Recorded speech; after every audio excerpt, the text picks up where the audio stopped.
hours on end. They do this for hours and hours and hours. You can watch it on YouTube for spiritual union, some kind of elevated spiritual sensibility. So that's just one example of Sufi thought and practice. I know myself, when I was an undergraduate, I read a fascinating book, maybe some of you read it as well, Psychology of Consciousness by Robert Orenstein, in which he discusses the right brain, left brain division in the context of Sufi philosophy. I found it very moving and fascinating stuff myself.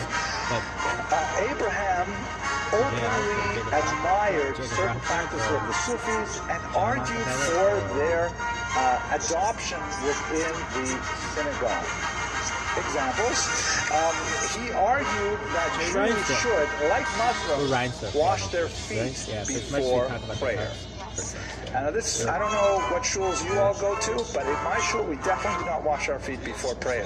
We're lucky if we wash our hands before prayer. But Muslims, of course, do wash their feet before prayer. I'll ask the question of you. How could he possibly innovate something like washing feet before prayer, which is such an obvious imitation of Muslim norms? Just please. The context version of Seinfeld will be just because exactly. They never discussed actually what they exactly.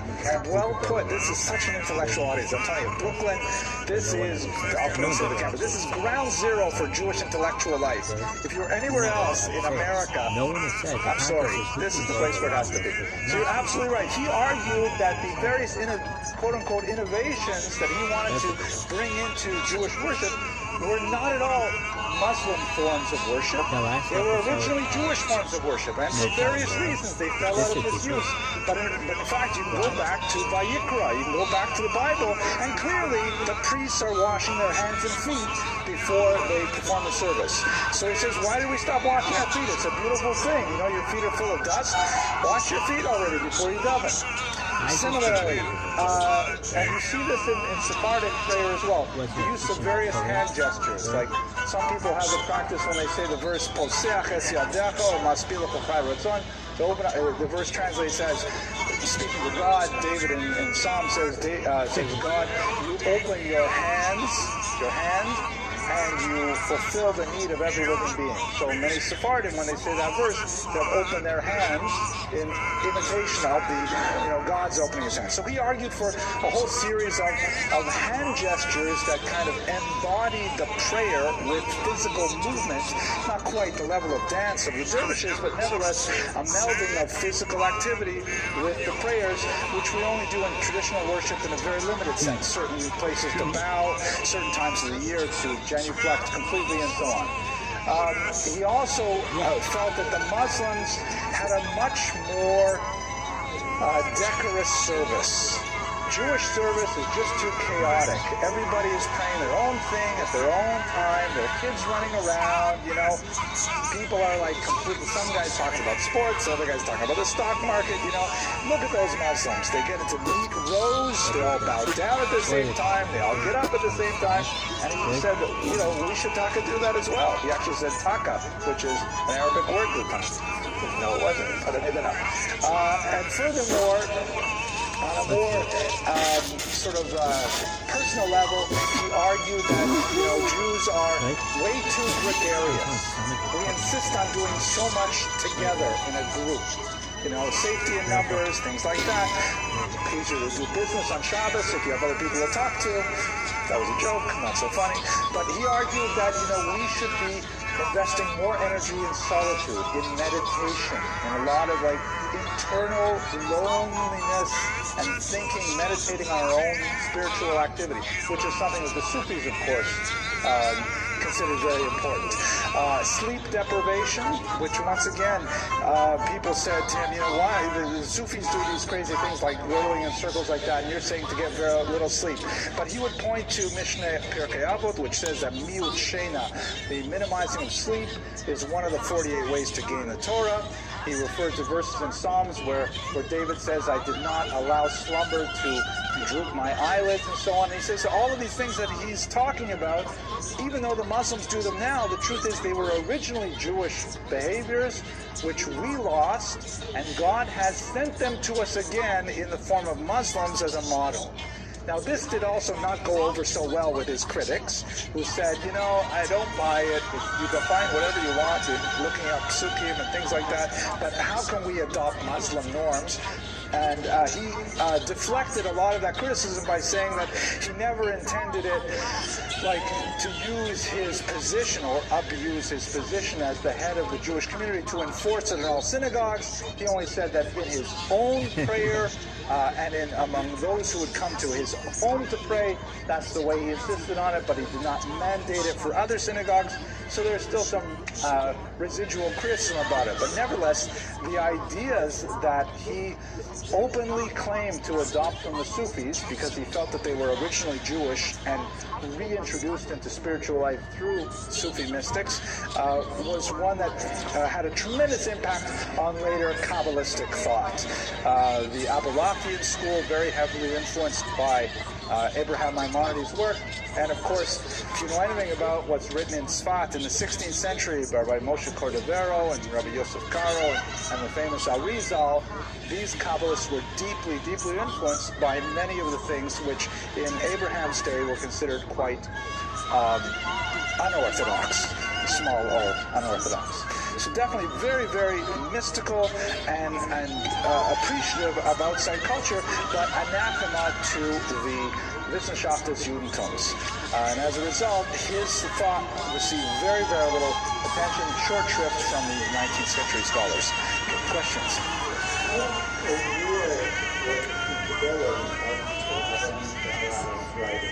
Well, the Abulafian school was very well aware of it. And he wrote in Arabic, so that was something that was accessible to all of the Eastern mystics.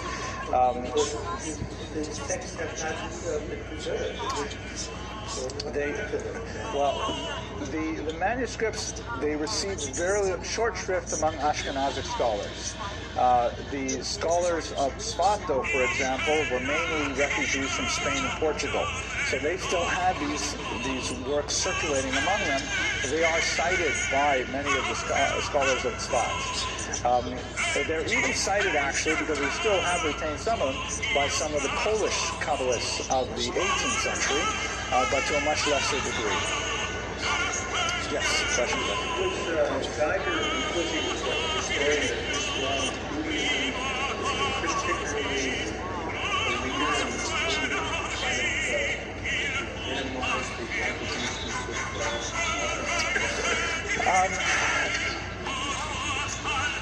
I don't think so. I think it's more Gretz than anybody else. Gretz, I think so. Yeah. But that's not an assessment based on deep reading. It's just a sort of gut feeling about it. Knowing what Gretz had to say about Kabbalah in general, I think he would be a leading figure. Geiger also predated Gretz considerably too, so they don't exactly overlap that much. Okay, let's go weiter. So let's consider one last aspect of the father-son relationship that I think is fascinating. There is this kind of dynamic tension in Judaism that you find in a lot of the more deep introspective works. A classic example would be Mesilat Yesharim, I mentioned earlier, by the Ramchal, in which there are two kind of Jewish ideas of spiritual world. There is the Chacham, who is the sage, the wise one. And the Chacham, and I'm talking about these as kind of like modalities, rather than individuals, but modalities, ways of being, ways of identifying one's Jewish life. The Chacham is the rationalist, the scientist, the calm, collected one who thinks about things and deeply and acts in a rational and very empirical way about things in general.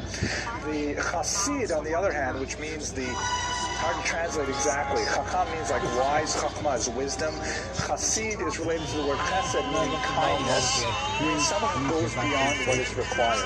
The Chassid, and don't confuse it necessarily with the 18th century movement known as the Hasidim, which of course we have many Hasidim today, Chabad, Vizhnitz, Bobov, many other Hasidim. They adopted this term intentionally, but the concept goes back much further. The Hasid is someone who, is pious, goes more deeply into the spirit of the law than necessarily identifying the letter of the law. The Chassid may not be as well-rounded in worldly affairs, may not be as well-educated, but listen to many books of Jewish thought. The Chassid is generally thought to be a higher achievement, intellectually, spiritually, and so on. So it is ironic that the greatest of Jewish rationalists ever was even criticized for his rationalism, but it is his son who is traditionally known as Avraham el-Chassid. Avraham the Chassid, the more spiritual, the more mystical, the deeper thinker in many ways.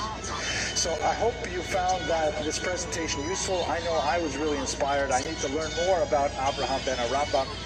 We'll have next week off because it's Hanukkah, and I will take it. Stand clear of the closing doors, please.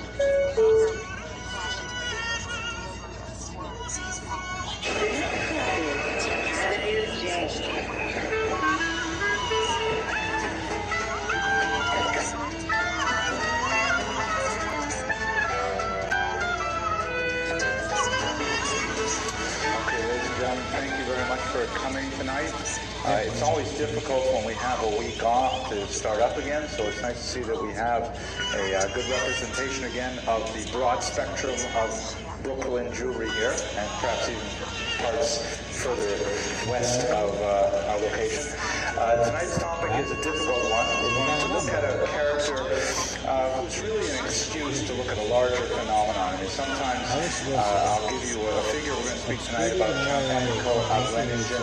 not a particularly well-known character, but his association with the First Crusade of 1096 is especially important, and his role in the crusade will give us an opportunity to discuss the nature of this important event in Jewish history and understand a little bit about what it meant to Ashkenazic Jewry in particular.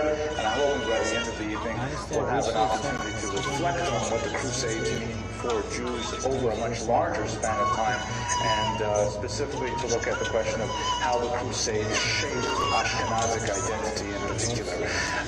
Count Amico in particular, there's not a lot to say about him as an individual, but he will be rather a piedmont or a launching pad for a larger discussion of the Crusades. So without any further discussion, let's go straight to the material itself. The Crusades, of course, are an exceptionally important moment in world history. In many ways, even today, 1,000 years later, we are still reaping the whirlwind of the Crusades. It's well known, of course, that the Islamic State in their propaganda regularly, routinely referred to the West as the Crusaders, specifically harkening back to this period. Ironically, they often refer to Jews as Crusaders, which is especially ridiculous because we were victimized quite heavily by the Crusaders. But nevertheless, the Islamic world tends to see the Crusaders as everything that is evil about the West. The proto-colonialist movement, the rapacious attitudes, and the intolerance, extreme intolerance of the Crusaders wreaked havoc on Islamic societies in Jerusalem and parts beyond, including, by the way, wreaking havoc on Christian societies as they made their way towards the Holy Land. And it is kind of like a seam in Western history. The Crusades, beginning in 1096, were a series of phenomena that dictated the nature of the relationship between the European Christian world and the Middle Eastern Islamic world for the next millennium. So it's extremely important on a whole host of historical indices for understanding how we got to where we are today. Furthermore, the Crusades were one of the great integrative movements of the High Middle Ages, the beginning of the High Middle Ages, when European principalities could come together for the first time, really, for one great project, for one ideal that, at least on paper, sounded like a really good thing, and bring them together under the authority and leadership of a single institution, that is the Church. This sparked 300 years of ascendance for the Catholic Church, which spelled at its apex the nadir of Jewish civilization in Christian Europe, because we suffered greatly as the church tended to increase its power, the Catholic Church in particular. So the Crusades really speak to the integration of Europe as a single polity that would ultimately, I think, have a tremendous impact on the later scientific revolution, ultimately the Protestant Reformation, which is, of course, the pendulum swinging back the other way. But the Crusades, I think, can be the beginning of a straight line towards Europe's ascendance in the West as a whole, and Europe's domination of the globe through its daughter civilization, which is America. So in many ways, the Crusades is an exceptionally important point in world history. We're going to focus in on one small aspect of this much larger historical phenomenon, and that is, of course, the experience of the Jews in the Rhineland in the terrible year 1096. And try to understand what that means. So let's go to the historical background, and then we'll see exactly how the Jews fit in. Specifically, the Crusades were initiated by Pope Urban II in the year 1095. The immediate impetus for the Crusades, which perhaps I should define what exactly are the Crusades. The Crusades as a movement, and they spanned over several centuries because they were repeated crusades, were a gathering of European Christians to release Jerusalem in particular from the control of the Muslims. Islam, of course, had been in the region since the 7th century. Jerusalem and the entire eastern Mediterranean was under Islamic control. And this was not a terrible thing for most religions, because people were granted really quite ready access to the pilgrimage sites that they wanted. It may have rankled Christian sensibilities to some degree to say that the Church of the Holy Sepulchre was under Muslim control and so on, but they had established a modus vivendi for the last 400 years. In the 11th century, there were some comparatively minor conflicts over the right of Christian pilgrims to gain access to the Muslim-dominated Christian shrines. And so there was an appeal to the Catholic Pope, Urban II shown here, by the Patriarch of Constantinople for his assistance in releasing those shrines from Islamic control, or at least doing something to guarantee more ready access for Christian pilgrims to Jerusalem. Pope Urban II saw this not only as an opportunity to, promote spiritual tourism to allow Christians to gain access to these sites, but more significantly, he saw the fact that his rival, the Patriarch of Constantinople, representing Eastern Orthodox Christianity, was reaching out to the Western Church, to the Catholic Pope, for assistance. Meant that this was a great moment for ecumenism, meaning for joining the church that had splintered in the 11th century over a whole host of smaller doctrinal issues. And so Pope Urban II decided to respond to this request with alacrity and with energy. And he proclaimed a holy movement that in really a jihad kind of way, to use a Muslim term for a Christian purpose, he called upon all Christians to rise up and to organize themselves and to make their way to Jerusalem and free the Church of the Holy Sepulchre and other holy sites from Muslim domination. They were to brand themselves with a cross, hence the word crusader, meaning that their clothing was decorated with a cross, and they were to wage this holy war, which involved many principalities throughout Central Europe gathering together and making their way to the Holy Land. It was an exceptionally popular call to arms. An incredible response erupted from not only the unemployed knights of France, to whom Urban II was really directing his call, thinking that all of these otherwise unengaged individuals were, kind of like single males between the ages of 18 and 24, and they're not propertied and they're not married, they're just going to be up to no good, so you might as well get them to go on some kind of war. He was hoping to get that audience, and he did in fact get them, but it actually energized the population as a whole. There was something about, to use Chip and Dan Heath's term, there was something sticky about the idea of Christians uniting to make their way to this far-off land, that it really appealed to the popular imagination, and it cut a broad swath of social, cut across a broad swath of social classes and economic classes. People wanted to participate in this grand venture, and so all kinds of individuals tossed in with this challenge. It was not something that was well supported. It was not a well organized military venture, and as a result, we had quite a bit of chaos with all of the various groups that strove to make their way through Jerusalem. But nevertheless, it captivated the imagination, and within a few short months, they had actually made it to Jerusalem, conquered Jerusalem. Later, it's true they would lose Jerusalem and so on, but it excited the European mind to such a degree that, in fact, it lives on in contemporary society today.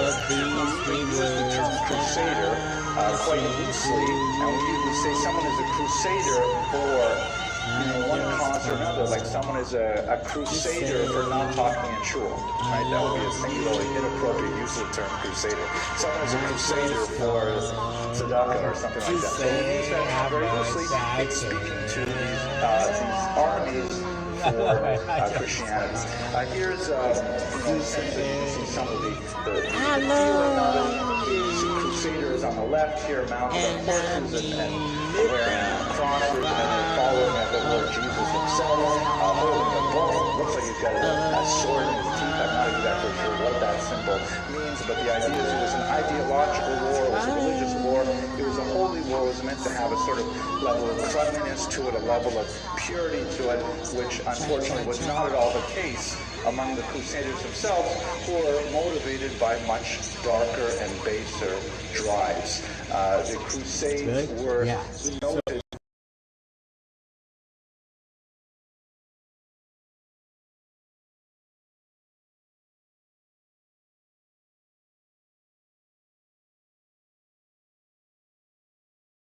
Thousands of people dislocated from their homes, wandering across the entire European continent, and with no logistical support whatsoever. It's true that you have a few noblemen, particularly from France, who are well outfitted, and they've got their armor, they've got their squires, they've got their gold doubloons or whatever, and they're able to pay for themselves and their retinue. But you have otherwise a whole host of people who are just groupies hanging on and making their way towards Jerusalem and simply picking up supplies as they go along. So these groups were especially hated even by Christians, and they came into tremendous conflict with Christian communities as they made their way across Europe. Most of them did not make it past Hungary. As soon as they got to Hungary, the Hungarian Christians rose up against the Crusaders and slaughtered their own co-religionists because they could not handle the rapacious attitudes of the Crusaders coming through.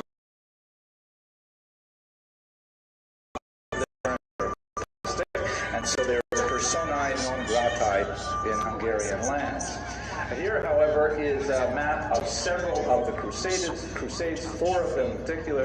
The first Crusade is marked here in red, and you can see that several groups made their way all the way across Europe into Turkey, crossing at Constantinople, where the Patriarch issued his call, and eventually down through the Holy Land, where they ultimately were able to conquer Israel.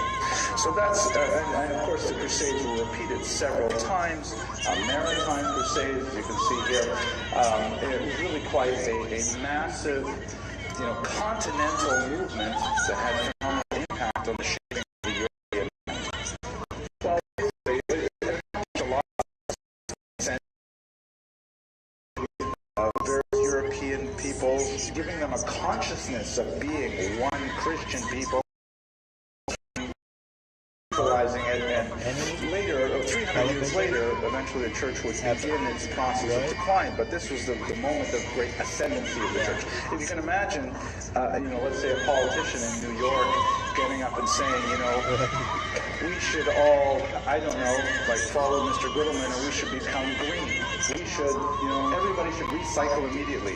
And everybody in America should realize, oh my gosh, all those paper products and plastic that I've been wasting, and starting this kind of movement that would coalesce around Mr. Goodleman's research. Mr. Goodleman, by the way, for those of you who are watching the internet, runs a tremendous non-for-profit organization called Jews, right, which is all about Jews involved in recycling. This is the beginning of the movement right here on the internet. Okay, 28,000 people see this every month, and they are going to start recycling because of Mr. Goodwin. So that's in a short word what the Crusades accomplished. It's an integrated movement because it brings together the continent under one kind of at least quasi-political rule. But on the other hand, it involves violence, and whenever you have violence, that also disrupts existing traffic patterns. Kind of like a Pax Romana has a tremendously beneficial impact in the long term, but maybe not in the short term. It was actually, thinking about your question a little more deeply, it was, in a way, the increased level of hostility between Muslims and Jews and Christians that would exist for the next 500 years, 1,000 years really, benefited the Jews, because Jews had population centers in both the Muslim and Christian lands and were more easily tolerated in their international commerce. So that's you should hang out with Dr. Levine, because that was also a tough question. I'm a little scared of those. Let me go back to the material. All right, so Count Amico specifically, let's look at the Jewish aspect of the Crusades, which revolves around the very first Crusade, which was 1096. The terrible summer of that year, which is memorialized in synagogues around the world every Saturday afternoon with the tremendously moving Al-Harachamim prayer that is recited after the reading of the Torah, which was specifically composed in the 12th century to memorialize the victims of the Crusades. If you look at that text more carefully this Saturday when you go to Shul, you won't see any specific reference to the Crusades, because the author of that piyut wisely understood that there would be many more martyrologies in the Jewish future, and so it's very evocative, beautiful language. It was written specifically for the victims of the Crusades, but it contains a much larger scope. Anyway, we have basically three groups of crusaders that were active during this period. The first group were those knights that were specifically targeted by Urban II. Those are people who had established military backgrounds, they had a certain source of wealth, they had patrons, they had, the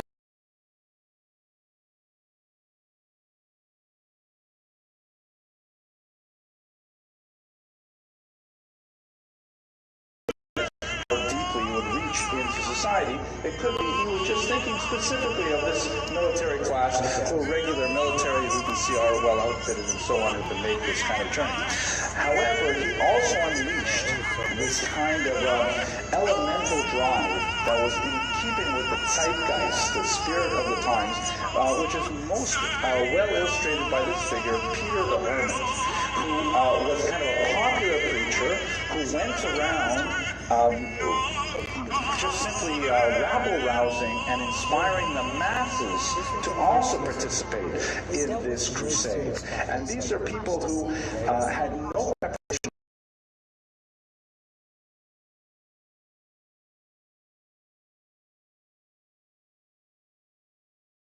For example, we have excellent sources on the crusade written by both Jewish chroniclers and by Christian chroniclers. This was a major movement that inspired a lot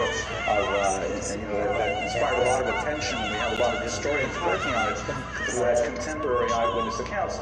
And one particular account always fascinates me. Peter the Great had a whole bunch of people around him who were apparently motivated by a very holy goose.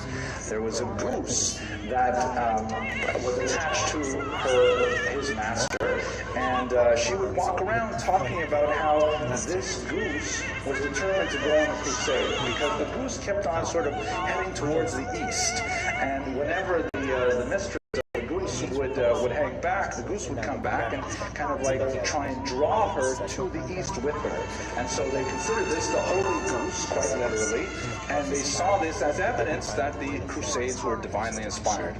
Another figure related to Peter the Hermit's crowd, inspired the crowd by taking off his tunic and revealing a massive cross that had been tattooed on his back. And he said that he woke up one morning and this cross was on his back, and it was a signal that everyone should follow the cross to Jerusalem, follow him to Jerusalem.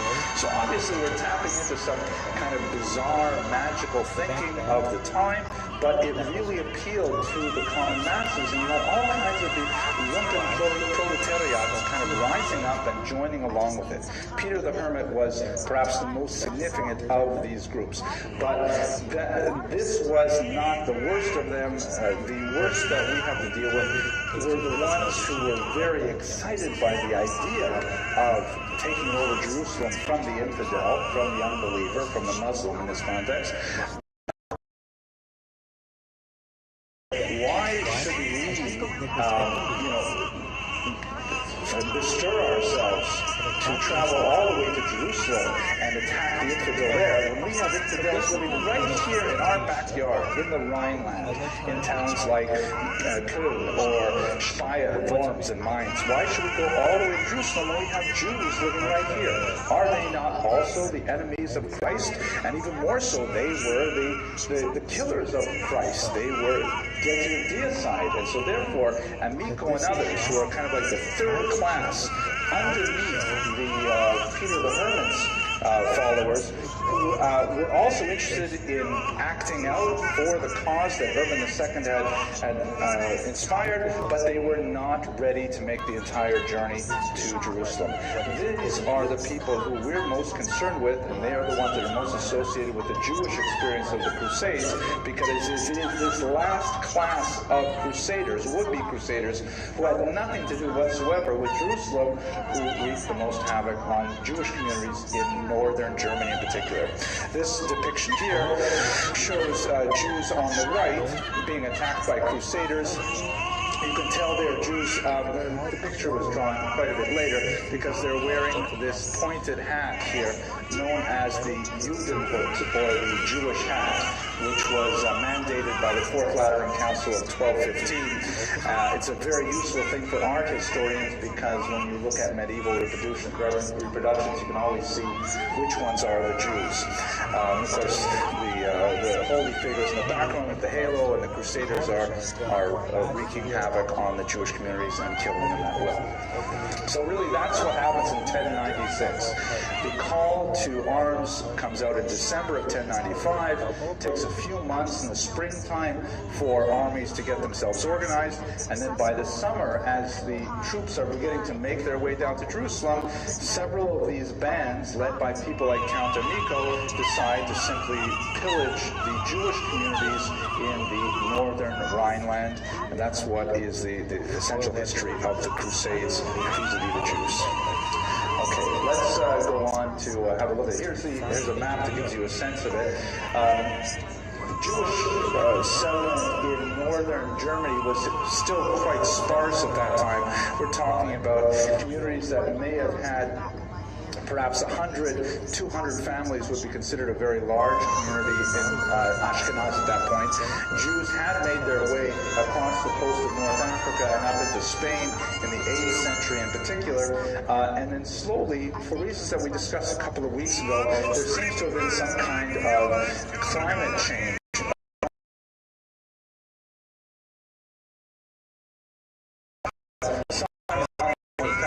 Suddenly, a lot of Northern Europe became much more arable than it ever was before. And so you have an increased settlements all around, Jews and non-Jews obviously, in Northern Europe, which leads a lot of Jews to be drawn to these regions for economic possibilities. After the Crusades, 1096, there is a slow but steady movement of Jews towards the east. Scholars debate exactly how significant were the Crusades in beginning this march to the east, but the region that is known to Jews as Ashkenaz, which is basically northern Germany here, most of the Jews from this region make their way out east, so most Ashkenazic Jews today hail more immediately from Eastern Europe, even though their origins, say 500 years prior, were in Germany per se.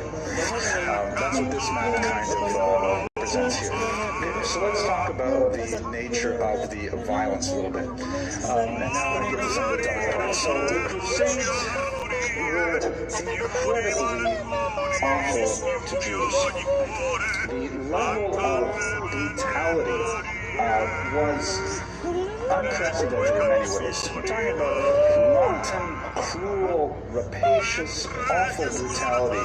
The descriptions boggle the mind. And we have corroboration of those descriptions. They're not just extreme martyrologies written by Jewish chroniclers. We also have Christian accounts of the attacks on the Jews of Speyer, Worms, and Mainz. And by the way, the Christian chroniclers describe them with tremendous distaste. Count Amico was reviled by Christian chroniclers who felt that his brand of crusading violence, brought disrepute to the entire movement. So we have validations of the specific murders that are described in the chronicles. Absolutely horrific murders. How did Jews respond to these attacks? So I'm going to show you 5 distinct approaches how Jews responded. The first, and they might be somewhat surprising, the first response was that Jews ran to the church for assistance. I'm not talking about conversion here. Jews ran to the church hoping that the church would protect them. And in fact, the church did as much as it could to protect them. And this is one of these great ironies. The Crusades, of course, is after all a Christian invention. We're talking about, a movement to elevate the authority of the Pope, to take away Jerusalem from the Muslims and so on. But nevertheless, the ecclesiastical authorities are the allies of the Jews. Why is this so? And by the way, this will, I know, undermine tens of thousands of Beis Yaakov productions in which Christians are all uniformly anti-Semitic to their core and there's no hope for them whatsoever. It simply was not the case. There are several reasons why this is. First of all, to be sure, there were anti-Semitic elements in the church because we talked about this a few weeks ago. This is a complicated relationship between a mother religion and a daughter religion, and to deny the rejection of Judaism as part of church theology would be absurd. However, from the 4th century on, the church had laid down a very clear element of canon law called the doctrine of witness. It was perhaps best articulated by St. Augustine, who wrote that the Jews must be tolerated for a theological purpose, because at the end of days, when the Christian Messiah returns, then the Jews will be once again. Since the Jews are the people of the Messiah, we need to be around in order to prove that he's back. That is a very important theological point, and as a result, the church mandated in canon law that Jews must be allowed to live in Christian communities with impunity. Now, there were restrictions on Jewish activity, restrictions on how they could build their synagogues, how they could carry themselves in public. It would not make sense if Jews were allowed to become wealthy and become objects of jealousy for Christians. The Jews had to be kept in a subordinate.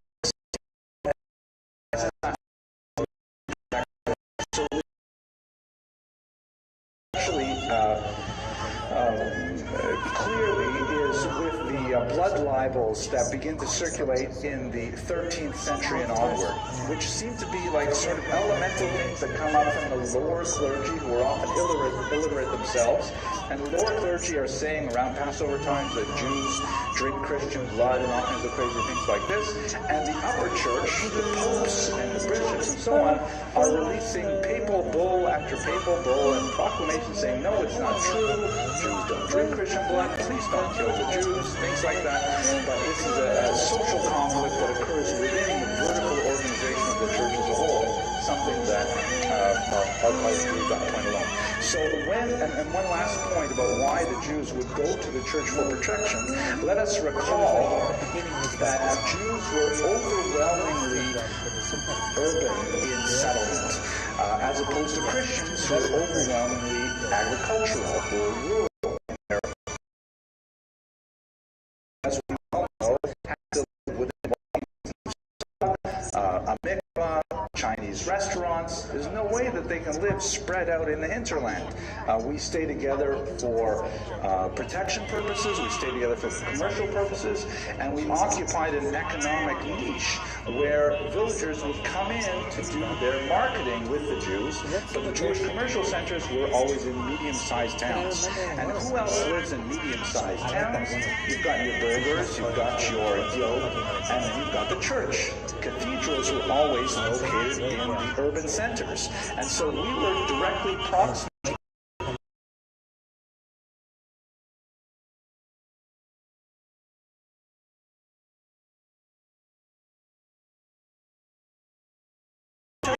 that they could. In the first initial attacks by Count Nico, for example, in the city of Speyer, the Jews went for protection within the bishop's compound, and the bishop sent out his guards, and they actually cut the hands off crusaders who wanted to molest the Jews. Cut their hands off quite literally. We have corroboration from Christian and Jewish sources, and not surprisingly, that put an end to it right away. Speyer only suffered very minimal damage. Less than a dozen Jews were killed in the initial melee, and the church authorities were able to put down the rioting almost immediately. Later, however, and this gives you a sense of the kind of internal conflict within the Christian community, at the next town, I believe it was Worms, the Count Nico's forces would not be allayed by a small show of force from the ecclesiastical authorities and their limited guards, and they threatened to overwhelm the bishop's home, and in fact they invaded it and dragged the Jews out themselves. So the church only had a certain degree of authority, real power that could be wielded when the was faced with mob violence. So the first somewhat surprising response of the Jews under this kind of attack is to appeal to the ecclesiastical authorities. In later crusades, Jews were able to anticipate the possibility of violence and go to the popes well in advance and actually receive, for a fee, that'll be one of the other responses, clear directives that would filter down to protect them from mob violence of this nature. Perhaps I'll make one last point. In general, when you look at the history of Jewish diaspora settlement, we tend to thrive in moderately discriminatory environments. Where we do not thrive at all is in anarchic environments. If there is a ruler, even if he has moderately anti-Semitic policies, we can live with that. But if there is no Rechtsstaat, if there is no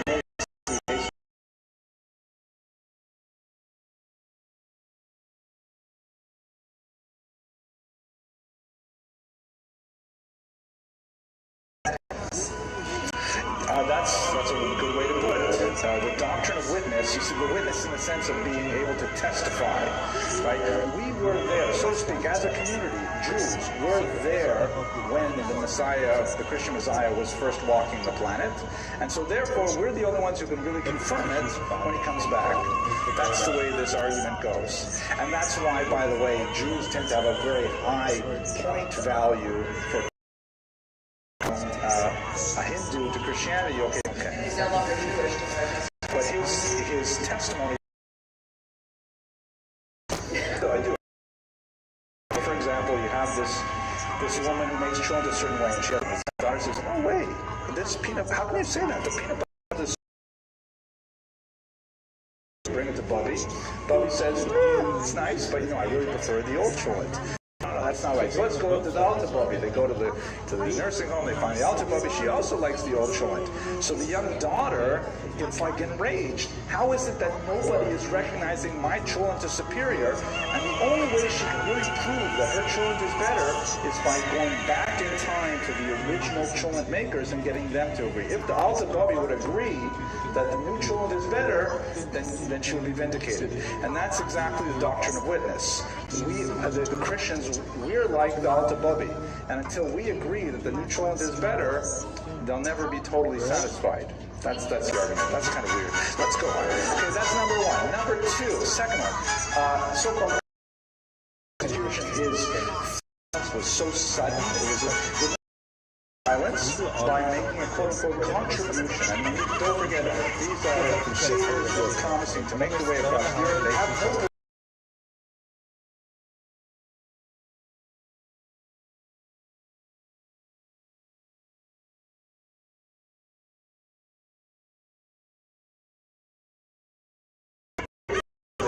and not going to kill them anyways.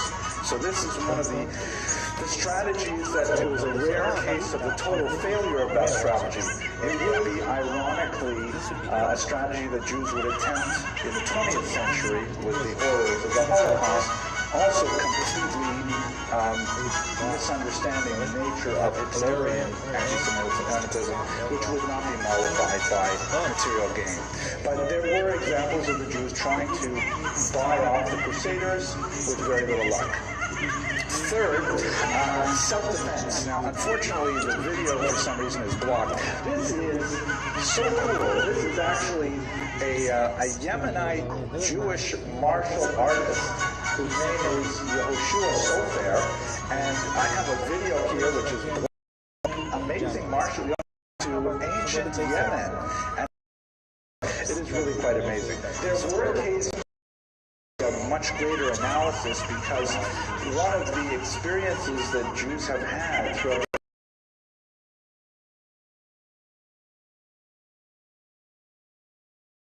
the Great Pogrom periods, 1648 to a lesser degree, that a small show of force dragged away a band of attackers. And we have a rabbi named Meshulam in Mainz who actually girds himself up with armor, and he brings up a group of Jews to fight against the Count Amico. But Count Amico was a much more organized and much fascinating, but fairly, you have to see it later. And of course, ideologically motivated as well among their victims. Quick baptism would do the trick, and that seemed to be, the ideological basis of their attacks upon the Jews. And so many Jews, acting out of fear for their lives, did submit to baptism. And after this frenzy of violence was gone, it only lasted a couple of months in the summer of 1096, there was a tremendous amount of responsa literature, including responsa written by none other than the great Rashi, justifying this apparent breach of Jewish protocol by, under duress, pretending to accept Christianity. The dominant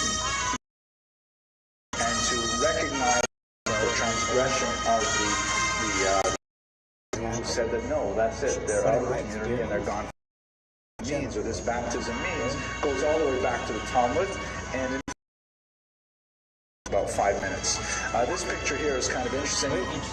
It's within the context of a medieval story, not specifically on conversion, but you can see the story here, obviously a Christian figure here, and these two figures are Jewish women, evidently a mother and a daughter, and they have decided to accept Christianity.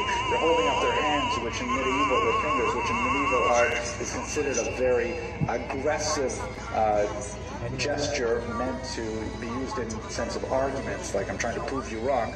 And here their Jewish husband and father, wearing the Judenhood, so you can recognize him as such, is arguing with them that they should not in fact have made this choice.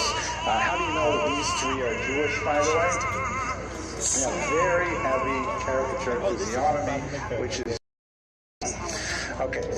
Response of the Crusades, particularly in the three towns of Speyer, Worms, and Mainz. slaughter themselves and their children. It is incredibly powerful and moving, in which they describe the horrific choices that parents made to slaughter their own children rather than submit to the waters of baptism. You can't read a lot of these because they're absolutely overwhelming, but I will read you one section from one of the Chronicles that give you a sense of it. And note in this section the use of specific names, socioeconomic markers. These are not kind of placeholders for people. These are real people that are being described by the medieval chronicler in a specific way. Okay, there was a notable crusades. These are corroborated by Christian accounts as well. These uncircumcised come and seized them. When she saw the knife, she cried loudly and bitterly. She beat her face, crying and saying, "Where is your steadfast love, O Lord?" She took Isaac, her small son. Indeed, he was very lovely, and slaughtered him. You get the sense the chronicler actually knew what Isaac looked like. She said to her companions, "Wait, do not slaughter Isaac before Aaron." But the lad Aaron, when he saw that his brother had been slaughtered, cried out, "Mother, mother, do not slaughter me." He then went and hid himself under a bureau. She took her 2 daughters, Bella and Matrona, and sacrificed them to the Lord God of hosts, who commanded us not to abandon pure awe of him and to remain loyal to him. When the saintly one finished sacrificing her 3 children before our Creator, she then lifted her voice and called out to her son, "Aaron, Aaron, where are you? I shall not have pity or mercy." Exalted God. Until the Crusaders seized the chamber, they found her and killed her. With regard to them and to her, it is said, mother and babes were dashed. With regard to her, it is said, the mother of the child is happy. The Crusaders killed all those in the chamber and stripped them naked. They were still writhing and convulsing in their blood as they stripped them. See, O Lord, and behold how abject I have become.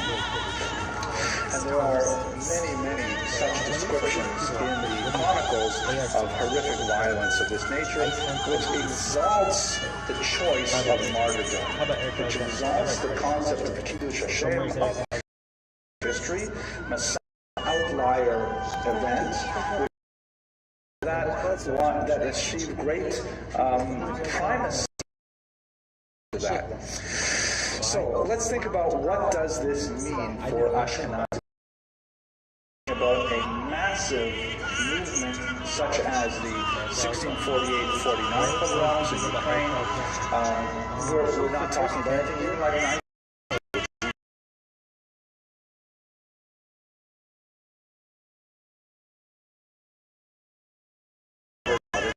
after the Crusades. The Chronicles themselves are difficult to work with in terms of numbers because numbers are often used in a very poetic sense. And, when it says 400, it may mean a lot, but it doesn't necessarily mean 400 people, which would be a devastating amount. So it's not clear exactly how important this was on a demographic level. It did not seem to alter significantly the patterns of Jewish settlement. At the same time, however, the literary impact, the impact of this event on the Weltanschauung of Jews at this time was absolutely crucial. And we have to contrast it with the development of Sephardic Jewry that tended in an altogether different direction. Now this is kind of painting with broad strokes an inward, mentally toxic, dangerous study, much more hesitancy to approach non-Jewish culture in all of its forms. Sephardic Jewry, particularly in North Africa and Spain,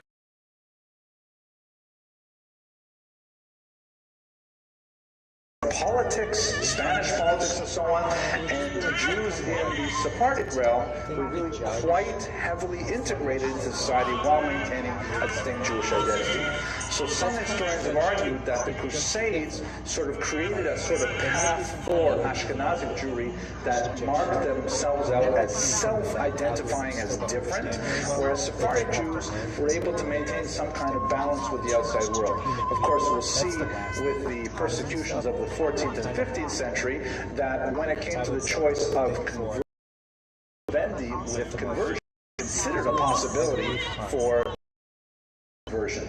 So I think this is a huge bears further meditation. So the legacy of Count Amico is really quite profound. On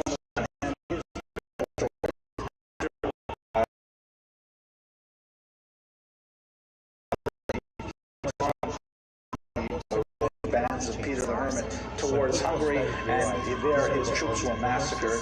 He himself fled the battlefront and made his way back home to Leningen, where he lived out his days as a fairly wealthy count, with supporting himself also by the wages that he had earned during the Crusades. So he disappears from Jewish history as an individual.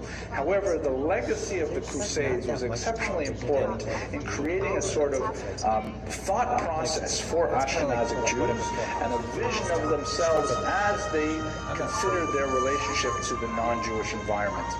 I think I basically run out of things that I want to say, so at this point I will bring this to a conclusion. I want to thank you very deeply for your attention and your tolerance. Next week we will, God willing, go back to a happier, more prolific, even then is quite a subject unto itself. Thank you. Clear of the closing doors, please.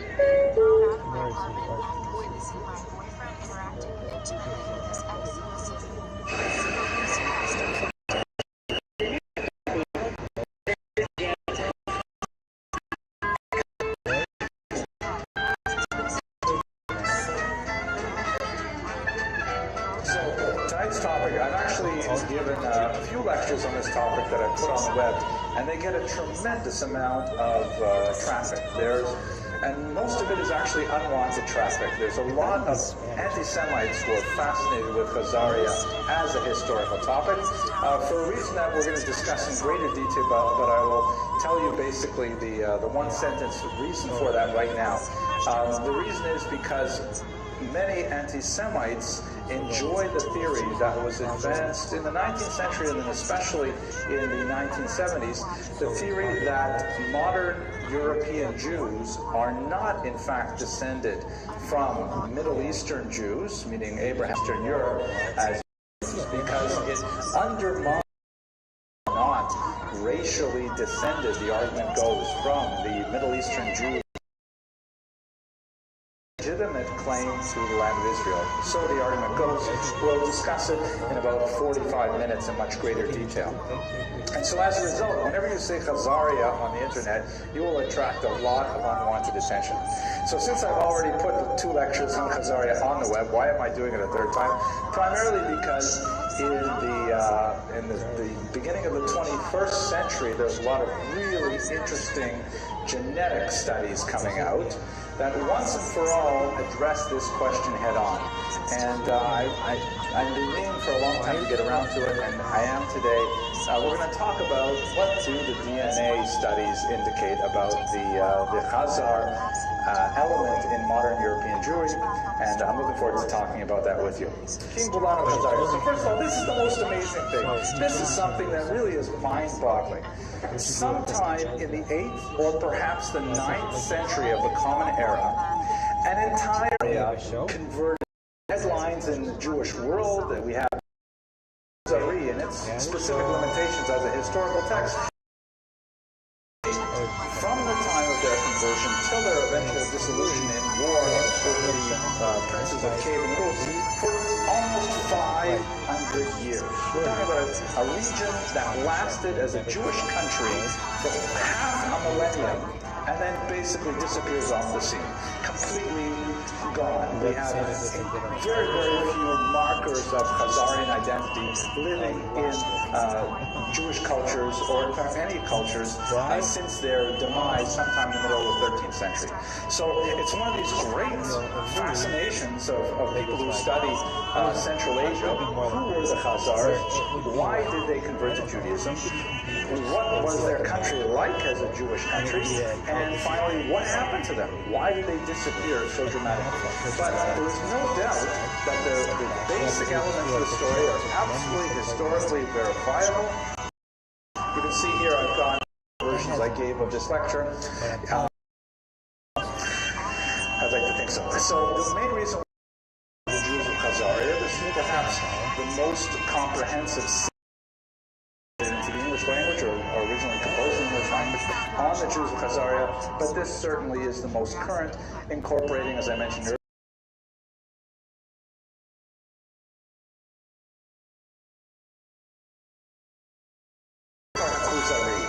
and this is a famous work written by the Spanish Jewish poet ViralRabbi of the 12th century, again, several hundred years after the Khazarian Empire was founded, and then it's converted to Judaism sometime in the 8th or 9th century. And the Sefer HaKuzari is a fascinating work, but it's difficult to use as a historical source, primarily because Yehuda Halevi was not trying to write in his country, in Spain, or theology that uses or this trilateral debate between Christians, who many historians, the book included, believe was an actual figure sometime in the 8th century.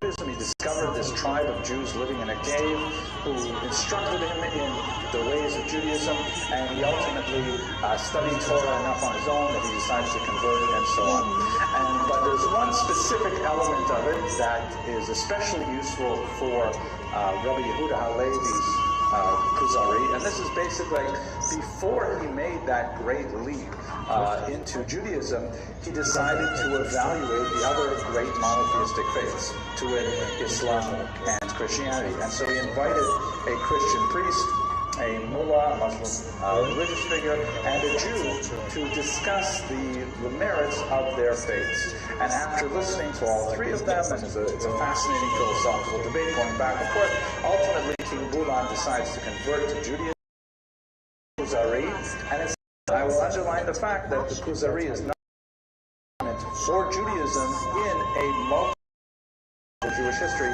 Spain is always exceptional, because the Jews living in Muslim lands were always in a kind of bilateral relationship, where the Jews were usually the single largest minority, or single most significant non-Muslim minority, and everybody else basically was Muslim. And if you look at the Jews in Christian lands, then in European lands, Jews were, once again, the only non-Christian people. You might have Catholic Protestant issues, you might have proto-Protestant issues, but basically it's Christians and Jews. Spain is totally different, because Spain has all three religions quite active, and Jews, of course, in the Golden Age had actual power in Spain. They were not a beleaguered minority through most of their period in Spain. So therefore, everything about Spain is totally different from the rest of medieval Jewish history. Okay, so anyways, that's the Sefer HaKuzari, the book of the Khazars by Yehuda Halevi. One of the source of the account are actually a Spanish Jewish leader, an extremely high-level Jewish minister in the Caspian Sea, and you know, they had been Jewish for hundreds of years, to see it for themselves and to bring back reports of what happened. He sent a messenger in quite a conflict with the Khazars, and many Jews and Christians were actually fleeing, Muslims were fleeing the lands of the region of Constantinople, Byzantium, for the Khazar lands themselves. And when the messenger got to Constantinople, the local ruler there refused him passage to Khazaria, saying it was too dangerous and there were brigands on the way and things like that. In reality, there probably was some concern that if he were to get to Khazaria, there might be some linkage between the powerful Spanish court on one end of the Mediterranean and Khazaria just on the other side of the Byzantine Empire, that could be, not necessarily so productive for Byzantium. And so therefore, this safe passage to Khazaria was denied by the leader of Constantinople at the time. He was able to meet King Joseph through an intermediary in these so-called Khazar letters, here's one of the early versions. A lot of validity to the accuracy of these documents, at least not necessarily their contents, but their provenance is excellent. And this King Joseph describes the conversion of his ancestor Bulan to the Jewish religion, not necessarily with all of the flourishes that Yehuda Halevi brings down. He discusses the possibility that it may have been because he was a Jewish at the time, and then he between King Joseph and documents talking about Khazaria from the Cairo Geniza. So, what is the Cairo Geniza? This is a fascinating story.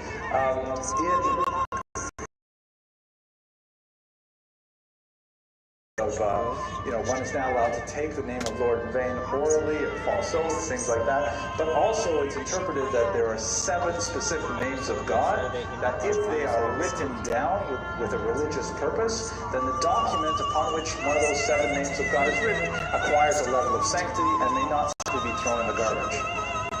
Some communities, including the community of Fostan near Cairo, took a more expansive view and said that since the Hebrew script itself has sanctity, any document written in Hebrew characters, even if it's Arabic written with Hebrew characters, has sanctity, and therefore it may family records, Geniza, which means a story, an artistic representation of the Geniza of documents that look something like this. This is a typical. They could be poems, they could be shopping lists, honey, please. By the way, the Geniza hoard, which you can see here in this picture, this is Solomon Schechter, one of the major scholars of Geniza research, working in Cambridge with a whole pile of these documents, literally piles of these documents. It is the most massive collection of documents we have about the entire Mediterranean basin from about the year 800 till about the year 1200. It's an incomparable hoard of documents, particularly when you consider the kind of documents that they are. They describe family relations, they describe business transactions, petty transactions, things that we have nothing like them in any other archive in the world. So it's an extremely important trove of information, not just about Jewish history, but about the entire Mediterranean basin. So anyways, in the Geniza, there's a few key documents referring to Khazaria. Originate from Kiev by Khazars, found once again in this suburb of Cairo, and implores Jews to open their hearts by several important figures in Hebrew letters and sometimes with distinctly Turkic names. Now, have you heard of any kind of document like this ever before? You probably have seen these documents regularly, like when Jewish collectors come to your front door and they bring you a laminated piece of paper, describing the problems this person has, and it's signed by members of the VAD. This is exactly what they found about this Khazarian Jew who was traveling through Kiev. It doesn't say he's trying to make a wedding for his daughter or things like that. It describes some family issues he had to deal with. But this is a really stark depiction of a reality that is still known to the 21st century and argues very favorably for the genuine Hebrew or the Jewish nature of Khazarian Jewry. This is probably from the 10th century, which would be somewhere in the neighborhood of 1 to 2 centuries after the conversion of the Khazars to Judaism. But so many questions remain. For example, Jewish travel for several hundred years. Of Regensburg, who another one of these Jewish travelers, the medieval, did based on what other people told him about Khazaria, but he definitely traveled not too far from that region.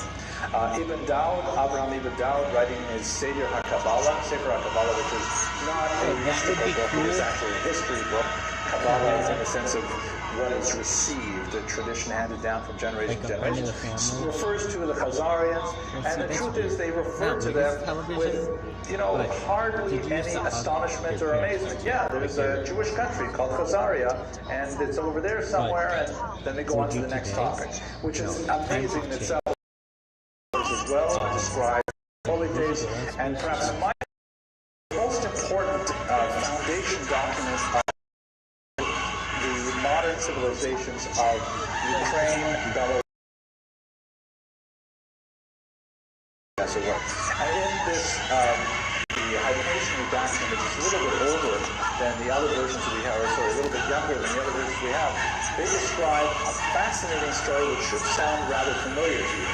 Specifically, there's this king named Volodymyr, living in Kiev, who has a lot of doubts about religion, and so he decides to convene an assembly of 3 religious figures. It turns out it's actually 4. A Jew from Khazaria, a Muslim mullah, a Western Christian, like a Catholic, and an Eastern Christian, meaning an Orthodox Christian. It should sound geographically proximate. He comes very close to adopting Judaism as his religion. Can you imagine what would happen to world history if Russia were a Jewish country? And he decides at the last minute to back out because he asks about the homeland of the Jews, and the Jewish Khazars say, well, unfortunately, our homeland is no longer in our control. We've been exiled for our sins. And he says, what? You want me to accept a religion for my people and then we will be exiled from our homeland? Forget about it. So he drops it totally, and that's it for Judaism. He also considers Islam, but not nearly as seriously, because he says, okay, listen, why don't we sit down and we'll have a few shots of vodka to talk about our issues. And the Muslim mullah says, I'm sorry, in Islam we are forbidden to drink alcohol. And then Volodymyr essentially says, okay, next, we're not going to consider this, and that goes out the window. And then between the Eastern Christian and the Western Christian, he ultimately later in Ukraine, Belarus, and Jews are all over the place. The Khazarians are in fact Jewish. And finally, pre-Jewish or ambiguously Jewish archaeological evidence in Khazaria. Like, for example, we know that there's no question that Jews lived throughout the area, especially if you think about the great scope of Khazarian military campaigns. If you find, let's say, for example, in the Crimean Peninsula, if you find some Jewish gravestones, does that mean they belong to Khazarian Jews, or does that mean they belong to Jewish communities that were pre-Khazarian? It's very difficult to tease that out. We also have some rather unusual funereal pottery I'll show you in a second. It's hard to tell whether those are referring to as being very distinctly like symbols that they would commonly use Jewish content to them. So, for example, we have when the Khazars minted a whole bunch of coins, and we know that they were involved in minting coins, the Kievan Rus people, particularly the Varangians, which were Swedes, came down and thought all of that coinage Sweden, and then a whole bunch of it was and found several centuries later fillings. And so since the fillings for talking about Khazaria all the way out to Sweden. So we have 81 coins that have the marking Land of the Khazars, and 5 are marked Moses is the messenger of God. Here's one of them, a little bit closer. I don't read Arabic. They're written in Arabic, not in Hebrew. But it's apparently, I have to trust the translator here, it says Moses is the messenger of God. Does that sound familiar to you at all? It should sound like Muhammad is the messenger of God, right? That is part of the Shahada, part of the 5 pillars of faith of Islam, that there is no God but Allah, and Muhammad is his prophet. And to change that to say Moses is the prophet of God indicates very clearly Jewish interference, as you will, in the minting process, with a clear influence of Islamic and Arabic funereal documents. Who wrote that thing? It's much too far west. But there's other elements like those tangly symbols that indicate that they look like Khazarian things. And so Brooks is credulity, but maybe. And it was mixed in with a whole bunch of other graves that definitely don't look Jewish. Like, for example, there were probably some Avar peoples there, and the Avars practiced horse burial. They were very big into putting horses in with their dead, which, you can always mark an Avar grave that way because your favorite horse would be buried with you, that kind of thing.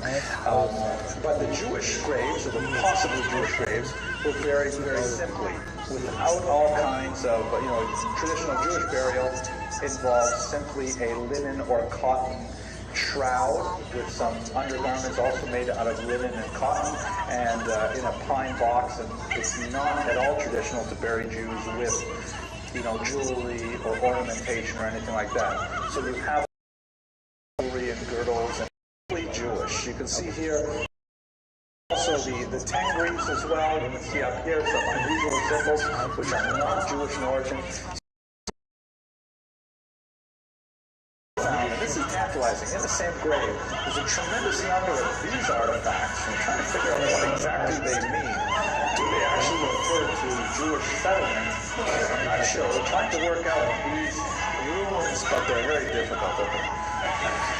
Forgive me for that slide. Let us go on. Okay, so now the question. So what do we know for sure? We know for sure that Khazaria was a massive early state. We can't really use the word state in a modern sense, but it was like a cohesive socio-political governmental unit that lasted for about 500 years after some level conversion to Judaism. But many questions remain. For example, can we make an argument from silence about the Khazars? Isn't it amazing that rabbinic literature is almost totally silent on the Khazar experience? You would think there's a huge amount of literary flourishing compared to non-Jews, written by Jews at this time, and preserved actual figures who are dealing with these kinds of questions. Several theories are advanced, perhaps the most tempting of which is the notion that the Khazar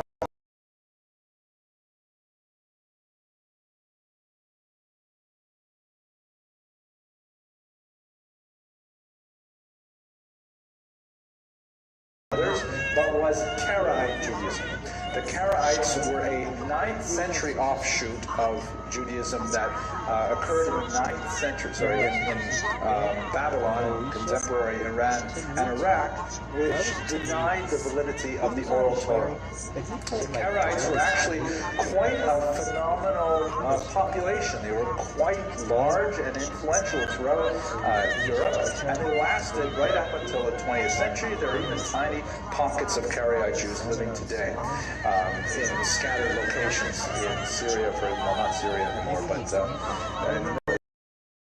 on many rabbinic Jews to marry them. So, for example, until their divorce is completely settled, divorce that will allow them to remarry. But the Karaites rejected. How do we ever know that any Karaite woman has not been descended from one of these improper remarriages? And they declared the Karaites off limits for marriage, which meant that the Karaite and rabbinic communities were really quite separate. That's, by the way, the traditional thesis. One of the most fascinating things that coming out of Marina Rusto's research and others is that the Karaites and the Rabbinites, even though they had all kinds of really profound differences, they still got along very well together in Egypt, for example, having a lot of evolutionary factors for the silence by rabbinic writers. From the Cairo Geniza that talked about the travelers who meet up with Khazarian Jews who say they're completely far off the beaten track, that rabbinic Jews completely ignore them. Still, the silence is unusual. The rabbis had plenty to say about Karaites. From Sadia onward, there's a tremendous amount of argument about Karaites. How come we're not arguing about the Khazars? So we're missing a lot of information about the internal quality of Khazar Judaism. Secondly, we're not sure how deep that conversion went. Was it merely the upper classes, the nobility, King Bulan and his associates, the royal family perhaps? Or did it extend deep into Khazarian society as a whole? These are questions which the documents so far do not tell us. And they're tantalizing, but we simply cannot approach the ultimate answer. And we have strange things like, gosh, you've got a Magen David. Magen David was not really a Jewish symbol. The seven-branch menorah, the Kohen's hand, not a Jewish symbol. It's just a six-pointed star in Taoism. I mean, once we set aside the literary quality of the treatments, that Judaism is a very powerful and convincing ideology, and Jews do have a strong history of conversionary activity in the ancient world. There is a traditional ban on proselytizing in Judaism that emerges out of the disastrous conversion of the Idumeans in ancient Israel, but that doesn't prevent Judaism from accepting converts, which they did with some alacrity and enthusiasm at various points in their history. In ancient Rome, for example, some historians have actually opined that 10% of the city of Rome was made up of Jewish converts, which is an amazing statistic. Only talking now about citizens, not talking about slaves and so on, but that's an amazing figure in the Khazar ideology that we should adopt. Geopolitical issues and get even more.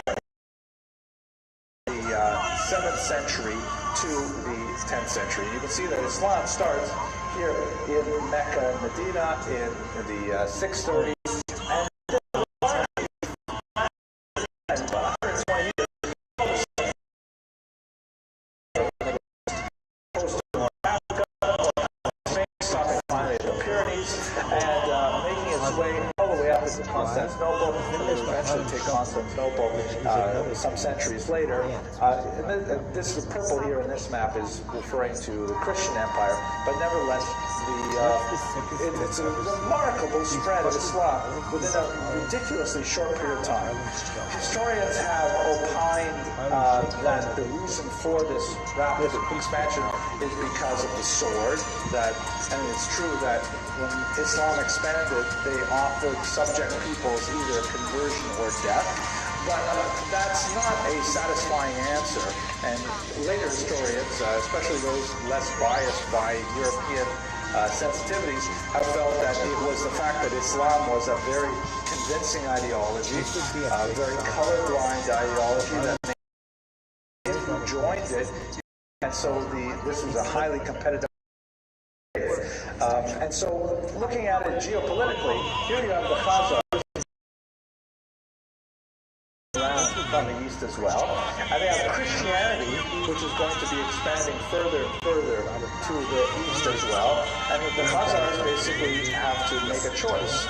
Should they continue to practice their shamanistic religion, worshiping things like thunder and trees and river and things like that, or should they adopt one of the two competing monotheistic faiths that are in fact likely to swallow them up, ideologically if not militarily? One of the arguments, one of the sources that we have for the Khazar conversion presents the Khazar debate in a sense that the king asks the Christian, well, which religion do you find more offensive? Judaism or Christianity? He says, oh my God, middle choice. Perhaps if I integrity, and I will be able to maintain my status. Political considerations of Judaism made it the most tempting choice of the major monotheistic faiths that were competing for the Jews at this time. This happens to be my favorite.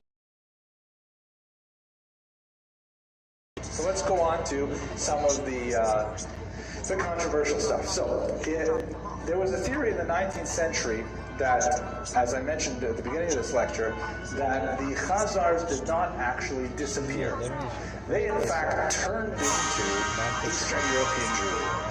And that theory didn't get too much credence until 1976, when the great novelist, Jewish novelist, Arthur Koestler, came out with this book, The 13th Tribe, in which he argued the descendants so-called racial features, and if you will, to Middle Eastern people say, look, they're totally different people. Common level, we categorize people by race all the time. So Kessler's argument caused a great stir, especially among those who wanted to use that argument to invalidate the spiritual patrimony that Ashkenazi Jews claimed, and especially to invalidate the claim to the land of Israel as descendants of the biblical forefathers. Caused quite a bit of stir, and as I mentioned, that stir has not quieted down at all. Many anti-Semites, this is an English translation in 1977 of the Protocols of the Learned Elders of Zion, which is one of the most notorious anti-Semitic books that argues that in fact Jews are locked in this worldwide conspiracy to dominate the world. So the Chazar theory of the origins of Ashkenazi Jews fit very well into this, saying that, oh, you know what? You go to church and you read about the Abraham, Isaac, and Jacob, and Moses, and those are the Israelites. They're mud people. They have nothing to do. How do we evaluate this thesis? So, the region of the Rhineland, from Germany, and particularly northern Germany, a region which Jews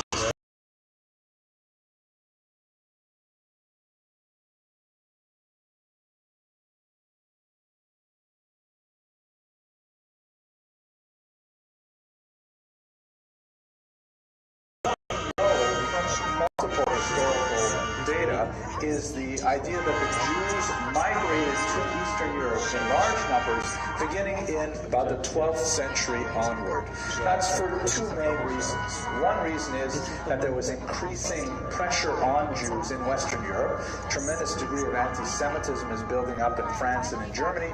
A lot of hostility to Jews economically because of the burden of the law, Gratiana, a church law that forbade money lending to Christians. And there's a lot more to say about it, but I don't want to take too much time. Just imagine there's a lot more anti-Semitism developing in Western Europe, and at the same time, Poland is just developing this economy, and they actually are inviting Jews as entire communities and setting up the Jews are being drawn into Eastern Europe. Most of whom hail from Eastern Europe, in Poland and Ukraine and in Belarus.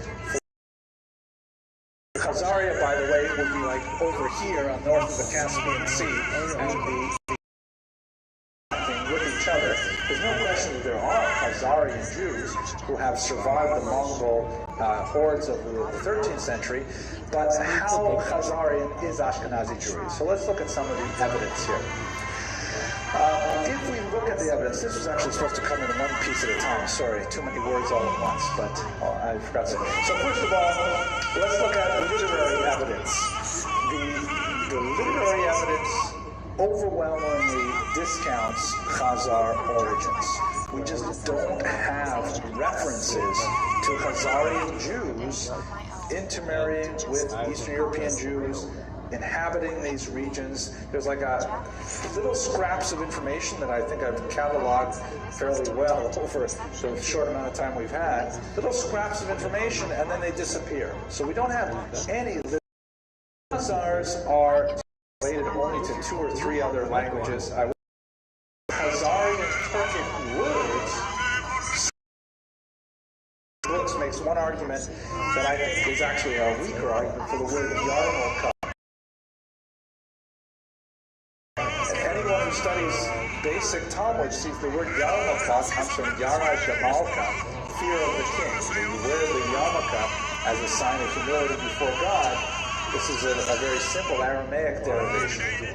One word, though, that the great Yiddishist Max Weinreich argued is of Khazarian origin. This is a fascinating word. Daven. The word daven, which it means to pray, does not have any Hebrew origin. It has no Germanic origin. Oh, by the way, I should mention, it's probably clear to the end of the 19th century, as Billy Crystal puts it, mixed with flat. Yiddish is a very syncretic language. We'll borrow words all the time.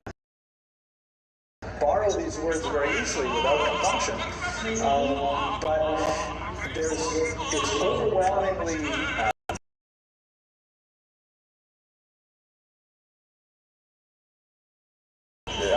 Slavic in origin, some Slavic words like pastune, which I won't translate because it's a nasty word. And there's just no Turkic words in Yiddish. They just aren't there. The word daven is really unusual because, the fact is, it doesn't sound like any kind of Slavic word, it doesn't sound like any kind of Hebrew or Germanic word. If it is a Chazar word, it's unusual and interesting that the word to pray is the one word we borrow from Khazarian. But nevertheless, it's highly tenuous. It's one word. The other ones that I don't find very convincing to imitate the culture don't have any strong indicators. The really cool stuff that should put an end to some of these arguments. Let's see, what exactly do we know? There are two ways to measure DNA, specific on the Y on the measurement. The Y DNA, of course, is only measured on men, because women do not carry, normal women do not carry any Y chromosome. So therefore, did I say that right, Dr. Bresson? Y chromosome. Thank you. Women do not carry the Y chromosome, so therefore, if you're testing men, you know that anything that's located on their Y chromosome comes from their male ancestors, going all the way back. There is, for example, the discovery of the so-called Cohen haplotype. I pronounced that correctly? Haplotype. That is a marker that shows that the majority of men, especially Sephardic men who call themselves Cohen, go back to a single ancestor some 3,000 years ago, which is entirely consistent with our understanding that they are all descended from Aaron, the Cohen. So when you look at Y DNA studies, they show overwhelmingly, and there are many overlapping, double-blinded, highly accurate studies that show that Jews worldwide are more Beijing living in Beijing, even if that's related to one another. That's what the origins go back to the Middle East, and Palestinians also have their origins go back to the Middle East. I guess that when you look at women, although there is definitely DNA correspondence with other Jews, women are more likely to be like the peoples among whom they live than men are. In other words, it's quite common for men to marry female converts from the local peoples. More likely, perhaps, than women marrying male converts. Perhaps we can anecdotally observe that in our societies today. I think there are some studies that indicate that on a sociological level. So in other words, the Jewish genetic patterns adapt to intermarriage concepts, and of course, but they have a closer relationship to the Aryan genetic origin. So the best P36 haplogroup, this is Y DNA studies. So putting that in perhaps much more simple terms, perhaps overly simplistic terms, 5.2% of that's a significant number. 5.2% may have. There's still a lot of maybes here. I wonder what would happen if you compare that to other peoples as well. But according to the DNA studies that we have, it's not impossible that there are Khazarian origins for 5.2% of Ashkenazic men. When you look at women, you see that about 2% of Ashkenazic women carry an Asian mitochondrial DNA. So it's much more likely on the male line. What this is like, you hear the argument that Jewish women got forbidden raped by Cossacks kind of thing. So this you can kind of imagine this segment is the male markers are stronger than the female markers. At any rate, we don't escape the single digits. Overwhelmingly Khazar. Under the Khazar legacy is this amazing story. At its largest point, emerging Constantinople was involved, going all the way out to the Aral Sea and so on. Fascinating that this could be a Jewish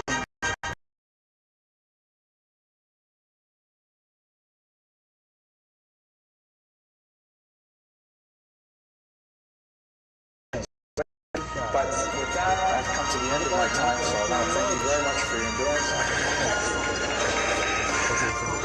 Stand clear of opposing doors, please. It's like, who was big at Power Beat and Michael O'Hara? Fried Chicken Dynasty. Avenue J. No, it's right up to 2009.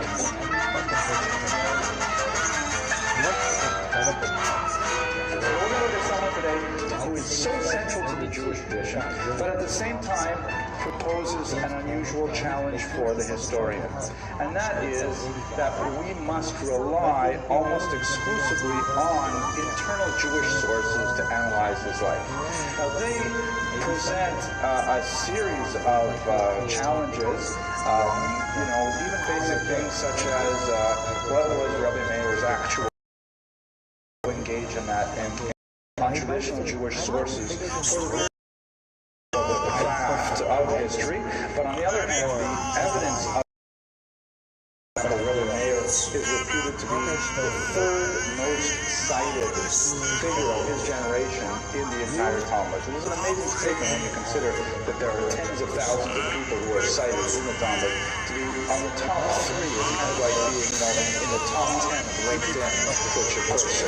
Goodman is regularly in the top 10. I'll try to up in there. Anyway, let's go straight to the material. Who was Rabbi Meir? Let's try to understand something about him. So, there's even a question about his name, as I mentioned earlier. The Talmud offers several different possibilities. One of them is that his name is Nehorai, which is actually an Aramaic translation of the word Meir. Meir from the word or means light, or one who illuminates, the illuminator, the one who brings light. And this is in fact true to his activity as a tremendous scholar and teacher of the 2nd century Israel and the Middle East. He was a figure known as a Tana in other countries. So here we go. This is like really Jewish.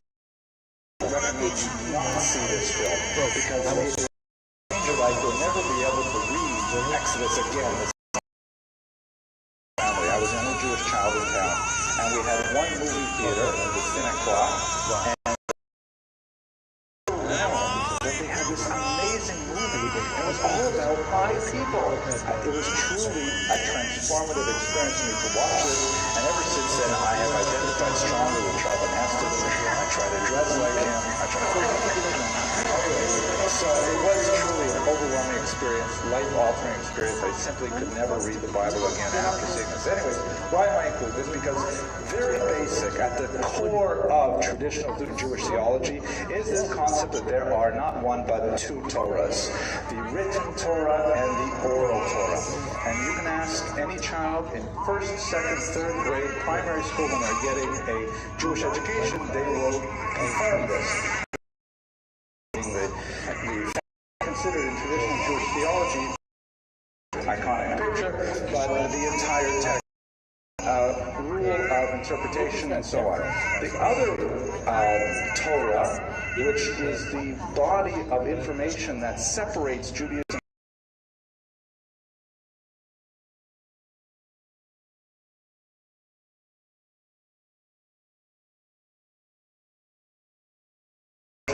theology, was given to Moses simultaneously with the written Torah, and these were teachings that were handed down orally from Rebbe to Talmud, teacher to student, for hundreds, thousands of years.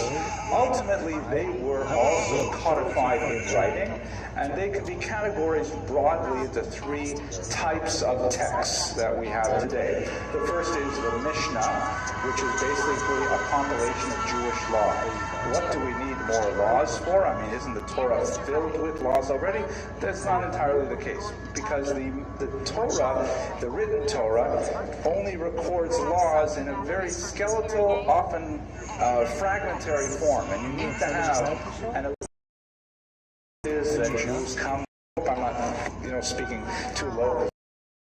Frond and the myrtle and the willow and a nice fruit. I would be ridiculed and ostracized, and it would be very embarrassing. Obviously, the correct fruit is etrog. Thank you very much. The etrog fruit, a kind of a citron. So we would have what's the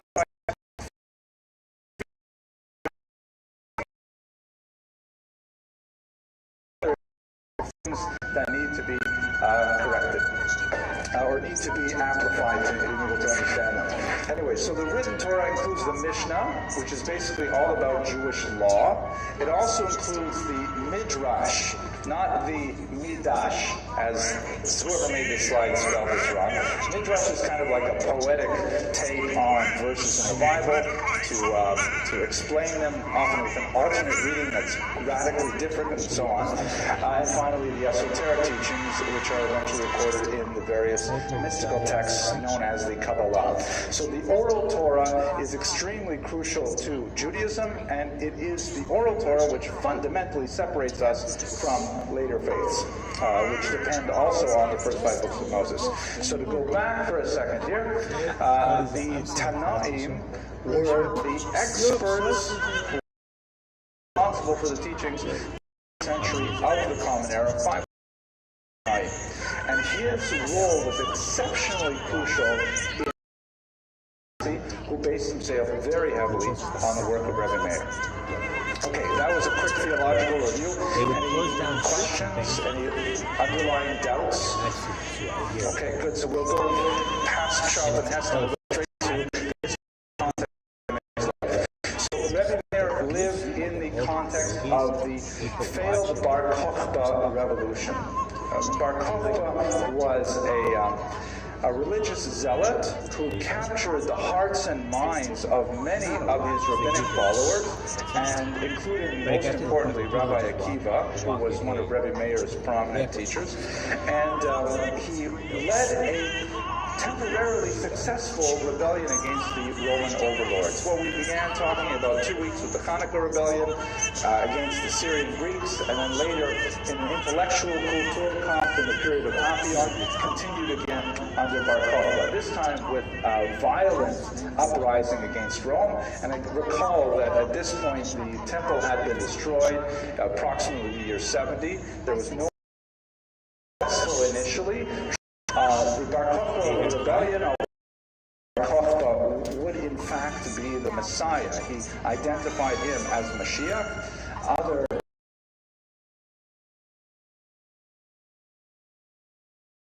in the future, Bar Kokhba is named the Mashiach, which is a kind of a big put down at the same time. At any rate, the part where Rabbi Meir becomes extremely important is in the aftermath of the failed rebellion, because the Roman backlash under the Emperor Hadrian was absolutely horrific. The so-called Hadrianic persecutions are among the worst in the entire span of Jewish history, and they are there's a passage known as those passages were posed after the failed Bar Kokhba rebellion, including horrific punishments such as being flayed alive, the leaders of the rabbinic establishment in order to instill fear in the general Jewish populace. This was the period when Rabbi Meir was most active, a highly tenuous period for the very existence of the Jewish polity, and one in which he was ultimately successful, at least on an intellectual, if not on a personal level.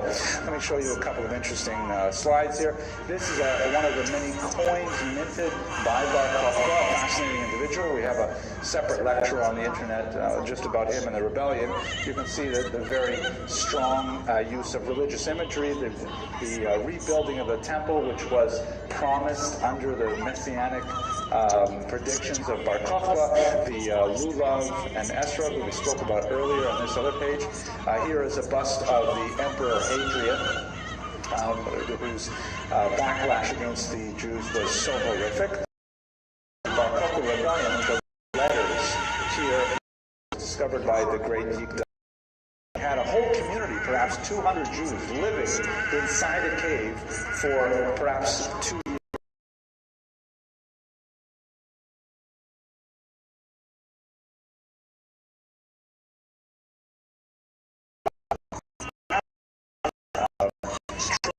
Documents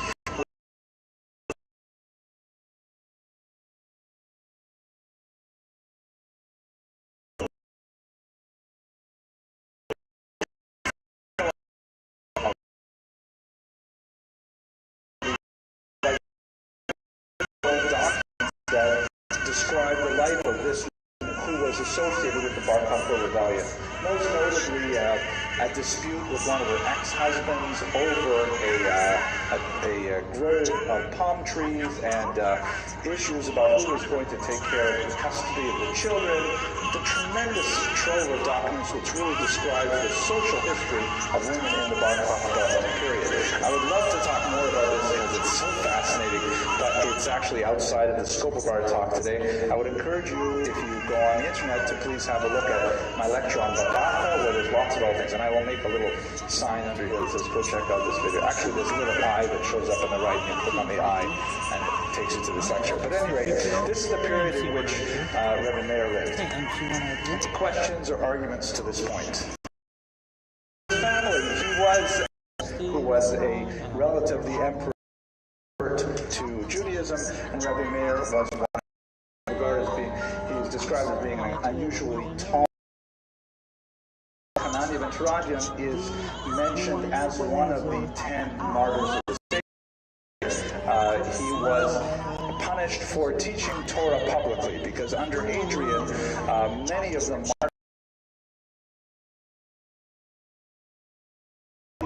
correctly surmised that the Torah was the beating heart of the Jewish people, and so long as Jews were engaged in Torah study, they would endure. And so he strove to eliminate that aspect of Jewish society unsuccessfully, but he certainly put his best energies into brutally quashing any attempts to teach Torah publicly.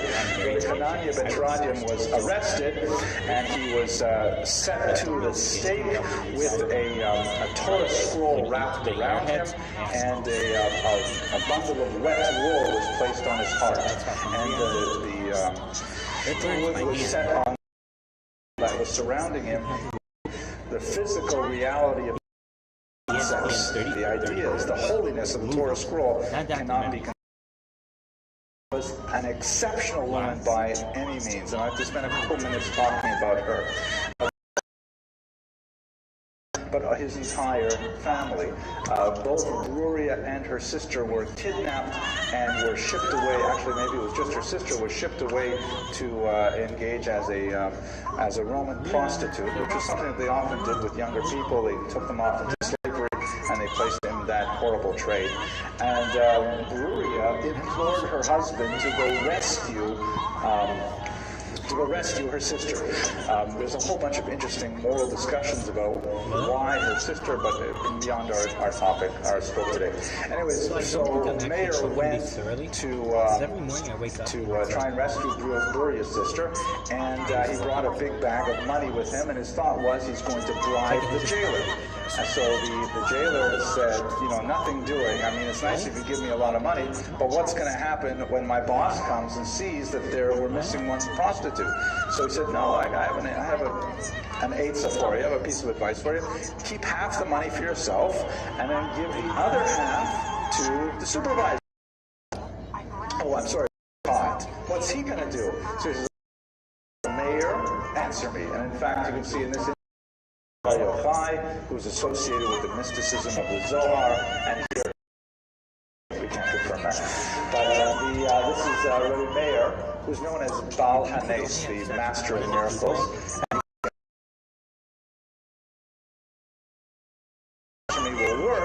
He says, there's some wild dogs over there. Let me go over to those wild dogs, and I will say this phrase, God of Meir, answer me, and you will see that I'll be saved. And in fact, he went over there, and the vicious dogs, immediately calmed down and submitted to be petted and were very nice to him. So the jailer said, okay, sounds like a good idea. And the kakaba, that's exactly what happened. The supervisor came, he gave him half the money, and then the other supervisor came, and he didn't have money, but he said, when he was about to be hung for giving away a prostitute, he said, God of Meir, answer me, and the rope broke, and everybody felt that was an omen, and therefore they let him go. So this phrase, God of Meir, maybe I'll just jump ahead one more slide, although I have more to say here. This phrase, God of Meir, answer me, has become proverbial in the Jewish tradition based on this story. Miracles. And constantly in our house, you lose something, or and you say, God of Meir, answer me, and you put in some charity, and then you wait. And then money shows up. So this is all based story, Rabbi Meir Baal HaNes, and obviously it's a great marketing ploy. If you want to start it, you should have a scholarship here called Rabbi Meir Baal HaNes Scholarship Fund. All you have to do is, anyway, let's go back here. So, Gloria was a phenomenal woman in her own right, and I think I gave a lecture on her many years ago. I'd like to do another one because she's just so amazing. But by learning a little bit more about how exceptional Gloria is, we'll reflect on our main topic, which is Meir, because it takes a phenomenal person to be married to a woman like Gloria. I know, because I am too. Maybe not Gloria, but someone like that. So Gloria was a brilliant woman. She is one of the very, very few women who's actually quoted in the Talmud by name, and a woman who is correcting the rabbis.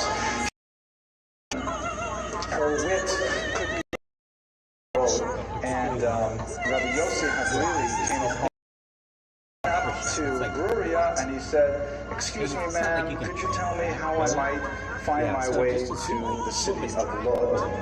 And so Gloria responded to him. She said, "You fool, haven't you read where it says in the Talmud, it says in the Mishnah, do not speak overmuch with women? You should have said to me, which way to Lod?" And that's it. Meaning, all this other stuff, "Excuse me, ma'am, how are you? Which way is it to Lod? I was hoping to get there by noon." Irrelevant. Now, what does that specific phrase mean? I'm not a Talmudic scholar, but it seems to me that she is, in a kind of subversive way, even criticizing the teaching itself, saying, don't speak over much with women. I'll show you what it means to speak over much with women. It's kind of like a criticism, really, you'll see, at the same time. She's putting him in his place in a very unorthodox manner. And she does this throughout her career, so much so that there is an alternate tradition of her death that is probably not supported by the vast majority. Correcting her Gloria, actually, it's become, it's all with hooligans in his neighborhood. There were from the base medrash at night, and so come on, that's not a Jewish attitude. Does it say, and she quotes a verse in Psalms that says, and sinners should die? No, it says, and sins should cease. Sins should die. So therefore, she says, Meir, you should pray that they do tshuva, that they repent, and they stop sinning. The people don't need to go away. The acts, the behavior has to change, but not the people. And so Rabbi Meir accepted her correction, and in fact, he changed the nature of his prayers, and it worked out in that way. One more story about Gloria, which also illustrates the kind of tragedies that Rabbi Meir had to go through. Very, very powerful and moving story. They had twin sons. Collateral for something, and then after he had the obligation to return the collateral, or would be allowed to hand it over. And she says, "Well, come into the bedroom with me." And she brought him in, and she folded back the blanket because she his deposit, and we are required to hand it over. So it's referring, of course, to the lives of their two sons. Very powerful story that illuminates something about who Gloria was as an individual, and also about the character of Meir himself. Okay, so that's something about his family background and circumstances. Any questions or arguments to this point? Perfectly clear as the sun at noonday, right? Apion was easy. This is much harder. Okay, so let's go on. Now, Rabbi Meir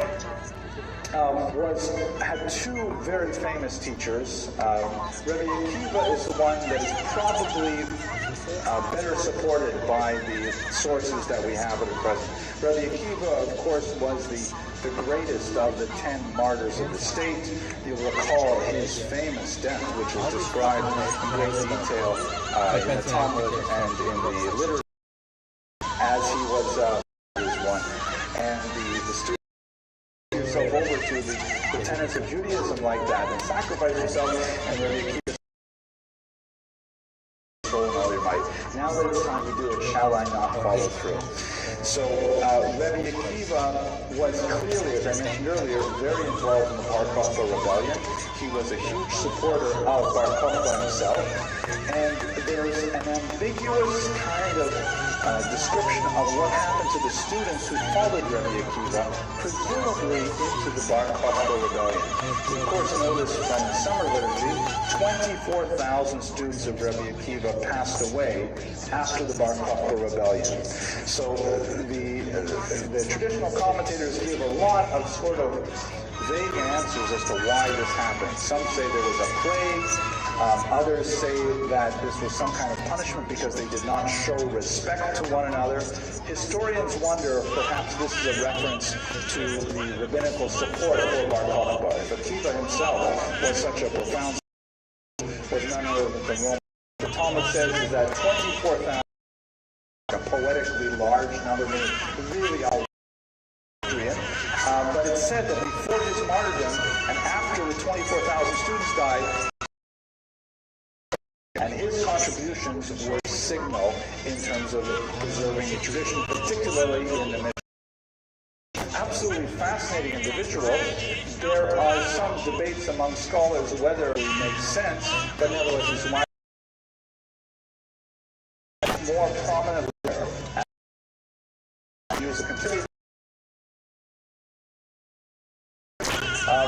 This is a complex story that would take a lot more time, I think, to explicate on a philosophical level, but there are a couple of different versions in the Talmud as to why he went off the derech and why he ceased being an observant Jew, and nevertheless, remember, Tzadik V'Ralo, why do the righteous suffer?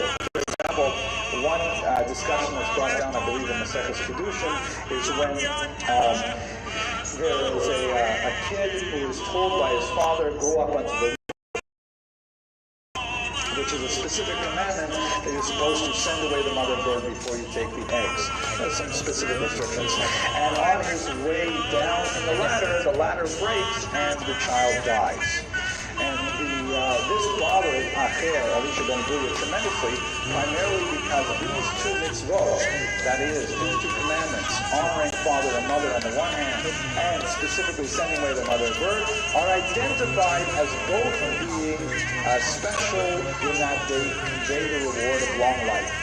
And Elisha ben Abuya asked in the Talmud, where is the long life of this guy? He listened to his father, to shoot away the mother bird, and then he dies, and he gives up on God. He says, God is not fair. How is it possible? It says in the Torah, you get a long life, and then this is what happens to him. Another example that's brought down in the Talmud is that one of his teachers was Chutzpis HaMaturgaman, Chutzpis, the translator, who would translate things from Hebrew into Aramaic, and he saw his teacher murdered by the Romans in the Hadrianic persecutions. He saw him decapitated and his head being dragged through the streets by a pig. And as he saw his teacher's tongue hit the ground, he said, how is it possible that the tongue that spoke such wisdom should now be so degraded? And he did not agree to maintain a relation to persecutions that very fascinating description in the Talmud and by the commentators to refer to the depths of the mystical tradition. And of pure alabaster, do not cry out, water, water. Strange kind of passage. But they go down there, Ben Zoma insists on looking behind this sort of partition, and he dies. Ben Azai has a look on the other side, and he goes insane. Elisha ben Abuya, our protagonist here, refuses to look, and he says, that's it. The Talmud says he uprooted the saplings, meaning a euphemism for he rejected Judaism, and only Rabbi Akiva was able to exit from the Pardes hole. A lot of interesting commentaries on this, but one of the basic ideas is that this alabaster wall, if you look at the 17th century commentary of the Marsha, he illustrates this a little bit. The wall represents this problem of theodicy, of Tzadik V'Ralo, of why do the righteous suffer. Ben Zoma wanted to know the secret why it is that the righteous suffer, and when he saw the other side, he said, okay, I accept it, and now I'm going to go to my just reward. Ben Azai says, I want to see it, and I want to bring it back to this world so we can understand it, but his mind was torn up. nothing to do with it. Of the even though Elisha ben accosted with us, he came. Meaning I can see the value in my teacher Elisha. Important to me, I cast aside, which is incidentally the same thing that Rabbi criticized for reading the works of Nathan of Gaza, the prime propagandist of Shabbatai Tzvi. He wrote to his teacher and said, hey, I eat me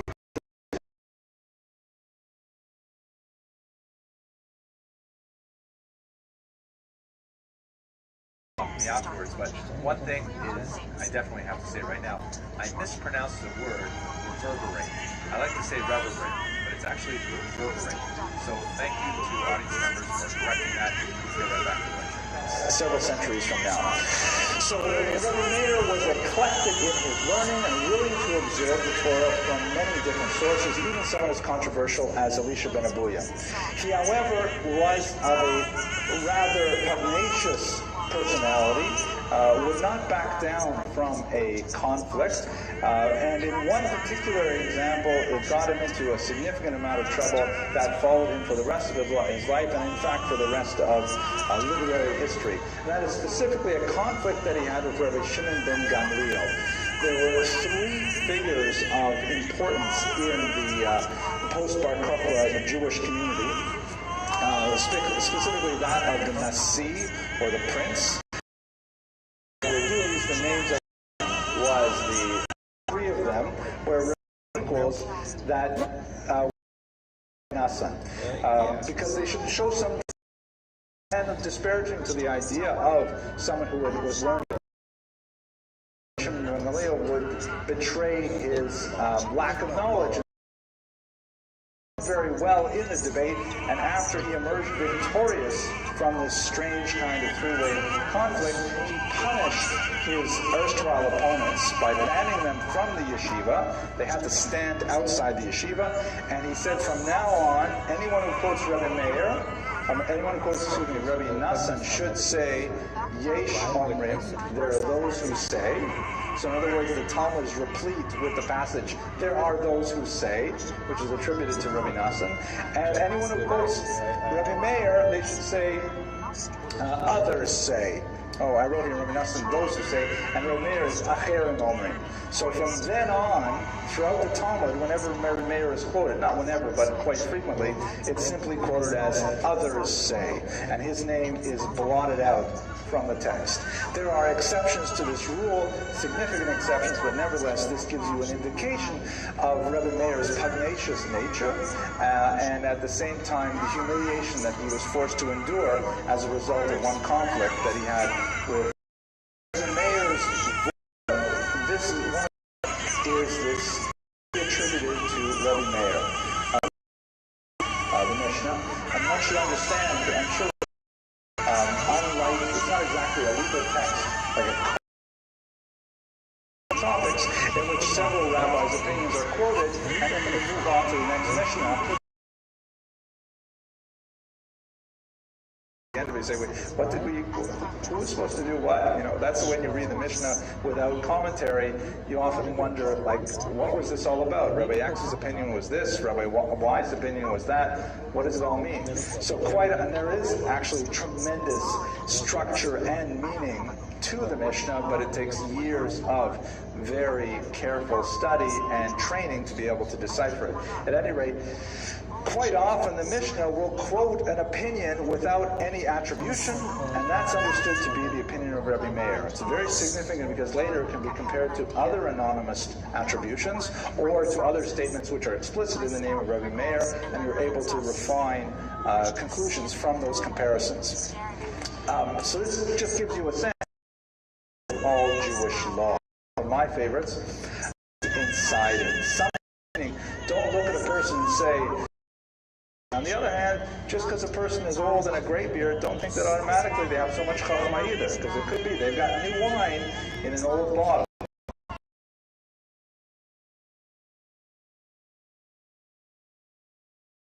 is, when we're born, same kind of teaching really. When we're born, we have this highly acquisitionist instinct. We're very avaricious. We want to grab, we want to snatch, we want to claim things for ourselves. But when we die, our hands are open, meaning we could take nothing at all with us to the next world. A very, stoic kind of meditation on the meaning of the pursuits in life. These are the kinds of things that Rebbe Meir taught. Now, his end was not a pleasant one. In the context of the Bar Kokhba persecutions, he was forced to flee Israel, most likely to Babylon, and although we have him in Asia Minor, water that would lap a argument to say that on the shore of the to him in the Yam Kinneret, very beautiful location, but promoting spiritual tourism is something that's been going on in Israel for hundreds of years. Nevertheless, he fled to Babylon, most likely single, because his wife had passed away by that point. Now, why did Bruria pass away? There's a strange outlier passage in Rashi, a story in Rashi on Avodah Zarah Daf Yud Ches Amud Beis that seems so entirely uncharacteristic of Bruria that many scholars simply deny that it has any historical validity whatsoever. Nevertheless, it is such a powerful story that I'll relate it to you now.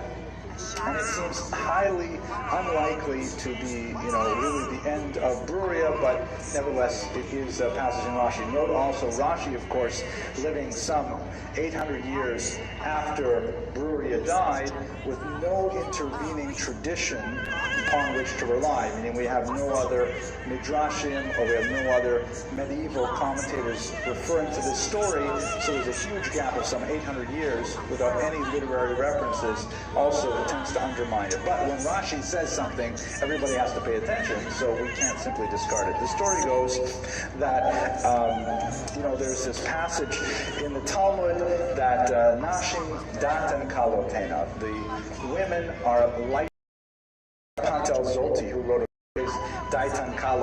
It's used in the context if someone went to it's not my Bruria. She's someone special. You can't budge her. She is so. See if one of you young yeshiva boys, if you can seduce my wife, that will really show you that she will give in to nothing. It's a very strange thing for a rabbi to say about his wife to his students and so on. It smacks of the, it begs credulity.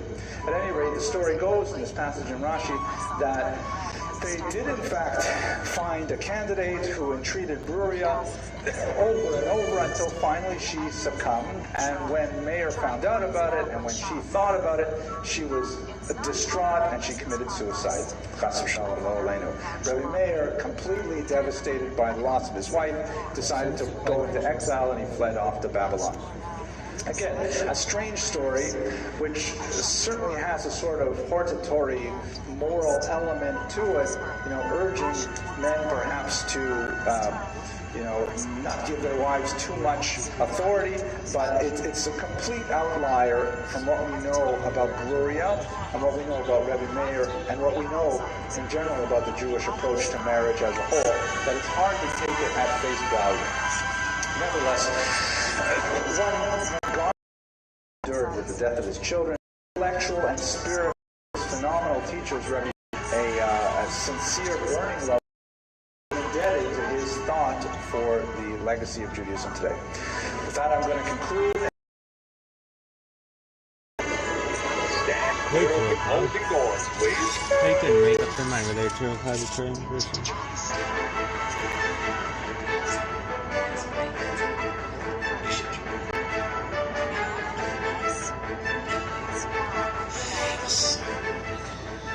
Tonight's topic is going to be on Viktor Frankl, a very important thinker that I understand my own children have been exposed to at about the same age that I started reading Viktor Frankl, and I suddenly realized know how much of an impact he had on the formation of my own personality in my emerging adulthood years, but I thought it would be certainly very appropriate for us to speak about him tonight.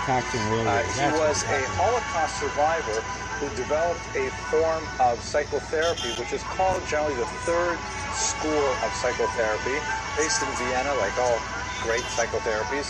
He flows very second school and therapy of the great thinkers of for Freud, life is meaning, and the main contribution desperately crave meaning in their lives, and they can put up with an huge insight that, as I said, had a tremendous impact on my own thinking as a young adult, and I think it's had a great impact on my children as well. So let's look at his life, which spans most of the 20th century. His years are 1905 to 1907, and understand the dramatic experiences that he endured and the way in which he transformed them into becoming a tremendous world thinker. Here's a picture of him in his childhood. You see the child on the top there. Can we adjust the image a little bit, the name Malka? No, not with that button. I'm scared we'll turn it off. Just tilt it upwards so we can see his Shane upon him. There we go. The one in the middle is Viktor Frankl. When I was a little boy, I thought that my Hebrew name was Shane upon him for a long time because my grandmother would always call me that. His family were middle-class Jewish Viennese bureaucrats working primarily in the civil service. He had a fairly strong exposure to traditional Judaism, and he actually had something of a talent as a chazan, as a cantor. And according to the biographies that have appeared of Viktor Frankl, he apparently, when he was in his early adolescence, he was sought out as a choir member and as someone to lead the services because he had a very beautiful voice. However, he had an adolescent brush with atheism. Remained very important. His legacy is, he liked to refer to it in both those faiths. He himself just to the ideals of Judaism, although not necessarily in practice, serving both Hanukkah and Christmas and so on. And his wife later said that she thought her husband was actually a holy man because he was such a great character. But his outward representation of Jewish values was not in conformity with Orthodox tradition. Nevertheless, there's no question that his ideas in many ways are in harmony with both Judaism and Christianity. But let's go on to the real essence of his life. He became a medical doctor specializing in neurology, again very much under the same influence of Sigmund Freud, with whom as a young man he had a significant relationship with. Freud was a mentor to him, they corresponded quite a bit, and Freud encouraged him to publish one of his articles, so he had definite direct contact with the father of psychoanalysis. Even more so, he had influence under Freud's disciple, Adler, who argued against the pleasure principle but had a marked impact on the young Frankl. Frankl specialized in, like Freud as well, the intersection of mental thoughts, imagination, and so on, and their physical manifestations. And in particular, he was very interested in the phenomenon of suicide. It was a lifelong occupation for him, service for that were usually connected to these. It was developed without any, I don't know if it was really true, was because they were worried that kids would jump out of the windows when they became depressed. We even had in many schools,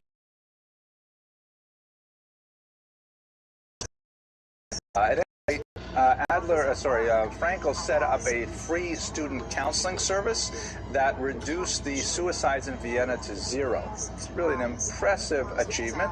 Later, he made quite a career out of this.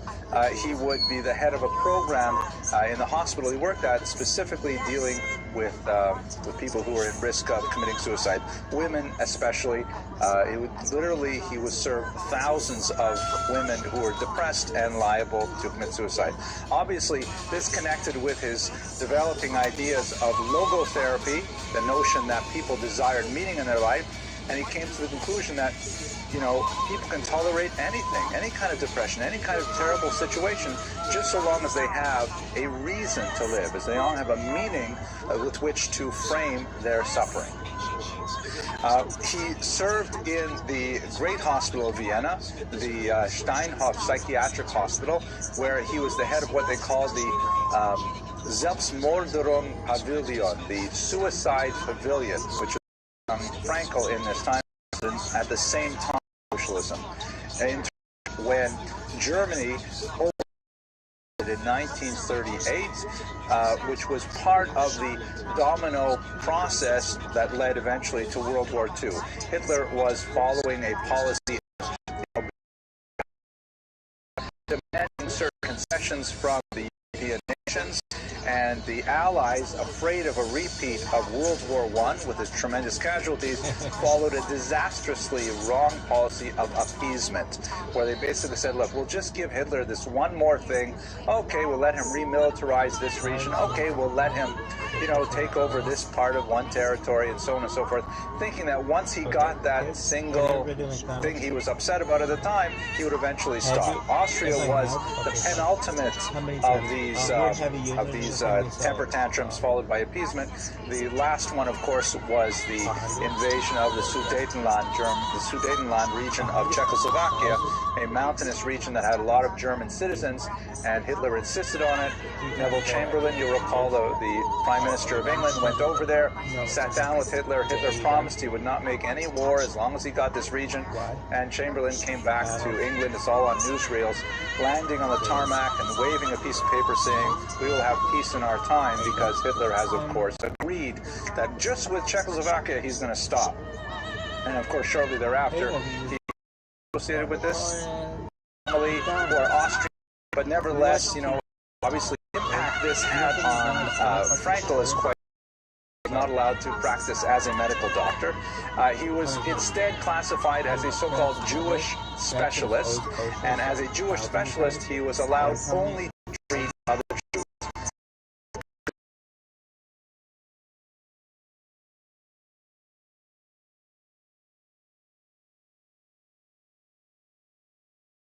At this time as the head of the neurology department, but under these very difficult circumstances, he was dealing with a lot of Jews who were under incredible stresses as the war was progressing and the persecution was increasing. The Jews of Vienna were not immediately deported to the concentration camps. For the Jews of the city of Vienna itself, it took a few years before that would actually come to pass. So they lived the early years under increasing strain. We know a few things about what Frankl did during this brief period. In particular, he took a fairly heroic stance against the Nazi policy known as Operation Euthanasia. This was an absolutely horrific and cruel program in which the Nazis would gas to death children with Down syndrome and other obvious genetic or mental defects. And so many patients were evaluated by people like Dr. Frankl, who insisted that the Nazis subject these experiments rape children that had any genetic defects in order to treat from the Nazi experiments. And these experiments in gassing to the beginning of the Holocaust per se. Just prior to his deportation to the camps, he married a young Jewish woman named Tilly Gross.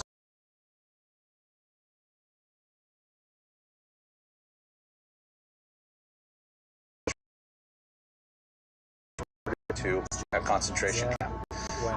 The tragedy is still more poignant because in 1942, Frankl actually received a tremendously rare visa to emigrate to the United States of America. And he had this last-minute opportunity to actually leave Vienna behind, take his young bride, and make it to these shores for safety. And in fact, you know, delighted that was what he was planning to do. And he went home to speak about it with his parents.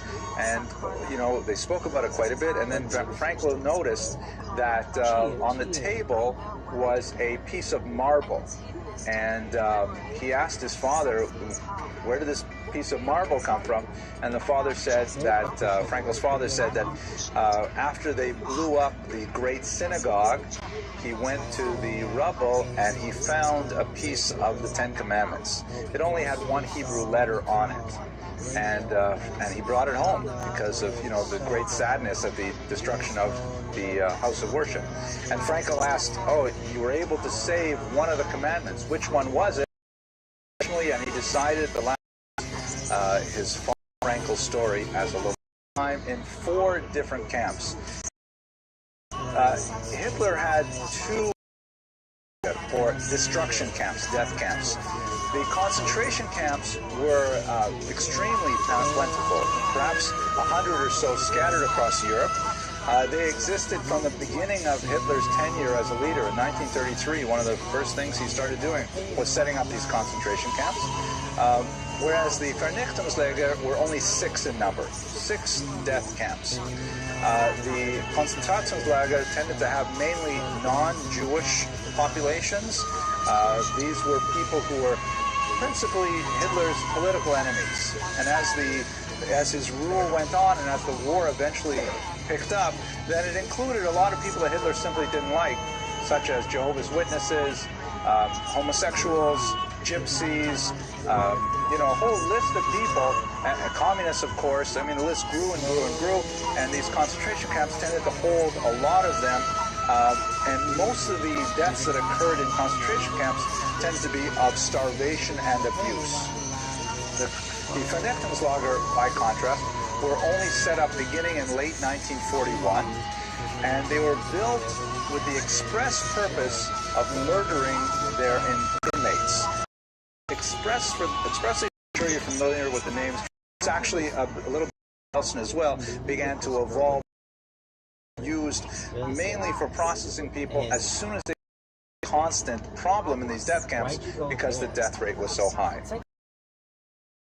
And it was actually considered a model camp that Hitler would frequently open to the Red so on. His father died shortly thereafter. And then they were all deported to Auschwitz, where his mother died, and his young wife died, and his brother as well. His sister, by the way, survived the war, and she's the only member of the family besides Frankel himself. I tried to track down this source, but I did read in one of the biographical materials that his wife was forced to have an abortion in the camps and then later was killed. It's certainly not beyond a possibility. And then afterwards, he spent, oh, I forgot to mention, a very important thing about the Vernichtungslager, though. About 90% of the Jews who arrived at one of these 6 death camps were killed within 24 hours. There was a selection process right at the very beginning when they would disembark from the trains, and there would be someone who would kind of evaluate their state of physical health. Those who were deemed to look like they could do some physical work were for medical personal bodies, prosthetic limbs, extreme cases, their skin controversy as well. And of course, you know that the end of the story is they would then be gassed and their for the operation of the camp, such as the notorious Sonderkommando, the special commandos who were Jews who were charged with the terrible task of removing the bodies from the gas chamber and transporting them to the crematoria. In some cases, the capos, the internal enforcers of the camp, and so on. And many of these camps had industries attached to them. Auschwitz, for example, had 5 satellite camps that were involved in producing various things for the war effort. A camp called Una, for example, just outside Auschwitz, made acetone, which was a chemical very much useful in the manufacturing process. So this was kind of like an afterthought for the Germans to have this small population in every camp that was actually doing some kind of useful labor. Frankel's experience was he was selected to go to the right, and he was made a slave labor. Starvation diet as a slave laborer, and towards the end of the war, because his work as a psychological counselor began to be noticed, sometimes getting special treatment. 19 camp from Dachau discoveries. It's important to know this from many people who survived the war. The term that was used to describe prisoners who had reached the end of their rope, and they were, just days, weeks away from death.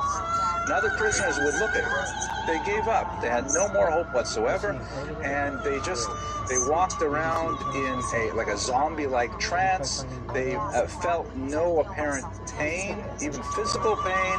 Nothing seemed to bother them. They did not have the will to live in any form, to get more food, or any of the kind of camp squabbles did not affect them anymore. They just kind of shuffled around until finally they expired of the host of illnesses and starvation that could expose them to.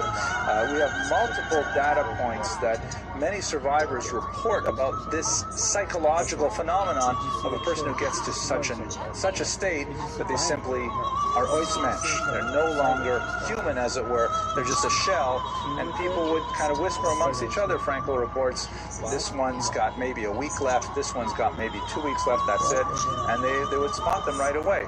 They could have their shoes stolen from them, and that's essentially the key to life for things like shoes in the winter, and it wouldn't bother them. They would simply go on without shoes until eventually they expired from the cold and so on.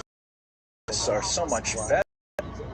I love to refer to people, for example, whatever, and they were stored in a big building that was called Canada.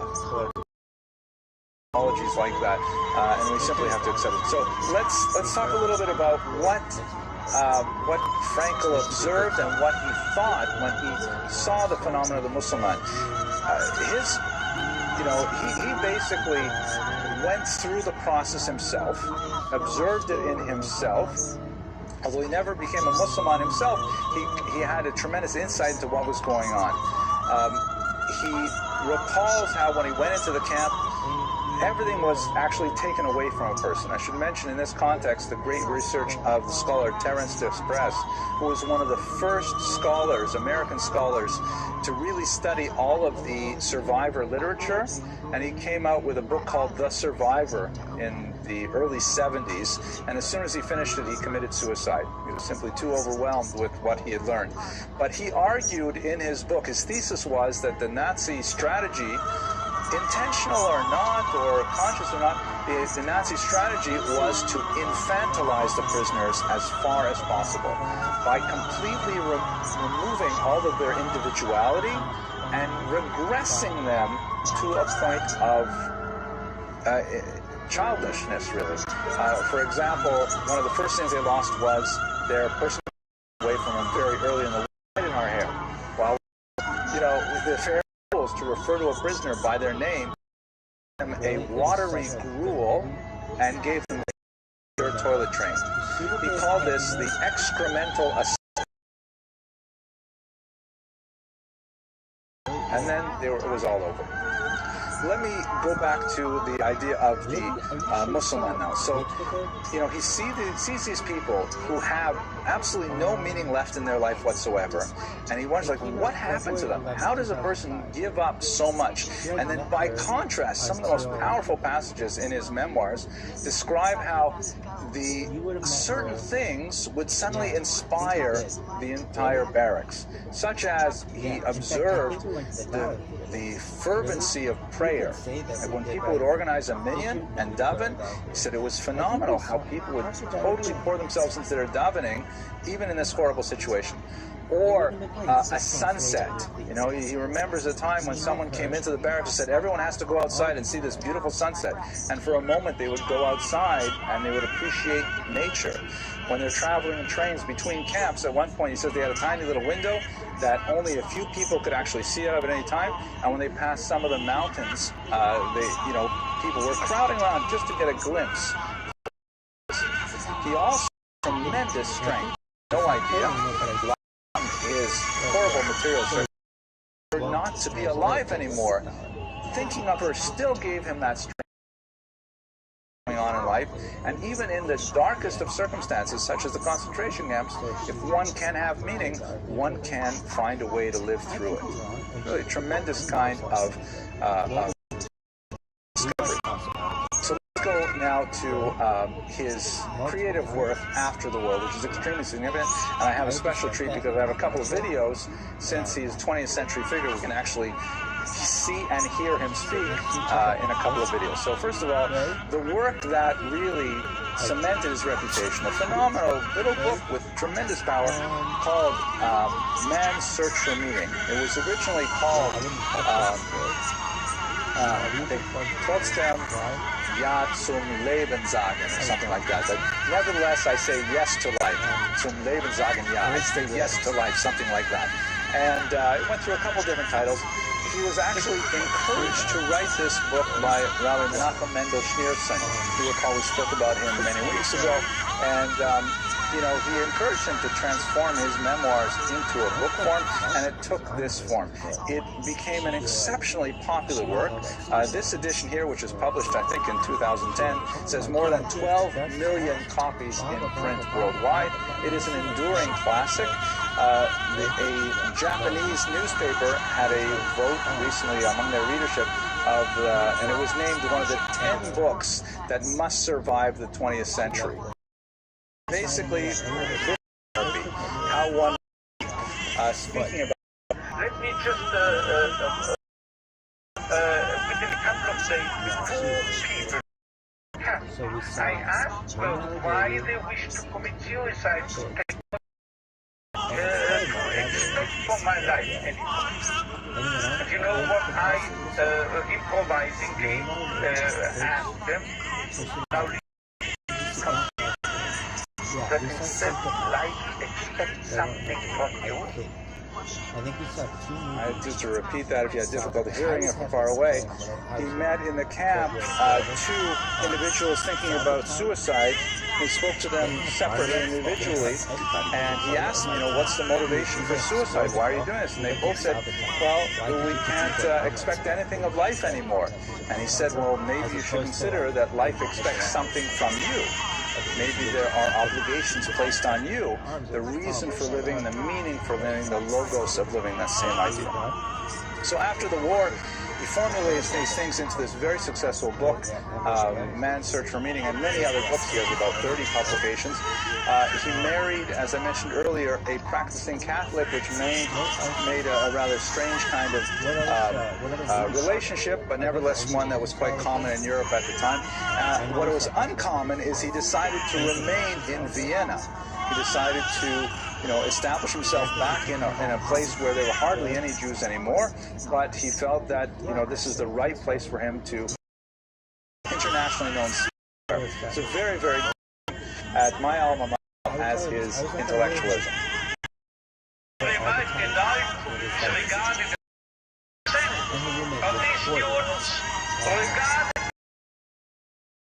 The top category.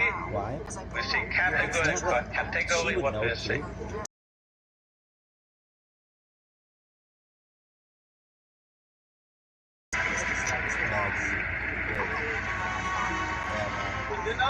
know what the top category was? 78% of these American youngsters were concerned, as they expressed it themselves, with finding a meaning and purpose in their lives. So this is a realistic view, man. And you know, you won't believe it. Gray hair, my age, I started taking flying lessons recently. Do you know what my flying instructor told me? If you are starting here, wish to get here, the east, heading for this, and you have a crosswind, you will drift, and you will land here, so you have to do what we pilots call crabbing, so C-R-A-B, crabbing. You have to head for north of this airfield, and you have to fly land here. We take land as applause will soon know why. And looking into that time, we have to be idealists in a way, because then we wind up and be true with the real reality. Man as he should be, we make him capable of becoming what he can be. This was not my flight instructor, this was not me, this was Goethe. He said this verbally. And now you will understand why one of my writings once said, this is the most apt maxim and motto for any psychotherapeutic activity. So if you don't recognize a young man's way to meaning, man's search for meaning, you make him worse, you make him dull, you make him frustrated, you still add and contribute to his frustration. While if you presuppose in this man, if in this so-called criminal or juvenile delinquent or drug abuse and so forth, there must be a what we call spark, a spark of search for meaning. Let's recognize this, let's presuppose it, and then you will elicit it from him, and you will make him become what he in principle is capable of becoming. Some brilliant passage, and as you can see that he's a very gifted speaker and a gifted writer as well, and his ideas are really quite engaging. I want to read you one short passage from Man's Search for Meaning. Strange and remarkable on the part of the author. You really should have more meaning, so you eventually don't aim at success. The more cannot be pursued. It must ensue. And it only does so as the one surrender to a person other than oneself. Happiness must happen, and the same holds for success. You have to let it happen by not caring about it. I want you to listen to what your conscience commands you to do and go on to carry it out to the best of your knowledge. Then you will live to see that in the long run, I say, success will follow you precisely because you had forgotten to think about it. Brilliant, right? It talks about the idea of using, they're very Jewish ideas, the idea of being mevatel, of nullifying yourself before a much greater ideal. Whether it is God, which would be certainly consistent with the Jewish tradition, whether it is your family, whatever it is, that if you give yourself over, if you give yourself over to another cause and completely sublimate yourself or subjugate yourself to that cause, then happiness and success will ultimately ensue. Whereas if you try to say, I want to be, I want to have, it won't work at all. It's a brilliant life lesson. Now, let me introduce it. There were some controversies in life, which I shouldn't leave this lecture without mentioning. There were some critics of Frankel's work. For example, some of the things that happened in the concentration camps, I don't think, I mentioned in passing to my wife, did you hear this about Viktor Frankl? And she was like so angry that anyone, he apparently would say, well, under the extreme are that he maintained involvement in the Nazi Party, such as, for example, Kurt Waldheim. Minor criticisms, but nevertheless his life is not totally without controversy. So by way of legacy, let's just look at this last quote of his. Between stimulus and response, there is a space. In that space is our power to choose our response. In our response lies our growth and our freedom. Essentially, the way that we react to stress is what defines us as human beings. Frankel's life was one of tremendous import, and I think he's left a legacy that continues to affect people all across the world to the present day and beyond. So with that, I'd like to conclude tonight's lecture. I'll stick around for a few questions. I want to remind you that we're not going to be meeting until after Passover. So we'll send out notices and in the show bulletin when we'll start up again. Thank you very much for your attention.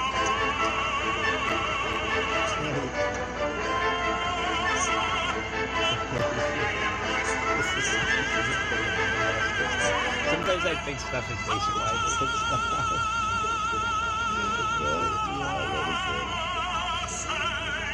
Oh, there were only 7 of them?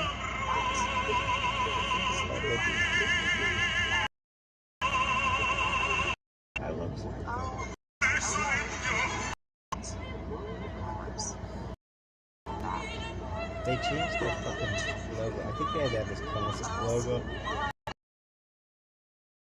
Is that the end of your story? Have you ever been to a boat race? Yeah, right. No. Have I? I think so. Really? One time? Really? Really? Yeah. Was it expensive? The best was fucking fantastic things. Really? Yeah, because they had this thing. What would they do? They cut your hair at the end, and they take a little bit of your hair and put it in this door, and then you got to go to this other door and put your hand in it. Was it a sucker? And it was like, your mind was blown. Like, they could take your hair. They had a machine that took your hair and made it into a sucker. Was that the best place? Yeah. Where? They had that thing. Right?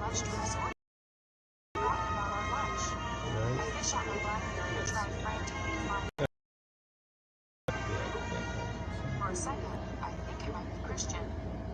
The blonde god. Was it? Oh. It's a cool, their new one's cool. I feel guilty for not having called him. What in the fuck are you talking about, Fantastic Shirt, Sam's? white t-shirt, and jeans. I'm just telling you. Wow. They used to have this other logo. He says, not even Christian. I could. He gives me a big hug. Is everything okay? I ask. I thought it was a logo. Oh yeah, it is. See how like random shit sticks with you, kids? I flush and can't help but Right? smile. Yeah. The original thing. Hair color. Ethan exclaims, Tell me the story of Fantastic Sam's, Dad. Fantastic Sam's, kid, was started in 19... I came by on the off chance you could do lunch. I've been rolling in Seattle for Where was the courses first in one? September. We're gonna learn all that stuff. Oh, so much Woolburn, has happened. Massachusetts I is have a its ton to tell brothers. you, but right now, But where I was the can't. first I have a meeting. An idea hits me hard. And I You have to take this thing. that I can manage. He rolls his whatever, wins. It was the greatest fucking idea I've ever seen. Where is she? You could play video games, but you didn't have to watch ESPN, but like, men would go there just so that they could watch ESPN. Really? Yeah. What was another one like that? Stadium Cuts or something? What is it? Matching high heel pumps with straps around her slim ankles. She looks stunning. Is that a good one? Yeah, it's cool. They give you a little massage at the end. The ladies are pretty hot though. Right? Is that what it's called? Stadium Cuts? I give her a quick hug as she stares rather blatantly at me. This is the Logo. He nods, his eyebrows raised in surprise. Sport. Mia blinks several times as she That's gives me Sport Cups. At least my experience, and Mia blinks it again. wasn't quite as bad. We're watching. Really She bad. blushes. Oh my, I don't think I've ever seen her blush. I can't be blush, I said lamely. Ethan has agreed to take me, if that's okay. Can we have a rain check? Right? Sure, she says quietly. Mia, quiet. This is novel. Yeah, I'll take it Yeah, from I'll here. use it. Ethan says, offering Mia his arm. She accepts it with a shy Oh smile. my god, get me off of this. Mia turns to me and mouths. Stretch that thing. Stretch that thing.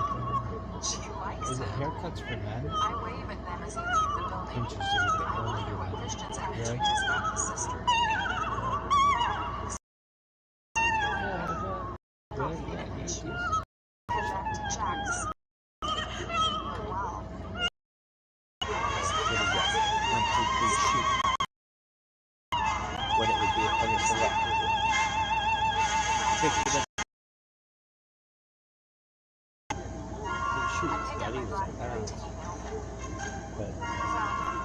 as opposed to eeny, meeny, miny, moe. Why?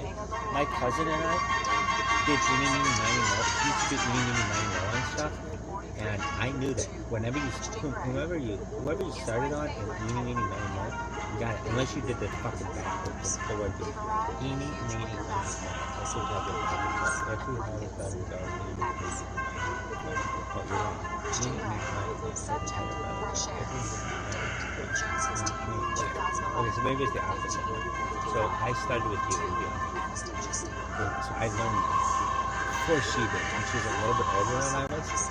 And so I go, let's play eeny, meeny, miny, moe. Really? Yeah. Between my cousin and I. Alright, you're like, you're like, oh, okay, yeah. Start on point. Well, yeah. If I wanted to do the same word, so I'm going to do it and start on that. But yeah. So then she figured that out. Well, yeah. Now, when I was a kid, this was the only racist. Actually, I would say this is like a less racist, maybe 7 fucking belt. That was Anderson. It was like, what was it? She said, I'm not. In the context she said it, I would say, but she was. She said, catch a and end if you challenge, make it pay 50 cents. Oh my god. We went and told the teachers about it. I have had some requests to kind of cut back on the rabbi jokes. Rabbis are getting a really hard time in this class, but I have to tell you one more rabbi joke. So it goes like this. A young rabbi takes over a new position. God, what a terrible and the retiring rabbi is on his way out. He meets with the young rabbi and he says, listen, it's very nice you've got this position and you'll find it's a wonderful community and you're going to fit right in, I'm sure. But there will be times when you will experience conflict, in particular with the board of directors. It's hard to be a rabbi when you have a very opinionated board. And so I have, over my many years of experience, compiled a few really basic ideas that I think will help you if you ever experience any conflict of that nature. In my desk, you will find 3 sealed envelopes. Don't open them right away. Wait until you really have a problem. And then go back to the desk, take the first envelope, have a look at what it says there, and I have a feeling that it'll help you in whatever your problem is. I didn't tell you this joke before, did I? No. So, and his name is Morris, the father of the child, a member of the board. You can't get his name right. And so he decides, you know what, the envelope. So he goes back, he takes up the he says, I'm so sorry, it's sick every now and then, things like that. Envelope which reads, prepare 3 envelopes. Okay. That's a fair rabbi joke, right? Okay. All right. Tonight's topic is this is a well-known individual. In fact, one of the great thinkers of the 20th century, who laid his impact on the world, perhaps more than perhaps a handful of Jews in the modern period, and in fact, a handful of human beings as a whole, because he really was a major influential thinker. Sigmund Freud, the father of psychoanalysis. I really didn't have to go very far to find material on Sigmund Freud, and I'm sure many of you have all taken Psych 101, and you all have the basic biography and the whole cigar business and things like that. So we're not going to do a review of Psych 101, except perhaps to talk about his interpretation of dreams. But I'd like to try and focus specifically on the Jewish aspects of his life and psychoanalytic as possible in the context. In his family was actually quite in German. It means joy. You may know many people whose name is Fried. It's the exact same word, just he became a very determined atheist and at the same time a very committed Jew. Interesting kind of parallel existence, which became a paradigm for many Jews really in the 20th century, where he was very proud of his Jewish identity, resented any influence to try and have him change his Jewish identity, but at the same time he had a very negative view of religion as a whole, and Judaism in particular. His father taught him Bible stories, and he went to regular Jewish education. He received the gymnasium education. It was a secular school system, but Jews were exempted from religious studies for Christians and were taking Hebrew Bible stories and Jewish history during those periods. So he had a fairly strong education in what would later become the Czech Republic. It was the Habsburg Empire at that time.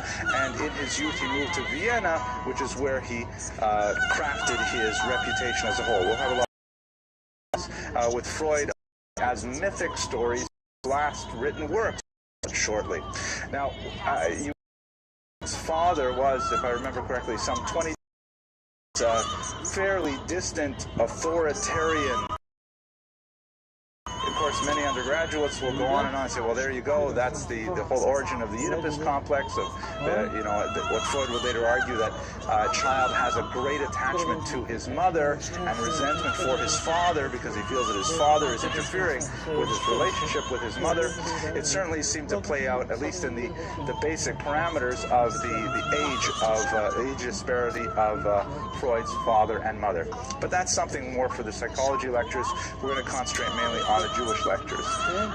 He fell in love with a very observant woman named Martha Bernays. Her grandfather was the chief rabbi of Hamburg, and he wooed her with tremendous force, with tremendous energy that he had never expended before on any other person or really a project in his youth. In fact, he shifted his entire career path in order to attract her and to be able to support her. He went into medicine because he felt that would be the best vocation to attract a good Jewish girl.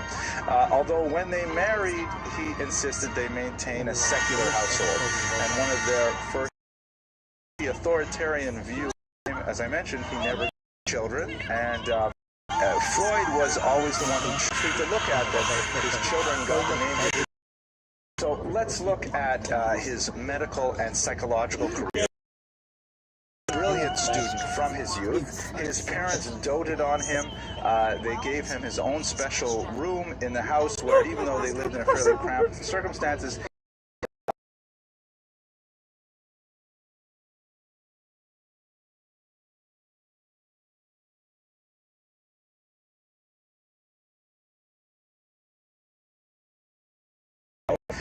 he embarked on a pretty ambitious research career, associated himself with many esteemed doctors, and he did a lot of work on neurology. He studied, the neurons in lamprey eels and all kinds of things like that. So they actually published a fair bit as a medical researcher. But that interest in neurons and neurology slowly shifted to the evolving field of hypnosis, which he found quite fascinating, and especially the idea that physical pains could be generated by thought, and that people could have ideas which could then be expressed as a physical symptom. And if you address the mental notion with hypnosis, you could actually heal the physical symptom. He was fascinated with this mind-body problem that, of course, would form the roots of his psychoanalytic practice. In particular, he made the shift over to what would be psychoanalysis under the impression of, the influence of Jean-Martin Charcot here. One of his children was named Martin after Jean-Martin Charcot. And Charcot, hysterical women, was associated with where they also had a very strong things like this whole body of ideas. The womb is hysteria, and therefore to be hysterical meant, oh, you're to a faint. It's a very famous painting, and he's talking about how this is an example of hysteria actually in practice. So Freud engaged in, brought together a lot of these elements of the mind-body problem, the idea of addressing mental symptoms to affect what were believed to be actual physical symptoms and so on, and he was quite heavily impressed by Charcot. He joined forces with Joseph Breuer, one of a whole series of young Jews who were also engaging in this pioneering field of psychological studies, and together they wrote this manuscript, Studies on Hysteria. It was actually quite a well-received book, although one of the things that began to affect the relationship between Breuer and Freud, and also affected Freud's growing reputation as well, was his strong emphasis on the sexual roots of the problem of hysteria. He believed that it had something to do with an oversexed nature of women, and that under these kinds of conditions they could behave in this manner. Sexuality became not in its infancy to think about, but is Bertha Pappenheim, who was actually a very of charitable work. But again, we have these urban Jewish women coming to nature. Let's go one more here. Then his big leap, one of the huge moments in Freud's intellectual career that really cemented his future as one of the pioneering thinkers, was what happened shortly after the death of his father, Jacob. A death that he thought originally would not affect him whatsoever, but his mourning was deeper and more profound than he had anticipated. And he found himself really puzzled as to why he felt such a tremendous loss at the loss of his father, and so he decided to engage on a profound self-analysis that began in the last few years of the 19th century, and he continued in one way or another towards the end of his life. And Freud, it's hard to minimize, it's hard to overemphasize the importance of this self-analysis that he went through. Not only did he expose his own personality to a searing searchlight of criticism, he published it. He wrote about his own self-analysis, and with very few kind of like veils of secrecy to protect himself and his embarrassment, he wrote regularly about his own dreams and what those dreams meant, no matter how embarrassing or how shameful those dreams might have been. At least this is the way of the complex he thought was the great interpretation of dreams. To the biblical Joseph, who was, of course, the great interpreter. The dreams come from God, the interpretations from God. I'm just the mouthpiece. But Freud, of course, on the table, you could trace back the vectors of that billiard bar's passage and be able to understand exactly what it was that he was talking about. How does this work? Freud believed that you would have during the day some kind of event happen to you that would stick in your mind. You might not notice it at the time, but part of your mind, I'll show you the famous iceberg metaphor in a moment, part of your brain would constantly be chewing over what was that happened when you went to buy a coffee at Starbucks or whatever the Viennese equivalent was at the turn of the 19th century, turn of the 20th century, and you would be thinking about that and thinking about that. And when you went to bed and fell asleep, then your dream would be essentially a wish fulfillment. That you would, whatever it was that bothered you about that visit to Starbucks, it would be expressed in the dream world where every single detail of it, and in the dreams, get rid of all that extra pressure. The office of Dr. Simmons would engage in free association, where he would repeat time, would then put these words together and try to create a narrative out of your dream that would make sense. The Latin aphorism that he put on the title, which reads in English, "If I cannot move heaven, I will raise hell," which is very appropriate, I think, for Freud's intent here, because his totally radical way of interpreting dreams was completely at variance with hundreds of years of dream interpretive technique, in which most societies believe that each individual symbol in a dream had a fixed meaning that crossed cultures and so on. He said that no, dreams are simply the scientifically determined expression of unfulfilled wishes in this dream state. It's an amazingly influential work, very controversial work as well, and in particular I'm going to look at one last element, then we're going to go straight to the Jewish stuff. Oh, two more last elements, then we'll talk about the Jewish stuff in particular.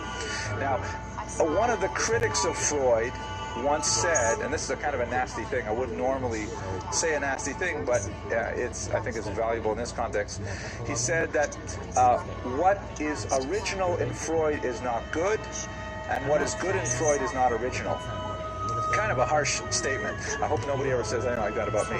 But in this context, the greatest discovery that he made was something that, you know, as I describe it to you, you may see the great parallel in psychological work.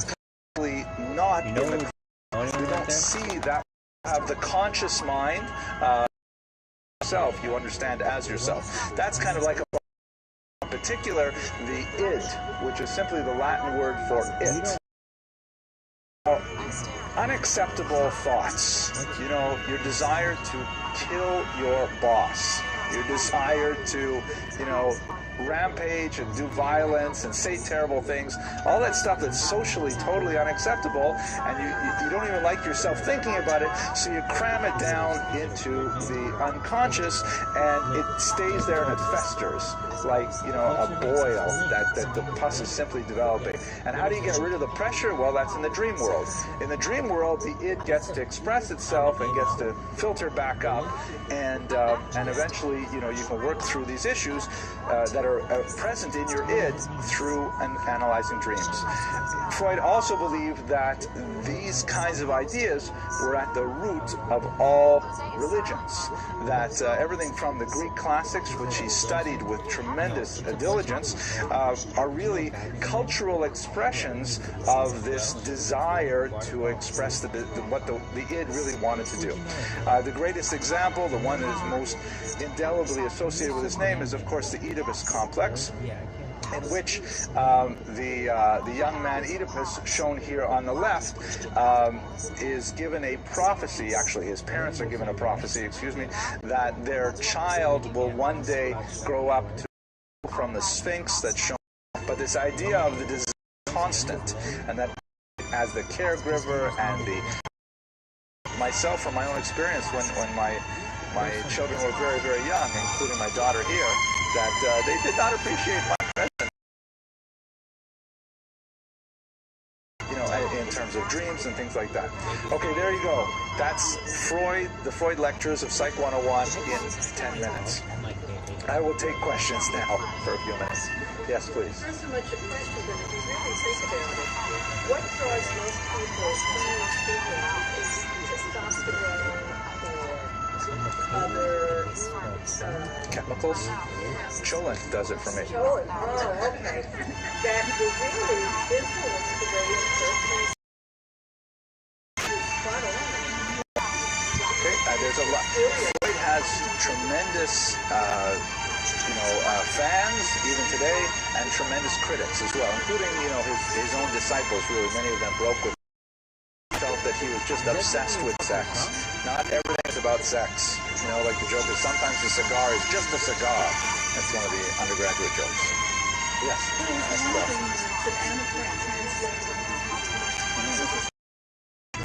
That's He loved art of world whenever he could. His author has a lot of these deep-seated identification as a godless Jew. Maybe perhaps in the context of what you were saying earlier, that searing self-analysis. At the same time, even though he completely disassociated from the Jewish religious tradition, except in a literary sense, in which he loved to read about the biblical stories and so on, he was very proud to be a Jew. And in fact, one of the stories that he writes about in his interpretation of dreams, again, you'll recall that as a context of his self-analysis, he's constantly writing about his own dreams, his own fears. He's exposing these things to, you know, hundreds and thousands of readers over the last century. He described a conversation he had with his father when he was very young. And his father told him about what anti-Semitism was like when he was young.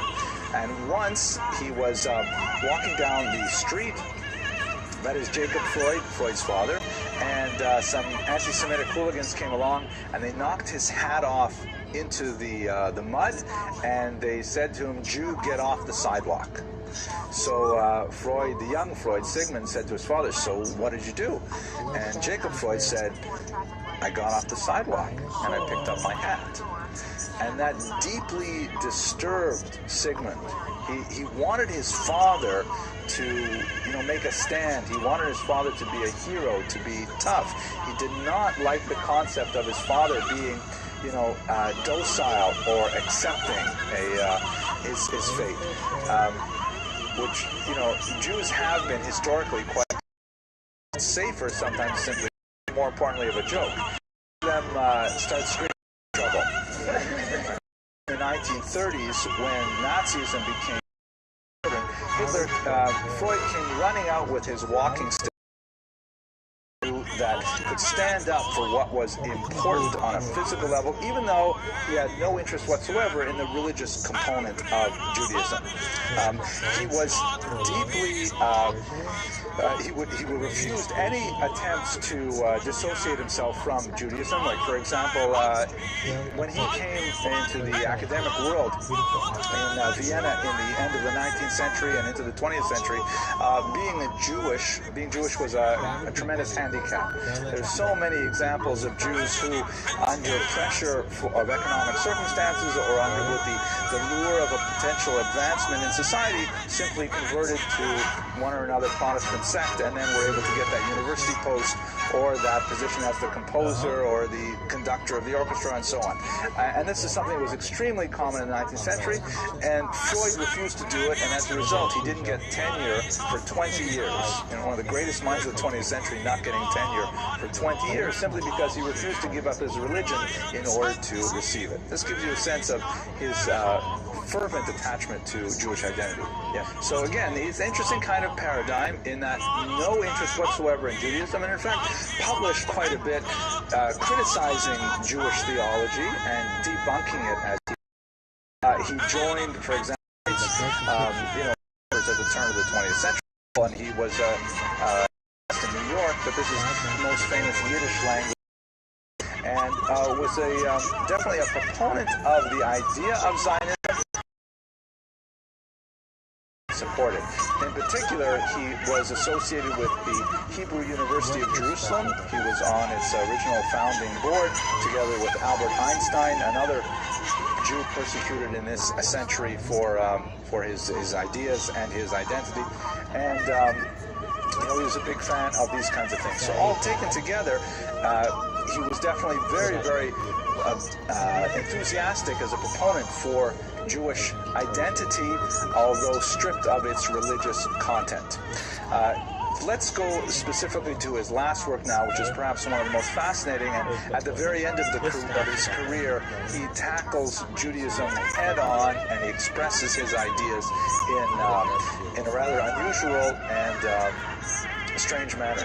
Specifically, in this last book, Moses and Monotheism, Freud argues that the biblical story as we have it is incorrect. Freud, the story with Moses, who was Egyptian-born and simply accepted and then takes them out, who lives in the Egyptian world. Freud argued that Moses was and it hasn't got any traction whatsoever in the because what Freud argued was that once they were out in the desert, the Jews actually balked at Moses' imperious leadership and they murdered him. So the whole story with being on Mount Nebo and seeing the land of Israel, the Jews couldn't stand him anymore, says Freud, and as a result, they actually took him out. Now, for Freud, this was an extremely significant thing because he felt that this was another archetype, just like the Oedipus complex refers to the desire to marry one's mother and murder one's father. This represents the desire to become the authority figure oneself. Again, reflect on Freud's own upbringing with that much older father and things like that. It's strange to kind of trace these things through. But he felt that by murdering Moses, the Jews, as it were, liberated themselves entirely from the indentature. That's a good word. Is it a real word? Indenture?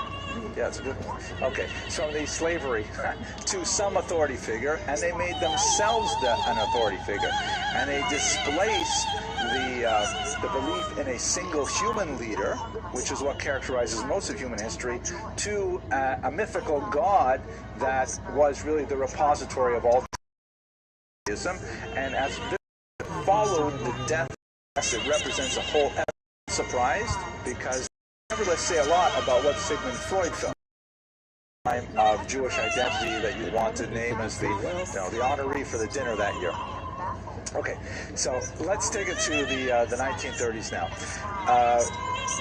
Hitler unfortunately comes to power in January of 1933, and the atmosphere for Jews immediately declined. There was a period in the 1980s when Einstein, a lot of Jews in Germany actually had sort of a heyday of popularity, and their ideas were celebrated quite widely. This is the period of the so-called Weimar Republic, which was bending over backwards to be liberal in order to kind of expiate the guilt that was experienced by the First World War. The victors had blamed Germany for the onset of the war, which is not an entirely fair assertion. Many of the Allies bore responsibility for the sequence of events that led to the war. And Germany, though, was saddled with a tremendously difficult, as I'm sure you're aware, economic situation where they had the war guilt clause. They had to be, their military was emasculated. They weren't allowed to maintain troops on certain borders and so on. And when Hitler came to power in the 1930s, there was a huge reaction against this liberalism. There were many Germans who felt that they had been humiliated by the Allies unfairly, and it was time for Hitler to really take the country to a new position of pride and strength, which he did admirably, albeit at the expense of the Jews. And one that were over. And so there was a series of things, hooligans wearing swastikas and things like that, and there was a whole series of increasingly difficult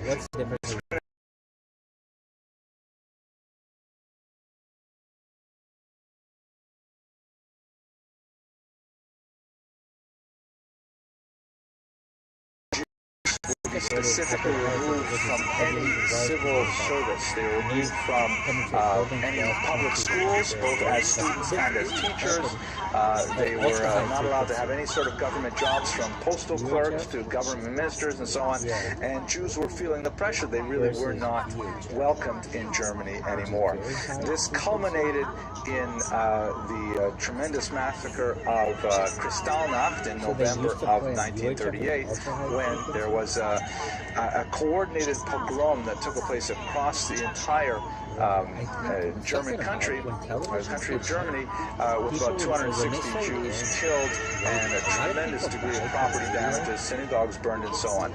And so Jews who had not left by that point really knew that this was it. If they didn't leave after 1938, after Kristallnacht, the chances are they would not get to leave at all. Maybe I'm overstating the position of Jews at that time, but it was eminently clear that something terrible was brewing. Freud at that time felt that he agreed, and he felt that it was really time for Jews to abandon Germany. Specifically, he addressed the Vienna Psychological Circle, which is shown here. Jews should really. Yochanan ben Zakkai, who argued.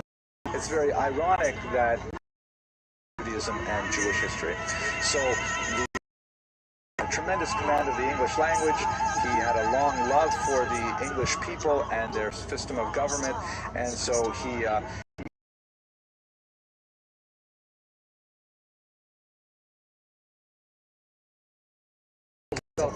when we look at the legacy of Freud as a whole, we can see that it's really tremendously profound in his psychological insights, which many have disagreed with forcefully, but nevertheless the very concept that the mind is a place that is subject to physical powers, that is, that the way we think is not something ethereal and soul-like, but rather something which is mechanical and driven by various influences that occur to us in our lifetime, particularly in our childhoods. This is something that revolutionized the field and ultimately became the germ for many, many scholarly works on psychoanalysis.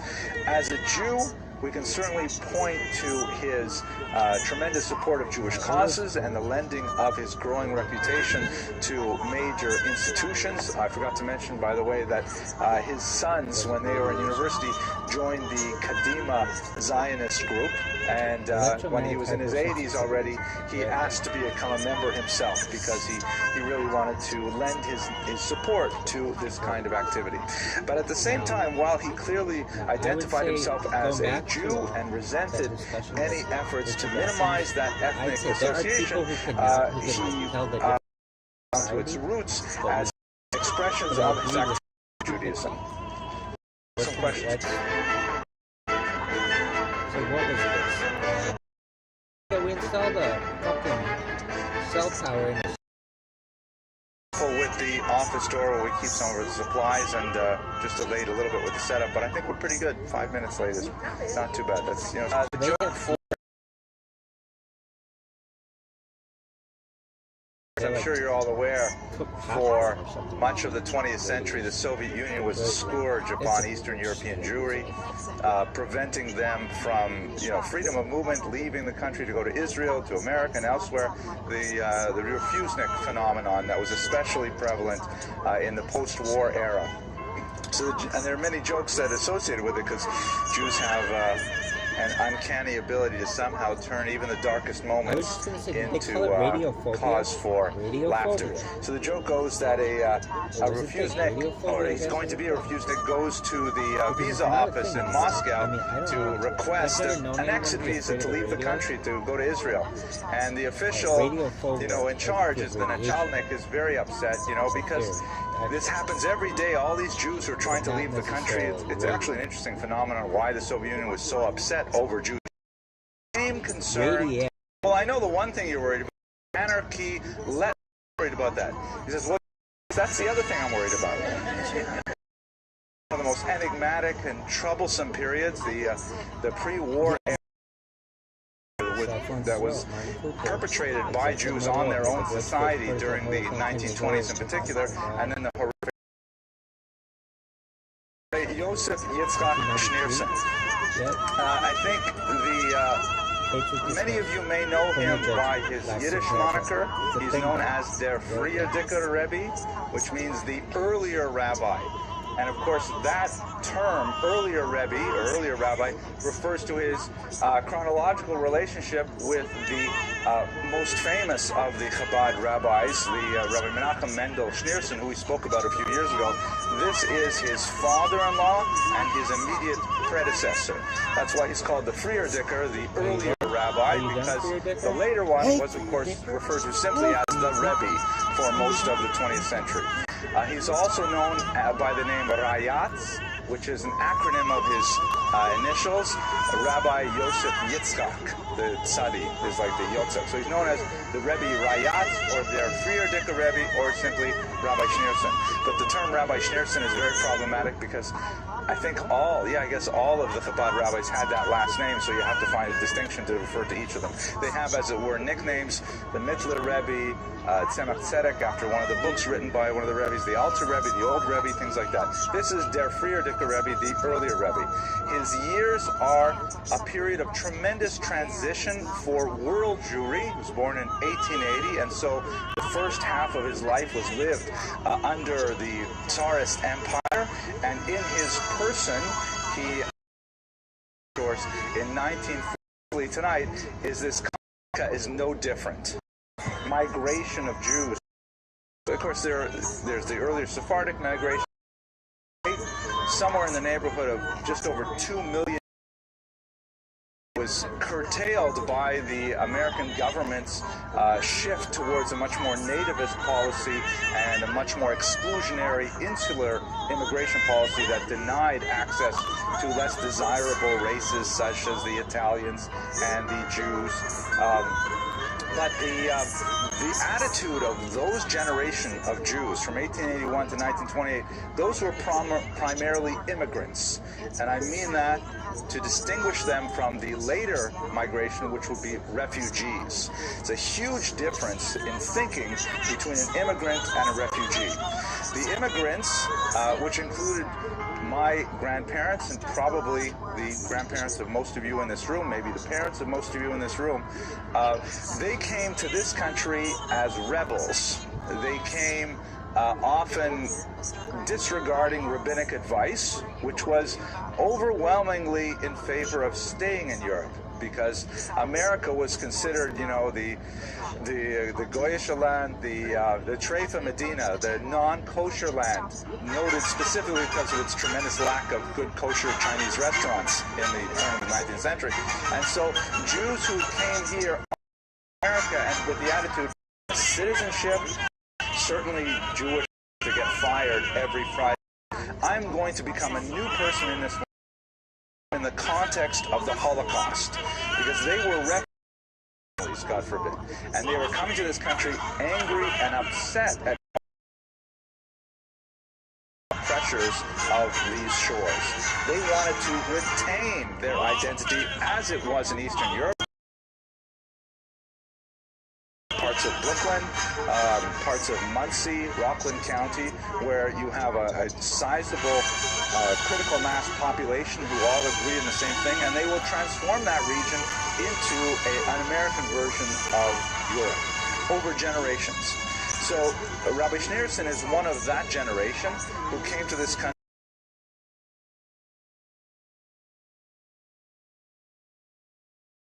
Is nicht anders. So America is no different. There's no reason why once we come here we have to be different Jews. Whatever we did in Europe, we should be able to do here. And in fact, that legacy was perpetrated through his successor, the Rebbe, although with some fascinating innovations that I'm sure that Rabbi Schneerson could not have envisioned when he passed away in 1950. Okay, that's it for the introduction. Let's go straight to the material, all right? Okay, what I'd like to do is place him in his biographic context. And this figure is rather different from most of the people we speak about, because most of the biographies that we discuss in this class refer to people who, you know, sort of tripped over their destinies. You know, they were children, they did different things, they happened to develop a particular talent, and then they went in a particular philosophical direction. But the Friedrich Rebbe was royalty. He was raised from the beginning with a destiny that he was going to be the next Rebbe. And he began this process of training at his father's knee from a very young age. He was a very bright child, very precocious, very well learned, but from the very beginning, his memoirs from most of the other literature. They were transcribed from his long talk, memories of his childhood growing up and the socio-cultural environment, esoteric Kabbalistic knowledge, but at the same time they're also saying things about, you know, the cranky old household servant that they used to have at their home, and about you know, various experiences that he had as a child. I'll share one with you right now that I found very gripping, and I think in many ways it describes a lot about, you know, the way he grew up. So this is a great story, which again, it's just interwoven in the middle of a long Hasidic talk and a farbrengen about what Hasidism means. And he describes how, by the way, this doesn't have a happy ending, so I'm warning you in the beginning. He describes, for example, how his father, who would have been the fifth Rebbe, would reward him with, I think, a small amount of money, a ruble or something, for every time he memorized a certain amount of material. I think it was for every chapter of Mishnah that he memorized, he would get a ruble, that kind of thing. And he was quite diligent with that, and he eventually amassed enough money that he was able to trade in his rubles for one single golden coin. It was one coin that was worth about 15 rubles, and he loved this coin. He was so happy to have one single golden coin like this. And he was fantasizing about what he would do with that money. He describes, for example, that he decided to get a watch, because the watch would then give him the discipline to make sure that he divided his time. And then one day he needs to borrow. Now, I can't believe a crisis in the Russian Empire. Right? That's only worth 15 rubles, but the gold coin will do. And so the businessman leaves, and he goes up to his father and he says, "Am I supposed to give him the coin?" And the father says, "Well, you know, lending money to a fellow Jew is a huge mitzvah, and you get so much reward for it, things like that. So the young 6th Rebbe, not sure what to do with himself, he goes to the businessman's place of business, and he walks in the door, and he's hoping that by now perhaps he'll find out that the businessman has actually borrowed the money elsewhere. He won't have to part with the gold coin, but he hears the businessman kind of moaning to himself, saying, oh, I have to send out my agents to purchase goods to sell, and I have no money to give them to buy anything. What will be? So the Frierdiker Rebbe goes up to the counter and he gives him the coin, and the man looks at it and he says, don't worry, you'll get your money back in a week. And the Frierdiker Rebbe says he couldn't control himself. He just burst out in tears and he ran out of the shop. So a week goes by and no money. 2 weeks go by and no money. This is just before Purim. 3 weeks go by and he goes up to the man and he says, by the way, where's the loan that I gave you? And he says, oh, that loan, that's an esrogos to give it. You can tell it has the ring of trillionaires. Very rich, very. But the point is, it's going to be destined to be the 6th of his trajectory true to that cause. And we'll have to discuss. This is the Tzemach Tzedek, I think he would be the 4th. Did I get that right? This is the Rosh Hashanah, isn't it? That's the 5th Rebbe? Well, let's go on, because I'm not sure. Okay, let's put it in a historical context now. The last century of the Russian Empire was absolutely horrific for Jews. It's not surprising that so many of them wanted to leave to get to America, because the 1800s in Russia were terrible in so many ways. I'm just going to touch on some of the major policies and events that shaped Jewish consciousness of their status in Russia at that time. Perhaps one of the most significant figures is Nicholas I, shown here, the Tsar Nicholas, who took power in 1825 after his father was assassinated in a rebellion that was unsuccessful. And he was a rather military individual. He had this notion that the military could save Russia not only in terms of foreign policy, but also in terms of domestic policy. That the military has advantages to, bring society into a. Jews are the only Germanic language. They don't regard themselves as permanent residents. Normalize them. So he put in. It's like this. In the Russian Empire, the army is 25 years in the mid-19th century. It's not like 3 years like in Israel. It's 25 years. So it was an option of choice for like 30 countries. So the army was a viable option. But for Jews, to join the army for 25 years was just out of the question. Being totally separated from the Jewish community, no kosher Chinese food at all. What are you going to do? Why am I thinking of Chinese food? Maybe because we had vegetarian tonight. Anyways, what's going on? Right. So what Jews typically did historically is they, instead of serving in the army, they paid a double tax. So we paid an extra tax for the privilege of maintaining our existence within the Jewish community. Nicholas I ended that practice, and he said, no, all Jews must serve proportionately within the army for 25 years. So if you were conscripted, that was it. 25 years, you're basically gone to the Jewish community. But he realized that if they were conscripted at the typical age of 18, that would have been a very poor service to the army, because they're already quite socialized in the Jewish world, and they're not accustomed to taking orders and being violent and speaking Russian. So he dropped the minimum age to 12, creating thousands of child soldiers, and they were put for 6 years basic infantry, and obviously 25 years of military service. I happen to be working on my nephews you have living with child. 3 or 4 sons, they would farm them out to live with cousins, so that when the conscriptors came along, they would say, oh, this is an only child.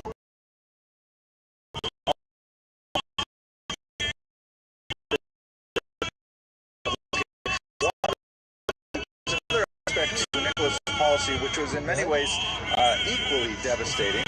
He he set up a crown school system where they imported a lot of the Jewish innovations of Western Europe to offer a much more liberal education to Jewish children.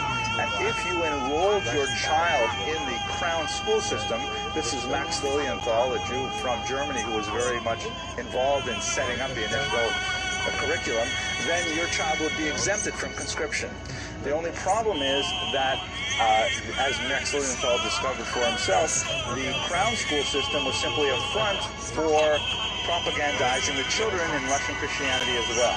They had priests teaching there, trying to convince them to convert to Christianity, and so you either expose your child to the risk of conscription, which was a horrible fate, or put your child in a school in which they would receive a tremendous amount of indoctrination to try to convince them to convert to Christianity.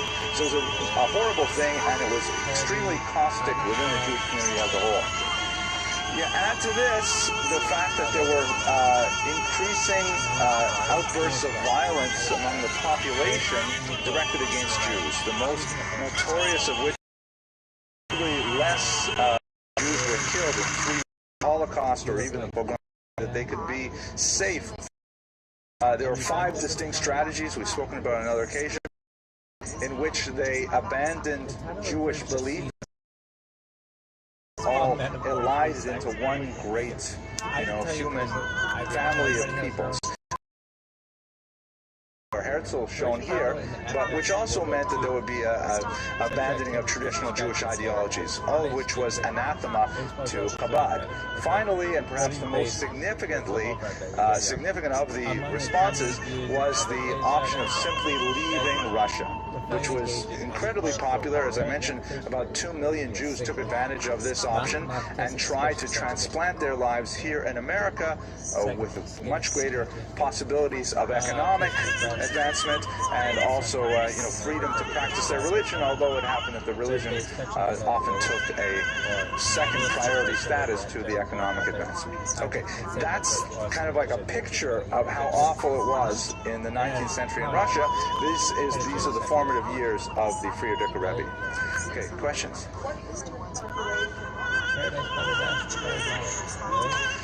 Off the top of my head, the 1897 census records something like 8 million Jews. I think that was about the number, off the top of my head.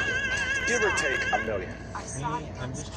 Okay, so he's quite active, deserves special mention, and then repeat them over of words, collection of teachings. And they are a tremendous treasure trove of historical data as well for the actual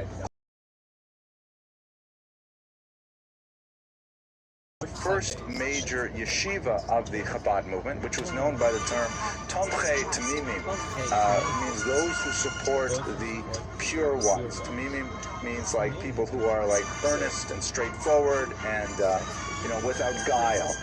And this is where Chabad really shone in contradistinction to many of the other Hasidic movements of the era. Chabad is actually of Lithuanian origin, northern Belarus, which culturally was much closer to the geographic center of Vilnius and the Vilna Gaon. And even though they had tremendous disputes in the late 18th and early 19th century, culturally Chabad is much more drawn into the orbit of traditional Talmudic learning than many of the other Hasidic groups who are based, for example, in northern Hungary. So the yeshiva actually was innovative practices, 7 their own food. So cats on Tuesdays, and then Shlomi cats would go to this particular family on Tuesdays. The student, but it was also a huge waste of his study time. If you have a dormitory with a cafeteria, then you can really effectively focus the learning on in my own yeshiva experience. I'll tell you a very quick story. It's funnier when you put it on the board, but you'll use your imagination. When I was in yeshiva, I went to lunch in the dormitory, in the cafeteria, And there's a real problem. This is 1993 or so, and there were a lot of Soviet boys who were coming to the yeshiva in Jerusalem, and they were a little worried about what was going to happen to the yeshiva. It was precariously funded, and you know, they'd already seen their own country fall apart. Maybe the yeshiva will fall apart as well. So what the Soviet boys in particular were doing is they were taking their lunch and they were going back in line and getting a second helping and bringing it to their dorms, right, to their rooms, just in case the yeshiva closed up, like the Soviet Union closed up. Who knows? But, you know, it's obviously very expensive to provide all that food that would then often go to waste, and it attracted bugs and things like that. So one day as I'm walking into the lunchroom, there's a sign written out front that says, the yeshiva provides food for one portion only. No student is permitted to stand in line for second portion. Okay, that's pretty clear. Just a little bit of no exclamation, the sign down, and they said yeshiva, which of course exists. You know, these would be fairly typical. Turbulence especially was associated with the looked like in the post-war era. Well, actually post-Soviet era. At this time, you had the Russian Empire, which included Ukraine. I put it here in green today.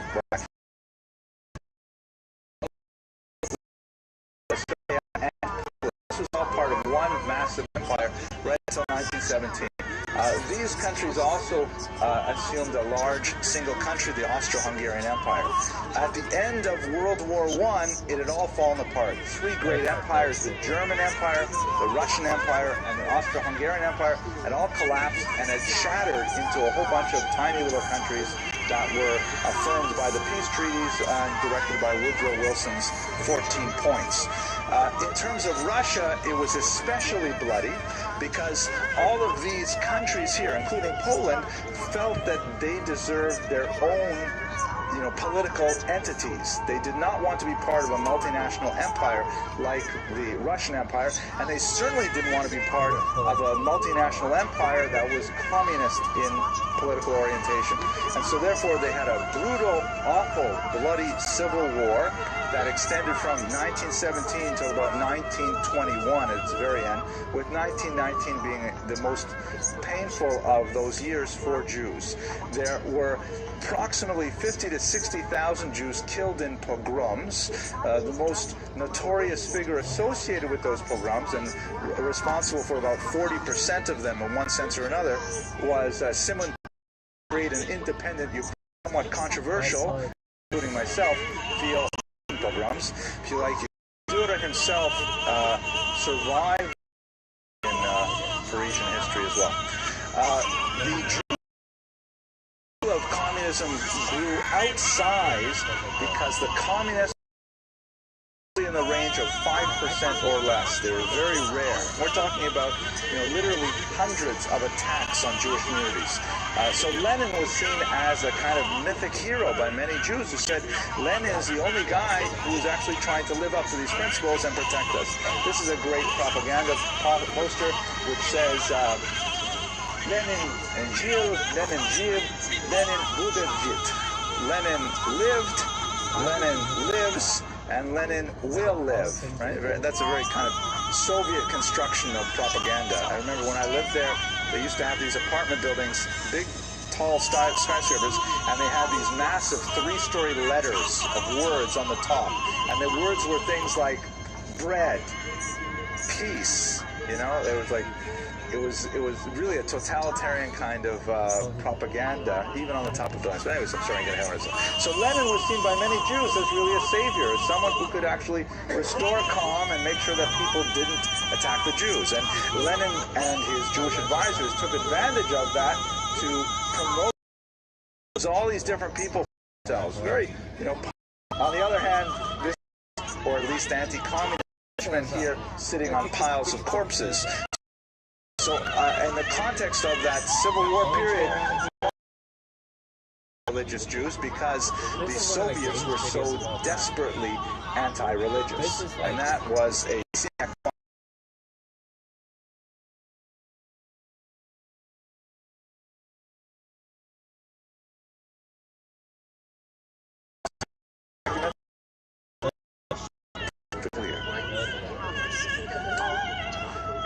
where were the Jews?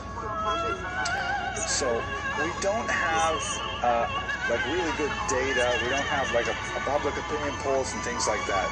We do have tremendous anecdotal data where you can look at, you know, the stories about Jews who, you know, boys with payas strings, you know, falling down, going into battle with Soviet troops to defend their shtetls from pogroms. And you do have certain markers like how many Jews were members of the Communist Party in 1917 and how many were they in 1922.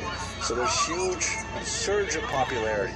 Literary evidence, you know, Ben Yakrik, other kinds of stories all point towards this. Again, the religious community is different because they were very mistrustful of the Soviet anti-religious approaches. But Jews as a whole felt, you know, we're at the mercy of all these other crazy groups, and only the Soviet army, the Red Army, is protecting us. So it became a very popular option for Jews. That's a great question. Okay, so what was the ViralRabbi doing at this point? The Soviet Union goes through a tremendous transformation, a brief period of time, which was established at the into the.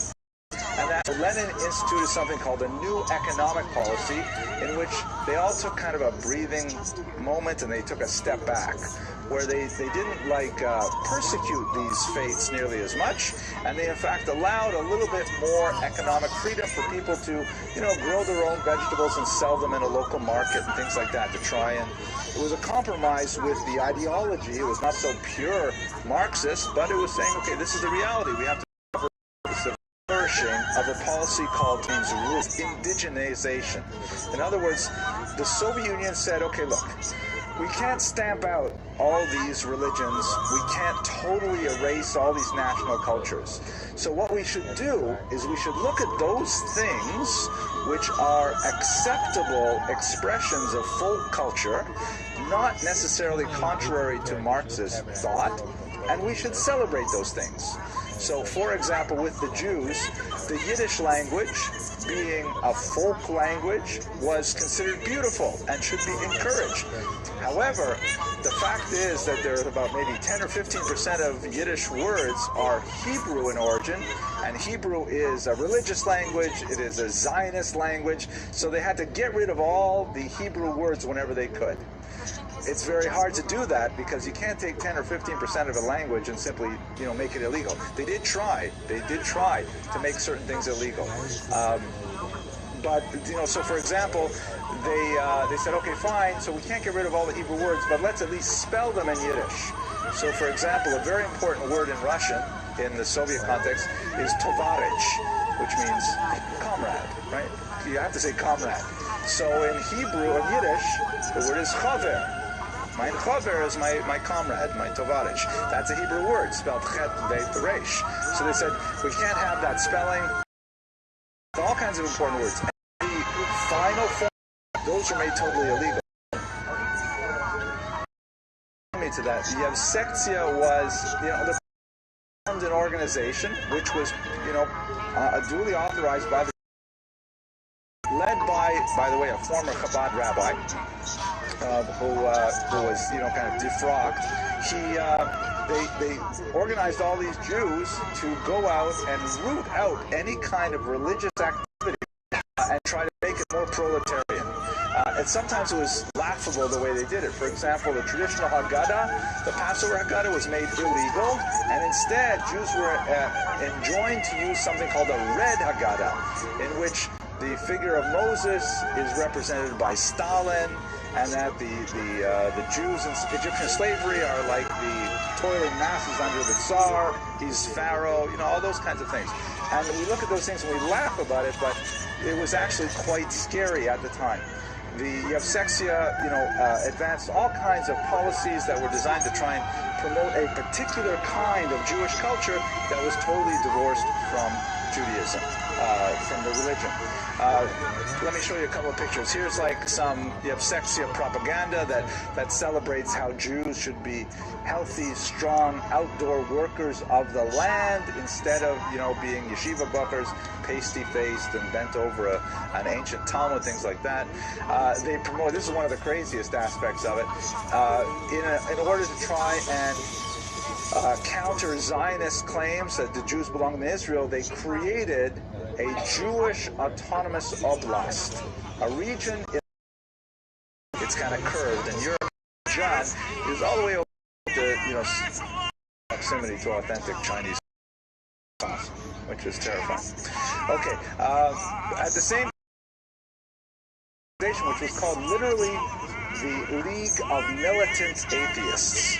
Militant, meaning they're out there fighting to propagandize atheism.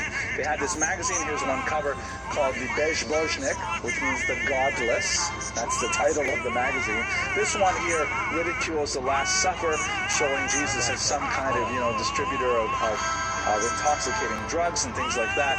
And there were all these kinds of things directed at humiliating religious people within the context of trying to build Soviet culture. So this all came to an end, by the way, under Stalin, who had no patience whatsoever for the policy of Korenizatsiya, of indigenization, of promoting Yiddish. He said, this is all garbage. We are going to do away with the religion, and we're going to do away with Jewish particularism as well. Jews who will fit the Soviet mold will be fine, and all other Jews, he had no patience for them. And of course, this is the period in which the ViralRabbi was quite active. I'll just skip over that picture there. His main activity under the period of Korenizatsiya was trying to support and strengthen traditional religious observance. He was a very well-known figure in Eastern Europe and through America. To give you just a sense of the Constitution of 1932, you could believe it. Help someone else to be a believer, to teach your child something about Judaism. A kind of universe where there was doublespeak of, yes, freedom of official function as a rabbi, as a mohel, as a shochet. Tremendous danger was in their path. So he spent a lot of time supporting those people physically, monetarily, and spiritually with his resources that he had gathered from across the Eastern world. In 1927, the Yevsektia finally caught up with him, and they arrested him. The first of several arrests, and one that actually was very prominent in the Soviet, in the Chabad history. He was, as typical, the Yevsektia came with the secret police late at night, banging on his doors. The whole family was awakened, and he was taken away to a prison, horribly treated, interrogated. His description of the 3-odd weeks that he was held under guard and treated this way is actually a classic of Soviet literature, of Gulag literature.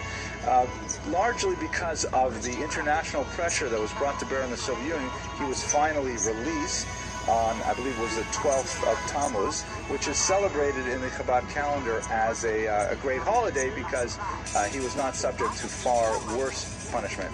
But it became clear that his activity on behalf of Jews in the Soviet Union would no longer be possible. He was under too much scrutiny, and he was too prominent a leader in he tried to, and if that weren't enough, all of Eastern Europe, Soviet states were simply divided up, has its boundaries over here, and in a secret agreement, the Nazis agreed to invade from the west and take over the western half of Poland. The Russians agreed to invade from the east, take over the eastern half, and they also took over the Baltic states. Lithuania was in a little bit of a back and forth for a few months, but it was this is where the ViralRabbi found himself suddenly in the clutches of the Soviet Union again, and tremendous risk to his own person. So in 1940, before, by the way, the Nazis could invade the entire region because they double-crossed the Soviets, and in Operation Barbarossa they went right past the boundaries. That's not for our topic today.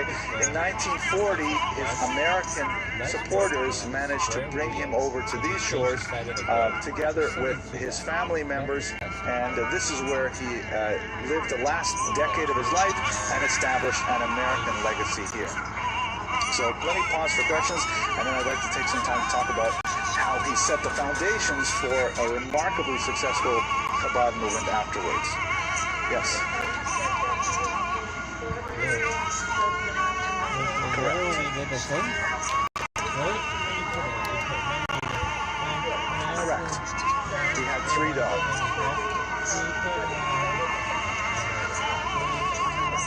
No, they were actually related.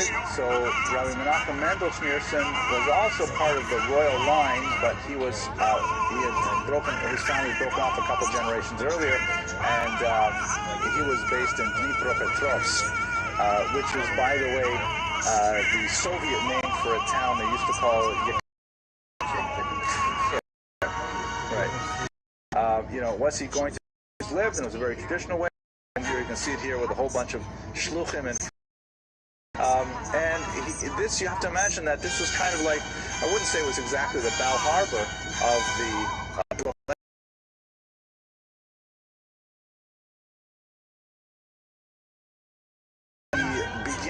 initially to try and target the new American Chabad, not the old world. He looked to the clean-shaven youth who were really quite far in their thinking from traditional Eastern European Chabad modalities, but he felt that ultimately there was a future in those people. That's probably a major reason why he ultimately chose, well, actually this is not so clear. He had, we'll just say very quickly now, he had 2 sons who were very viable candidates for the 7th leadership. I'm sorry? Sons-in-law. 2 sons-in-law who were very viable candidates. The Rashag, who was the elder, he had married the Rebbe's, the Frierdiker Rebbe's oldest daughter, was an extremely able administrator, very active with the key project of the yeshiva, Tomchei Tmimim, and in many ways he was moving in the same kind of traditional trajectory as his father-in-law. Rabbi Menachem Mendel Schneerson, shown here with the Frierdiker Rebbe, the 7th Rebbe is standing, was definitely very close to the Rebbe and had a lot of kind of personal projects, but he was also given a lot of unusual projects that were more associated with publications and outreach, as to who would be his one year, because it was university, but applied some rather innovative strategies. That would become the internet after the Rebbe had passed away, things like that. Incredibly strong devotion to his father-in-law, the 6th Rebbe, and when the 6th Rebbe they created in this what's the name of that cemetery? Montefiore, I think is the name of it. Montefiore. They created a kind of an unusual sanctuary, which is bounded by fences in such a way that, according to Chabad practice, even a Kohen can enter the sanctuary and walk in these fences directly to this open-air building, which is shown here with men in it entirely. Sometimes it's entirely women, but usually they have a mechitza here, and the back end or the top end is populated by women, and the bottom end here is populated by men. The 7th Rebbe would regularly go to the grave of his father-in-law to pray for long periods of time, like an hour, 2 hours at a stretch. And later, when he passed away in the 1990s, he was laid to rest immediately to the right of his father-in-law. And one of the fascinating things about this place, I think from the standpoint of Jewish history, is that, to my mind, I believe this is the only religious pilgrimage site for observant Jews in this country. Is there any site that has that same value as a destination, a spiritual destination? If you're doing spiritual tourism, where do you go? That is surrounded before they go. There's a bookstore, and usually the 7th Rebbe speaking. You write a kvitzel, which is kind of like your prayer, what you into, 4 by 6 inch piece of paper. Your way out to the you give charity. There's a little charity box there. You light a candle in the kind of ante room that's behind the wall over here, and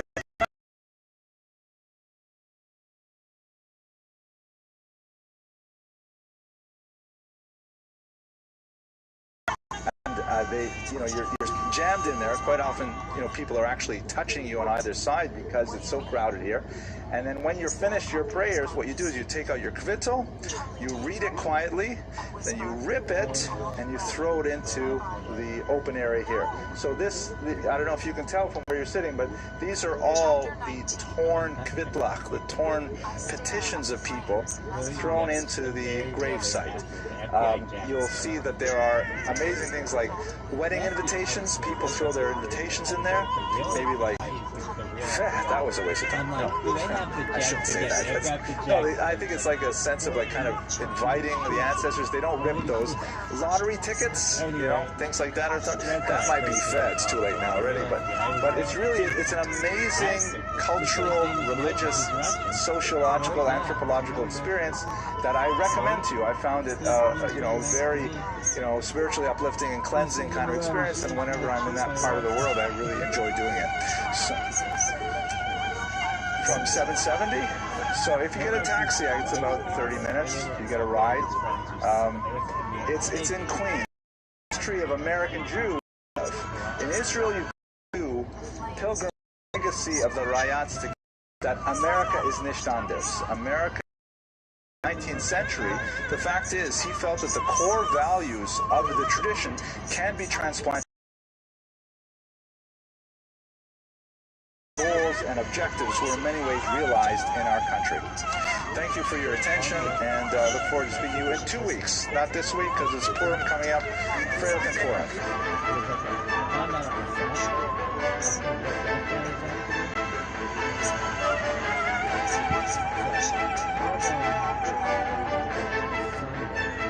Across from me on the larger than large shaped couch. And then Monday morning, I'll never forget. Anxiety etched on the dark faces.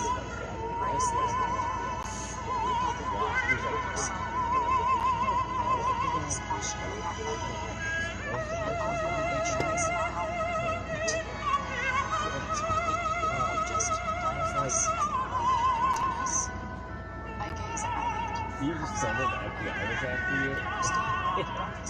But they were. So what did you do? I just told them that I would call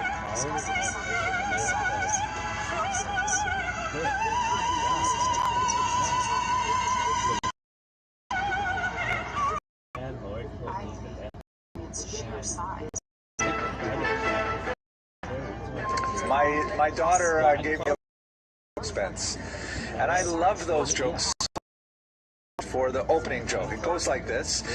I apologize to those of you who've heard this joke several times. As you know, I only sitting there, and he's ordered his meal and so on, and the waiter delivers his soup, and then the waiter looks up and he sees the man gesturing to him. So the waiter comes over to him and says, "Is there something wrong, Mr. Goldstein?" He says, "I want you should taste the soup." And he says, "Is there something wrong with the soup? We've had this soup many times and whatever." And he says, "I want you should taste it. I'll bring you another bowl right away, no question. I want you should taste the soup." He says, "Is there something wrong? And we serve the same soup every day." He says, "I want you should taste the soup." So he says, okay, I'll taste the soup. Where's the spoon? Aha! No rabbis in that joke, okay? All right, the rabbi jokes are definitely funnier. Anyways, tonight's topic is one that's very close to my heart. I hope you will find it as fascinating as I do. I'm wondering if perhaps part of the reason for my fascination is because I share a professional interest with the subject tonight, because we're going to look at Heinrich Gretz, the first owned at least to a century. It was Heinrich Gretz and his work and his impact in its negative aspects. There's a lot of lectures up on the web now with all these people. Now, why are we doing it? And I'm not exactly sure. So I spent some time and I put together this short trailer, which I'd like to play for you. It's 1 minute, 25 seconds, but I think it encapsulates my philosophy of Jewish history and the point of this entire exercise, which flows very well into our topic of Heinrich Gretz. So here's a 1.25 minute. Oops, I got to turn that ad off. Let's see if I can make it louder. identity is really important to me. I grew up in this small little town in northern Ontario, Canada, where I was the only Jewish child. I grew up as an other, as an outsider. You gotta put the camera on the screen. Personal, spiritual, scholarly energy, trying to figure out really what does it mean to be Jewish. And I found that the search for meaning and identity is one of great value. We believe that the study of Jewish history adds meaning and value to human existence in general, both Jews and non-Jews. We believe that academic Jewish history lectures need not sacrifice content to be entertaining. We believe that access to high-quality information on Jewish history should be free. We believe that shared intellectual curiosity about Jewish history and that Torah study. Basically, what the value of the study of Jewish history, tribulations of life history should be fun. Like, we should enjoy it. We're very grateful for the sponsors that we have. This lecture provides for the students that do the videography and things, but the point is we have all these people out there in America and beyond who wouldn't have access to it unless we made it free. So we have that as a very strong value. And we believe that the study of Jewish history is one way that people can get to the study of Torah, and that people who study Torah can have their learning enriched by what we do in Jewish history. So that's basically it. That's the manifesto. It's all about identity. It's all trying to build Jewish identity in particular, but identity of the human condition in general. Okay, I will not take any questions. We better go straight to the material. So we're going to talk tonight about Heinrich Gretz. Here's a great photo of him. His years are 1817 to 1891. And as I mentioned earlier, Gretz was the first encyclopedic Jewish historian. What do I mean by encyclopedic? We live in an era where Gretz has fundamentally transformed our sense of Jewish history, where of course you can go to Barnes & Noble or you can go to Amazon and you can find hundreds of Jewish histories, monographs and larger topics and so on, and it's nothing rare, but he was the first one to actually try and put in a modern European language that was accessible to everyone. There were a couple of, really it was, say, we didn't have history, which is kind of like, and then there was a war and these people diverged and why things came together. That's really what modern, and with prodigious effort, working in multiple languages without archival sources, he was able to essentially create literary works since the Bible or the Talmud ever had. It's a very, very impressive achievement, and that's why it was the bar mitzvah gift of choice for about a century. So his life, however, was not without significant controversy, not without significant personal defeat and embarrassment. So we're going to look at some of those aspects of his life as well and try to understand, what is the meaning of his contribution and what were the challenges that he faced in so creating it. Okay. So, his youth, he came from an important and divisive area of Europe, the Posen or Poznan region of northern Germany and Poland. This is a region which, when he was alive, was part of Germany. It was Prussian Germany. You can see it's up here in what would be today northern Poland. The tend to be German-speaking towards the titular nationality. From the Germans, significant amount of tension. The region, of course, was ceded to Nazi Germany, especially coveted. Basically, this is the region where Gretz grew up. He was born in a fairly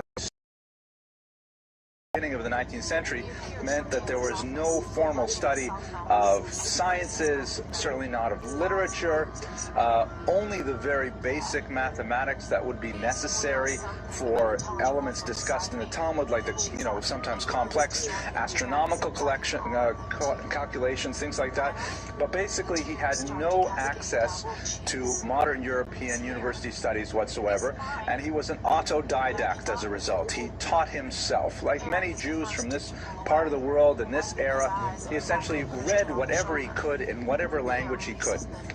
So by the age of 19, he encountered a figure who would be an incredible influence on him, the incomparable Samson Raphael Hirsch. When I put this on the internet, I'll give you a little link. We spoke about him a couple of years ago.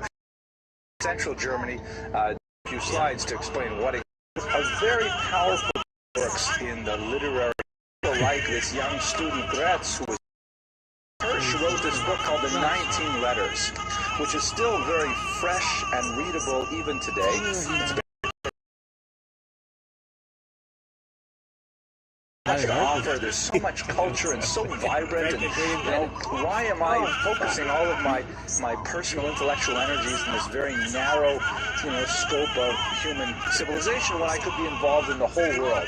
And so this series of fictional letters go back and forth, in which Hirsch takes on the role of the older, I think it's an uncle, who writes to his nephew, if I remember correctly, I think his name was Benjamin, and explains to him exactly why being immersed in Jewish study is of great value. And of course, the storyline eventually moves the son towards greater and greater involvement, to the younger man's involvement. So Gretz read this book and he said, oh my gosh, it is talking directly to me.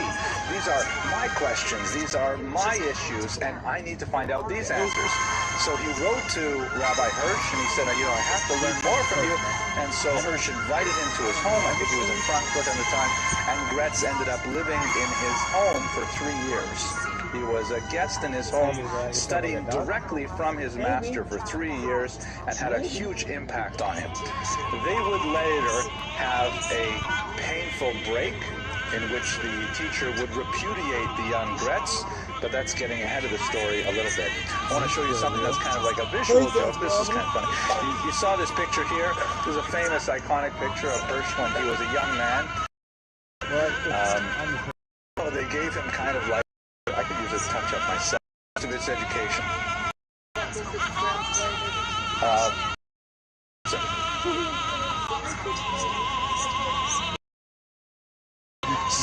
The question was, how was Hirsch's book received? And was it posthumously famous, or while he was lying? It was definitely late 80s, right? And now it's, 40 years later? Oh my gosh, it's close to 40 years later. So we're so used to having tremendous amounts of Jewish literature.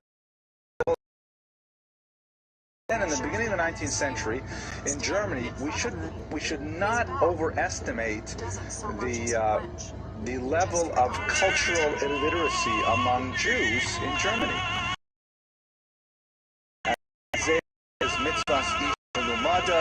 A lot of them were just following the traditions because their parents did. They did not have deep textual information. They were not inspired by their faith. They just went along with emotions because that's what people did. And you can only put up with that for a certain amount of time, and then you say, what is this all for? So when people like Hirsch would write in the vernacular, and people would pick it up and say, wait a minute, I had no idea how profound Judaism was. It was incredibly popular. Even more popular was his greatest work, which is translated into such a dense, difficult English that you really need the German to figure out some of the translation. But his great work, Horeb, which was named after Mount Sinai. Horeb is one of the names of Mount Sinai. And he essentially undertook a task that had not been done in 700 years of Jewish literature. Not since the Sefer Achinuch was written in Barcelona by Rabbi Aaron, anonymously. Rav Hirsch went and wrote a philosophy of the mitzvot. Why do we do all these mitzvot, all these commandments? A very, very powerful and influential book, and continues to have an impact today. Okay, so that hopefully answers your question. Okay, so anyways, controversy with denominations, where the Samaritans, for different reasons, are related to geographic settlement, but we never had a movement was one such group, although one of the key distinctions, as Rabbi ViralRabbi puts it, one of the key distinctions is Jews can argue about almost everything. The only time the debate gets kind of finalized is when they argue about who is a Jew. You can argue about whether or not this is permissible or not permissible on the Sabbath, but when it gets to the point saying that my children cannot marry your children, then it feels like it's no longer a family argument. And so we're in that period right now in the 19th century because ultimately one of the questions that would be raised is the issue of matrilineal versus patrilineal descent. What defines a Jew? A Jewish mother, a Jewish father, something else? We won't get into it deeply, but let's look at the major players and see how Rav Hirsch fits in, because of course this has tremendous impact on Heinrich Gretz. So the first figure is Abraham Geiger, who is regarded as the figurehead of what was then known as the liberal movement. Later in America in particular, it's known as the Reform movement. Contrary to popular opinion, Geiger was not like a philosopher who came up with the idea that eventually formed the movement. He was rather a response to a grassroots movement that spread all over early 19th century Germany. There were many, many Jews who were looking at the possibility of emancipation, that is, of being... They felt that the only way that we are to include us in as the jettisoning. So, for example, areas, the synagogue arrangement back too much of the rest of the congregation. The prayer leader would stand at the front like a priest and face the congregation for much of the prayers and so on. A lot of changes like that make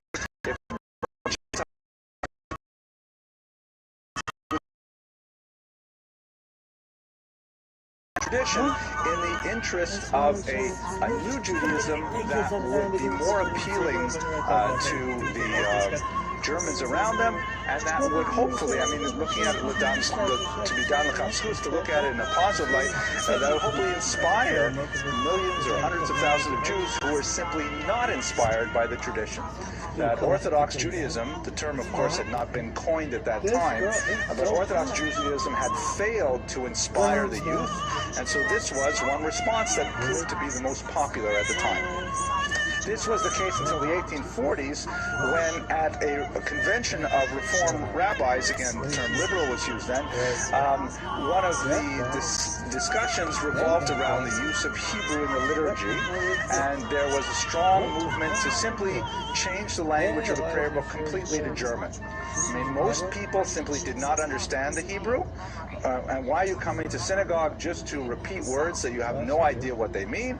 You can't use a translation it just doesn't work. So therefore, there was a movement to simply remove Hebrew, and Zacharias Frankel, shown here, removed himself. He said he split from the Reform, so it's like a break off known as the Chatam Sofer.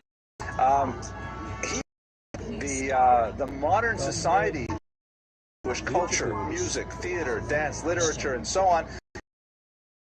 And so this forms what we would call today the ultra-Orthodox response to modernity, which is kind of to shut it all out and to try not to engage in modernity, even when it doesn't necessarily look like it could be dangerous.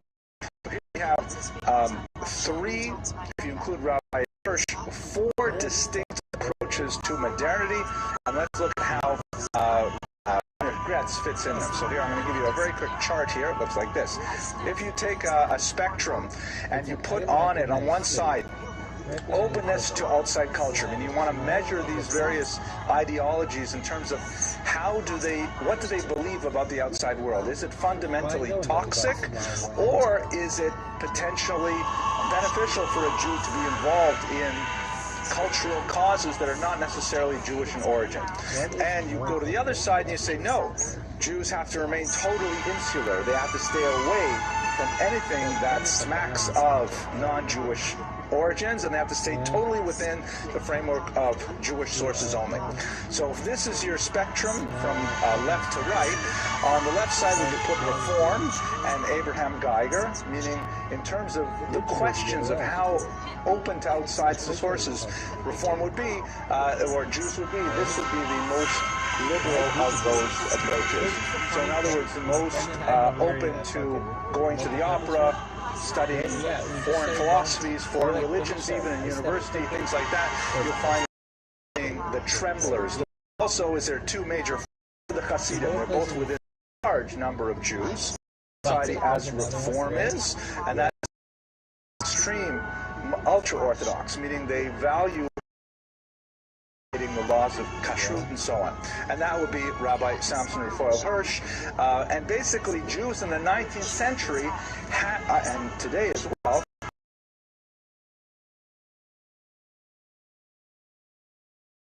conform to community standards or convert to Christianity. There was no secular Jewish identity. There was no, hybrid Jewish identity. You just did what was around you, or you faced social ostracism that could have, especially in the pre-modern period, it could actually have financial consequences, because the Beit Din could fine you for, let's say, smoking on Saturdays. So, smoking on Saturdays would count.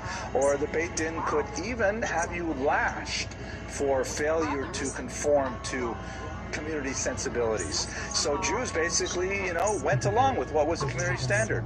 Once you get to the 19th century and the possibility of choice was made available, then Jews did choose, and they put themselves somewhere on this chart. Okay, questions? Yes, okay, not a hard one, please. Would even have applied to the appearance. In other words, how one appeared as, as being involved or being completely isolated in terms of the traditional garb. And if I'm not mistaken, that Hirsch's motto. Very good. Appear man at home and A.D. Gordon and others. I guess you must be enjoying the lecture. I lost my train of thought. Oh yeah. It's forbidden by the Torah to take a straight edge razor. A straight edge razor is forbidden by the Torah. So before electricity was invented, what did men do? So they either used a straight edge razor or they used depilatory powder. Like it smelled. It's made of lye. It was painful and awful, right? But then you got a really clean shave. So you could either subject yourself to the smelly and painful depilatory powder, or you broke Torah law and you used a straight edge razor. So most observant Jews grew a beard, but the ultra-Orthodox said, don't touch it at all. Let it grow wild, let it just, be, that's why many Hasidim today will allow their beards to grow untrimmed. But Rabbi Hirsch, of course, living in German society in an urban environment, that would look unkempt and inappropriate. So he said, take scissors, which is sort of a moderate approach, and, trim your beard so you look like a mensch. And, of course, you'll have people left, Abraham Geiger, who's clean-shaven. I don't know how he did it personally, but that would be perfectly okay, because the whole idea of the razor is not seen to have as much, moral authority as it would in the Orthodox tradition. Yes, question?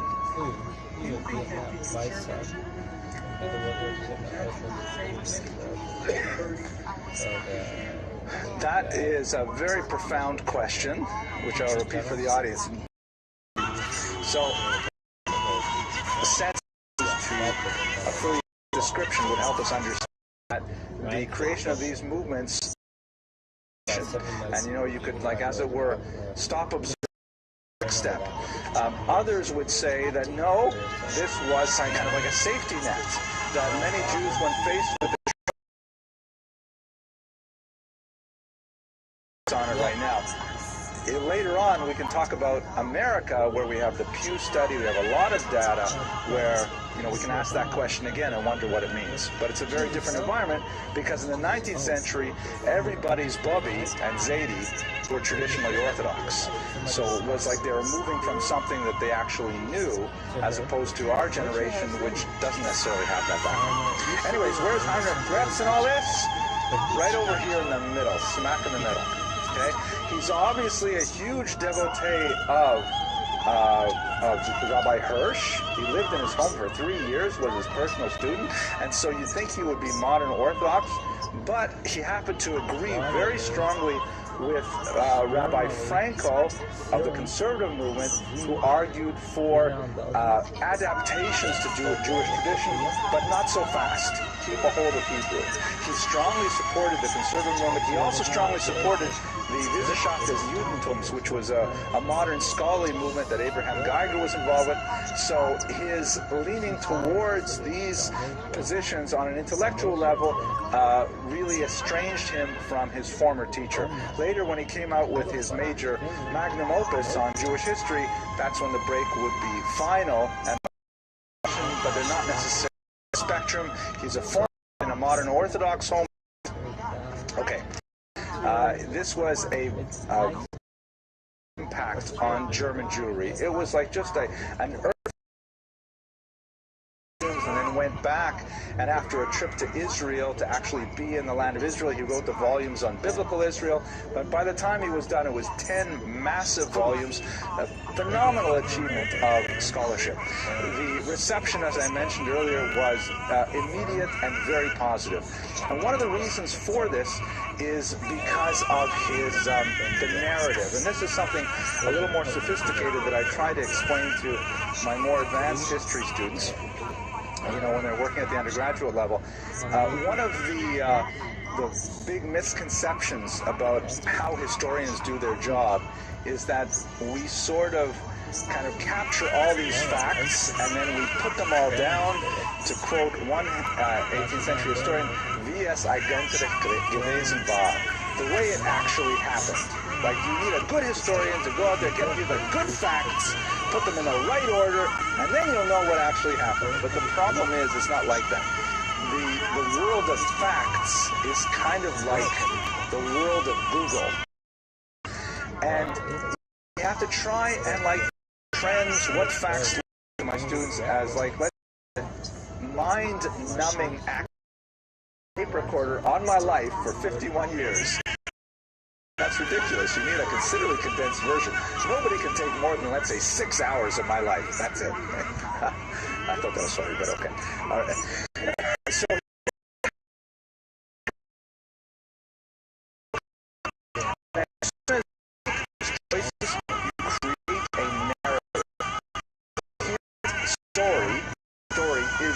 in the word history, you create a story that makes sense, that life sort of seems to have some kind of meaning. There's a trajectory. It's not all one accident after another.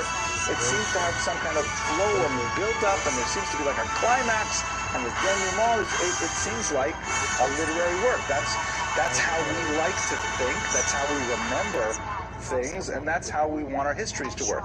So the narrative that Gretz started, and Gretz, you'll recall, was the pathbreaker here, because no one else had really written anything like this. He wrote what was later called by another encyclopedic historian, Baron, the lachrymose model of Jewish history. He did not mean it as a compliment. Lachrymose means full of tears. And put in a sentence, the lachrymose model that Gretz promoted was that despite overwhelming and consistent persecution, Jews succeeded and contributed to world civilization by dint of their great intellect and superior moral standing. That's one sentence, the lachrymose model of Jewish history. So every time you talk about a period of Jewish history, you'll describe how the Jews were persecuted, light unto the nations. Look at all the tremendous prizes and things like that of truth in it. But tangent of the narrative. It's in our literature. It ignores the times when Jews simply all kinds of things, and it ignores also, by and large, the periods of time which were unfortunately not modern America, which he didn't treat very much because of the period. So it is a somewhat limited model. But let's put it in the context. This is the very first model you're going to put out there. And if you are going to start with one narrative, this is a huge narrative to develop national consciousness. Because here you have these Jews who are on the verge of assimilating, on the verge of converting out, and when they read Gretz, they say, oh my gosh, like we said last week in German, right? In Russian. I'm so fortunate to be a Jew. You read Gretz and you say, my gosh, thank you, Bubby and Zadie, for buying me this book for my bar mitzvah present. You know, actually, the copy I have in my library, I have a personal copy, the 1899 printing in English, and it's beautiful with leather, you know, covers and binding and stuff like that. And on the front page, it's volume 2. the outside and you had to take a shot. That's really what this book was written in. Not allowed to get a PhD at his university of choice. Absolutely. His religious perspective is essentially like this slide we have over here. That, he's like Zacharias Frankel, and by the way, both of these guys were historians too. Not encyclopedic like Ritz, but he takes a critical approach to the sources. For example, just because the Talmud says something happens, he does not believe it did. He wants to look for outside ramifications, he wants to look for literary interpretations, things like that. So he takes the Talmud as a source, but not necessarily as authoritative. And that makes him more of a modern historian who will approach sources with that kind of critical eye. He is religious in the sense that he believes in God, he believes in Jewish destiny, he believes in the value of the Torah, although not necessarily in the literal interpretation of the Torah as received by the Orthodox. He's very Orthodox friendly compared to other historians, but he's not like, a Bible thumper, so to speak. Okay, yes, Fred. It was published, thank you, serially. He published the 4th volume first, a couple years later the 5th, 6th, went up to I think the 9th, and then his trip to Israel, I think it was in 1872, he went back, wrote volumes 1, 2, 3, and then he came out with the final volume in I think 1877. So he wrote it, in a kind of a haphazard fashion, and then it was immediately translated, reprinted, several editions, abridged, things like that. I don't know how many times it was reprinted, but literally tens, maybe 100 times reprinted. Different language. Most popular, if I remember correctly, last name, I'm sorry. That's definitely, in terms of his sort of biases, direct.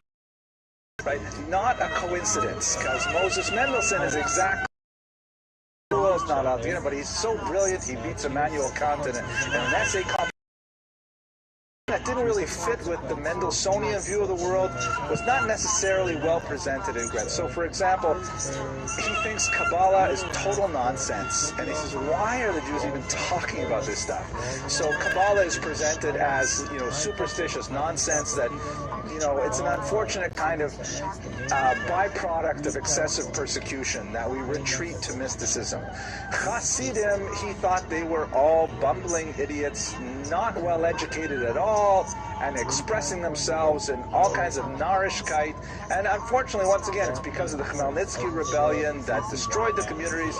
They didn't have proper teachers, Nebuch, they couldn't learn German, so he has in general a fairly, low opinion of Eastern European Jews. Again, remember where he comes from, in that Poznan region where the Jews are Germanotropic, and he looks at these Jews who can't even speak proper German, that they have so much Polish and Ukrainian and Russian mixed in there, he just wants nothing to do with them. So he was also tended to be very weak in social history. Like, he was very much a proponent of the so-called great man in history model that believes that history, all of us kind of like something else, and then opposed to later historians, the power of the masses, placing it in context of, what's the right word, things that happen for his work.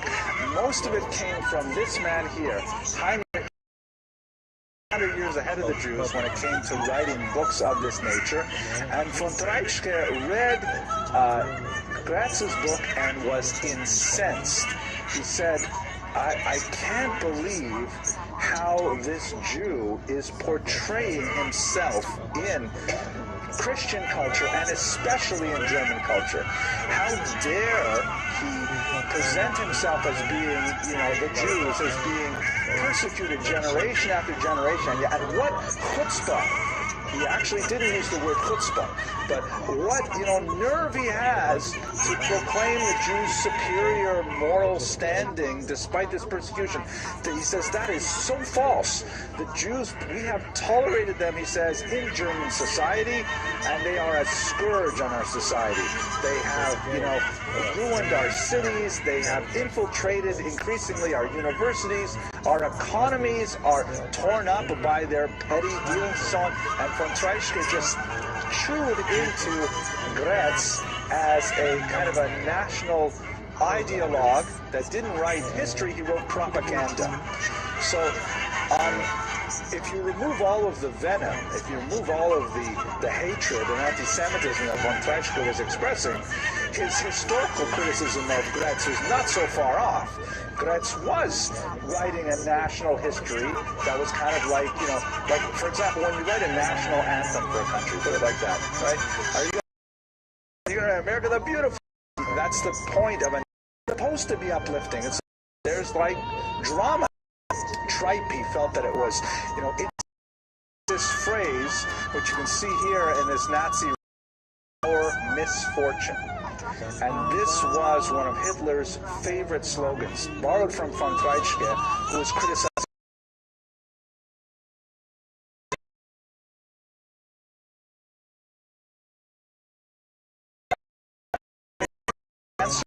That eat away from the society from within. And von Treitschke essentially trotted out this whole diatribe against Jews and how dangerous they are for society that was incredibly influential in the society. We should also understand that von Treitschke was not some, crazy drunken person muttering in the street. This was one of Germany's most prominent academics at a very prominent university late in his career, and for him to stand up and take such a strong stance against Gretz was perceived by many Germans as authoritative.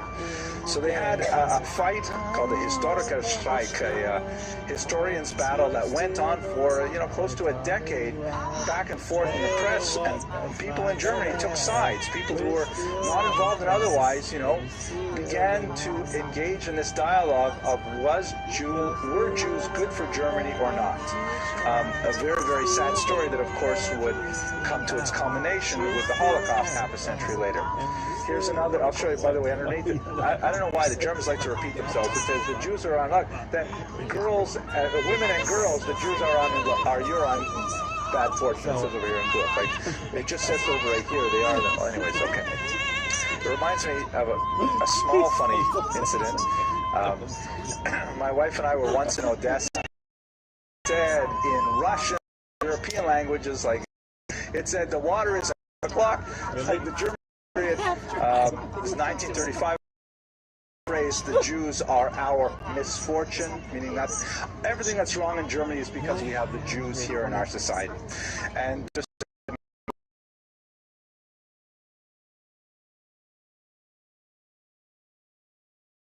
quoting that same slogan of von Treitschke's, which was essentially an attack on Heinrich Gretz.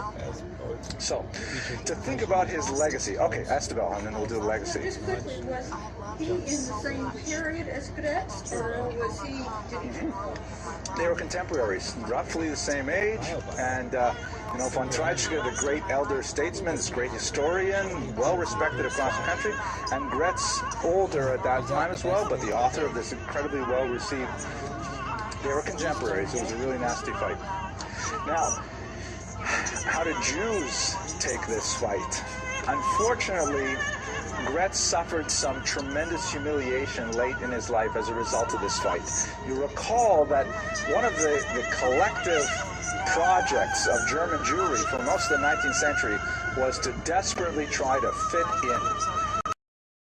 His project fits by the scholarly community German Jewry, but which was like a huge slap in the face for Gretz, but it said a lot about what the Jewish community extended internationally. French translations and English translations did not have the same kind of qualms about his chutzpah and his fight with von Treitschke, because in America and in France, Jews had already earned equal rights, and so his reputation was solid there, but he was humiliated in his own country. But that nevertheless does not diminish the tremendous achievement that he made in his great 10-volume history of the Jews. He eventually succumbed to heart disease and was buried with significant honors in Wrocław, if I remember correctly. And we remember him even today. In fact, just preparing for this lecture tonight, I think I'm going to have to go back and reread my Gretz. So even the pages that were not cut in Volume 2, maybe I'll cut them myself this time. And I guess that's about it. I thank you very much for watching, thank you very much for participating, and I look forward to seeing you next week when I hope to speak about the ViralRabbi, one of the most important Chabad rabbis of the late 19th and early 20th centuries. Okay.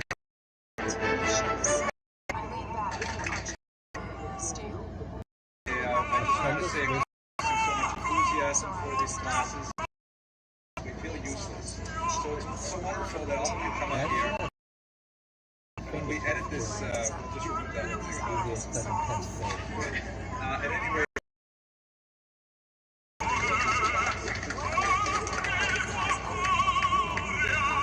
they really set the tone for what should happen here. And I think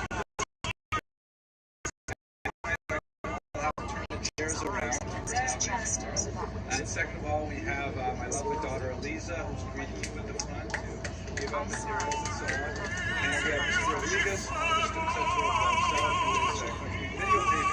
And in case I didn't make it clear to the lectures entirely on the web as a service to the Jewish people. Just available, free, no charge, just like they are here. And we think this will be something that will enrich the Jewish people in a small way. But also, I think my friend Stephen Mills, aka Phil, has been a great supporter of the technical aspects of this project, and he's helped with a lot of the research and that we've done. One last thing, we do have a donation page that will help offset the cost. The shul has been very generous purchasing the camera and the projector and the screen and things like that, so we can make these lectures possible. We'd like to give that money back to the shul, so when you visit the website, which is very hard to remember, it's www.jewishhistorylectures.org, and if you click on .com, it will start the lectures happen whether we can, an enormous $65 lecture, whatever you want to give. I think I've met almost all of you. My background is a sort of discovery of Judaism together with my wife, and so I mixed my graduate career and my postgraduate career, bouncing around between the Hebrew University and Samea and a few other really great schools now, and so I really have a wonderful experience in some of the top universities in the world, and I've also had both these things really come together in my teaching. I think I really try to strive for the high or bigger academia that I've experienced in the Ivy League, and at the same time the Farmkeit and the Torah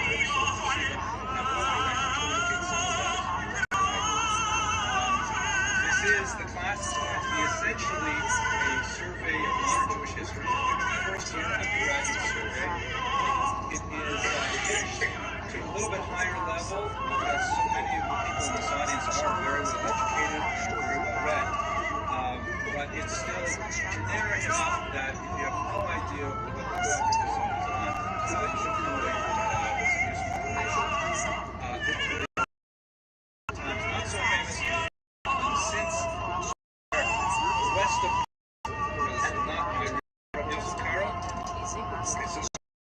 the ultimate composer of the code of Jewish law that has become universally accepted in the Jewish world as the sine qua non statement. It's a joke that involves a fictional rabbi that has no relationship to this all, but the joke goes like this. This rabbi, for years and years, he's been devotedly serving his congregation, but all his life he's been tortured by the question in his mind, what does pork really taste like? And he's shaking. He has, like, on Yom Kippur in particular, he has this terrible temptation. He just can't get it. Besides, he has to exercise this terrible rule from himself, and he's going to follow the advice of the Gemara, dress in dark clothes, go to a faraway neighborhood where he will exercise his will and hopefully not demon torture.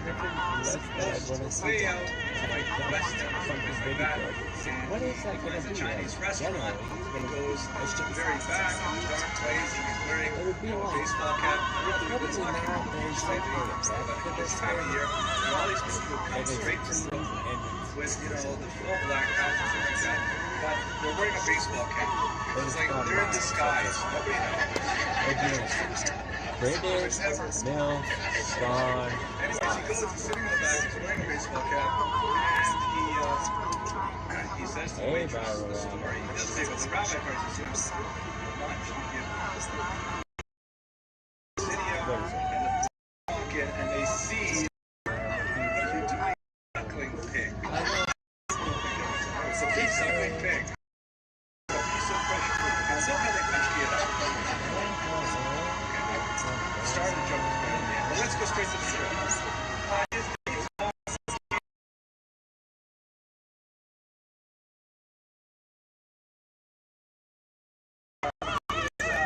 Born in Spain, probably, and he certainly suffered the deleterious effects of the Spanish and the Portuguese exposure, which we discussed last week.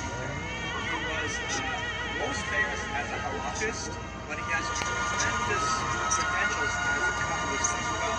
And I'm hoping towards the end of this lecture to try to describe how these two factors came together to create the unique personality that's found in Shulchan Aruch itself. And as I mentioned, his claim to fame, his main claim to fame is that he is the author of this code of Jewish law.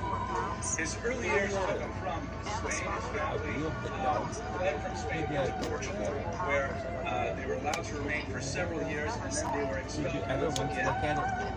He went to Turkey, and he began a rather peripatetic existence where he went from place to place. His primary teacher was his father, and later his uncle. So it was really very much a family affair the way that he studied Torah. He was married 3 times, and he had 7 known children, 3 unfortunately predeceased him. Here's an interesting Israeli postage stamp. We have no idea of this picture, which is the iconic image of the Calvary.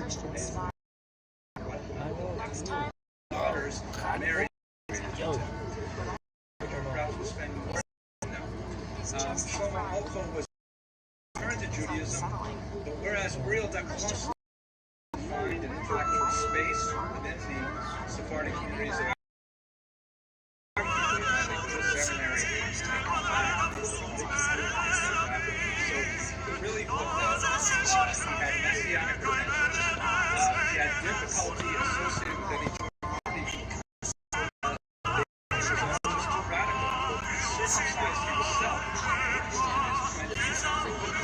And you were like Sydney Portable, Sydney 48, and that's just time for dinner? That's just time for greater steps towards accelerating the pace of messianic thought, and ultimately got into trouble with the state. Stylized sickness,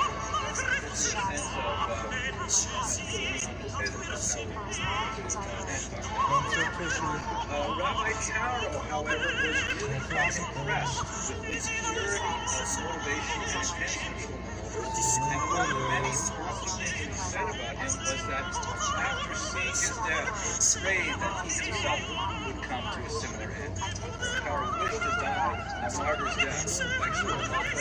He did not receive that privilege, and there's not much to say about that.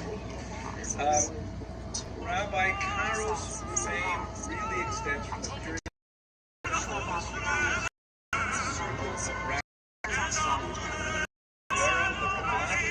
was there at the time. Thank you so much. It's not hard to get money.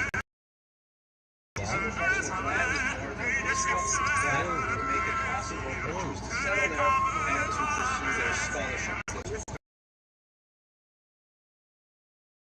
Especially value and to pursue their studies. Came into this region with amount of authority based on his previous works and his authority moved to greater.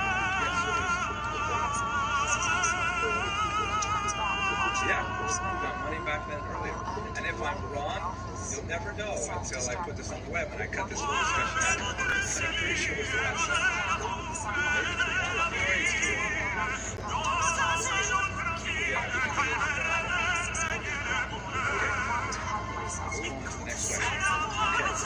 Now let's talk about the Beit Yosef. This is the book that really uninspired the particularly well known for the Beit Yosef in the Israel Shulchan. And among those who learned it deeply, gain a much deeper respect for the Beit Yosef than for the Shulchan, which is most so popular. The Beit Yosef is essential. Is that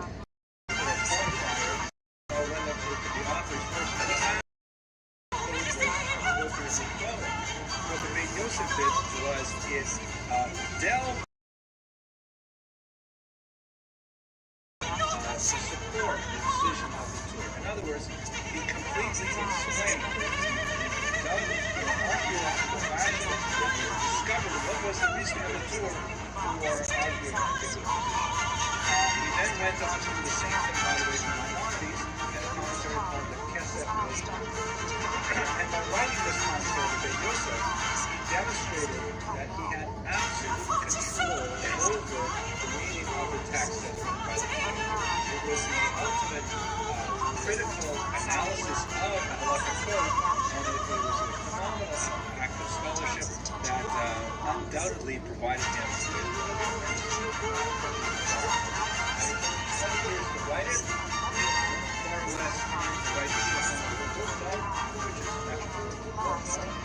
The main problem was writing a really practical questions about the Beit Yosef? Okay, so let's go to the actual process of clarification.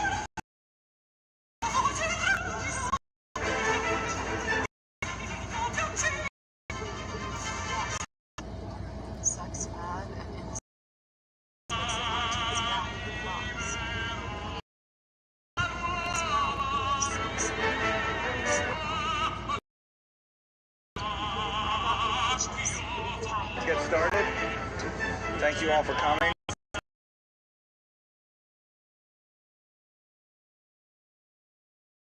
In the future. So, if you follow the website, if you get the regular mailings from the website, you'll know that I have two other series of lectures that I put online at the same time. I have these lectures, which are basically 1-hour biographies, and then I have this series which is mainly directed at undergraduate students called the Essential Lecture Series, and they're about 20 to 30 minutes, and then I have these This Week in Jewish History, which are like 3 to 8 minutes. So I just recorded one this week on the origins of modern Jewish humor, and I'm really pleased. One of the essential lectures. I'm really pleased that I got so many responses in the comments. I think within 6 hours, 172 people have viewed this video. It's amazing what the internet can do. And one of the best things is that people started sending jokes in the comments box. So it's like, so here's one from Daniel Nuria, who is actually, if you didn't know that, who already knows it, a secular Jew, and you know that deal that he does it right. He's going to be driving down Dizengoff, and he's driving around and around. What's going on? What am I going to do? So finally, in desperation, he raises his eyes heavenward. Please help me with this one. Give me a parking spot, and I will be a faithful Jew. And just as he finishes saying that, amazing, a car just pulls out right in front of the building where he needs to park. And he says, never mind, I found one. Alright, so the wonders of the internet. Tonight's topic is rather unusual. I thought about doing this particular figure in the past, but since last week we spent so much time talking about Joseph Pearl, who was a very bitter and rather venomous critic of the Hasidic movement. And we spoke about Rabbi Nachman of Breslov in that connection because it was the publication of one of Rabbi Nachman's most important and unusual works, the Sipurei Masiot, which we'll talk about tonight. I thought, well, why don't we talk about Rabbi Nachman tonight as it were to kind of get the side of where Joseph Pearl was coming from in his critique, and you can evaluate for yourself. We try to avoid moral judgments in this room. But we'll try to give you the historical outline of his life, and you can decide exactly how you want to go on that controversy between the two of them. So Rabbi Nachman of Breslov, definitely one of the most unconventional, creative, seminal thinkers of the Hasidic movement, highly criticized in his lifetime and beyond, and yet with the great leaders. And in fact, even flourished him, the dead effervescence, and time thinking about who was this particular criticized during his lifetime, and maybe we'll spend a little bit of time thinking and for the last 200 years. Okay, so he has impeccable Hasidic yichus, impeccable Hasidic lineage. His grandfather was the Baal Shem Tov himself through the Baal Shem Tov's daughter, and on the other side he was the grandchild of one of the Baal Shem Tov's primary disciples as well. So he has like really tremendous standing within the movement, and more than that, he was born and raised in Medjugorje. I'll give you this map here. This is going to cover most of his life, so I'm putting all these places here. Medjugorje is the current Ukrainian pronunciation. You may have seen the Polish pronunciation, Medjugorje. This is a small shtetl over here in the Ternopil region of western Ukraine. This is eastern Galicia, a region where Jews are exceptionally poor compared to the rest of Europe, poor both in terms of their per capita income. This is one of those areas of Europe where Jews were much more involved in manual labor and even in farming, which is highly unusual for Jews, than in the rest of Europe.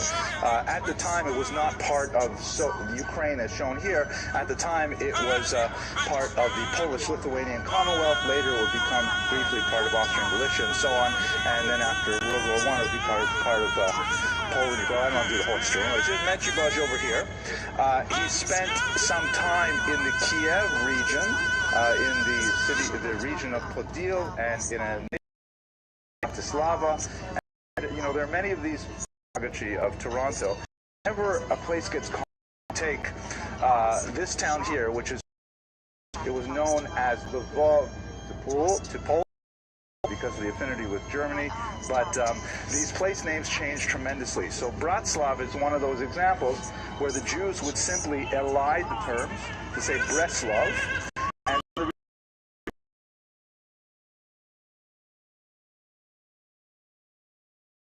for Lev Basar, heart of flesh, as opposed to a Lev Even, a heart of stone, which is an allusion to a passage in the Bible in Isaiah where God says, I will take out this heart of stone and I will give you a heart of flesh, a heart of Lev Basar. So Breslov, Lev Basar, that's who we're talking about.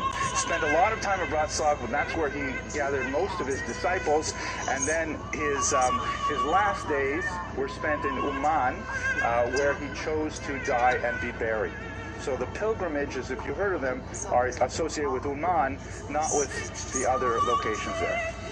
So his Hasidic lineage, to underline the point we started with, is not only from his actual family members, he's in the third generation after the Baal Shem Tov, who passed away about 1760. The Rabbi Nachman was born 12 years later. But he actually grew up in the very heartland of Hasidic world in Medjugorje, the place where the Baal Shem Tov himself was active. Okay, so you get a sense of where he exists in the panoply of figures. Yeah, typical for the time, very early engagement. Again, he was like Hasidic royalty, so he would have been very sought after. He was married with his father-in-law in Europe in the 19th century. The development and secondly, an institution known as Kes, where they would live for extended periods of time to care for children during these very tender years when the husband and wife are really children themselves. So he lived in this kind of environment for the first few years of his marriage.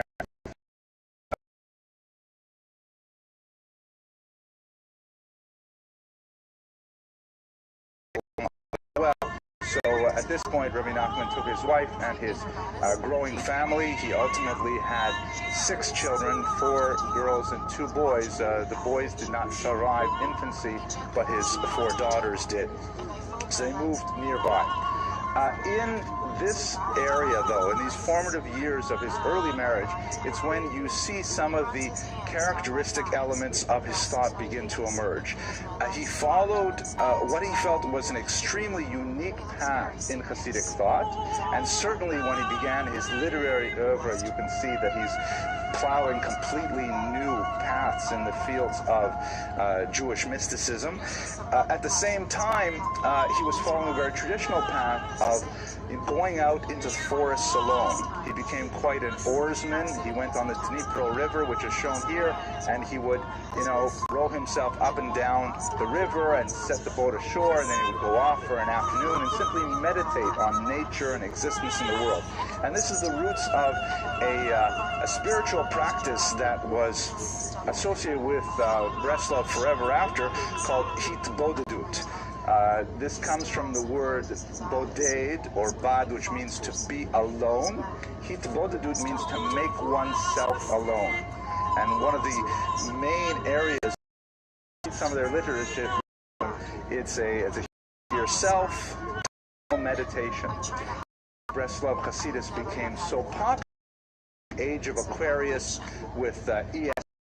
So definitely there was a kind of a congruity of practice and thought between hitbodedut and modern meditative techniques. So he moved to a nearby region, and at this point in his late teens and early 20s, he began to attract disciples. Jumping ahead also, we should note that the entire span of his life was only a short 38 years, and yet compressed within this very short lifetime, he managed to, create a tremendous body of written work, very creative and unusual and original, and attract many totally devoted disciples who would remain with him not only during his lifetime, but even after his death, which was shrouded with tremendous controversy, and would pursue the development of the movement past that. So these are all very young people. We're talking about people in their teens and early 20s when they are at their peak of creativity. The controversy. So he was, we have to put ourselves within the context of the times. And you recall that the Hasidic movement heads into a period which historians might call a Thermidor, which is a reference to a month in the brief-lived French Revolutionary calendar. Basically, when you have a revolution of any sort, there's a period of tremendous excitement, kind of fed up direction. And if you look at all these bright ideas, the back and movement had much of the same. Doing things, a period of great innovation, and then by the time you get to the 19th century, some of the aspects of the Hasidic movement that was so powerful in the 18th century was the tremendously democratizing element of following a charismatic leader as opposed to an appointed figure that had the approval of the community and the lord of a particular region. You would have a person who, just had a beautiful smile and a beautiful way of expressing things and a kind heart, and he would become the Rebbe, obviously with tremendous talents and learning and pastoral skills and so on. But by the time you get to the mid-19th century, the Hasidic system was criticized for being excessively rigid, of being just another hierarchy where people gather their courts around them on a hereditary basis and so on. So this is a period when the Hasidic movement is just beginning to kind of lose that populist edge and descend into a dark and reified period, which again they would emerge from at the end of the 20th century, but that's not for us today. So Rabbi Nachman was at this period when it's quite a bit of time. It's 40, 50 years after the death of the founder of the movement, and you have established figures. You have Hasidic leaders who are elderly typically, and have followed the same kind of pattern of establishing courts and rituals such as the Pidyonis of bringing certain types of donations to the Hasidic leaders and so on. And Rabbi Nachman would just have none of this.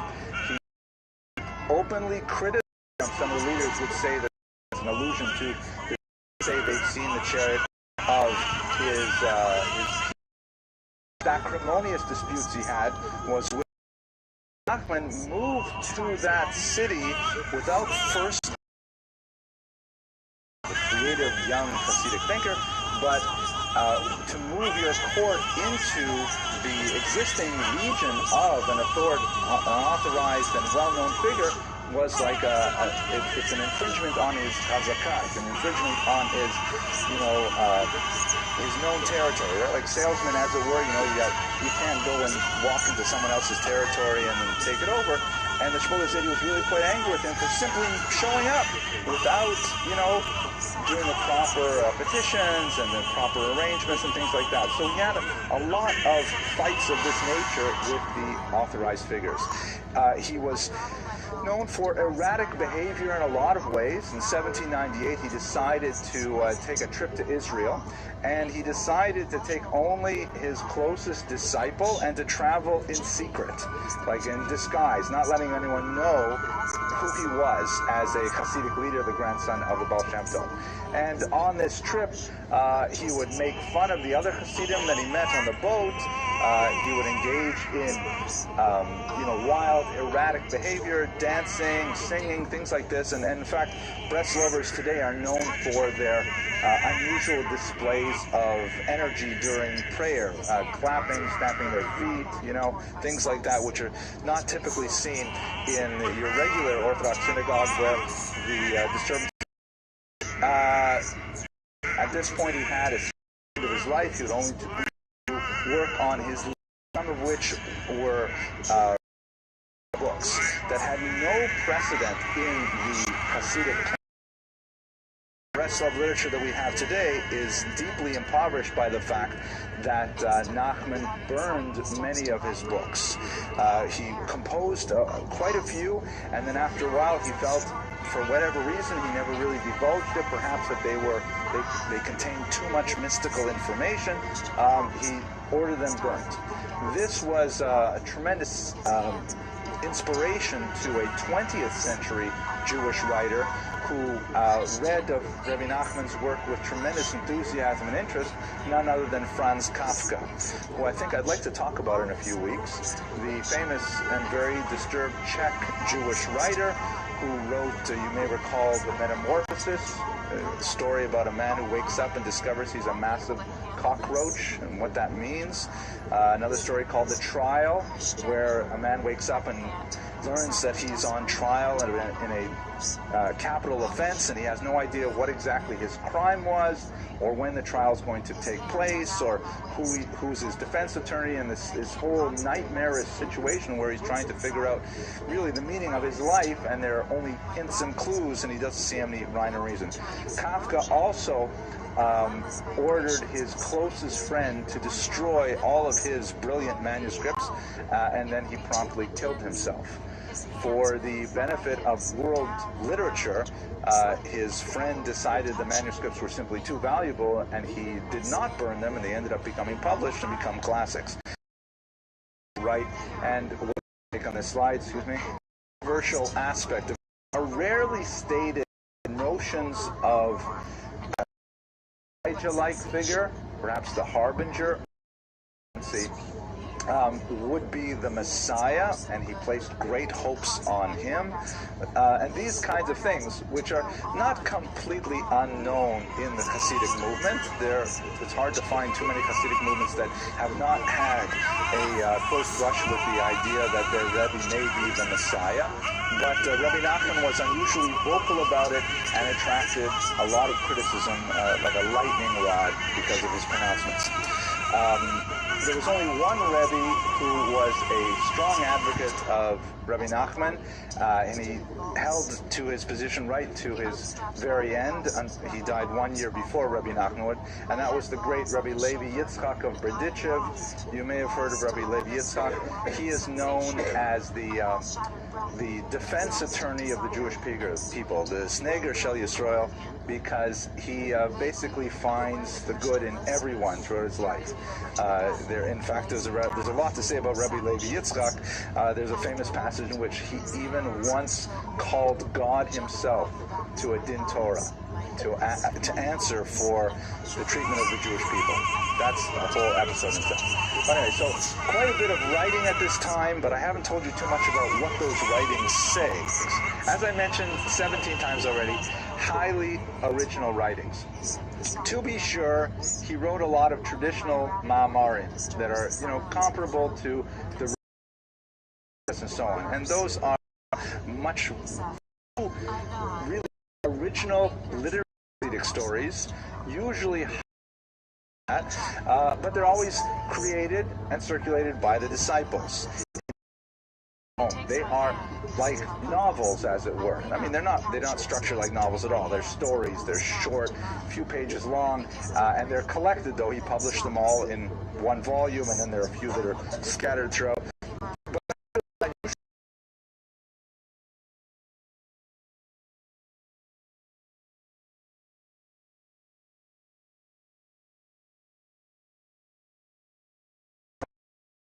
Really unusual factor is that the stories hardly ever deal with Jewish topics head on. They read more like fairy tales, complex parables about kings and princesses and captured princesses and pirates, and you can very easily read them as somewhat twisted children's stories. I mean, they don't have the kind of satisfying endings that you would like to see in a typical bedtime story, but they are highly imaginative, and they spur one's thought to, oh my gosh, what are the possible implications? And they're quite enigmatic. Very Kafkaesque, to use the term anachronistically. He's really writing like Kafka, because Kafka would later be writing like Rabbi Nachman. I'll give you an example, but first I have to tell you a joke, because this one jumped into my head. And I apologize for those of you who come to my lectures every week. I know you've heard this joke before, but it's therapeutic for me to tell you these jokes, so it goes like this. So there are 3 college students in a dorm, and they're talking about their spiritual leaders, about how great they are. And one student says, "My guru, he is totally amazing. Middle of the river, 6 feet around him, the water's." The other student says, "Oh, rushing 70 miles an hour. And we saw that in his hands, and then from 6 feet around him, the car simply stopped moving. And he calmly walked out to the median. He stretched out his hands, and for 6 feet around us, it was Tuesday." That's like slightly anti-Semitic. I probably shouldn't tell that, but that's like transvaluing the whole thing. It was Tuesday, right? Okay. I'm sorry, Denise Malka, that you had to hear that, but there you go. Anyways, so let me give you an example. Perhaps the most famous of the Sipurim Masiot is the story of the sometimes translated Rooster Prince, sometimes translated Turkey Prince. And by the way, also very unusual, he had them published simultaneously in a bilingual edition. The original version of Sipurim Masiot was published with Yiddish on top, which was the vernacular, what the common person could read, men and women, uneducated, whatever. And then on the bottom, there was a rabbinic Hebrew translation of the Yiddish tale, which at once made this a plebeian document that was accessible to everyone, even to a mother reading these stories to her children. I shouldn't say the highlights of the Hebrew, but nevertheless, circulation and in the Holocaust, it meant that towards the end of this lecture. So the text actually exists. There is once a king whose son goes mad in insisted that he was in fact a turkey. He took off all of his clothes. He refused to sit at the table and eat like a prince. He insisted the only thing he would eat is like crumbs of corn and things like that were scattered under the table. And so the king was totally at his wit's end. What could he do? The rabbis themselves can't deal with this particular problem. Until finally, from far off, a sage came and said that he had the solution, and that the king, if the king would give him permission, he would cure his son, but he had to tolerate whatever strange measures he would use to cure him. The king, of course, with no alternative, says, "Please, cure my son." So right away, the sage takes off all of his clothes and gets under the table with the prince. The prince says to the sage, "What are you doing?" And the sage says, "What do you mean, what am I doing? I'm sitting under the table, eating some kernels of corn off the floor, just like you." And he says, "Well, why are you doing it?" He says, "Well, because I'm a turkey, just like you." And the prince says, "Oh, okay." So they're naked under the table, eating kernels of corn off the floor. And this goes on for a while. And then the sage signals to his attendant, and the attendant throws him in a pair of pants. And the sage puts on his pants. And the prince says to him, "What are you doing? Turkeys don't wear pants." And the prince says, the sage says, "What do you mean turkeys don't wear pants?" The sage then gets a the prince is saying, "What are you on?" until ultimately is the end of the story. On these kinds of appealing is the notion that makes sense in this particular story, is that we live ultimately human beings. We may be turkeys. We're not totally convinced that we are just, walking bits of meat. And the only way that we can be cured of this is by, whoops, did I lose the image? The only way that we can be cured of this is by imitating a human being, imitating a higher level creature.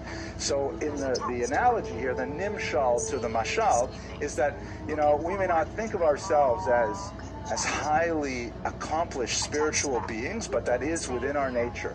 If only we, as one of my friends used to say, fake it till we make it. We just keep going on, thinking of ourselves as princes, trying to act as princes. We deep down think we're turkeys, but we're still going to try and imitate the prince, and hopefully one day we will be cured. Now I've given you kind of like an overarching structure to understand the story, but Rabbi Nachman doesn't. Rabbi Nachman just leaves you with the story, and then you turn the page, there's a new story all of a sudden.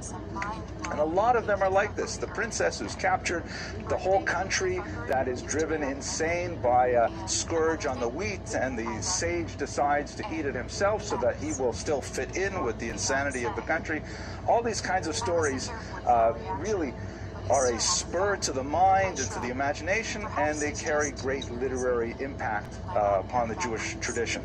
Okay, another example of his very powerful impact is he either authored or popularized a lot of epigrammatic statements, meaning like one sentence, very pithy encapsulations of Jewish philosophy that continue to have their impact on the Jewish mind today. I'm sure you've heard, as I have in the picture, a narrow bridge. I mean, that's a line of a little unbalanced road forward. And this is a linguistic challenge of many of his statements, in fact, became folk songs. Mitzvah Gadol, be happy. There is a commandment to be happy on Yom Tov, specifically, V'samachta v'chagecha, right? Be happy on holiday. By the way, the Vilna Gaon, he was once asked, this is a typical characteristic difference between Hasidim and Misnagdim. He was once asked, what's the most difficult mitzvah for you to perform? And he said, definitely V'samachta b'chagecha, to be happy for 8 days in a row. That's tough, right? So, anyways, Rabbi Nachman, though, mitzvah gedola liot b'simcha tamid. It is a great mitzvah to be happy always.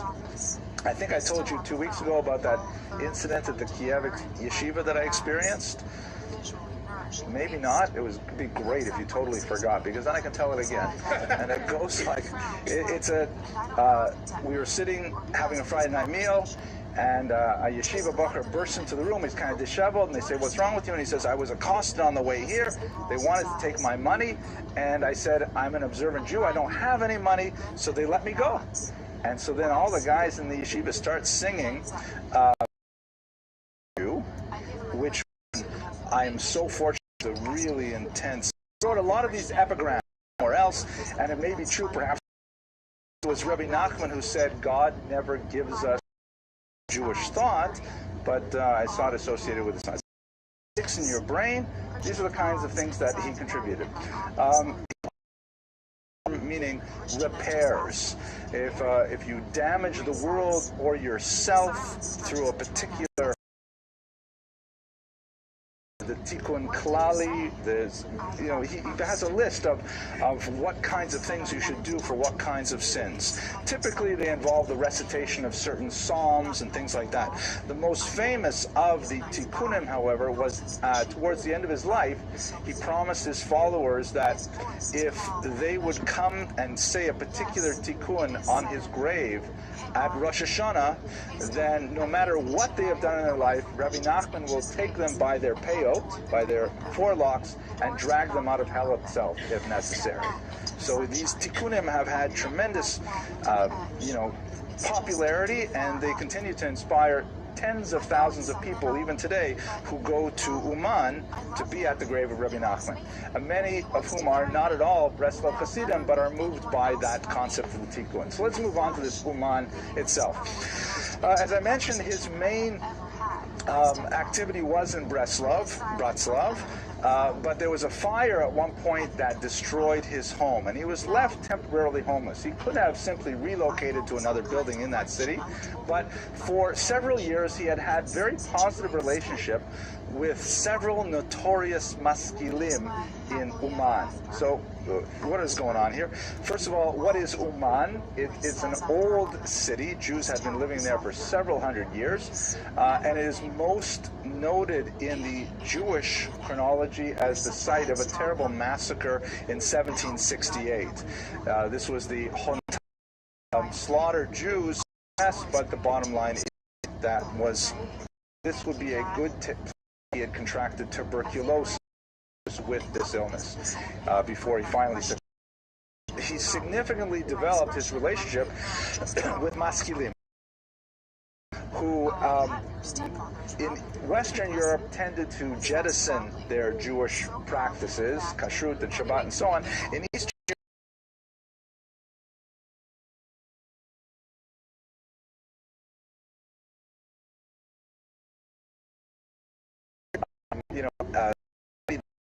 studied Polish language, things like that, and were generally considered, in the context of that time, assimilated Jews. They were certainly not assimilated by Western European standards, which reminds me of one more joke. I can't help it, but we're almost done. The joke, did I tell you the joke about the guy who wants to become a member of the Flaming Crosses Country Club? So there's this restricted country club. I'm so glad none of you remember my jokes. He wants to be a member, a Jewish guy wants to become a member of a restricted country club, where they don't admit Jews, Gentile clientele only. And so he goes to the management office, says, listen, I've been very successful in business. I have several yachts that are right now lined up at the boat show and all kinds of annuities and what have you, and I'd really like to be a member. I can certainly pay the dues, and in fact I can sponsor a few other members if you like. And the manager says, I'm very sorry, Mr. Goldstein, but we have a restricted clientele, and we don't accept new members unless, for example, you have a sponsorship from an existing member. So he says, oh, that's great. I'll just find a Jew who's already a member. I'll go to him. He'll sponsor me, and I'm in. So he says, can I see your membership list? He says, of course. He shows him the list, looks down, and he sees the name Goldfarb. Oh, that's it. So he goes to Goldfarb's home, knocks on the door. Goldfarb opens the door. Goldstein says, Shalom Aleichem, Reb Yid. My name's Goldstein, and I was really hoping to become a member of the Flaming Crosses Country Club. Would you please sponsor me? Goldfarb looks him in the eye and says to him, listen to me very carefully. And so these are the Rabbi Nachman to be a Hasidic thought at that gets under the table naked. That's We know they played a lot of chess together, things like that. Of course, does not end with his death. His legacy is really very much alive. As I mentioned at the beginning, figure of himself, and never preparing anything like a successor, with perhaps the exception of his child that died before he was 2 years old. There would be no question that nobody could take Rabbi Nachman's place. And so, unlike all the other Hasidic groups, they simply continued without a Rebbe at the helm. Perhaps with some thoughts that the Rabbi Nachman would later play a role in the unfolding Messianic era, it's not clear.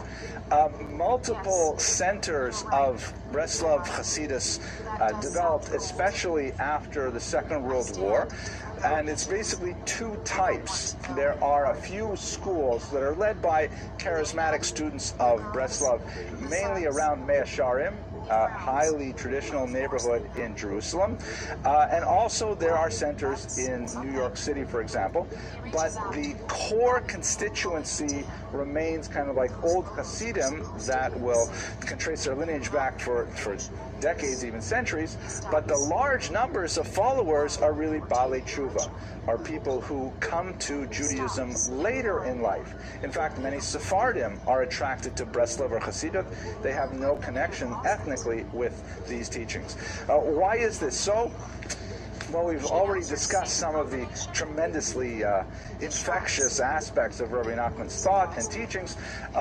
There's those days, made it through the Holocaust. We're about to lose. Israelis manage to. Russian joke that was popular when I was there. Someone in a military academy asked one of the generals. The general says, "That's no problem. You can always win with a smaller army. The Jews with 6 million." And the soldier says, "Yeah, but where are we going to get 6 million Jews?" Somewhat epic. Anyways, some of the Breslov movements, the relations between the movements are sometimes acrimonious. I forgot my train of thought, but we'll go to this here. There's one particular leader who passed away about 20 years ago who was called Baal HaPetek, the master of the note, like the document, because he claimed to have received a note, some kind of mystical note that was Rabbi Nachman communicating with him, saying how to bring about the Messiah, and it involved the chanting of a particular clause, Nachman Me'uman. It's hard to translate this. The na really isn't a word in Hebrew. It might be read as please. Nach means rest. Nachma is related to the word for console. Nachman is his name. And Me'uman means from the city of Uman. Meaning you say, please rest, console, Nachman of Uman. And so this is a slogan that's worn by this particular group, a very large group. You may see it's very popular to wear large, white, knitted yarmulkes with this phrase, handwritten around or crocheted around the side. But there are many of these groups. And as I mentioned earlier, the tikkun associated with Rabbi Nachman in Rosh Hashanah, many friends who have done it.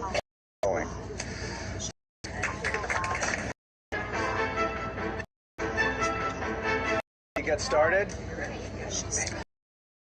on Jewish humor, and it's exceptionally good, but not work, as I'll explain as we get a little further into the story. So I had to go to an unknown, untested source for humor, and I found something a few minutes ago on my phone, looking on the internet under a website called Jewish Humor. And the joke goes like this. I'm not exactly sure it's funny. That's never stopped me, I guess. So the joke goes like this. There's a booby walking with her yingala on the boardwalk. Grandmother and her grandson are walking on the boardwalk. They're holding hands. It's really very nice. Miami Beach, early February. And as they're walking along, there's kind of a rumbling, and they look up, and a massive tsunami comes. And the water just crashes onto the shore and drenches the two of them. And when the grandmother gets up, she sees, Rahman al-Islam lo aleinu, the little yingala has been washed out to sea. So she says, Ribono shel olam, haven't I been a good grandmother? Haven't I sacrificed for my children? Haven't I dedicated so many hours to Hadassah, and haven't I given to the UJA? And I've done everything. Ribono shel olam, bring me back my yingala. So there's a rumbling again, and once again another massive tsunami comes, dumps all the water on the grandmother, and when she looks up, there he is. She grabs him by the shoulders and she embraces him and she makes sure he's okay, and she looks up to God and she says, he had a hat.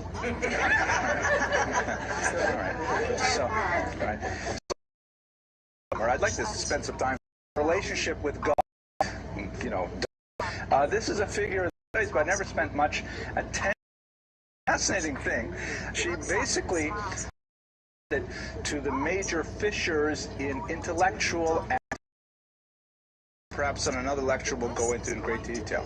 But let's understand, who is this man Joseph Pearl? He wrote a fairly important book that was a satire. It was an epistolary novel in the early 19th century, and so his stylings in Hebrew in many ways set the tone for later Hebrew language satirists and also for essayists. Very important in the history of Hebrew literature. He also made contributions to Yiddish literature because he actually ended up translating his Hebrew novels, which could not be read so easily by most people, into the Yiddish vernacular, and in so doing providing a very unusual kind of people speaking in vernacular Yiddish, translating into Hebrew, and then translating back once again into Yiddish. A very interesting sort of pathway for expression using these major Jewish languages. And so at that, understanding these things, he plays an interesting and important role in the history of Hebrew and Yiddish literature. That in itself would normally not be enough for me to want to spend the time reading more about him. What I found fascinating and somewhat sad about Joseph Pearl's life is that he was an incredibly ferocious critic of the early Hasidic movement, publishing often anonymously under pseudonym critiques of the Hasidic movement, and penning letter after letter to Austrian government officials and Russian government officials denouncing the Hasidic movement and trying to have its leaders controlled and even deep dissatisfaction. Very useful jumping off point. Snagdim, and also, I'm sure you're aware of great festivity on Simchas Torah. Whether that legend is true or not, I have not actually been able to pin down, but nevertheless, of displeasure long after his demise. So that's basically who we're going to talk about. What I'd like to do with today's lecture is first concentrate on the political context, because it was a very exciting and formative time for modern Jewry. And then I'd like to look at the religious context and try to understand what exactly were they all arguing about. And then we're going to look at Joseph Pearl's activities specifically, and that's going to wrap us up for the night. Okay, any questions, objections before we begin? Yes?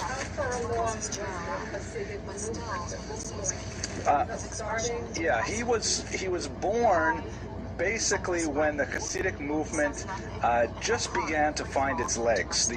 If looking at the broader scope of the Hasidic movement, you have in the late 17th and early 16th century, you have kind of itinerant proto-Hasidic figures who are called in the plural Baalei Shem, which is maybe we'll get back to that a little later when we get to the Baal Shem Tov, which is one particular leader, and they're espousing a very kind of Kabbalistic, perhaps even Sabbatean approach to Judaism, following Shabbatai Tzvi teachings. You'll recall he was the false Messiah of the 17th century.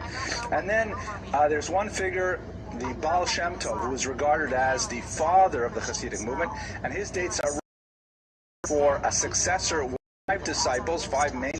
The Alter Rebbe was the solidified the Hasidic, the strong movement of the Hasidic, to really reach its stride and the conflict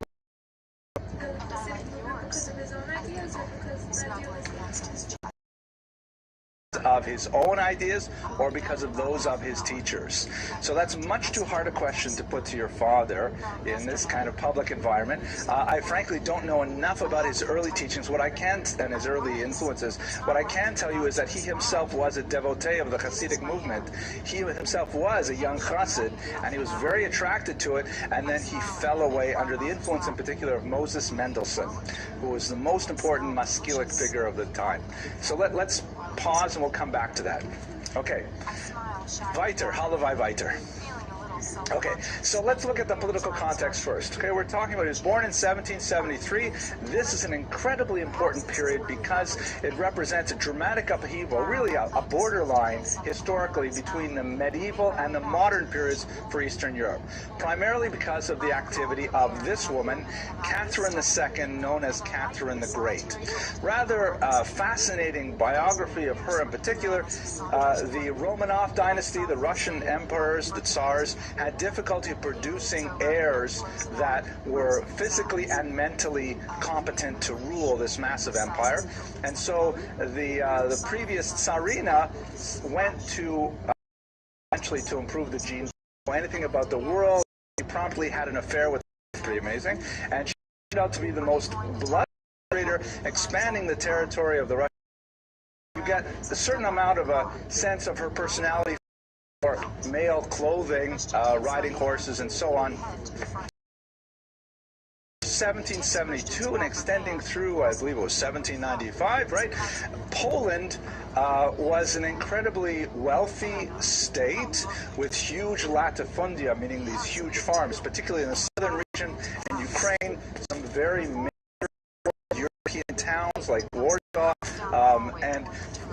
but they had a form of government that was at once very beautiful. It had a tremendous level of democracy that was, incomparable when you looked at other countries in the region, and at the same time hugely unworkable because they spent way too much time paying attention to the opinions of petty noblemen, which other countries were already doing away with them, much more efficient forms of government. So basically what happened was Catherine the Great made a deal with the two other neighboring states of Poland, and they simply divided up the country between the three of them.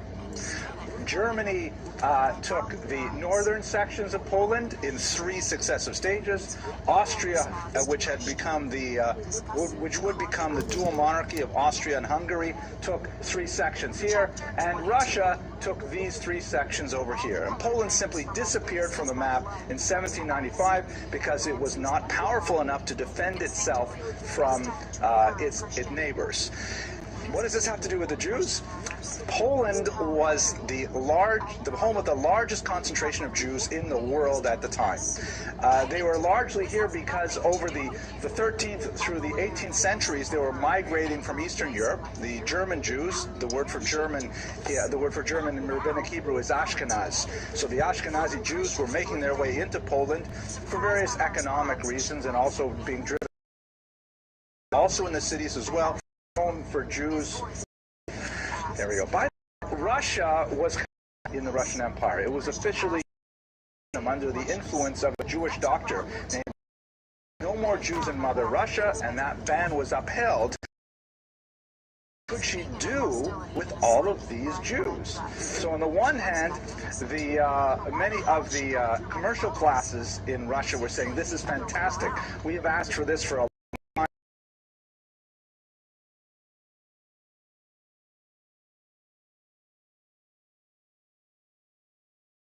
This is terrible, Mother Russia. This is the third Rome. We are the inheritors of Christianity in the world, and we can't tolerate this.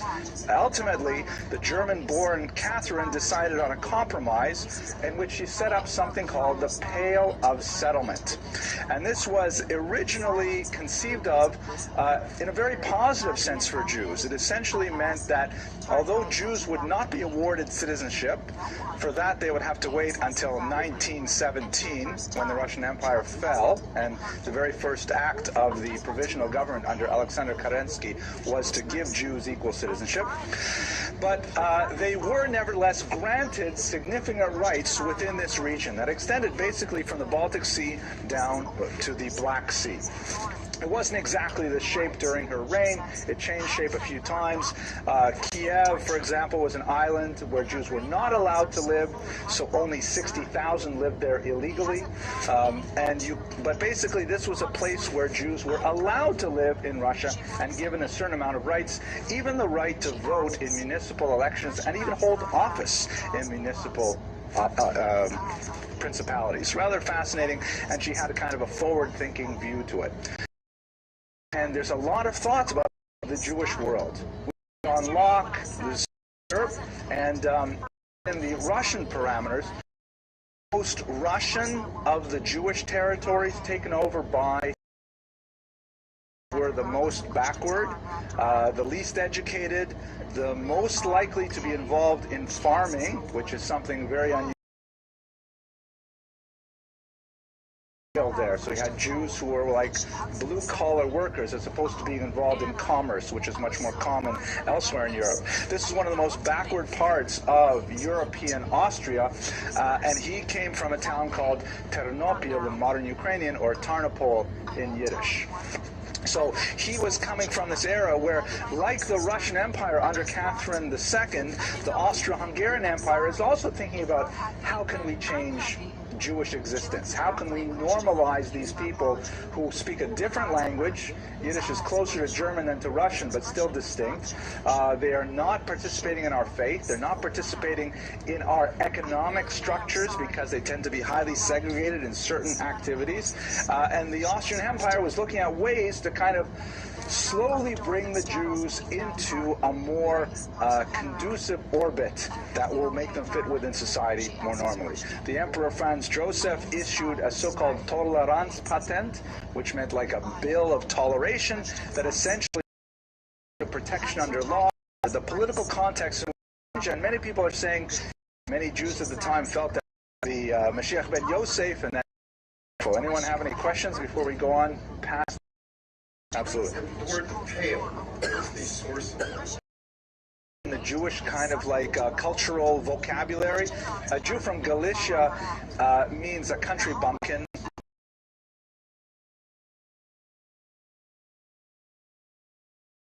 Family is from Tarnopol. But I should take that right out of the video, right? I do the internet, right, Danit Malka? Okay, sorry to introduce you to that. Your question was, where does the term Pale of Settlement come from? So it only exists in the English language. In the Russian language and in the Hebrew language, they use the term region. The region of settlement, which is perfectly normal. The term pale may come from a uniquely British expression that refers to the borderland with Scotland, that in really early medieval times when England was having troubles with Scotland. Actually, they're pretty much having trouble with Scotland for much of their history, but there was a time when there was a certain region that Englishmen dared not go north of a particular region because the heads of Englishmen would be impaled on spikes along a borderland, and they called that the pale. So you've heard the expression beyond the pale. It means like beyond the boundary, beyond the... And since it is a borderland, right, this is the edge of Russia, they applied this in the English language to this borderland, the extreme end of Russia where Jews were allowed to live. It's a strange term that came in. And there were three loyalty of the Jewish people in Judaism in modern times. Mitnaged means someone to a...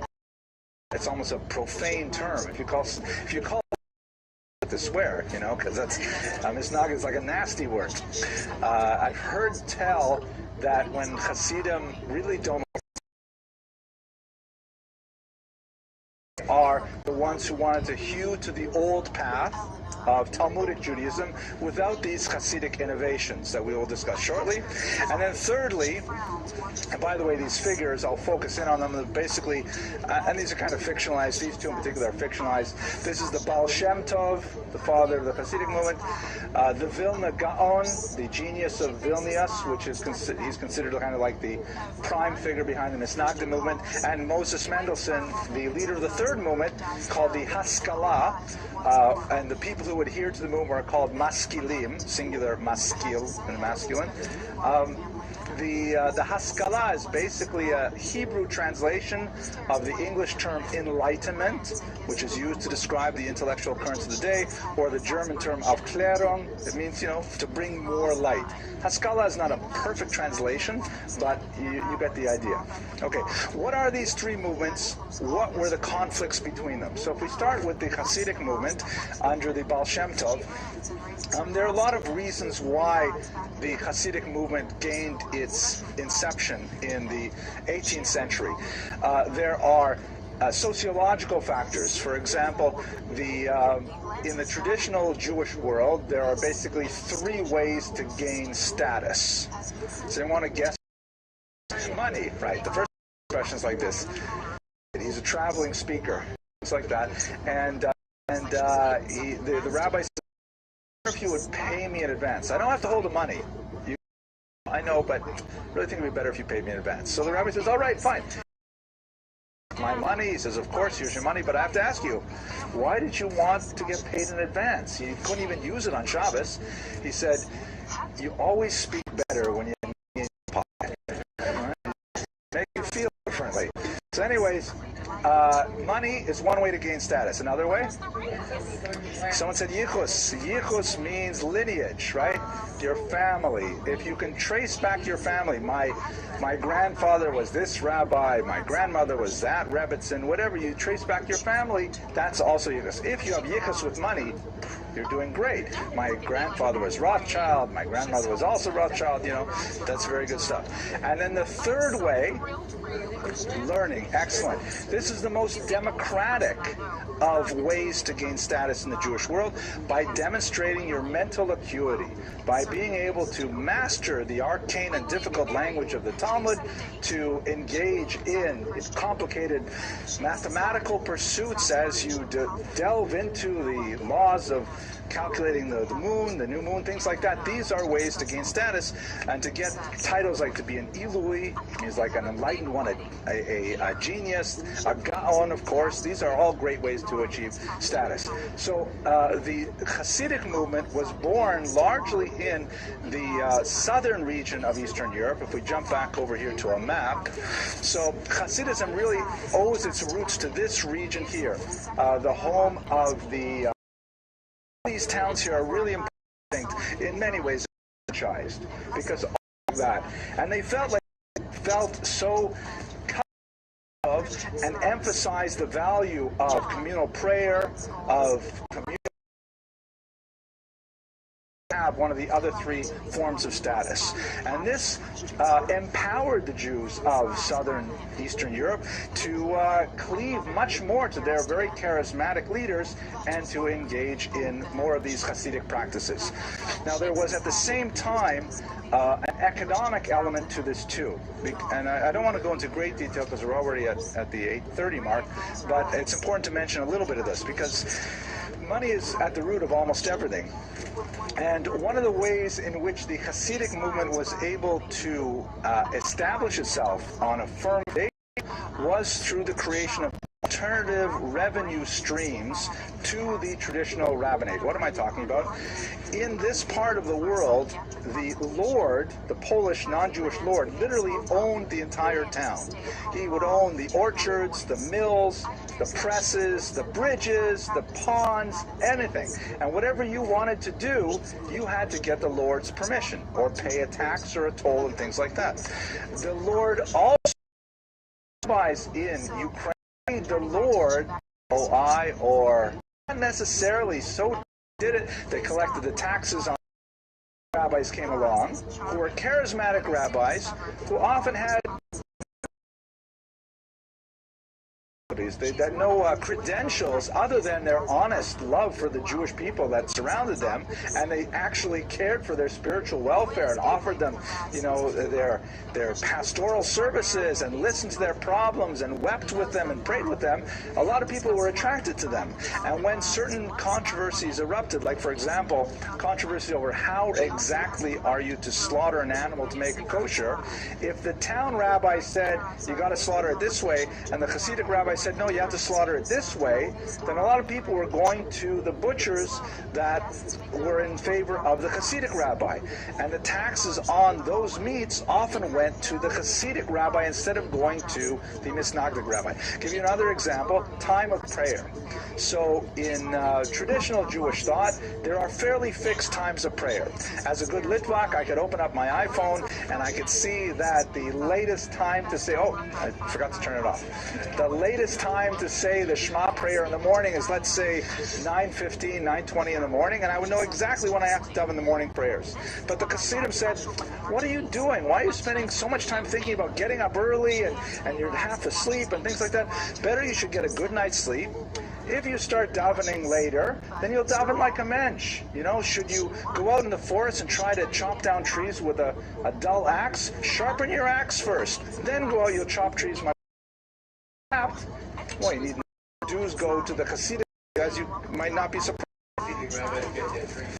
Yeah, service. Like in out with a qualified rabbi. Like, I mean, actually take the highest level of learning. It's true in the Lithuanian world as well.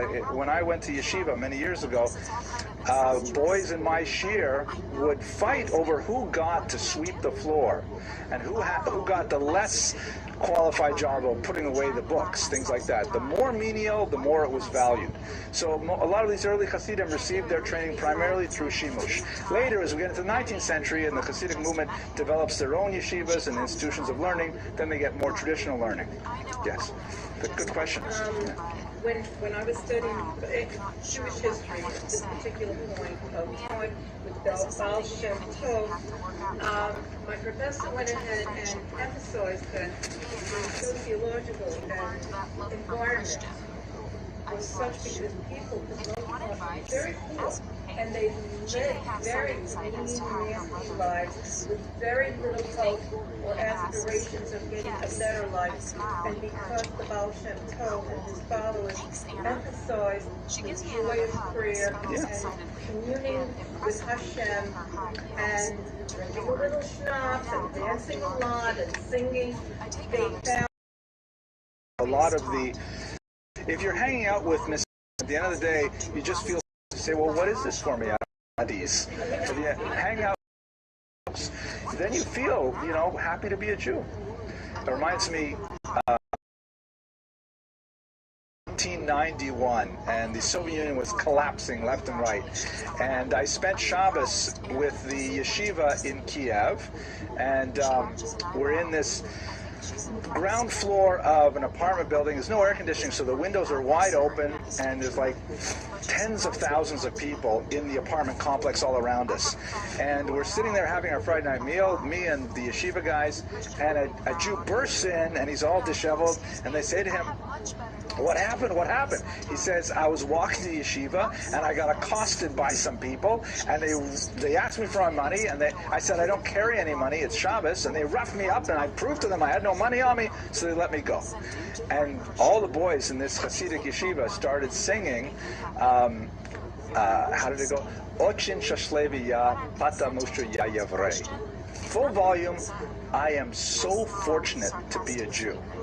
And I was thinking to myself, everybody's listening. Here I am, I'm a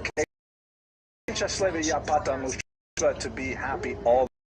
The Lords were happy as long as who's, but although it would become objections to the Hasidic movement. Again, don't forget, formed because of the opposition, but they are, of course, the traditions. World. For example, besides the bending of what was considered inflexible aspects of halacha, like, for example, the time of prayer or exactly how you slaughter an animal, they felt that the Hasidim had placed so much emphasis on this human aspect of camaraderie, of chaverschaft, that they were losing the actual learning, because learning is very important to Judaism, and that Chassidim were not learning enough. There's a kind of a quip. They say that Litvak says, what do I need a rabbi for? I have a book. And the Chassid says, what do I need a book for? I have a rabbi. Right? So there's like kind of two opposites there. There has to be a happy medium, so to speak, but the Misnagim were saying they're just ignoring learning, and they're putting it all on their charismatic rabbis, expecting them to do the learning for them. There were also some kind of suspicious practices, like, for example, when people would get so attached to their Rebbe, their charismatic leaders, they would say, you know what? Who am I to pray to God? I have my problems. I don't live up to the Torah all the time and whatever. God's not going to listen to me. I am going to pray that God accepts my Rebbe's prayers on my behalf. He would pay a pidyon, which desires, and the Rebbe would then include and privilege directly to God without. And the Misdagdim, the first few decades after the Baal Shem Tov, finally, the Haskalas, right? So we have via Litvak, right? Cold as a Lithuanian, because Lithuanians are known for their sort of Prussian attitudes of being very particular. Is really in northern Germany, towns like Berlin in particular, but very popular in both Western and Eastern Europe with some significant variants. This was a movement that was personified by the figure of Moses Mendelssohn, who we had the opportunity to speak about a couple of years ago. Mendelssohn was also a child prodigy who was a genius not only in traditional rabbinic studies, but also an autodidact who mastered European knowledge, who could write in absolutely beautiful German, which was something that most of the Hasidim and Misnagdim could not write in the vernaculars very well. They could express themselves, but typically not in the written form. Immanuel Kant actually lost an essay contest to Moses Mendelssohn. Mendelssohn became an extremely popular figure. He was kind of like held up as a paradigm of what a Jew could become because of his ability to move in non-Jewish intellectual circles and to hold his own in all of the aspects of 19th century. Would be absorbed. Successors would increase, all converted to Christianity, to maintain strands of thought and activity. Writers, poets, composers, and so on. So this movement, the Haskalah, in Western Europe tended to be the idea that they should retain their attachment to traditional Jewish practice. Kashrut went out the window, Shabbat went out the window, and eventually formal adherence to Judaism would go out the window. But in Eastern Europe, the Haskalah took a different form. It tended to become much more Hebraic in nature, saying, you know, we should get back to our core purposes and we should learn to create a secular culture in the Hebrew language, which at that point did not exist. It also had a Yiddish form, in which they said the same thing with the Yiddish language, which was the vernacular, and it argued that Jews should typically retain their Orthodox attitudes and behaviors, but at the same time, you know, look open to the outside world, in particular the sciences. And so Joseph Pearl was heavily influenced in particular by Moses Mendelssohn and absorbed those teachings in his own activity. Okay, I'd better get to Joseph Pearl now for sure, because we haven't, oh my gosh, we talked about the background way too long. Sometimes people on the internet complain, you know, it says in the title, Joseph Pearl, they don't really say anything useful until like 8:40. What is this? You know? And this is something that apparently is extensive. He was attracted, was one of the tremendously bizarre stories were found to be a huge influence among Nachman-esque in that regard. So he was apparently early on taken with them. As early as the age of 13, which gives you a sense of his genius. He wrote a book called Über das Wesen der Sekte Hasidism aus ihren eigenen Schriften, which means over the or on the essence of the Hasidic sect based on their own writings. And it was an awful denunciation of Hasidism. Finding every foolish thing ever said by any Chassid up until that point, and in particular, things that maybe not were so foolish, but definitely taking them out of context. And he wanted to essentially destroy the Hasidic movement with this scathing denunciation. The Austrian censor refused to print it. The Austrian censor, because every book had to be approved before it could see light of day, felt that this was just a scurrilous work that sowed discord within the Jewish community. And again, don't forget, we're in a period of social engineering where people are trying to bring the Jews into a larger orbit of secular society, and this was just going to cause more friction and so on. And so it was not printed until 1816, when he was at the height of his powers in many ways. We also have, as I mentioned earlier, many written complaints. The Hasidim proposals to immediately opposed to phenomenon so heated that on Chabad, for example, they have a whole slew and so on, and it's always another excuse for getting down and farbrengen. Quite a few of them as well, because the fight was really intense. So Pearl was bent on destroying them. He did not succeed, obviously. Then he published in 1819 the work which is considered by many to be the first Hebrew novel. It was called Megala Tamirim, which means basically the revelation of hidden things, and it was a spoof of Rabbi Nachman's works. Rabbi Nachman's works, which were circulating at the time, were written in fairly poor Hebrew, and they were, like stories that were, they had this fantastic quality to them, and they had a deeply Kabbalistic element to them, which is something I haven't really explored earlier, but a mystical quality, which in itself invites a certain amount of critical thought. And so what he did was he essentially spoofed them, and he wrote a novel, an epistolary novel. It's 151 letters, in which Hasidim are, as it were, writing letters to each other about pretending to take things seriously, when in reality the reader is supposed to laugh at them. His jokes are not always very funny, but like, for example, this is one of the doctrines I quoted is the Hasidim innovated, for example, shackling, movement during prayer, which is pretty much standard for the entire Jewish spectrum right now.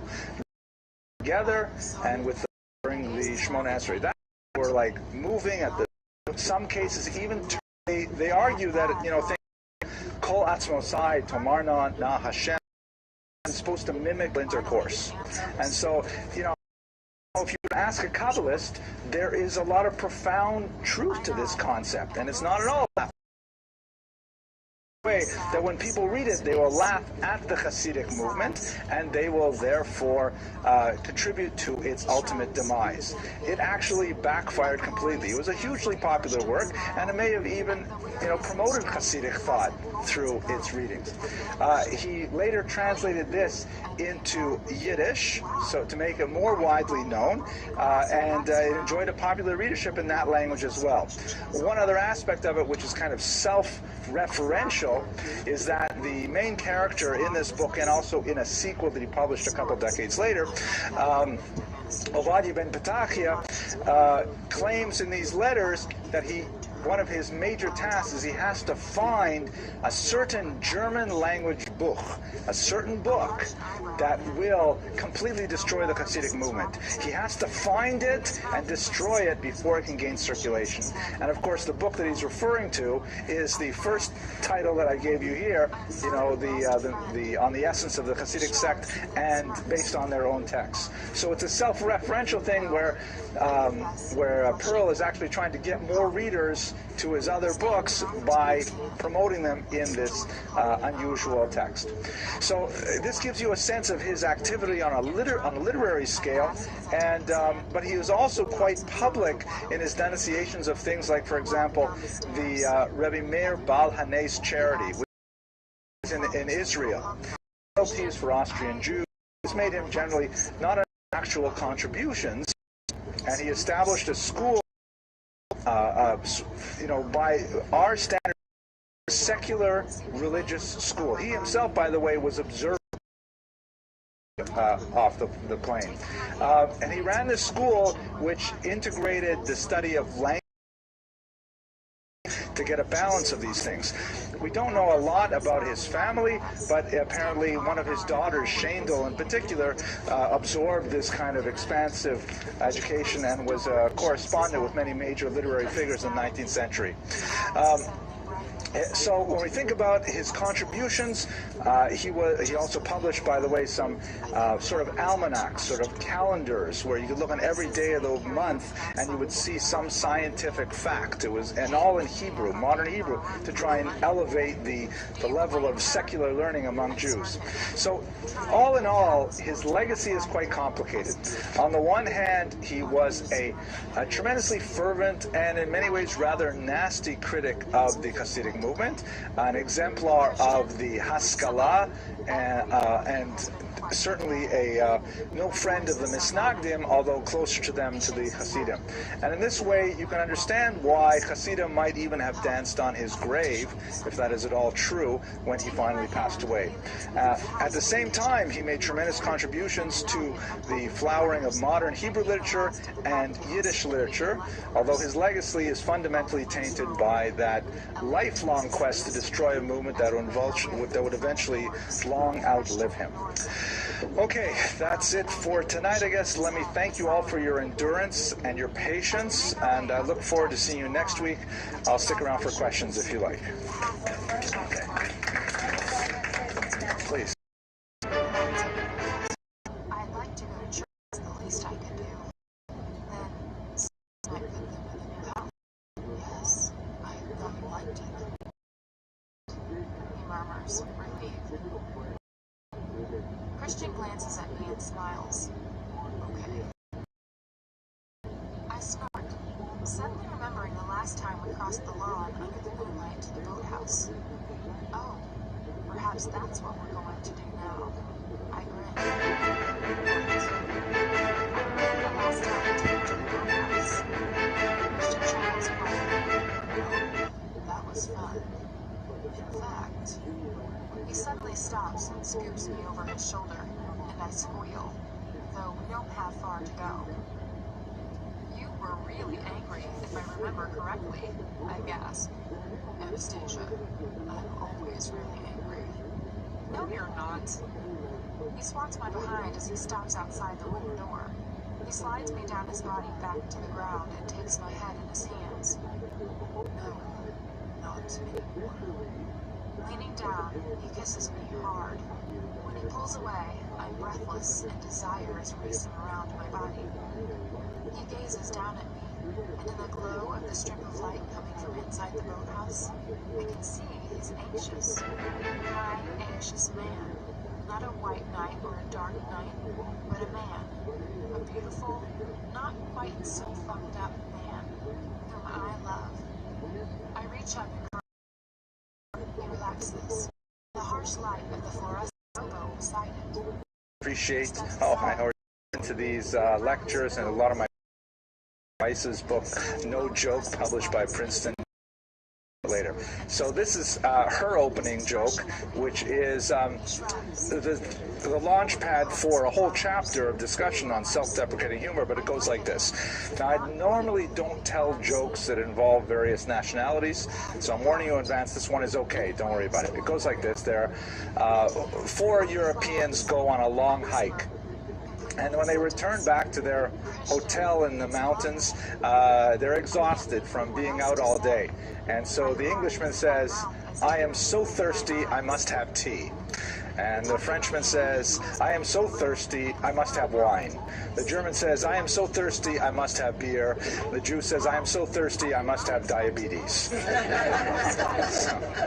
So she has a long discussion about, why is that funny, and does that say good things about Jews or bad things about Jews? But I'm looking forward to giving a lecture on that topic in the next few weeks.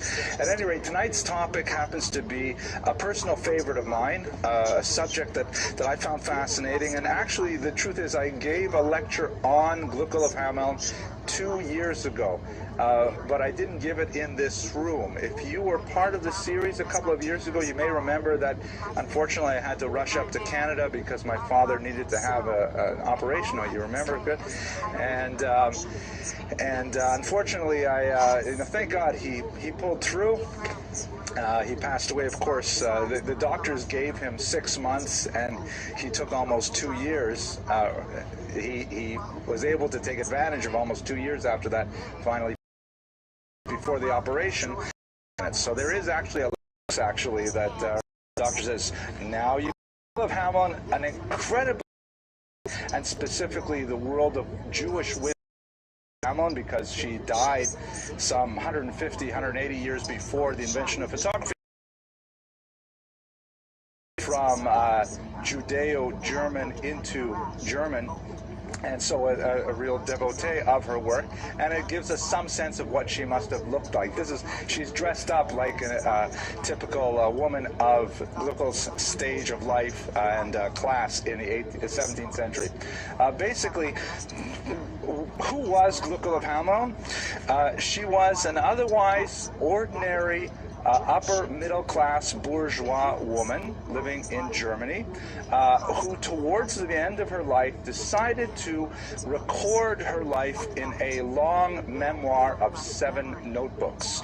The purpose of this memoir was to leave something behind for her children. She specifically wanted her children to know something about the kind of people that they came from, and she also wanted to offer a last chance to leave kind of like an ethical will for her children. It's a very complex and long ethical will, but it participates in a very strong tradition that persists to the present day of writing such wills for one's children. Let me just take a quick moment to stop talking about Gluckel for a minute and talk to you about ethical wills, and I'll talk to you about something that my wife and I do that I feel back centuries.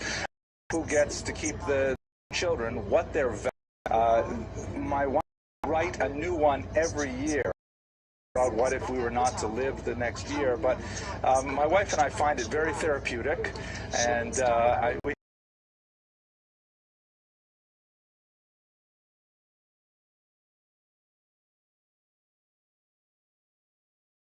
age. The youngest kid just gets like a kind of a picture saying we love you and that's it, and the older kids get a lot of musser and a lot of direction. But anyway, so she wrote this kind of book. It was 7 notebooks long, written over the space of about 50 years.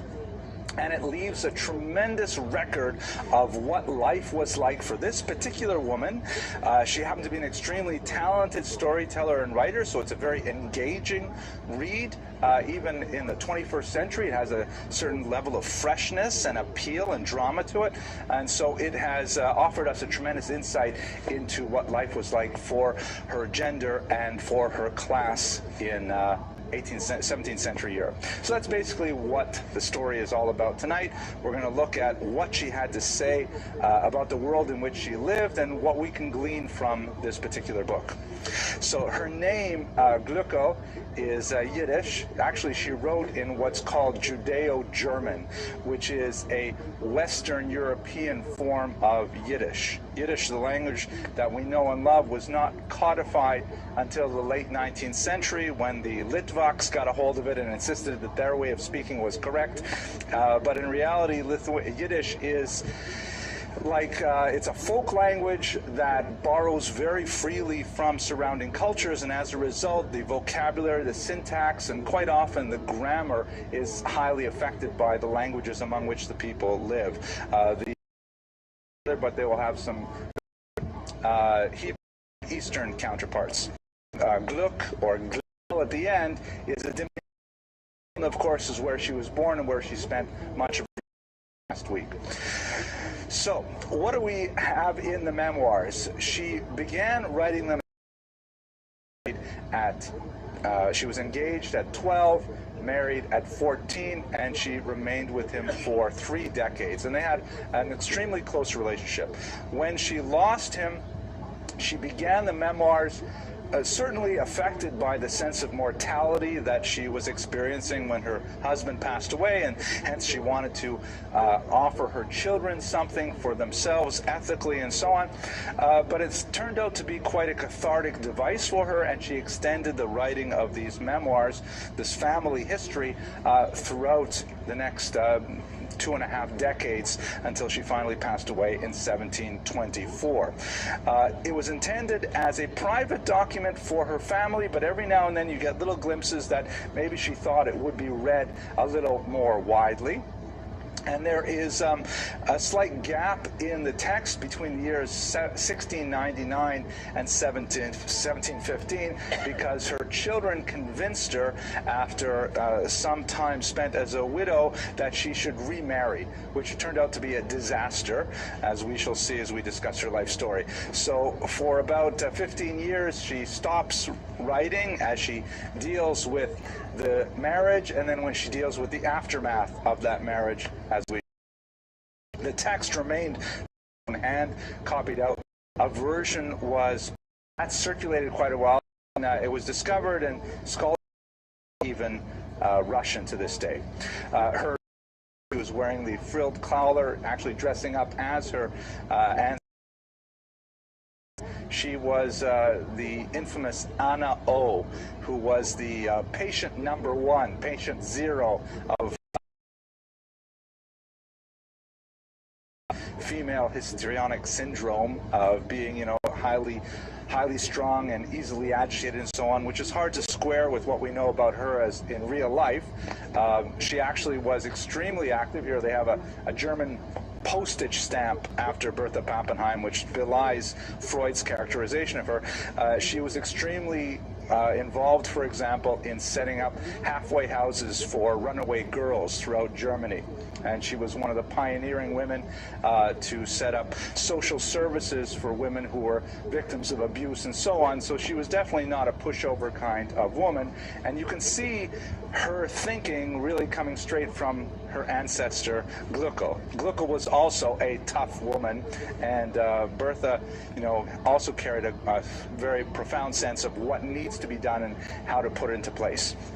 Another famous descendant of Glucko, while we're at it, is the great Jewish poet Heinrich Heine, who is considered by many the finest stylist of the German language of the 19th century, particularly his acerbic wit. He ultimately, and then immediately convert in order to get a position to German culture. They had to use a French word in order. Okay, let's focus on what actually on the two elements of the text, not higher thinking and not earthy, just very middle class kind of elements that occur without a doubt more than anything else in the entire book. The first word is Reichstaler, which means like dollar. It's a unit of currency. She's constantly talking about money, how much this costs, how much she can make doing this, and how much money this person is worth, and how much money that person is worth. So it's really an important topic to her, money. And the second one is, anyone guess what the second issue is? Shidduchim, right, marriage, right? She's always talking about how, well, I think my daughter would be good for this guy, or how could this guy throw over my daughter for that woman? And it's like Shidduchim and money are the two big topics on her mind, and it obsesses her. Now, we say obsess because,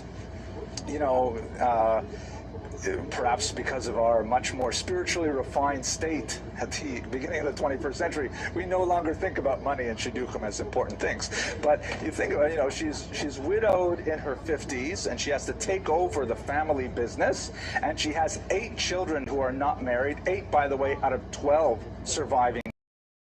She's responsible for marrying to, parents that are storyteller, the edge of your seat, wondering if his tremendous flair, so you actually all that out. It sounds terrible, right? Anyways, another aspect of the text that's been criticized, the context in which she's writing this, she's trying to say something meaningful to her immediate children, to her unborn descendants. She's trying to leave a legacy for them, and so occasionally she does wax a little bit long on some of these topics about the importance of piety, the importance of scrupulosity and honesty in all one's dealings. These are things that are important to her. The editor editors, I think, have done her a disservice, certainly done us a disservice, because many of the versions that have appeared simply cut out huge chunks of this material. Some of which is simply taken straight from the moralistic literature that was circulating in Europe at the time. She'll read something in a Yiddish language book of Musar or ethical teachings, and she'll just say, I read this in this book, and she'll quote the whole story there and things like that. And a lot of editors, perhaps with a more secular mindset, were saying, okay, enough of this, enough, we get the point. And so we lost a good chunk of Gluckel's memoirs because they simply were not translated. I personally, I'm a purist, I guess. I would have liked to have slogged through the whole thing, but the text that we have is perhaps more readable by the removal of those things. Also, editors, particularly post World War II editors, are sometimes surprised by the fact that she's not bothered whatsoever on it. She's a very, very to any moving moment. Again, his protracted, you know, Gluckel says to her husband, responds, just wait, Gluckel, there will be time to the distancing when during the period when a woman is menstruating, and she's wondering what should we put the traditional laws in abeyance. Her husband says no, and she accepts it.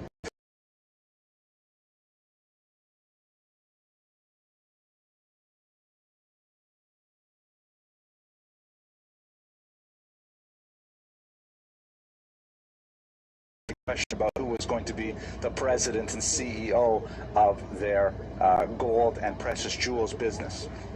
Okay, now, what is the, let's start talking about the positives, because I've given you some of the negatives of the text. What are the elemental values of Gluckel of Hameln's memoirs? The first are that this is an incredibly rare and rich look into the world of women of 17th century Europe.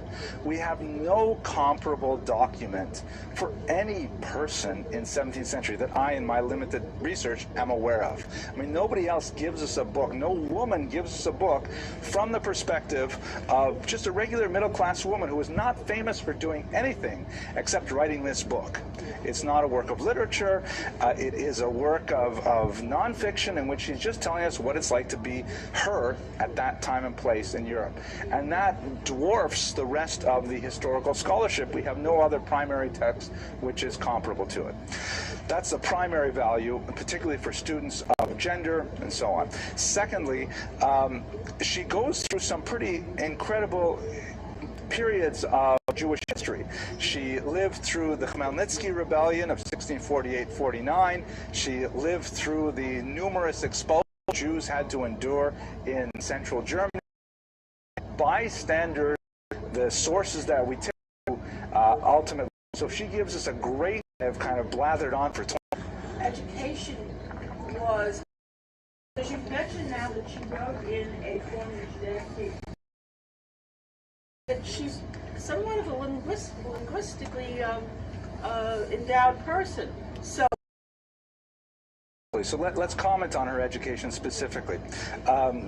First of all, what did she know, and what did she think about what she knew, and what did she feel was a lacuna in her own knowledge? She certainly knew the vernacular Judeo-German, and she could obviously speak it, read it, and also write it. But she did not feel that was any way exceptional. Like the vast majority of Jews, this is the language they were speaking, and it was also a language that had a burgeoning literary culture associated with it. There was actually a Yiddish language women's literature specifically geared at women who were unable to really work with the Hebrew text, because basically the language of learning, of rabbinic scholarship, was Hebrew. She indicates at one point, as a kind of a praise to her father, that her father considered it very important that his sons and his daughters received a good education in both Judaic and in secular subjects. And so she obviously knew enough math to get through the accounting, the books, and things like that. She knew enough not only of Judeo-German, but German itself, possibly some French, to be able to communicate with the various people who she was doing business with in central Germany. So I would say that her education, just by the but just getting from the tone of what she thinks is great and what she doesn't comment on, her education is like kind of solid for the upper middle class Jews of Germany. If she was lower class, she may Arabic and Hebrew, and refers to having than her Yiddish, and an episode where education to be tutored by a young man. Normally I would get paid once every 6 months, but I'm wondering if you can pay me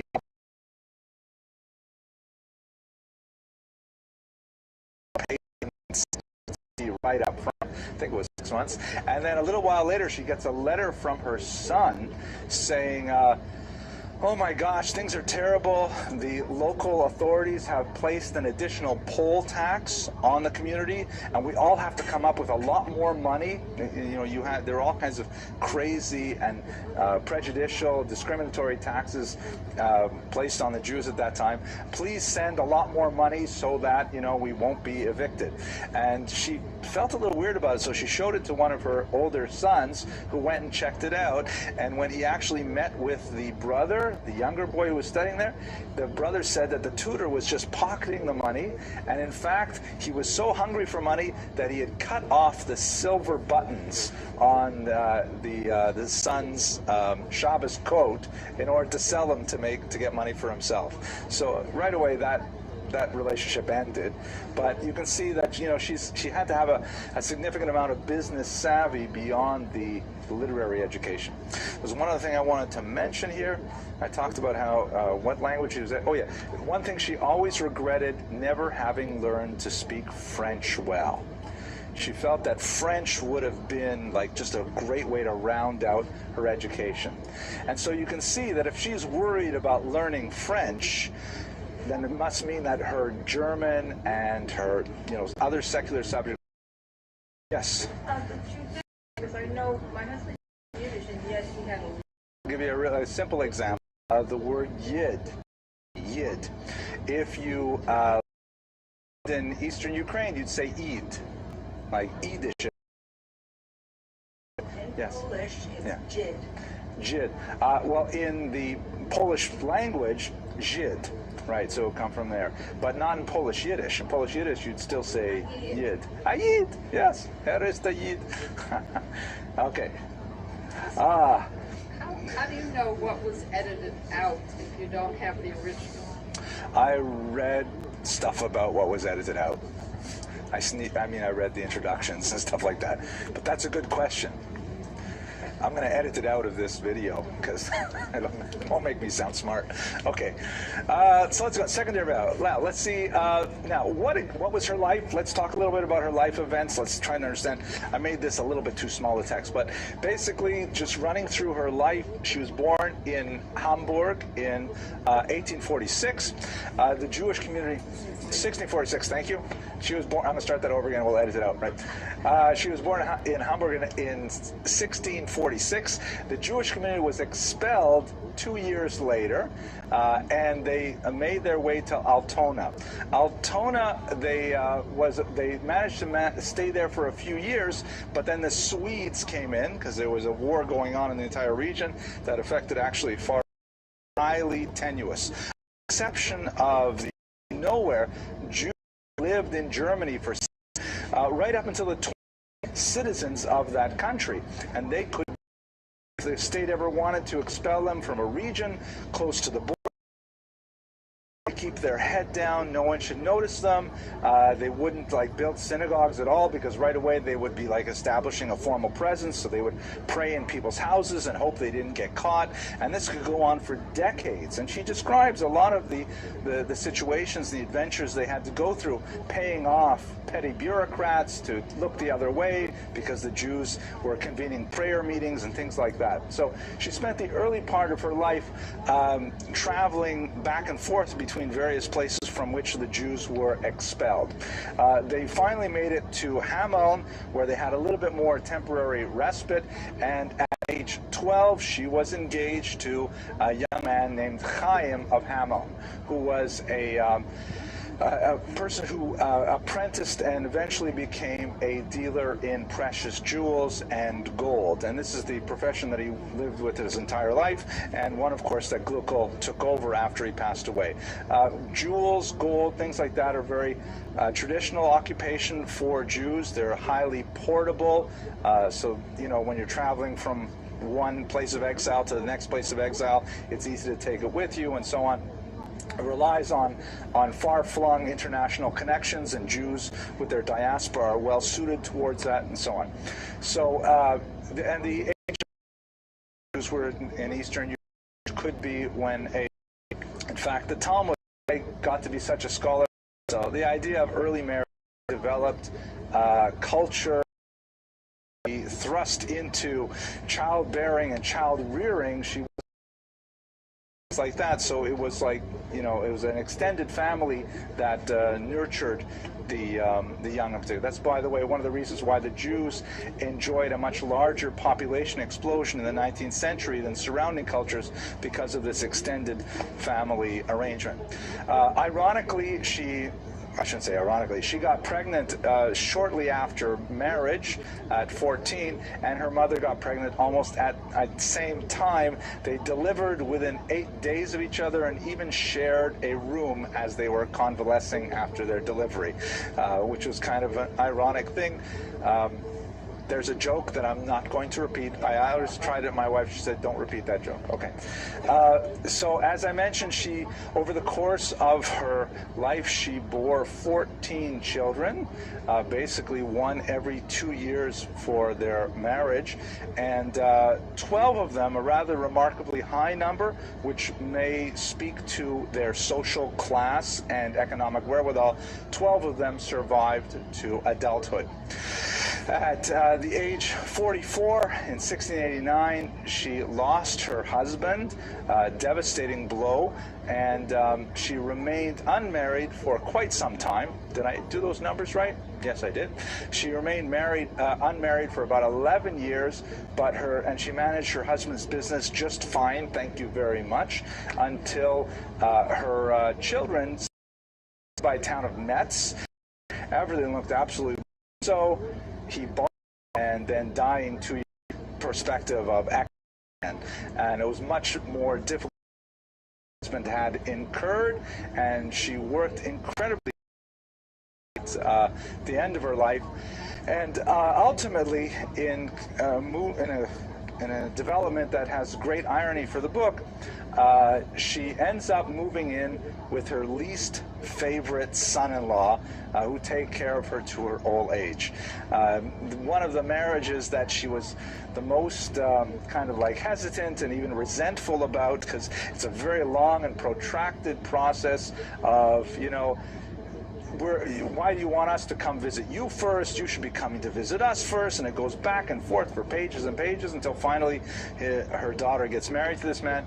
And she's always complaining about her mechatenista, about her in-law. She always calls her, for the first parts of the book, she calls her the wealthy Frau Jachet, meaning the rich one. You know, she keeps on talking about her in this disparaging tone of how much money she has, but that ends up that's where she goes to live after she's widowed a second time, and she's treated with such honor and dignity by her son-in-law and by her mechatenista that she takes it all back and has only, you know, very warm thoughts of gratitude to them for the kindnesses they showed to her at the end of her life.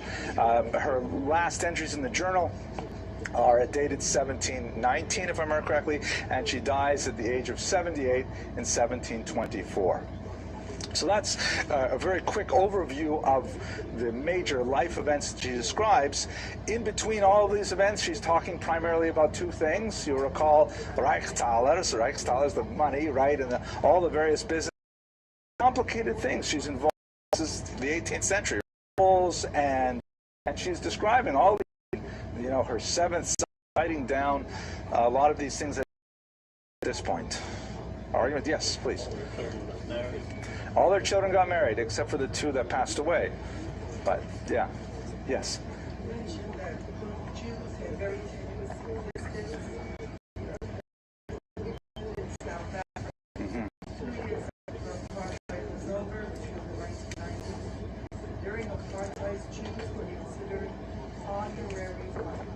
honorary whites. Considered white like Gentiles. Really, that's interesting. Interesting. There's a great book written about American Jews that's called How Jews Became White Folk. I can't remember the title, the author, but the reality is that even in America, you know, when people thought about race, Jews were not included in Caucasian. It was just, they were like Jews, Syrians, blacks. You know, Syrians really loomed large in the imagination of Americans before the 1950s. Even here in Miami Beach, you see a lot of restrictive covenants where people are not allowed to buy property in Bal Harbor or, you know, south of 41st Street if they were Jews, Syrians, blacks, canines, you know, all those kind of things. It's crazy, but true. Okay, so two major observations about the memoirs. The first is that she gets involved in the business as a matter of course. She does not in any way describe her business activity as something exceptional. She doesn't say, like, most women sit at home and knit and bake cookies. The impression from reading her book is of, if you will recall, I asked you for a, I'll actually translate as. Eshet obviously means woman of, right? A warrior woman. It's not a woman of, and valor, okay, if you think of valor in the sense of like courage and like, you know, soldiers, then it makes sense. But an Eshet Chayal, or Eshet Chayil, means a woman who goes to war, a woman who is out there in the Milchama Shel Parnasa, going out there and duking it out with all of the others. It's not your, you know, Mrs. Cleaver kind of image of a woman. She is a tough woman who, and you read through Eshet Chayil, you can see that she's involved in real estate, that she's involved in agriculture, she's got a lot of employees, she's, you know, directing them and managing them. She's even involved in import-export. She's got boats going, all kinds of places. So this is already from the period of Proverbs, in the biblical period. Gluckel was right within that mold. She was totally in charge of all of the business, and there was never any moment to say, well, that was exceptional, because it was not exceptional. Because every woman we can imagine, from whatever class they came from, were involved in the business. Right, okay, so that's the first major observation, I think, is you read from the fact that it's unexceptional that it must be the norm for women to be involved in these kinds of things. It's interesting to contrast that with the way maybe we think as a result of the American experience with the 40-day work week, you know, and the so-called weekend and things like that, which is very different from Jewish approaches in general. Secondly, and I haven't talked about this very much throughout the book, it's very clear that she, and they're not just throwing of the sage, the halacha and nosed attitude, and this is, I'm going to keep it just like that. Influenced by the moralistic literature that was circulating for jest of rabbinic literature that accompanied the weekly portion of the Torah, and it was pretty much standard reading for any pious woman to, you know, Saturday afternoon sit on the porch and open up the Tzena and read in Yiddish the kind of abbreviated version of what happened in the Torah reading that week, amplified with stories from the Talmud and else written in Yiddish. And she also is deeply moved by tchinas, which are these very beautiful liturgical creations designed pretty much exclusively for women. These are prayers which unfortunately have been largely lost to the tradition in the 20th century, particularly after the demographic upheaval of the Holocaust, and also the linguistic shift away from Yiddish to English that we suffered in this country. There are a few remnants of these Yiddish language prayers which were intended primarily for women. Like if you look in an art scroll siddur, you'll see the prayer Gott von Avraham, God of Abraham, that is typically read on Saturday nights. That's an example of a techina. These are typically relatively short but uniquely heartfelt personal prayers, almost always written in the first person singular, and often associated with life cycle events, births, deaths, and often rabbinic text of the city.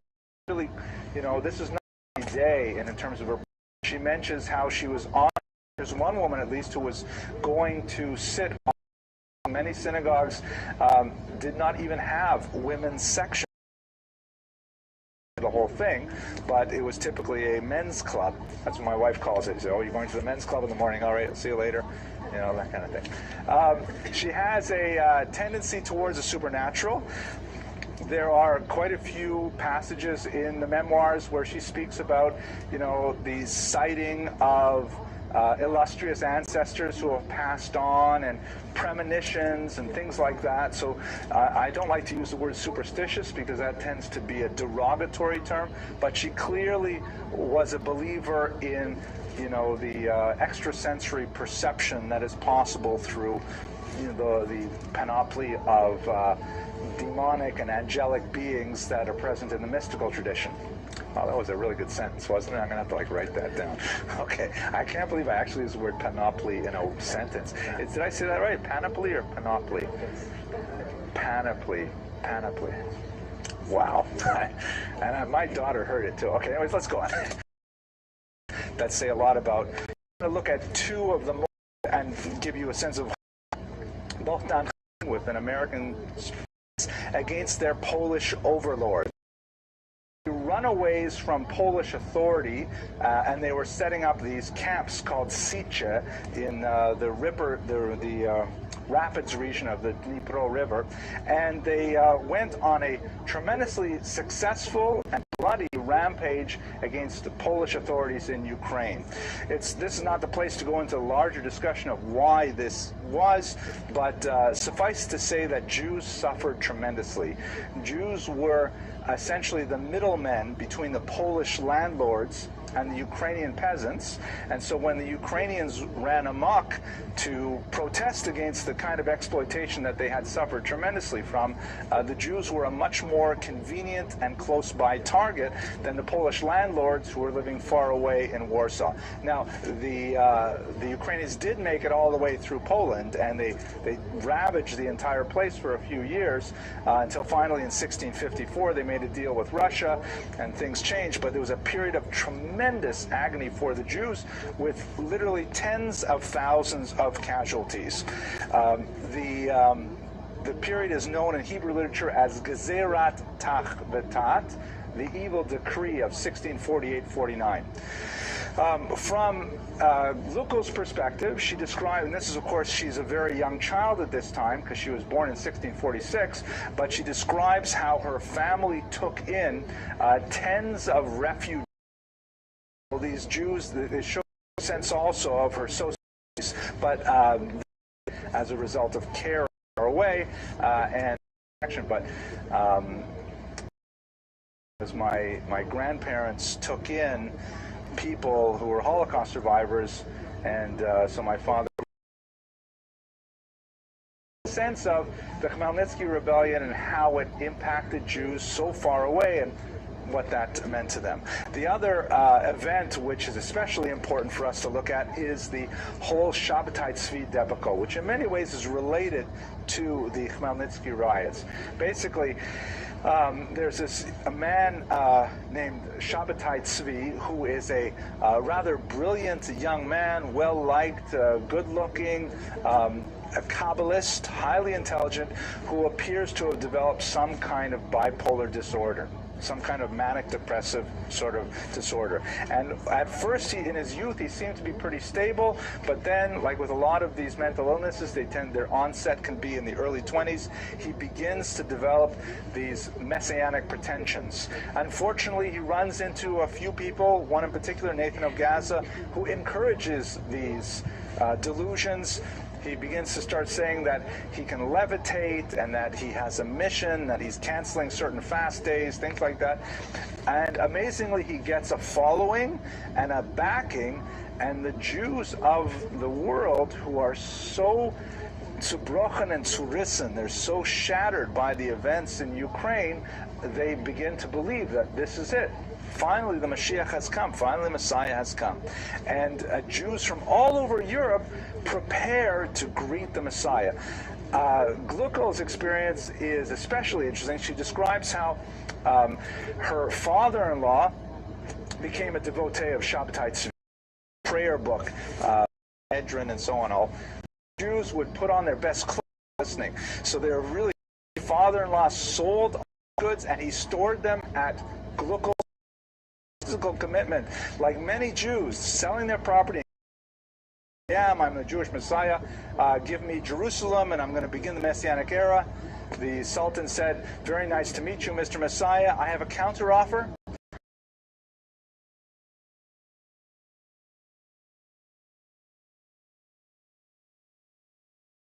And they were called the Dunme, and they maintained their own existence and identity even up to the 20th century. But he died lonely in exile in Albania, which is, I guess, a pretty terrible place to go into exile. But no offense to Albanians, I'm going to cut that part out. I get a lot of Albanian watchers, believe it or not. Latvians have disappeared. But so anyways, she described, we get a sense from what the Shabbatai Tzvi story was like in her eyes as well.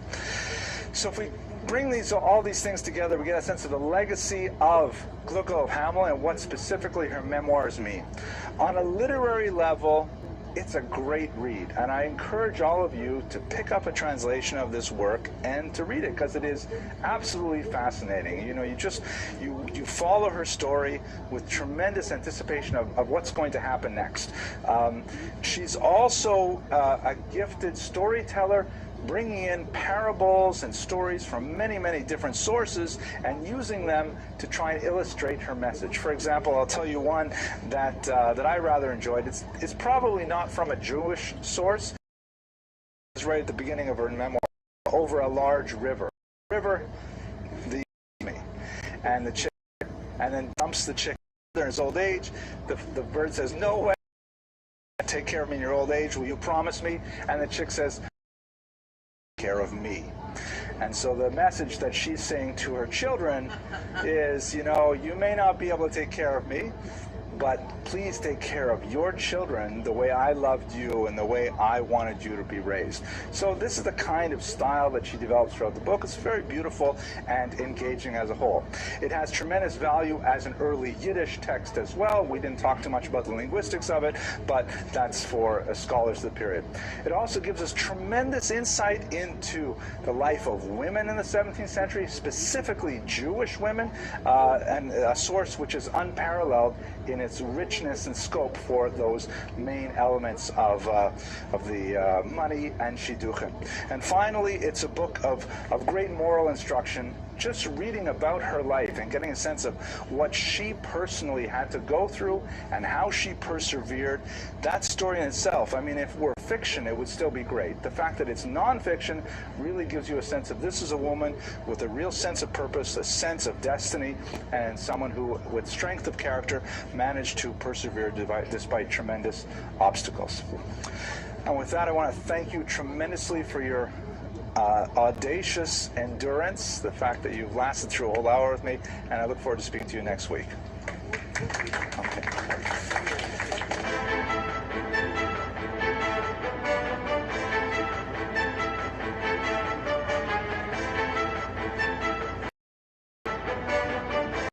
Okay, ladies and gentlemen, thank you. They put a new lock on. So, for those of you and but in particular is Dvar Torah, and he started with the focus. So between Mincha and Marav during the week, many rabbis, you have to imagine this joke told by a 13-year-old, the son of a rabbi who gives it between Mincha and Marav, by the way. And the rabbi's giving his Dvar Torah, and then he notices towards the back of the room, one of his best balabatim gets up and walks out of shul. One of his, most loyal parishioners, congregants, gets up and walks out unexpectedly in the middle of his drasha. I mean, the Rav is used to having people get cell phone calls and things like that, but to have his best member, really his most supportive member, walk out of shul during the drasha, he was very, very disturbed by this. So and then a while later, just before he's about to wrap up his Dvar Torah, the member walks back in. So he's very grateful to see him back there. They daven Marav, and then afterwards he goes up to him and he says, "Listen, Shlomi, I was kind of surprised to see you leave the shul right in the middle of my Dvar Torah." And Shlomi says, "Yeah, I had to get a haircut." And the rabbi says, you had to get a haircut? You couldn't get the haircut before Mincha? And he said, before Mincha, I didn't need a haircut. Okay, I think Avrami said that one better than me. But at any rate, you get the deal. Okay, so tonight's lecture is actually a lecture of tremendous meaning and value for me personally, and I'm hoping that it'll reach you as well, because it has tremendous value really for anyone who goes to synagogue on Friday nights. They have automatically a connection to this particular figure. Exactly. We're going to hear a lot of verses. Shlomo Alkabetz, of the Tzfat and intellectual creation, one particular prayer that a whole new dimension to, printed almost immediately after he wrote, accepted by all streams of Judaism as they were known. And you can think of a lot of different strange ways to observe Friday night service, but Lecha Dodi is pretty much central. So over the course of the next 40-odd minutes, I'd like to give you an overview of Rabbi Alkabetz's life and the Lecha Dodi prayer in a little more detail, and place it within the context of the Jewish liturgical and intellectual tradition. Okay, so first of all, here's a photograph of his grave. I'll actually have a few of these here in the city of Tzfat, the holy city of Tzfat, which we'll also explore a bit. You can see his name is Alkabetz, which is probably of some kind of Muslim derivation, like Al-Ghazali or Al-Jabra or things like that. Algebra, I think that's where it comes from. And little factoid for my daughter there. We're not exactly sure of his origins. The family name is Islamic in nature, so it could be that he came from Moorish Spain, perhaps. We catch up with him in Turkey, and he's very much associated with the Portuguese exiles in Tzfat later, so it's difficult to say exactly what his family origins are. They definitely have significant roots, though, in Turkey. We have a grandfather we know of as a printer, for example, but otherwise much of his origins is lost in the background. His years, by the way, just quickly note, roughly 1505 to 1584. Comparatively short life, not as short as many of the Kabbalists that he was the teacher, still feeling its accuracy was very difficult to manage, and the ferocity of the 15th century came in 1492 when they decided to simply do away with them. This is a sort of national Jewish bad luck day. It happens to be a day when so many bad things in Jewish history seem. They expelled the Jews from Spain. You can see here in the Iberian Peninsula. Many of them chose to go to Portugal nearby, but that was only a very brief respite, because 5 years later there was a tremendous forced conversion of Jews in Portugal and an ensuing expulsion as well. Very brutal Portuguese expulsion, and Jews made their way, to the north, to the Netherlands in particular, Amsterdam, where they found some safe havens. Many of them moved along the coast of North Africa, and many of them made their way finally to Israel, which is where we'll be focusing on for most of our lecture today. For our purposes, however, the destination of choice for many of the Spanish and Portuguese exiles was the Greek city of Salonika, or Thessaloniki, which was a major Jewish center at the time. It was supported by some very important Jewish largesse, some very important people like Dona Gracia de Mendes, who supported the Jewish exiles in a very significant way, and the Jews found a lot of shelter in Greece and later in Turkey, which is essentially the route that would be followed by our protagonist, Rabbi Shlomo Alkabetz. He made his way first to Salonika. Again, we're not sure exactly what his backgrounds were, but he shows up first in Salonika, where he is a student. But he is known as on the. He was a teacher of many of the Kabbalah. He goes through the several with some of his greatest disciples. Of Caro, who was to be the author of the Mind, who composed the 4 sections of the Code of Jewish Law, was also a noted Kabbalist. as to inform his halachic writings as well.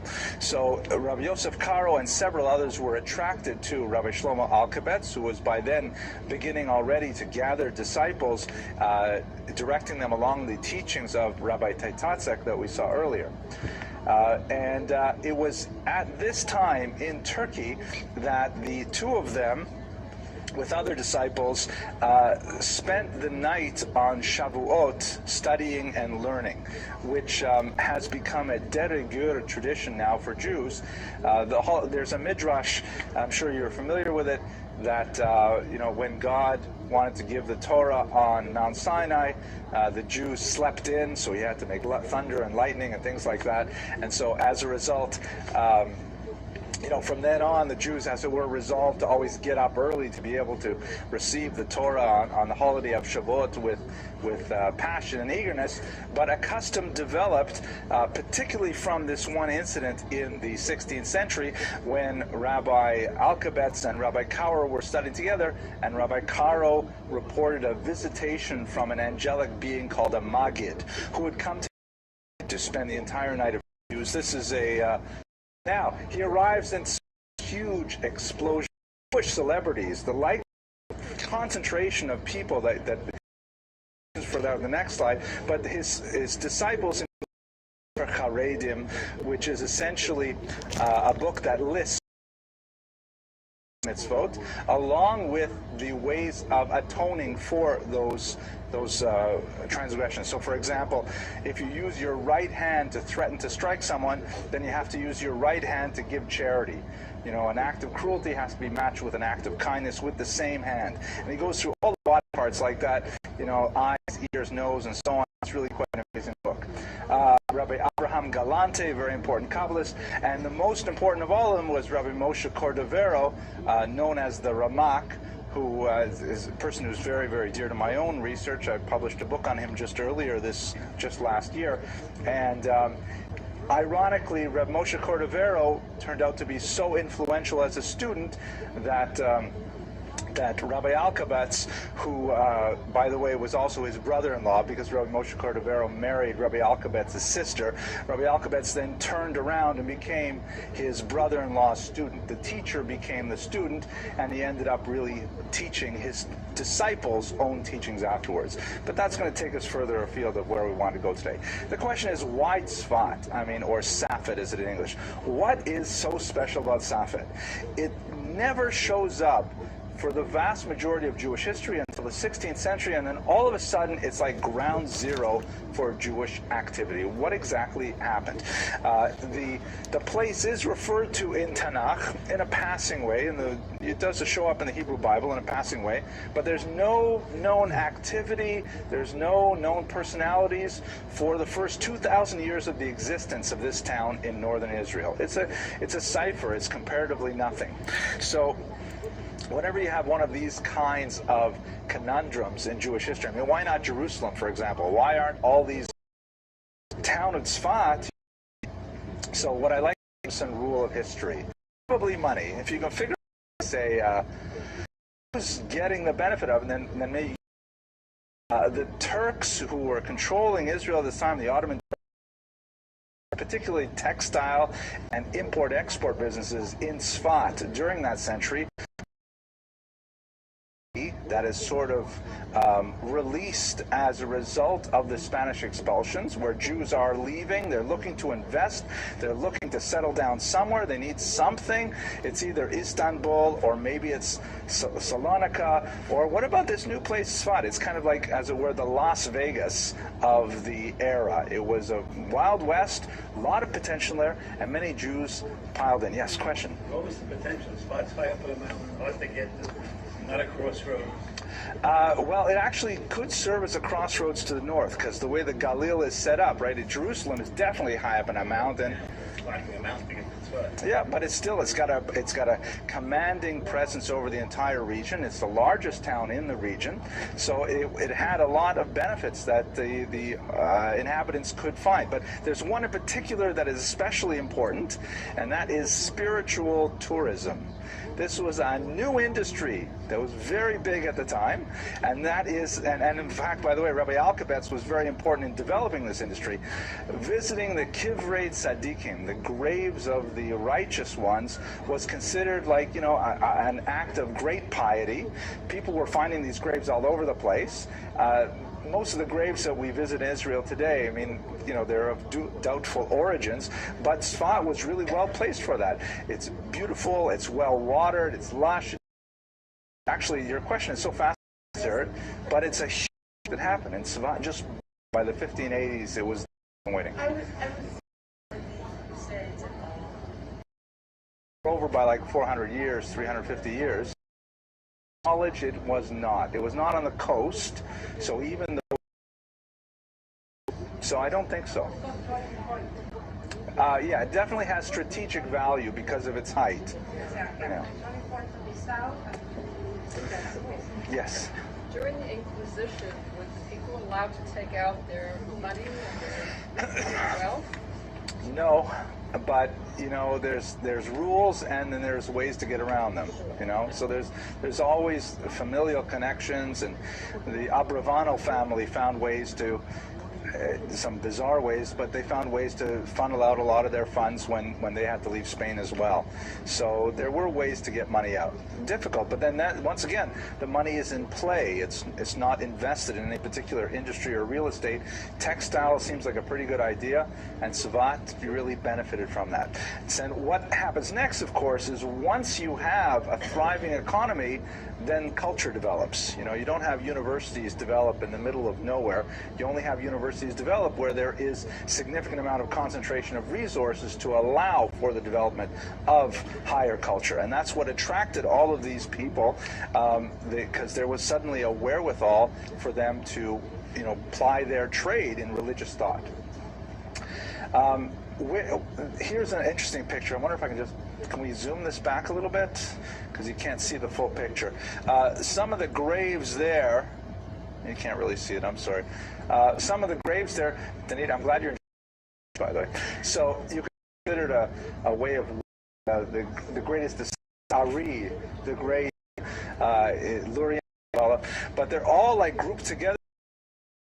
Was probably one of the most prominent at the time. He was the classroom based on the relative ages of these people, and it's also important to note that most of these people were in their 20s and 30s when they are their most creative, and many of them died in their late 30s through their 50s. So there's a period of young people getting together, being extremely productive, writing a tremendous amount of material, and then unfortunately dying often under tragic circumstances, something which historically affects Kabbalists far more than regular people. Rabbi Alkabetz himself was extremely prolific. He left behind many, many titles. Unfortunately, at some point, quite a few of his manuscripts were lost. There's some suspicion that they may have been stolen by his rivals, but they are simply lost. We know of these texts, but we do not have them. Only a handful of texts remain in their completeness.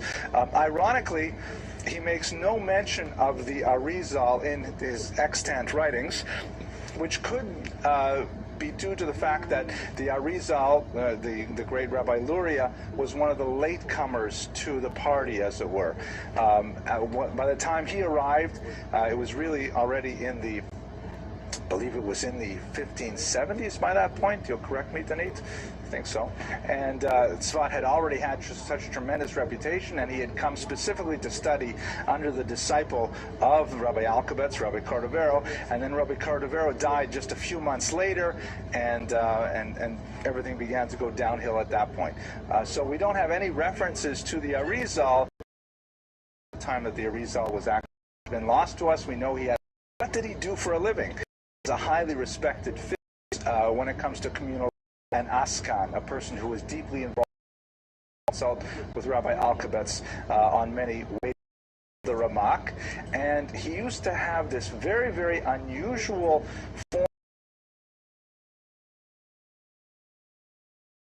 about describing this particular spiritual practice that his teacher would engage in, and that he on many occasions would go along with him and do these. What exactly were these so-called gerushin? And by the way, the word gerushin was loaded with meaning. Not only does it mean divorce in contemporary Hebrew, it also means exile, but it was also the same term used to refer to the expulsion from Spain, Gerush Sfarad. So when people would practice gerushin, it was like, again, think as the way we do in a post-Holocaust generation. It's a frightening thought. I hate to make these kind of comparisons, but I was saying, like going to concentration camps. Well, I can imagine such a thing. It was extreme, bizarre, and strange, but what exactly was it? Basically, he would go off alone for hikes through the forest surrounding Sfat, in the regions like you see in this photograph here. And he, often with his disciple, the Ramak, would wander around following rivers and climbing over ridges until he would sense, through a level of spiritual sensitivity, not very well settled on this, and at that point meditate for hours a day as well. So meditating on the spiritual, they were doing these things, tremendous insights would, essentially he recorded a spiritual journal of these many trips that he took with Rabbi Alkabetz, discovering these graves and then kind of imbibing the spiritual influences that came from them. It definitely sounds very strange, and it reminds me of a joke, which I'm not sure I can include in the internet version, but I'll tell you the joke anyways.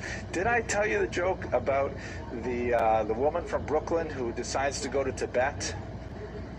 So she's playing mahjong with her friends, and she says, I'm going to Tibet.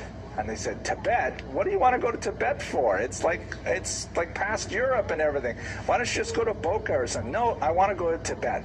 So she goes to the travel agent. The travel agent says, Tibet at your age? On your own? I mean, Del Rey is very nice this time of year. You want to go all the way? She said, I insist on going to Tibet. So he sells her a ticket. She goes to Tibet. She lands there. She says, I want to hire a Sherpa to visit the Holy Mountain.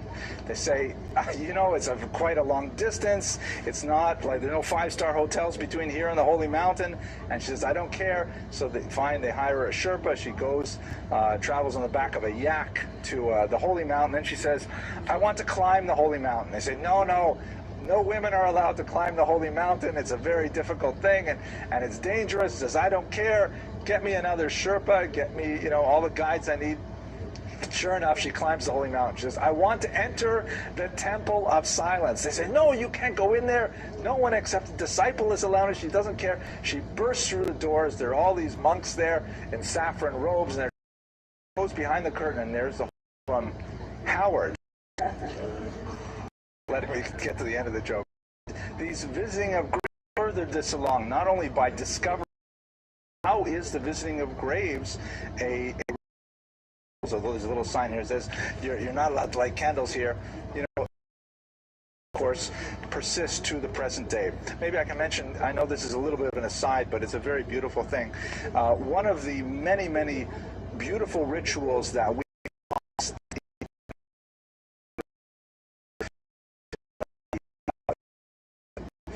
the huge weight of rituals that we used to have in Eastern Europe that have simply disappeared in the modern world, was this beautiful thing called the measuring of wicks. You ever heard of this? The measuring of wicks?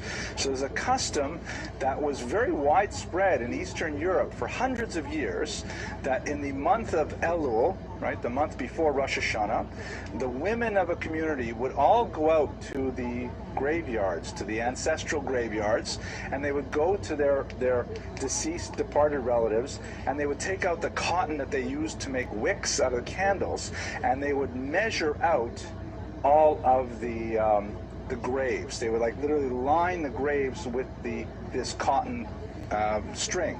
And then later they would take that cotton string back home and they would make Shabbat candles with those wicks, and they would use those Shabbat candles all throughout the year.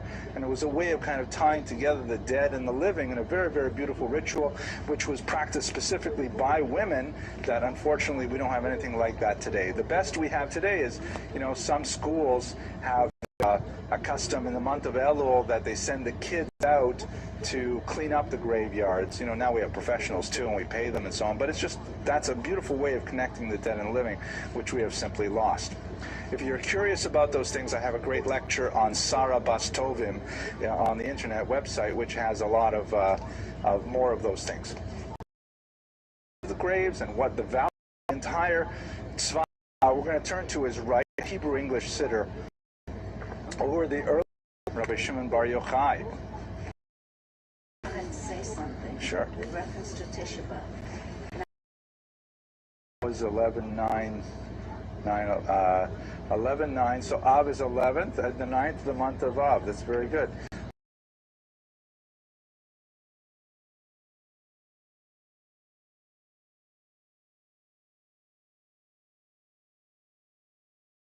Writings. As I mentioned earlier, we lost most of his writings, but we know of many of them. He wrote commentaries on many books of the Bible, and he wrote specifically Kabbalistic works as well, including a fascinating work which deals with the Kabbalistic interpretation of the act of intimacy, which is something that permeates much of Kabbalistic writing, and he devoted an entire book specifically to that topic. He also wrote quite a bit of liturgical commentary and a commentary on the Haggadah. And it's at this point that after his student, Rabbi Moshe Cordovero, came out with the classic Pardes Rimonim, or the Orchard of Pomegranates. That makes sense, right? Pardes Rimonim. Then he was so impressed by what his student had written that he began to quote his student liberally and essentially form his own thoughts around them. But the most famous thing that we've got to study, and I know you've been waiting for it, is specifically his Lecha Dodi poem, which I'd like to spend a little bit more than a few moments with. So what is this poem? It is a piece of liturgy that is inserted on the Friday night service between the afternoon service and the evening service. And as I mentioned earlier, it really is the linchpin of the entire service. It's a beautiful, to show you. It's associated with, when, especially like myself, it means I can't, that any Jew who will, let me just read it to you with some translation entirety, just to give you a sense of how resonant his bride. That is a pretty amazing gift. I mean, it's so it's got some mystical language. It basically describes a dialogue between two figures, one inviting the other to greet the Sabbath. Most of the commentaries follow the line of argument that it's the Jewish people inviting God to together welcome the Sabbath, but there are other commentaries that follow a slightly different track as well. And then after, there's this little introduction of a couple of verses talking about what the meaning of the Sabbath is. Then there are a whole series of stanzas that refer to Jerusalem and the yearning for its renewal in the Messianic age, and then connecting at the very end to the arrival of the Sabbath. The specific origins of this prayer is a passage in the Talmud, which there's one rabbi who says on Friday nights he used to tell his friends, let us all go together and greet the Sabbath. And another one would go literally into his courtyard, like leave his home and go outside to, as it were, welcome the Sabbath queen into his home. Which is why, by the way, in the very last stanza of Lecha Dodi, the custom is, universal custom, that although everyone faces east during the prayers, for such a beautiful synagogue while that prayer is for the come, my beloved, is either God or it is the Jewish. That's referring to the two different times that the Ten Commandments refers to the this discrepancy between the two versions of the Ten Commandments means that both of these words were uttered at the same time and understood at the same time by the Jewish people receiving the Torah. The one and only God made us hear the Ten Commandments. God is one, and his name is one, for renown, for splendor, and for praise. To welcome the Sabbath, come let us go, for it is the source of blessing. The idea is that the spiritual energy that one builds up on the Sabbath is the energy that is the source for all the energy throughout the week. So you really have to recharge your batteries Friday night through Saturday night, and then you can use those energies for the rest of the week. Yeah, the cholent is the physical energy, right? This is the spiritual energy. From the beginning, from antiquity, she was honored, meaning that God thought of the Sabbath before he began creating the world. And this beautiful phrase, Sof Maaseh b'machashava techila, the last to be created, but the first in thought, meaning that God said, wow, we have to have this fantastic world so we can have Shabbos. So he set Shabbos aside. That was the seventh day, the last day. Everything else had to happen in order to make the seventh day possible. Of Jerusalem arise from your ruins. A somewhat larger thousands of Jews. We're talking about too long to Jerusalem or to the Jewish people. Live the people through the son of Jesse. Many of these passages, by the way, are little bits of verses, especially from the book of Isaiah. So people familiar with the liturgy will hear echoes throughout the entire poem. Wake up, for your light has come. Rise up and shine. Awaken, awaken, utter a song. The glory of God is revealed upon you. Feel not ashamed, be not humiliated. Why are you downcast? Why are you so disconsolate? In you will my peoples afflicted find shelter, as the city is built upon a hilltop. Meaning Jerusalem, speaking directly to the city, do not be saddened, because you will have your renewal, you'll be rebuilt, your people will be gathered into you.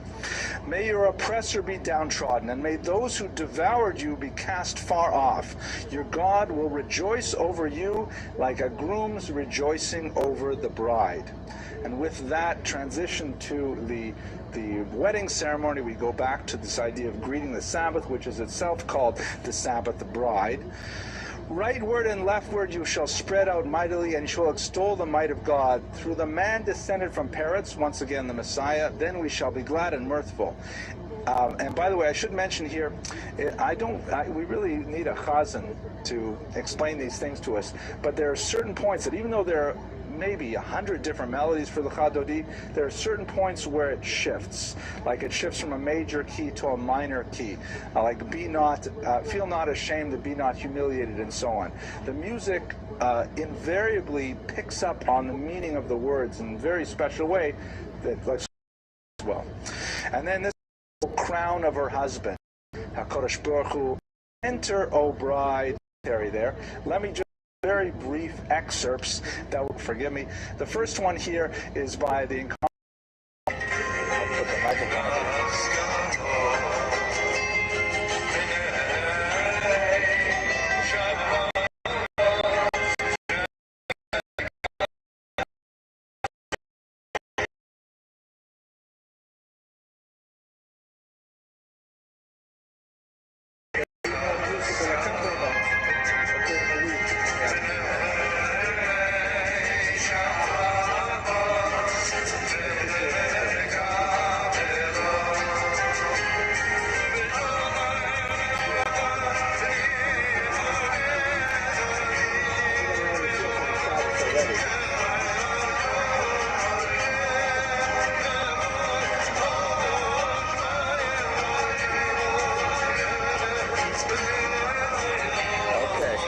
Let me play you now another version. This is by a very popular a cappella band called 613. Believe it or not, this is entirely a cappella. It's one of my favorites.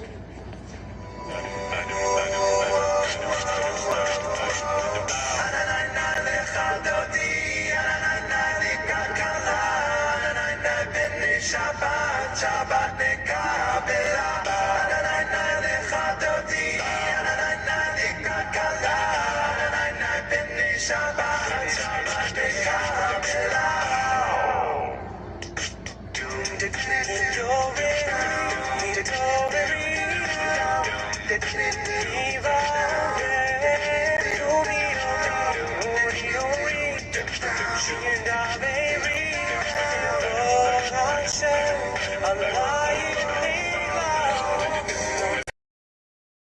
lost my father. At that stage in my morning, I really enjoy it. It's profound. I mean, a song that he outpaces Shakespeare in terms of his experiences when I was living in Israel, and I'm sure many of you have. Like one side of it was a big crumble of rocks. I don't know how long. It was probably built in the Ottoman era, 19th century or something. And it was abandoned during the week, but on Friday night, they would have a Breslov Hasidic minyan there. And the Chazan would sing Lecha Dodi, and it would literally take about 50 to 75 minutes just for that one poem that I read in its entirety in about 5 minutes. 50 to 75 minutes just singing that one song. And the synagogue was so packed that people would come and would stand outside. There was like several minyanim of people outside the windows listening to this song.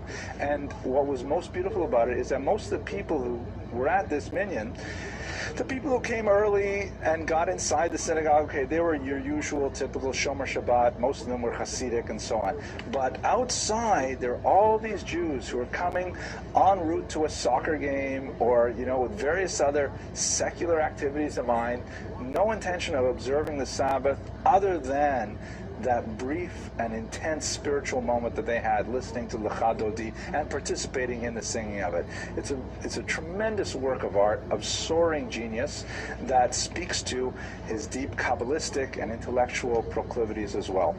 So with that, I'm going to conclude for tonight. I'll take questions afterwards, but I want to thank you very much for listening to the life of Rabbi Shlomo Alkabetz, and I look forward to seeing you next week.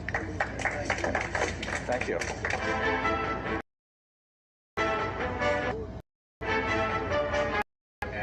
I'm not sure about the videographer. Learn to be there every morning. And it has a certain je ne sais quoi, but the answer is a gummy bear. So the other one is maybe a little bit more sophisticated. So he says, very nice. How much would you like to spend? He says $18. $18 for you don't have. And he says, you know what? I think we might have something in the back here. We've got something just for you. He takes him to the back, and he has him try on a suit. And he comes out and he says, well, it's beautiful. The finish and the material and the color really brings out my eyes. I love it. And it's $18. He says, yeah, it is $18. He says, you know what? I think I'm going to take it. But just a couple of questions. First of all, I noticed that one sleeve is about 6 inches longer than the other. So he says, no problem, you just have to pose like this. So to sort of leave your hand bent. I said, okay, all right. He said, I also noticed that one of the legs is about 6 inches shorter than the other. Said, no problem, you just have to sort of bend your leg at the same time, and you see, look at the mirror, it looks great. He says, wow. So he pays for it, and he walks down the street. And as he's walking down the street like this, so there's a Jewish couple on the other side of the street, and Sam says to Sarah, do you look at that guy walking down the street like that? And Sarah says, yeah, look how good his suit fits. Is that better than gummy bears? Okay. All right. So for tonight, we're going to also do something a little bit different. Tonight, I'd like to speak about a topic that is very close to my own personal research interests, something that I've been thinking a lot about for quite a while now and implementing in my own teaching in a very, I think, profound way, and it's really changed a lot of the ways I do things. Specifically, we're going to speak about the origin of printing in the Jewish world in the late 15th century. This lecture is going to be, I think you will learn about how we are from a print culture, the world is moving around us. We will not understand our world in shift in the way we do just about.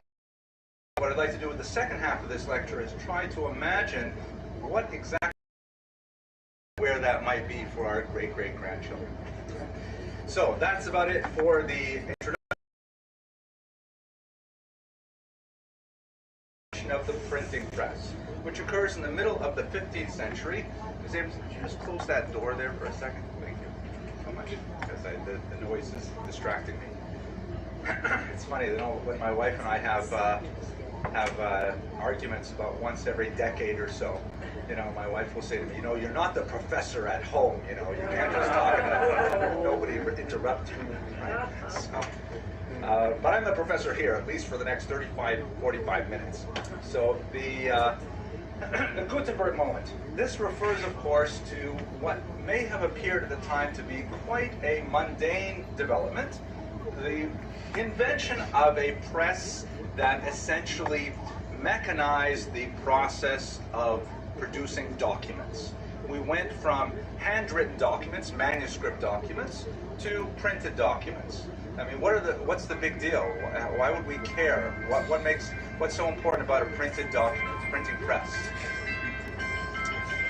Much cheaper, absolutely. You want to produce a 100-page book, and you're going to have only wealthy people. Secondly, I think someone else said, it's not only wealth. All of a sudden, what would be more people, the Gutenberg invention were far richer in Europe as more democratized literary elements of our faith, and so they created various information possible through the invention of the printing press. So we could talk a lot more about the sort of Europe-wide implications, but we're going to focus specifically on the Jews.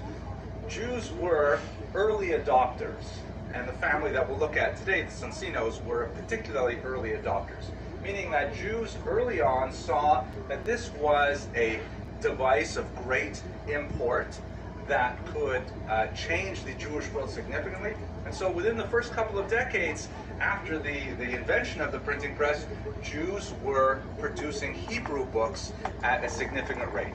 This is especially so when you compare the reaction of the Oriental communities, where a lot of Jews had been living, meaning Turkey in particular, Greece, parts of North Africa as well, where the Arabic culture had a really beautifully well-developed manuscript culture. You know, if you've ever seen beautiful arabesques, you know, and the decorative elements on the sides of mosques or illuminated manuscripts, they really worshipped the Arabic alphabet and the way it could be expressed. And when they looked at the printing press, they said, "What is this track?" That's an Arabic word meaning poor quality stuff. They said, "What is this? This is terrible. It's like scratchy. Every single page is exactly the same. There's no feeling in it." It's like, so they essentially, in the Arab world, they did not adopt the printing press for about another 150 years. The Jews saw, oh my gosh, the loss in aesthetics are significant, but in the Arabic world, our scope once again, Europe and the Arab educated electorate distance that the printing press for years and made a big difference. And at that first few decades when Jews were an important family, behind this early printing was, of course, the was named after it, a press called the Sonsino Press, and they published those famous red bilingual Talmuds that were around for, you know, much of the 20th century. They were the highest quality Talmud translations available for, you know, several decades. Among the Jews. Their background is kind of interesting. Germany and the Rhineland, the homeland. In fact, one of the ancestors is quoted as one member of Tosafot, which is a Talmudic school that's printed on the side of every Talmudic school. At some point, they moved out of the Rhineland down to Bavaria in southern Germany. The Sonsino family was already fairly well established in Bayer at that time, Bavaria at that time. And then the family continued to be fairly wealthy and fairly well regarded. We have some records of the family engaging in polemics with anti-Semitic priests in some of this period. And finally, they fled Bavaria, possibly as a result of some of the antagonisms that they had developed with the local population, to the region of Milan, and specifically the Italian city of Sonsino. That's where they get their name, and that's where the press comes from, Sonsino in Italy. I wonder, how is that pronounced in Italian? Does anyone here know Italian? Is it Sonsino? It sounds the same? Because he knows your hand. That's it. Sonsino, there you go. Which reminds me of a joke. So But they know their actual name? yeah, they didn't have options. Last names only go back to one family, the translators of Eastern European cultures. All Jews living here must have a, right, which is like, I think it's a field of roses, or if your last name is something like Katzenellenbogen, which means onion, right? These are not like pleasant names. But most Jews ended up with names that were sort of like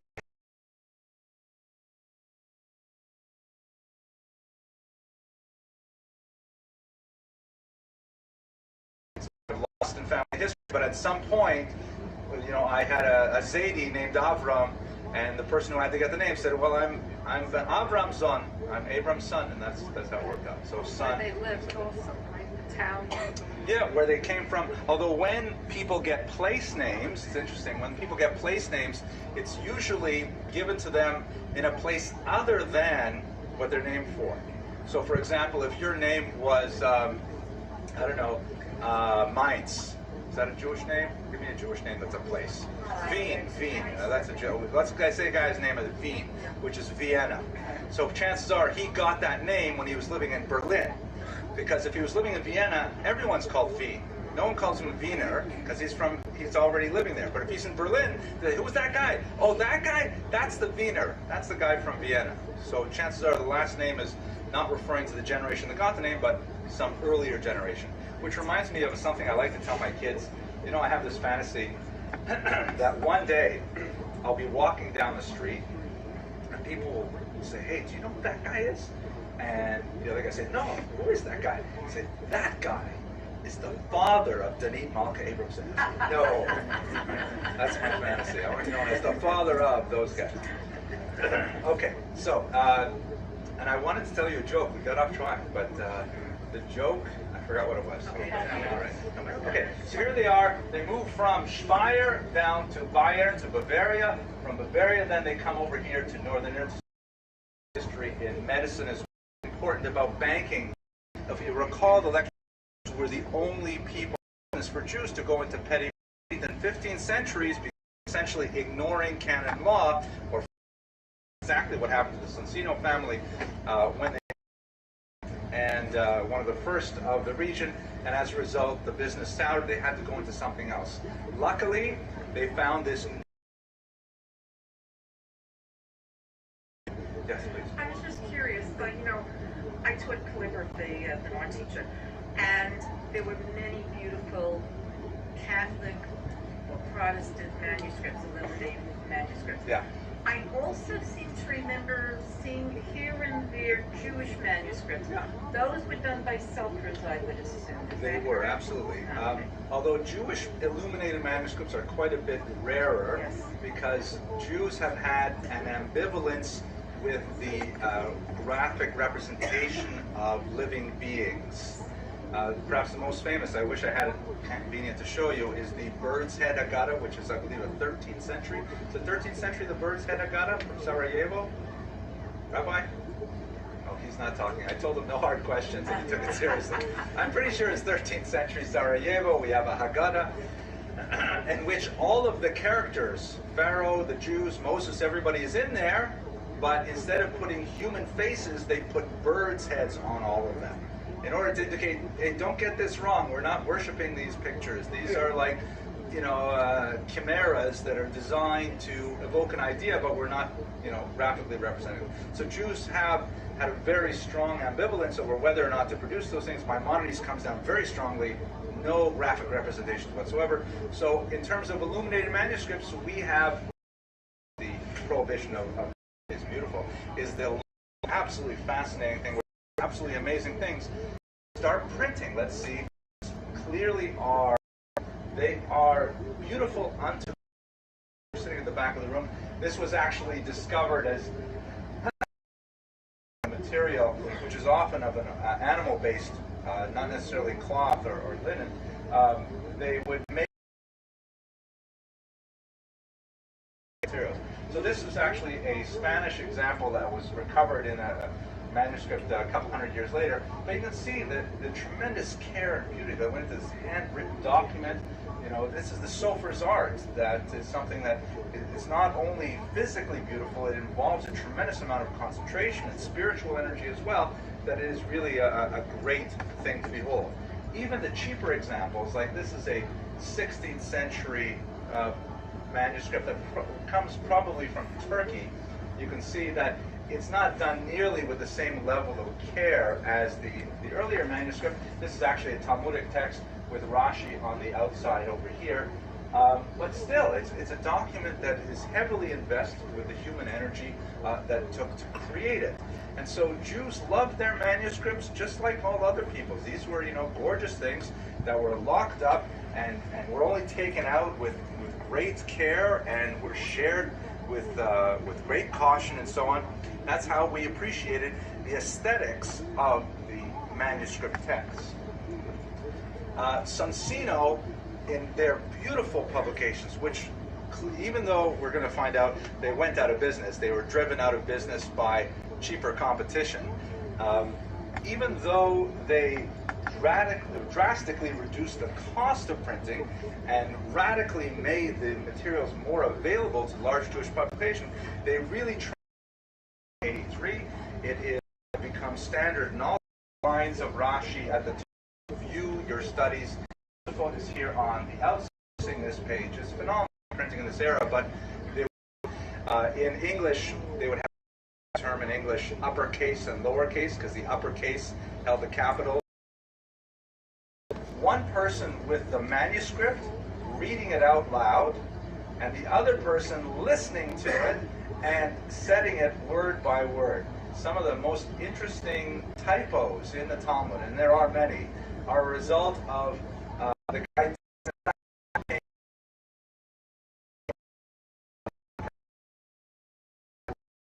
assuming that the Talmud was a suck and changing letters around, and then you read these things backwards, like Bas Kohen becomes a totally different word, things like that.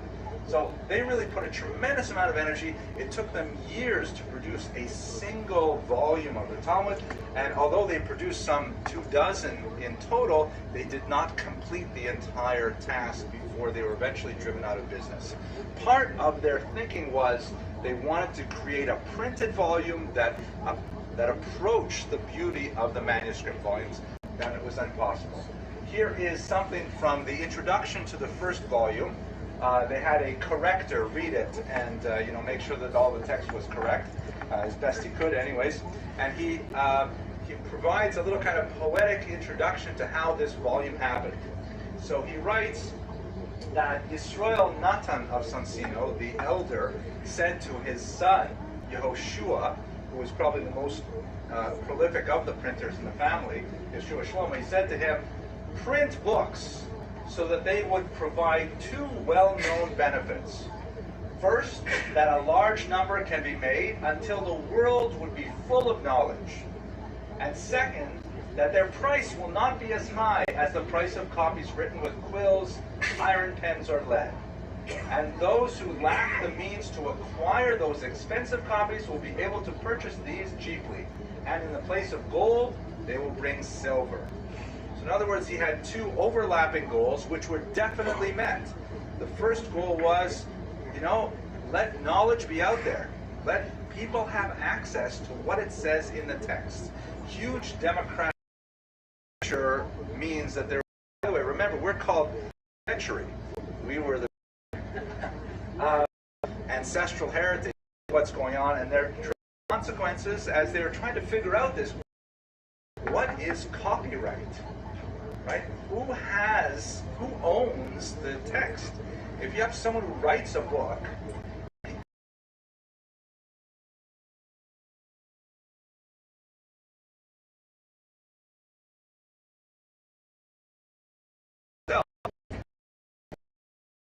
there's no rights, right? So what is copyright? So this is ironically the origins of a document which has changed dramatically since then, the so-called Haskama. Have you ever heard of a Haskama? Haskama literally means an agreement. And you can see it, for example, in the Hasidim, for example, they study the Sefer HaTanya, which is not that early in printing, but it has a haskama that's pretty clear right at the beginning of it, that says, these important rabbis say, nobody else is allowed to print this book for 5 years. And if you print this book, then all kinds of terrible things will happen to you because you're engaging in intellectual property theft. You're taking someone else's work and you're going to profit by it. So the original haskamot, which were issued in the 16th, 17th century, were mainly copyright laws where people were saying, listen, don't you try and put this book into text yourself and print it in your local community because the ideas and the work belong to the people who originally wrote it and published it, and so on. So that was one of the first things that Jews had to work with, was the concept of copyright. Secondly, some really basic things like pagination. Here, take a look at this. So this is, you might recognize this page. This is the first page of Tractate Brachot in the traditional widow and brothers Rom printing of the Talmud, which is the classic 1860s Lithuanian printing of the Talmud that has become pretty much the industry standard. So one of the unusual things you might notice about it is if you look at page 1, it starts with this number. Figure out page 1, because it's always a big the Rabbi page 1, then you go to the text, because they had a title page. Then after a while I realized, but they actually have more reasonable thing. Now, funny, you look at the Talmud, here it is. We've been studying this document by then for like. So what they used to do in the Sonsino printing is at the very bottom down, I'll go back to the sides. Let's go right to the full page here. This, they would have a little drop-down word here. So when you turn the page over, you should see the word Dilma.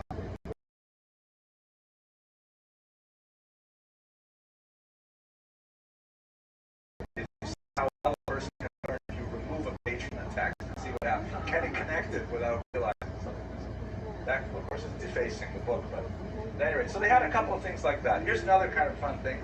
They also didn't have conventions about decorating books. So this is a text of Virgil's Aeneid, great Latin classic, and as you can see, the title page here is richly illustrated with these naked cherubs kind of floating around in all their glory on the outside of the page. And the Sonsino brothers said, this is beautiful. We love these decorative elements. There's only one problem. First of all, it's copyright. Well, what's copyright? We didn't invent that yet. Secondly, Latin, like English, is written from left to right. So when you have the differentiated margins, because you need to have a little bit of extra room on the outside margin, it's going to be on the opposite side for Hebrew.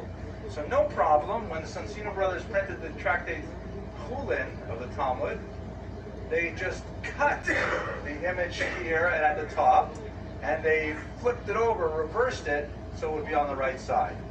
And it didn't bother them to have the naked cherubs decorating the Talmudic text. That's considered a human form, but this is the Wild West there. This is when we're inventing that, we're making it up as we go along. We're just seeing what we can do. And there are a lot of crazy things like this that are going on in the early world of Jewish printing before we had more standardization. Now, some unanticipated consequences, huge unanticipated consequences that we have to review. Okay, unanticipated consequences. So first of all, the church got involved in a big way. The church had been involved already from the 13th century with manuscript texts. You recall Nicholas criticizing Jewish texts, demanding changes in the mass at a time, because once you get printing for sale, then all of a sudden the church feels that they were more concerned about what the Protestants, but it was definitely something that affected the Jews as well. Jews were not only, Jewish publishers were not only censored, even more important,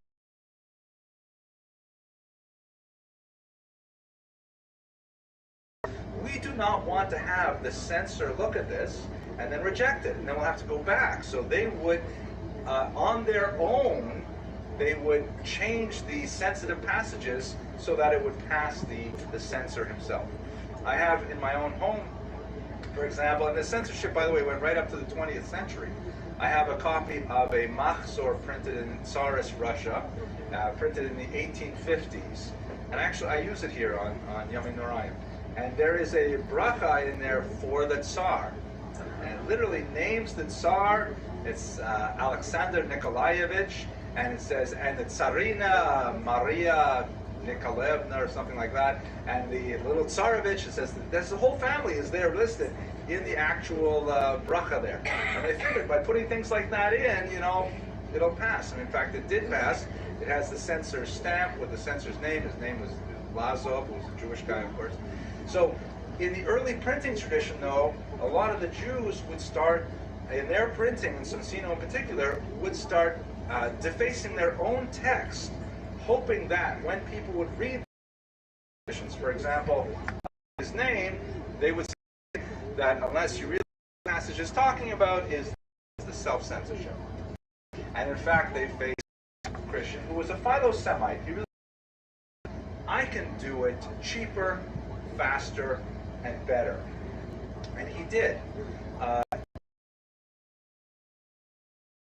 Instead, what he did was he hired a team of scholars to go throughout Europe, find the best manuscripts, because again, the manuscripts are all different. If you want to publish Tractate Shabbat, there may be 20 copies of Tractate Shabbat within a 200-mile radius, and they all have slight variations.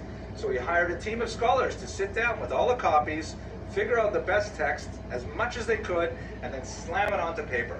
And he produced an edition which is not nearly as beautiful in the weight of the paper and the crispness of the print, but in terms of the scholarship and the speed and the completion, because he finished the entire Talmud, immediately eclipsed the Sonsino editions. So you can, in other words, you could like wait every 2-3 years for another Sonsino volume to come out, or you could put all your money down on the table right now and you could have the full shas in a big, massive set like this. This particular copy, which comes from the Gottesman Library at Yeshiva University, each one of these volumes weighs about 15 pounds.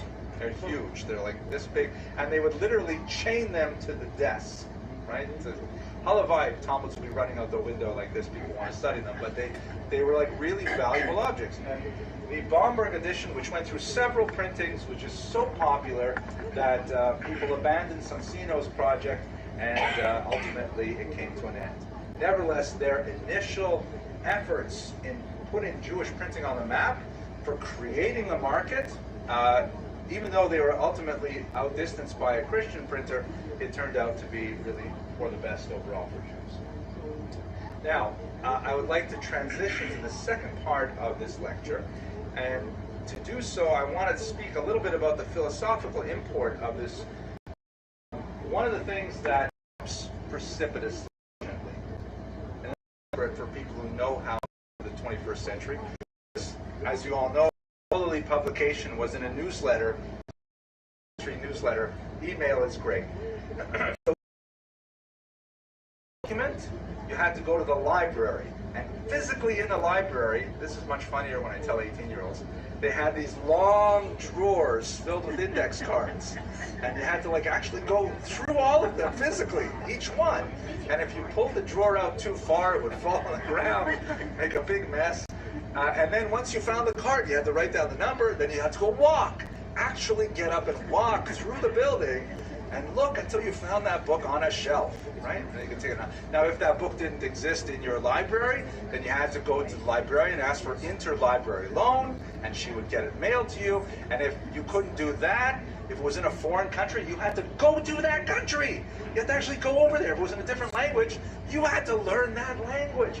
It was like a crazy amount of effort. So in my era, if you had young people who were stupid enough to just do all that, you just give them a PhD already. It doesn't matter what they wrote as a result. Look how much work he put in. He went all the way to Kiev twice. He went to Jerusalem. He sat in the archives there. Give him the PhD already. That's how I got mine, because he got points for just putting in the legwork. But excuse me, PhD students today, you know, you want to find a document? Where's my phone? Here's my phone. It's in Swahili. Oh man, I have to push translate. Bam, there it is.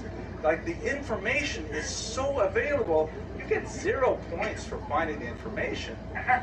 Now the kunst is. That's what I mean. Applications are definitely on the way to. We'll have to make for, but for the time being, we're going to never produce power. This is the so-called survival world aftermath of World War II. Years where what's going to be their fate, and a sensitive, I think it was U.S. Army Corps, asked them, what can we do to make things better for you? And they said, well, you know, we could use some Talmuds. And so they went and they used the actual printing presses in Berlin that Hitler had produced Nazi propaganda on, and they printed a Talmud on exactly those presses. This is the result, the so-called Survivors Talmud, which was printed in 1947. And you can see it has the decorative art, the barbed wires of the camps, the darkness of the deportations, and then these evocative images showing Israel and palm trees, or maybe that's Boca. No, that's Israel. And on the top it says, from Mishibu Lagula Me'afela Orgado, from slavery to redemption, from darkness to great light. So that kind of document, I'm sorry, it's not going to work on an iPad. You actually have to physically see it to really get what that document is about. So granted, books will have their place, but the internet is making these things obsolete for the most part. Let's look at 3 specific ways in which the Jewish world is changing, in my humble opinion, as a result of this Gutenberg change in our times. So first of all, what is a Talmud Chacham? What is a sage? I mentioned earlier, you know, I mentioned my my experience getting a PhD and, you know, all the stuff you had to do. So the Talmud has a fascinating debate between some rabbis on what is the greater characteristic. If you can only choose to have one of these people on a desert island with you, why would you want a rabbi? No. If you, or someone who has all the text there, he's like a tremendous amount of text, tremendous grasp of all these texts, and so on. Which do you prefer? That's who you want to be with, because you can always, like, what it means to be a Talmud Chacham, larger library than, you know, the greatest libraries of Europe ever had.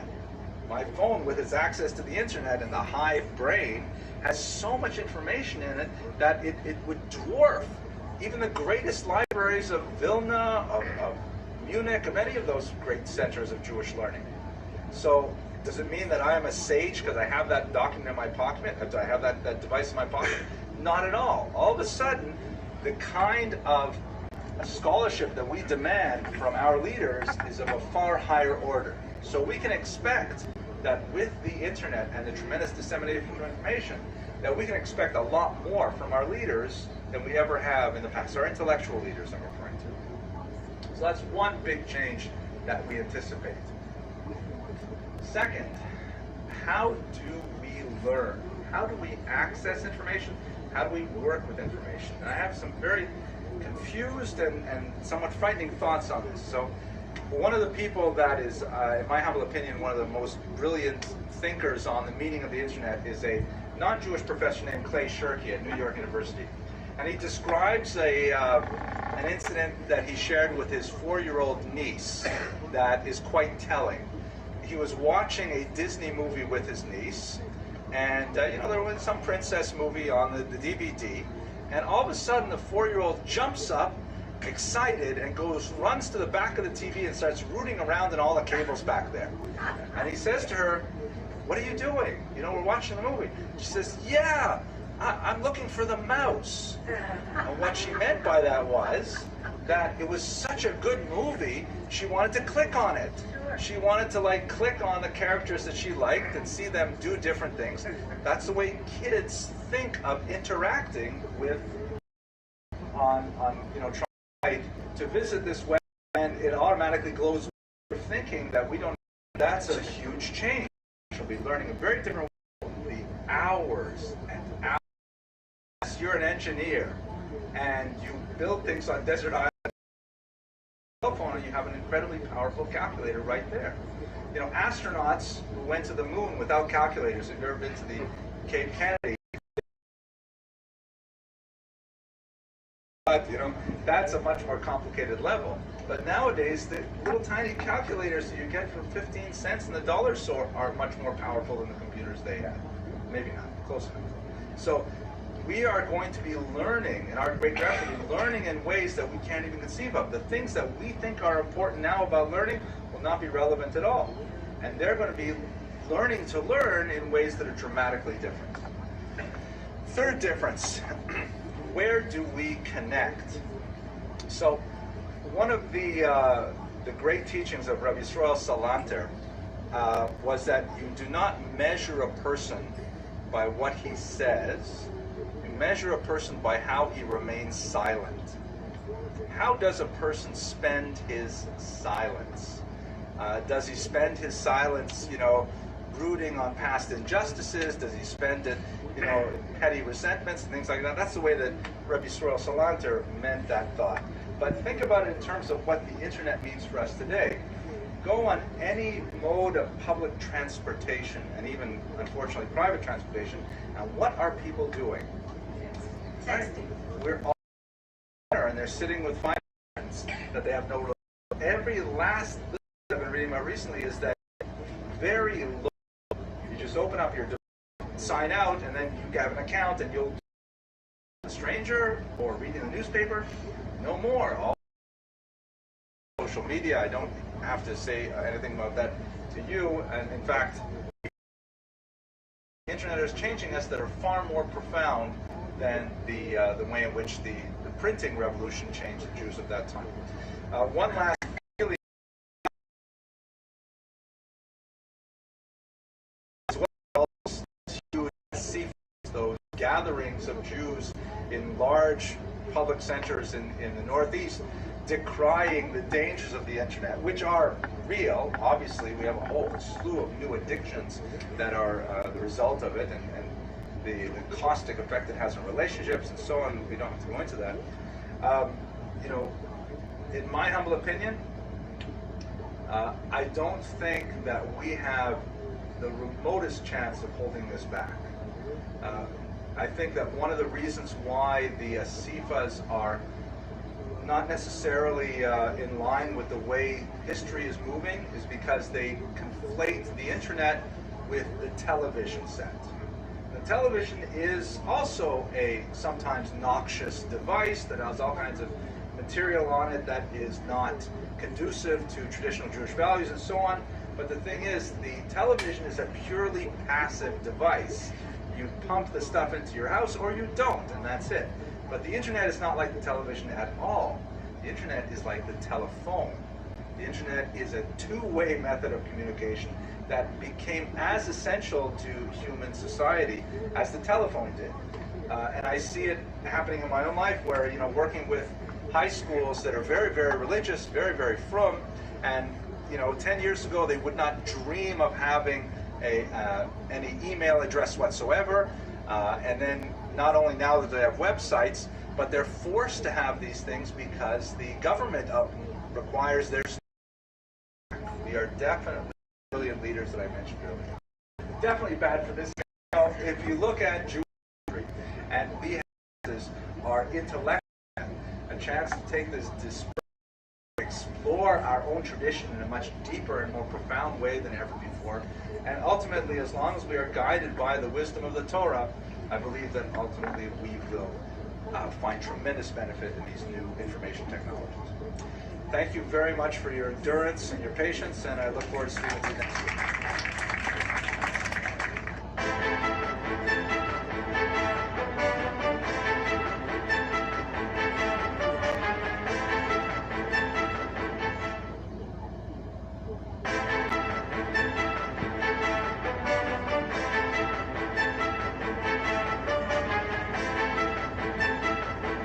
Welcome everyone to the last class of the secular calendar. We will be continuing as normal, God willing, next Wednesday, January 7th. We will take one day off this month for the yeshiva break, which is, I believe, the week of the 26th. But otherwise, we're rocking on through the cusp of the secular New Year. And I hope you enjoy the extra and special foods that we have prepared.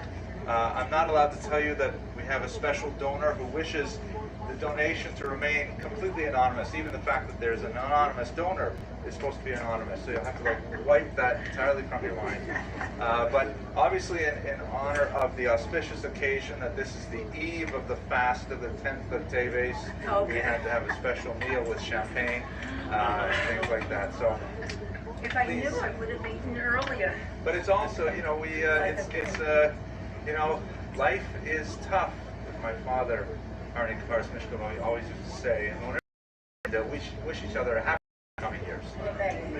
The Talmudic topic will be one of the funniest jokes I know. The joke centers around our own here in Surfside. Essentially, create a single courtyard, so to speak, so that all. I have to make sure I do this occasionally. This has tremendous pockets, things like that, or pushing strollers, things like that. So it's often filled with controversy. I don't hold with the Arab. It's also a lot of controversy because quite often when you build an Arab, that makes a neighborhood more attractive to Orthodox Jews. And if you don't happen to like Orthodox Jews and what they do for the property values, then you know you may oppose the Arab, as happens quite often here in the United States. So the joke goes like this. There are two chavrusas, two study partners. They're sitting in yeshiva learning together. And they're learning and studying the Talmud back and forth.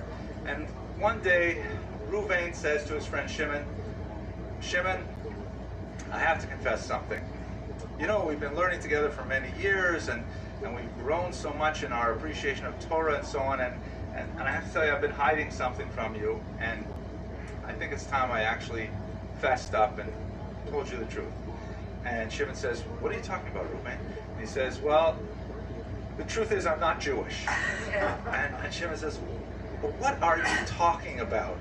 You are so careful with your kashrut. We're sitting here learning Talmud and yeshiva. Your Hebrew skills are amazing. Your Aramaic is great. You know, you can paskin daven from the Amud. You do all these religious things. You know, he says, no. The truth is, I'm not Jewish. It just happened like that. I was walking down the street in Jerusalem one day. I was traveling on my way to Saudi Arabia, and someone said, do you want to have a Shabbos meal? So I said, okay, why not? And one thing led to another, and I really enjoyed it. And you know, here I am. Nobody ever really asked me if I was Jewish. They just shoved me around. So, and I'm not Jewish. And he says, well, you live a completely Jewish lifestyle. He says, well, actually, the truth is, I violate the Sabbath every week. I don't tell people, but I violate the Sabbath every week because actually, in Talmudic law, a non-Jew is actually not allowed to observe the Sabbath in all its details. Like, for example, I don't hold by. Let's go to the material. Oh, I forgot where it was from. It's a great honor. There's no question. It's an overwhelming welcome. My daughter, who is now doing the filming, Mr. Rodriguez. For extensive education, have you ever heard of the Rashba? Chances are you'd never hear the name Rashba because he's so deeply. 13th century, right towards the end of the Spanish Golden Age. And as we'll see, he was not only renowned for his incisive wit and his encyclopedic knowledge of traditional Jewish law, but also for his tremendous leadership qualities. In many ways, he is eclipsed only by figures like Nachmanides, his teacher, or like Maimonides, who comes from the same era. If we lived at this time in the late 12th century, we would have regarded Rashba as one of the shining stars of the Jewish constellation. And in fact, his light extends even to the present day, where we still live very much by his teachings. The name Rashba itself is an acronym, like so many of these rabbis had names that were made of the parts of a longer name. Rabbi Shlomo ben Abraham Adret, sometimes vowelized Aderet, but he's known as the Rashba. Rabbi Abraham, or Shlomo ben Abraham, the Rashba. And his years are 1235 to 1310. He's associated with Barcelona in particular. That's where his life was most active. So let's place him in the context of Jewish history. He is one of the most famous of the generations known as the Rishonim. So according to Jewish philosophy of time, there are sort of large chunks of generations that can be grouped together, primarily for theological reasons, but it also has implications for how Jews work through Talmudic law. And the concept behind the grouping, greater the level of spiritual, greater intelligence to access much more information. In Jewish philosophy, especially looking at right now, is Geonim. The Geonim, after the Talmud has been completely written, canonized, and so they are the first major commentaries on the Talmud in particular. Famous, the basic text. Rashi is famous for his very pithy, concise, and revealing commentary on the Talmud and the Torah in particular. You also have the Rishonim who engage in codifying law, meaning taking all of the complexities of Jewish law, which is scattered throughout a vast corpus of literature, and then bringing it down to an organized fashion where it's all set out more or less in Greek terms with chapters and sections and subsections, things like that. The Rambam, Maimonides, shown here in a statue from Cordoba, is perhaps the most famous of the Rishonim who were engaging in codes. You also have the so-called Monei HaMitzvot, those who counted the mitzvot. As I think I mentioned just a couple of weeks ago, but I'll repeat it, why not? The Talmud says there are 613 commandments. The Talmud does not list them. So by the time you get the Rishonim, around the turn of the 10th century, several rabbis say, well, okay, let's put these down on paper. What are the 613 commandments? And of course, then they have a difference of opinion, which ones should be in, which ones should not be in, which ones are just customary or rabbinic and so on. But that's something. So the significant era of, so the term response, answer, a typical Jew, she would tell him, here's how it goes. A typical Jew has a problem, and he says, I owe him money. I tell him I don't owe him any money. What do I answer? He'll pass it on to a higher rabbi, you know, and this is all, by the way, decided by consensus.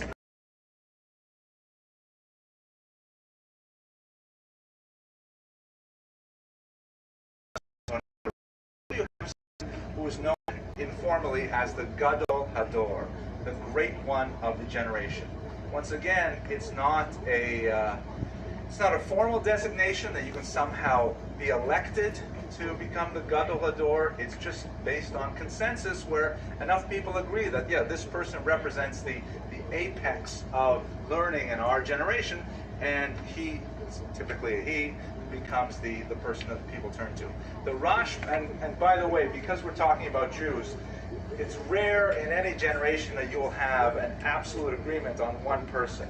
There will always be several, maybe half a dozen, that various groups regard as the Gadol Hador, living at the same time. We did have a generation like that about 40 years ago.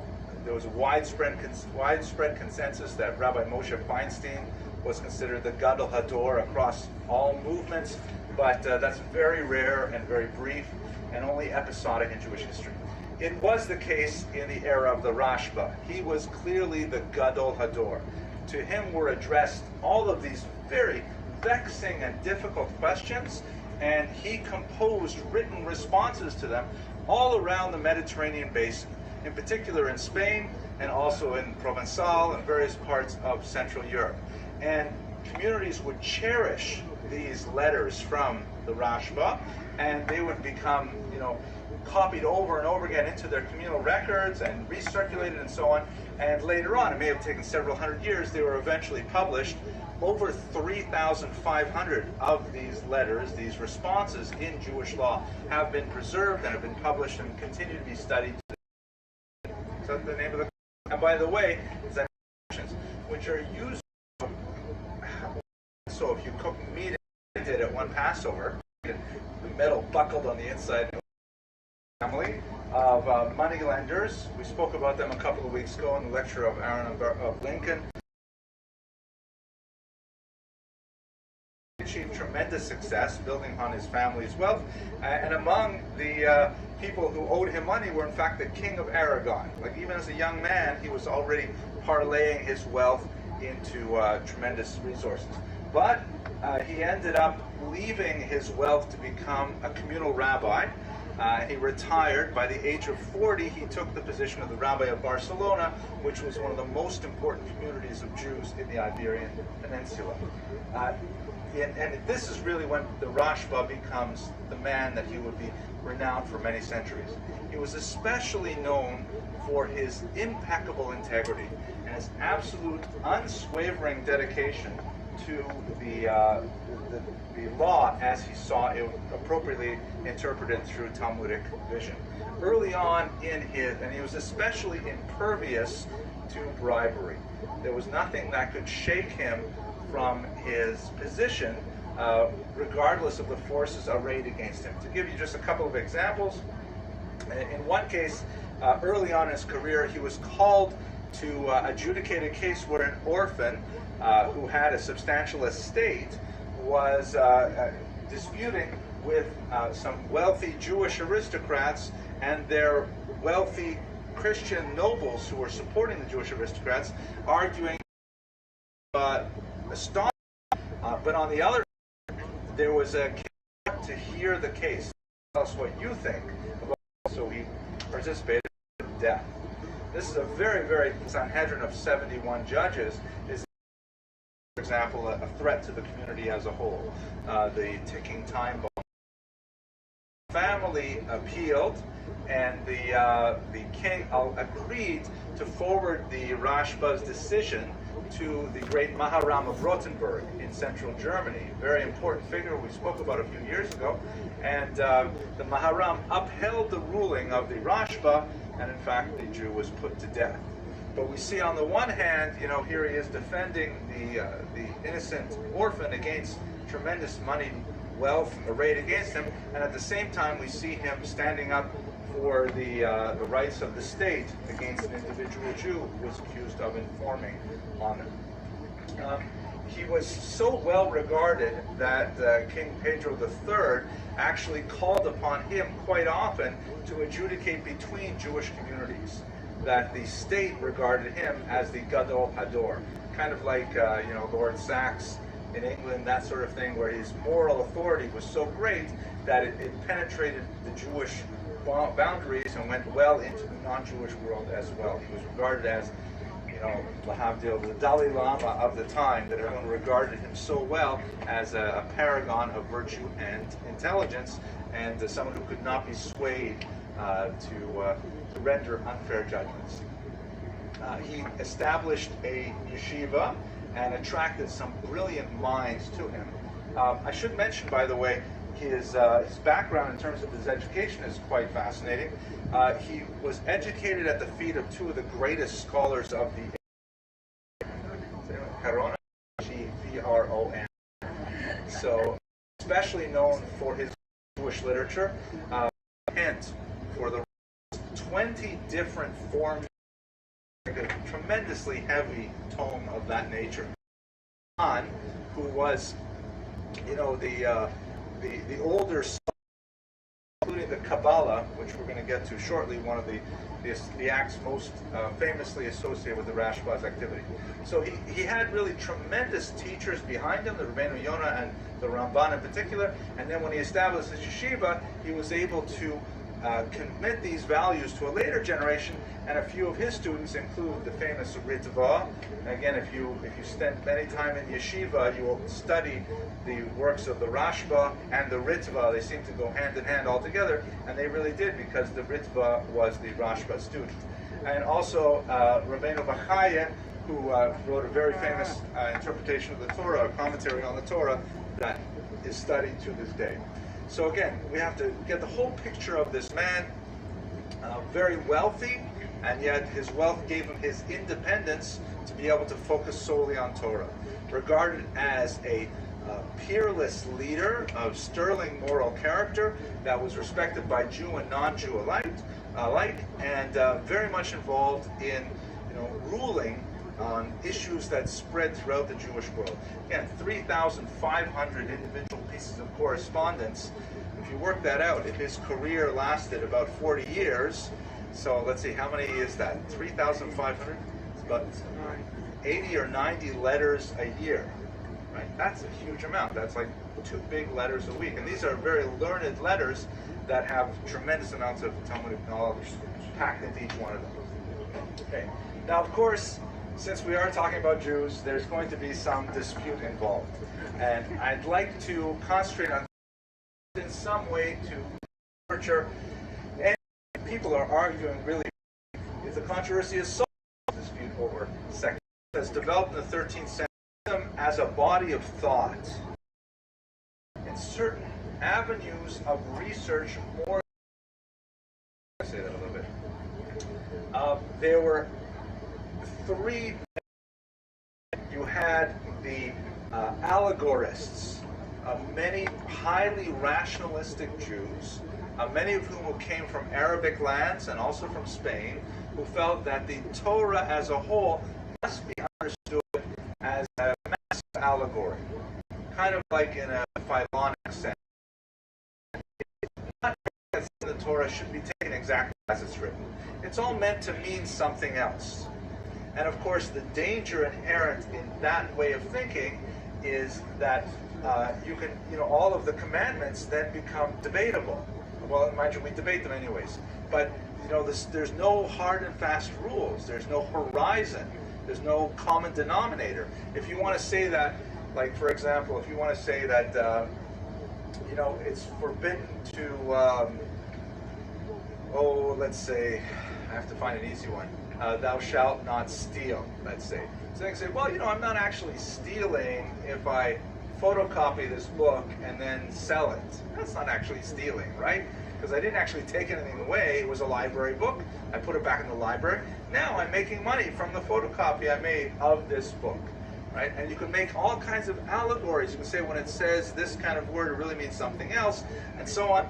And so there was a trend in the Jewish world that was excessively rationalistic and taking the Torah away from its basic meaning. Then there was a group on the other side who were highly Kabbalistic, who were reading everything not as a rationalist allegory, but as a mystical allegory, and reading everything meaning something totally divorced from the simple text says. And then finally you had sort of a moderate camp that was trying to distance from both extremes, and the Rashba found himself in the middle of a dispute over this, and especially where it became most pointed is in the astronomy, all the Jewish curriculum. It should be the Kabbalism. It is cubits of the, their arguments drawn away from the Greek philosophers with multiple gods and things like that. Debate rages in Jewish schools even today. How much Torah, and that way they get their best energies devoted to the Torah, and then you squeeze in the secular subjects later in the day. That's a very expensive endeavor, especially if you hire full-time teachers and you can only employ them for a few hours a day.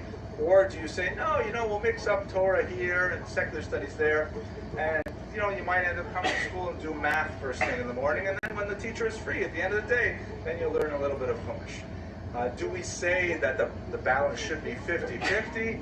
That if you have an 8-hour school day, 4 hours is secular and 4 hours is Torah? Or do we say, no, you know what? It's just enough that they come here and they learn a little bit, so let's have 70% is secular and 30% is Torah. And so the debate is still very much alive today. What exactly do we hold this? What ended up happening is the Rashba was the only figure who had the stature to be able to set down a rule. In the so-called Compromise of 1305, he made a ruling which was basically held to the present day in many communities. Basically, he said, nobody is allowed to study philosophy until they're 25 years old. You want to study philosophy earlier? No way. It's too dangerous. There are too many crazy ideas. There's too much, narishkeit in there. So young people who want to study philosophy, you've got to wait till you're 25. Presumably by the time you're 25, you'll be married, you'll have kids, you'll have had. This would later non-Jewish science okay from the very risky components. and mathematics only when you're older. Younger last 800 years. Okay, is fascinating because it involves a lot of the hard sciences. Astronomy was one of those sciences that he banned until 25. You have to be 25 to get to that. But a very important statement, and it essentially set to rest all of the disputes, because it was a ban that was clear, it was easy to follow, it was not too strict that that people couldn't abide by it and so on. There's also an interesting sort of political dimension to this as well, because at this time, France in particular was beginning to centralize its government. And one of the issues that was of concern to the French community, I'm kind of rounding out France as a whole here, was that, you know, is it possible that we have Jews living in our country who are ruled by our hated Spanish rivals? Here's a Jew in Barcelona who's telling our French Jews what to do? That's not okay. And so, you know, the Rashba was living in a time where these kinds of political disputes spilled over into religious ones. That the Rashba's ruling was an illustration of the Talmudic proverb, the Rishonic proverb, Ein simcha keheter haspekot. There is no happiness like the resolution of doubt. Like when you don't know what's going to be, yes, no, is it going to work, not going to work. Once you know, that's a special kind of simcha. And so the Rashba, he resolved the doubt, and he had the kind of shoulders that could say, you know, this is what we're going to do, and everyone agrees to it. Okay, so he also was very involved in defending Judaism, particularly from attacks from without.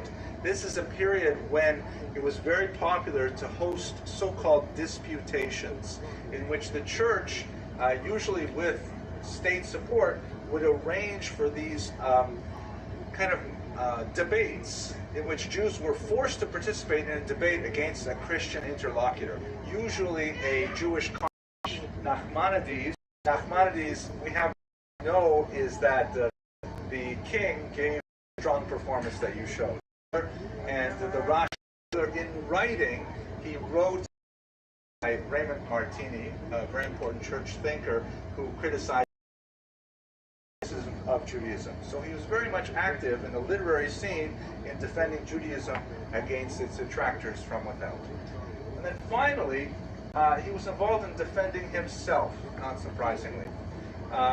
Besides his responsa literature, and besides his commentary on the Talmud, which we haven't had much time to discuss, he also wrote a few sort of halachic volumes that deal with particular topics.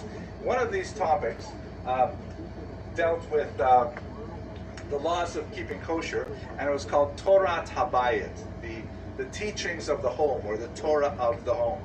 And it was criticized within the realm of appropriate debate by another great thinker of the period, Aharon of Barcelona, who you may recognize. He is widely believed to be the anonymous author of the Sefer HaChinuch, shown here in a 5-volume Hebrew-English translation. We happen to have several copies in my house because it's a very popular bar mitzvah gift.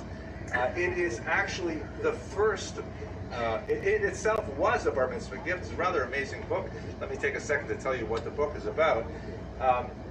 The book is written anonymously, so it's attributed to Aaron of Barcelona, but we're not positive. And basically what he does is, he wrote this book for his son on the occasion of his bar mitzvah. It is organized according to each of the sections of the Torah, the parshiot of the Torah, and it goes through each of the 613 mitzvot in turn. And it says, a couple paragraphs about what the mitzvah is, how it is observed, and then most fascinatingly, and very uncommonly, he says why the mitzvah exists. The reasons behind the mitzvah, which most of the commentaries do not treat. Actually, Habayit, he wrote a good, it can stand up to a little some of his ideas. Hence of his work, that the Rashba was actually defending the house, the examination of the house, in defending his own ideas against criticism, is the 5-volume set of his commentary on the Talmud alone, separate from the responsa literature and so on. The Rashba was a communal figure of tremendous and a profound thinker, all around, both in many ways on a leadership level, and perhaps the most lasting contribution to Jewish thought, besides his literary oeuvre, is his Compromise of 1305, which laid out the boundaries for the acceptable incorporation of non-Jewish wisdom into the Jewish educational curriculum. So with that, I want to thank you very much for your attention and your endurance, as always. Next week, we're going to speak about Kalonymus ben Kalonymus, another scholar who was especially involved in translating Arabic wisdom into European languages, and one of the principal reasons why Jews made such a phenomenal contribution to world culture. Thank you for your participation.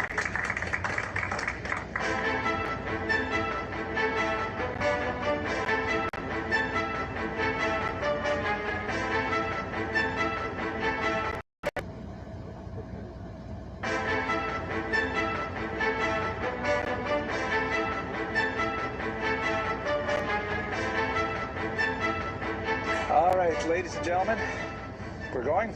Okay, ladies and gentlemen, thank you so much for coming out tonight, especially on this auspicious evening. I wasn't sure if I'd have 3 or 4 people or if I'd have a large crowd tonight.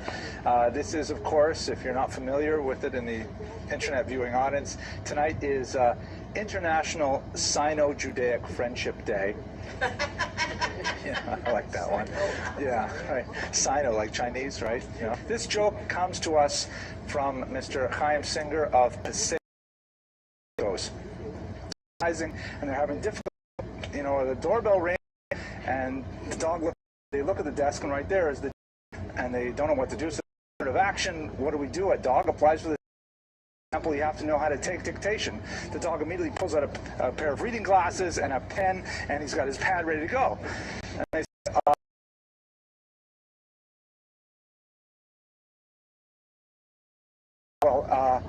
this job requires that the successful candidate be bilingual. And the dog says, meow. That's the dad joke, right? That's a cute joke. Yeah, thank you. I thought so too. Once again, Dr. Carl Singer from Passaic, New Jersey. Okay.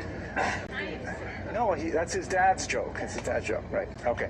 Anyways, so tonight's topic is actually quite fascinating. I really had a tremendous time doing the research for this. It's not a topic I knew much about at all until just really about a week ago, and it's a little bit outside my area of expertise. It's more about literature and poetry and so on, but I found it just absolutely fascinating. I hope that you will enjoy it as well.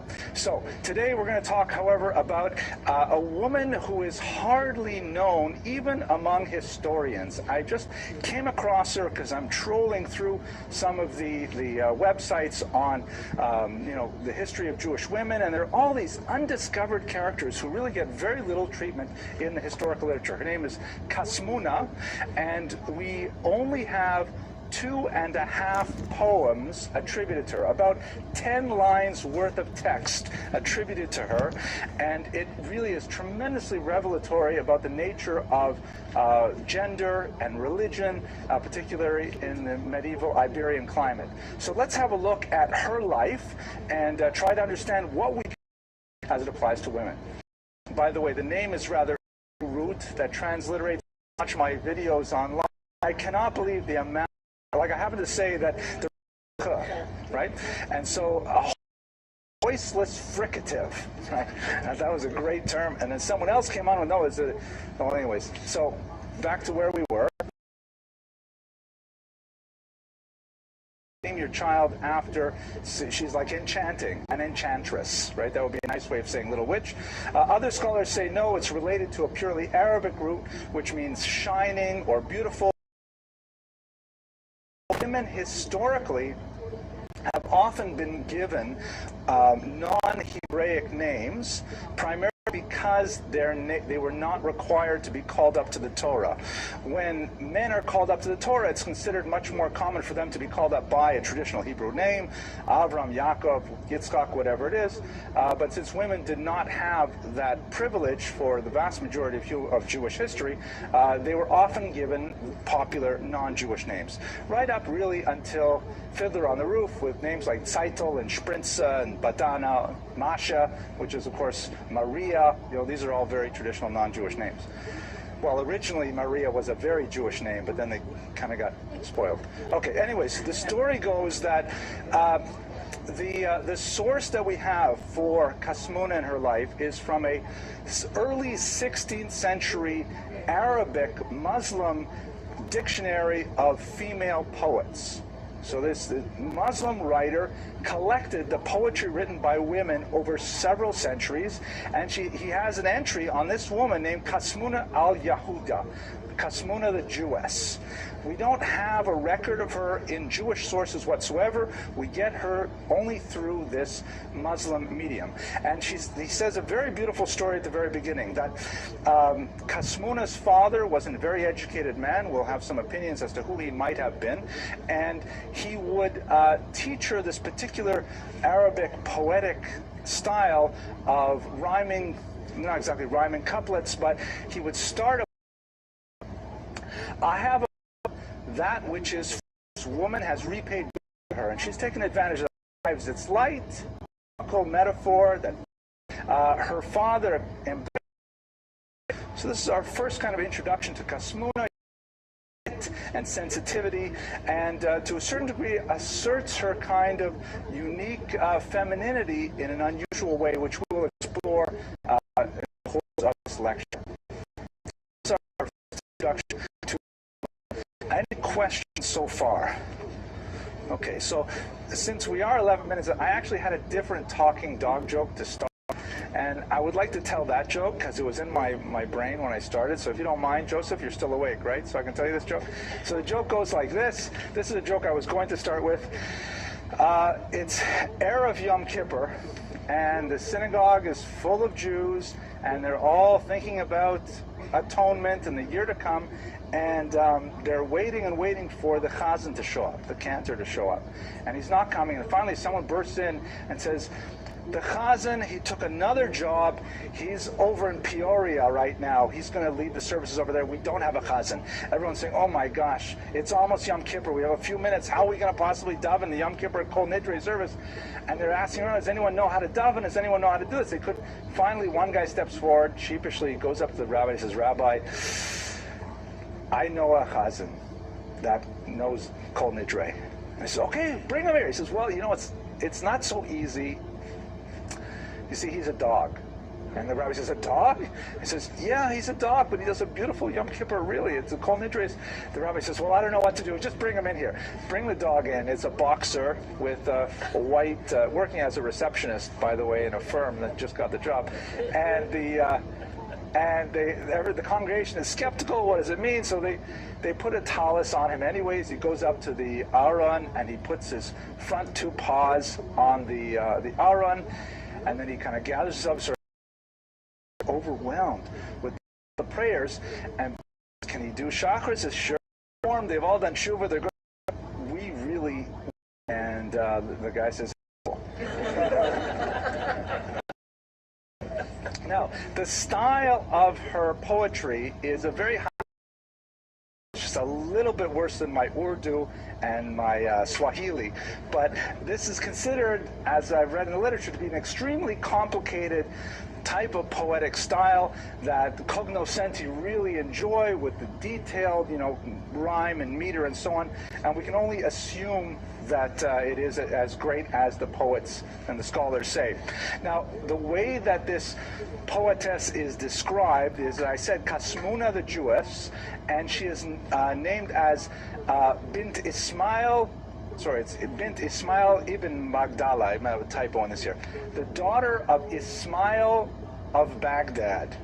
And one particular scholar named Bellamy argues that, in fact, when you look more closely at the literary evidence, it's quite possible that Bagdala was actually a misprint, and it was none other than Shmuel Hanagid, which is Samuel ibn Nagrela.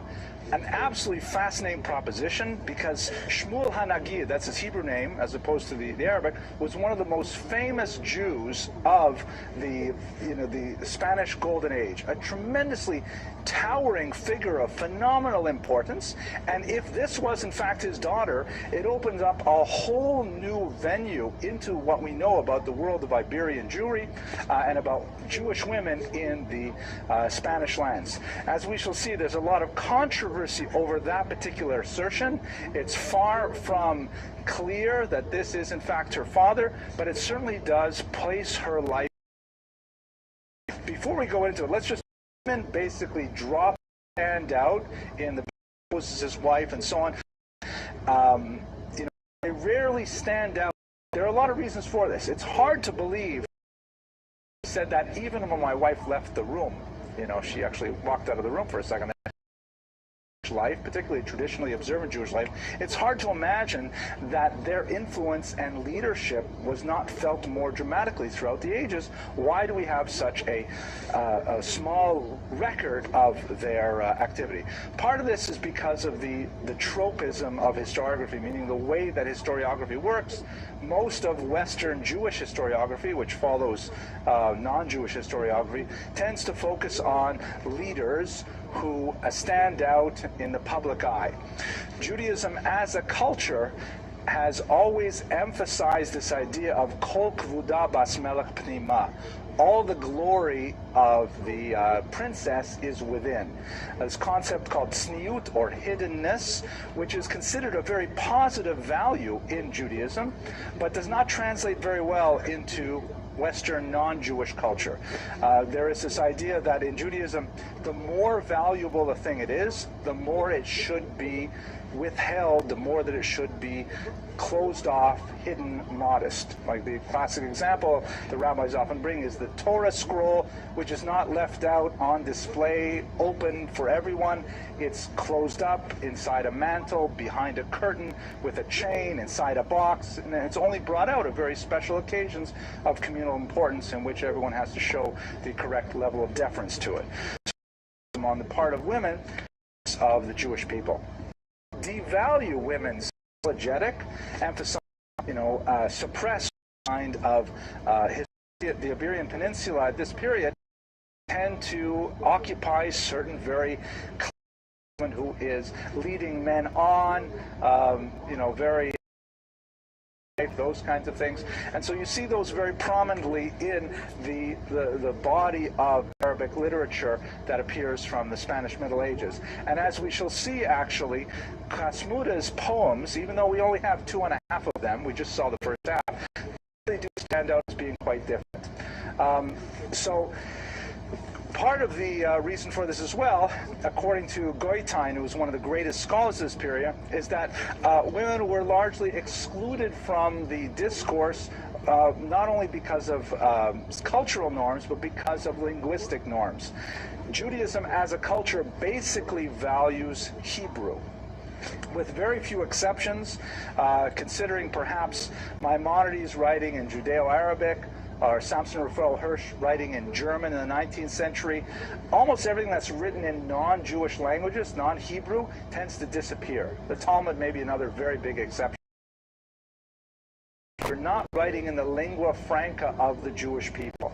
And you may find that Judeo-Persian or Yiddish or Ladino is really popular with a large population at a given point in time, but after a couple of hundred years, and thinking about the long arc of Jewish history, it will disappear, unless it gets into a Hebrew translation, which is exactly what happened with Maimonides, for example. Nobody studies Maimonides in the original Judeo-Arabic nowadays, only like really sophisticated scholars. Everyone else studies translations of Maimonides, because that's the language that we use forever. So women were largely excluded from formal education in Hebrew, particularly beyond, let's say, primary level, to be able to read the Siddur, for example, maybe Chumash. After that, they weren't given advanced rabbinic training. And so, therefore, their fluency in Hebrew was statistically quite a bit less than men. They didn't leave behind that kind of... I may remember her from... kind of rushed. I was in New York last week. I know a little... Could you please get me some information? Helping us out today. Okay. Scholars differ about the exact you have this tremendous Sepharad. This is what, after they've been exiled for 500 years, sociological reason for this tremendous explosion in Europe. When you looked at the, how does that joke go? When you look at the great minds of the turn of the 20th century who changed our nature, our understanding of society, like for example, take the four top minds, right? You have Freud, Sigmund Freud, who changed the way we think about the unconscious, changed the way we think about ourselves. You have Albert Einstein, changed the way we think about reality, time, space, all that. Karl Marx changed the way we think about politics, distribution of wealth. And then you have, of course, Charles Darwin, who changed the way we think about the very origin of our human species. And as the joke goes, 3 of them are Jewish and 1 of them was wrong. Can't get away with these things. But I have tenure, so I can say things like that. Okay, so what was special about Spanish Jewry? It was, first and foremost, a triangular culture, which is something that Jews did not experience for the vast majority of their history. What do I mean by that? With the exception of the period when the Jews lived in their land, in the biblical period, Jews are always a minority in every other land. And they're almost always a minority in a binary relationship, meaning there is a massive population of, let's say, Christians, and then there's a Jewish minority. And there's a tiny little minority of, like, maybe non-sectarian Christians, things like that, but basically it's one big population and the Jews. Or in Muslim lands, one big population of Muslims and the Jews. The Jews constitute a single minority, and they don't have the plurality of the population to be able to assert themselves effectively in that environment. The Jews are always negotiating with a state power that's far larger than they are.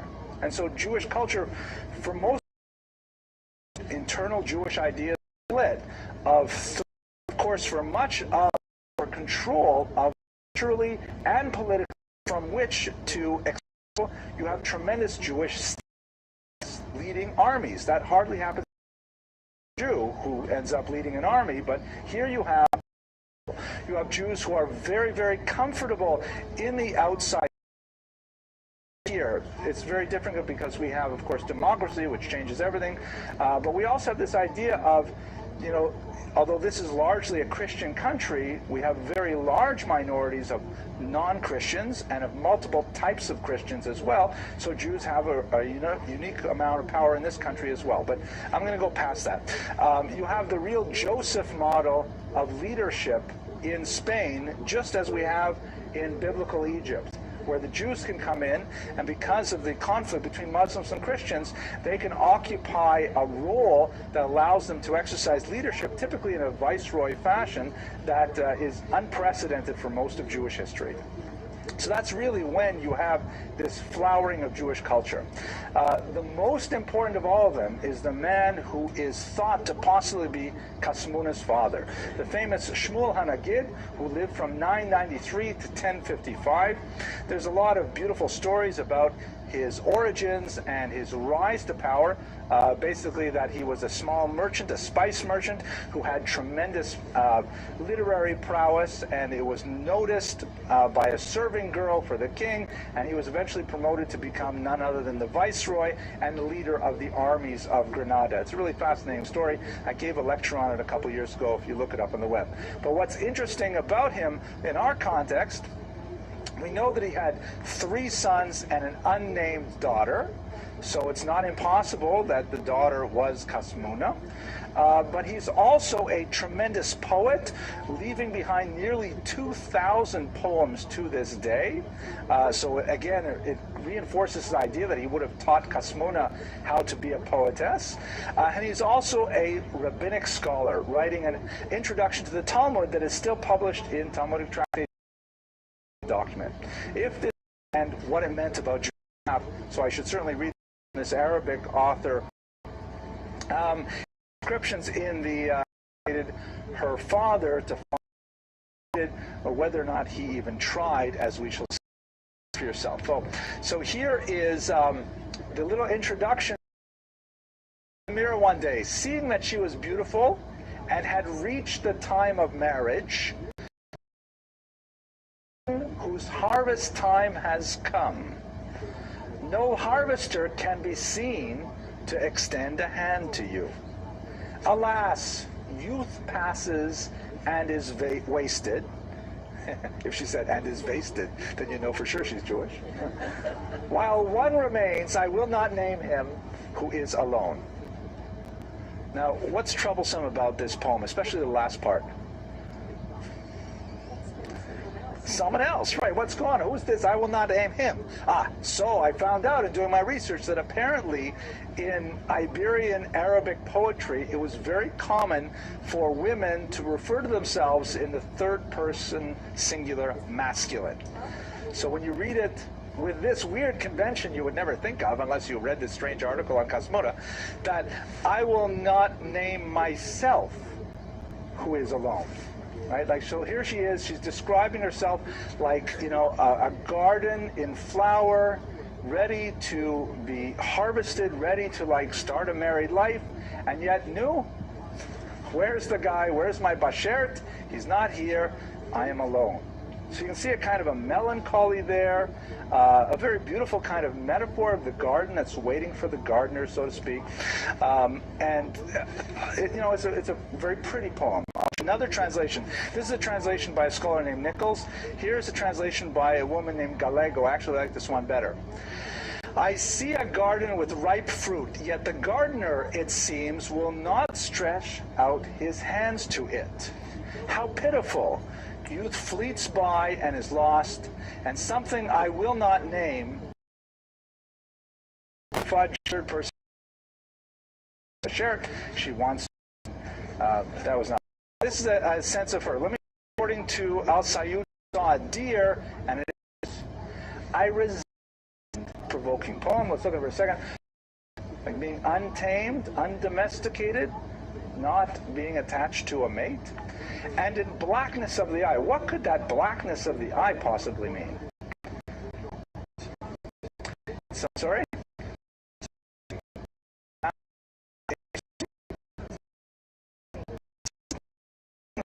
This is something that's so cool. Oh, Rafaela, go ahead.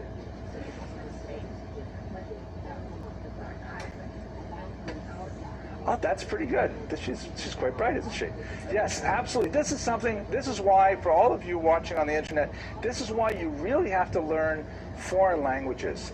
Because when, you know, in English, we have certain words to say things that don't exist in other languages, but there are concepts that we don't even know exist because we have not found a word for them. So I had to figure this out. There's this word in Arabic called khawar. Khawar is considered a very beautiful characteristic which refers to the contrast between the dark iris and the white of the eye. Like when we only say in English, oh, she has beautiful eyes, but we can't say much more than that.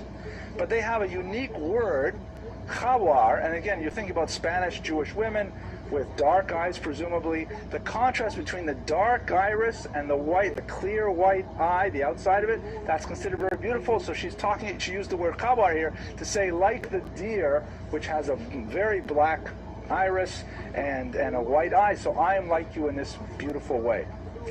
I found this fascinating. This is worth the whole lecture for me. Everybody can go home now. The second part here, this is Gallego's translation, the other scholar. O gazelle which always grazes in a garden, I am comparable to you in loneliness and despair.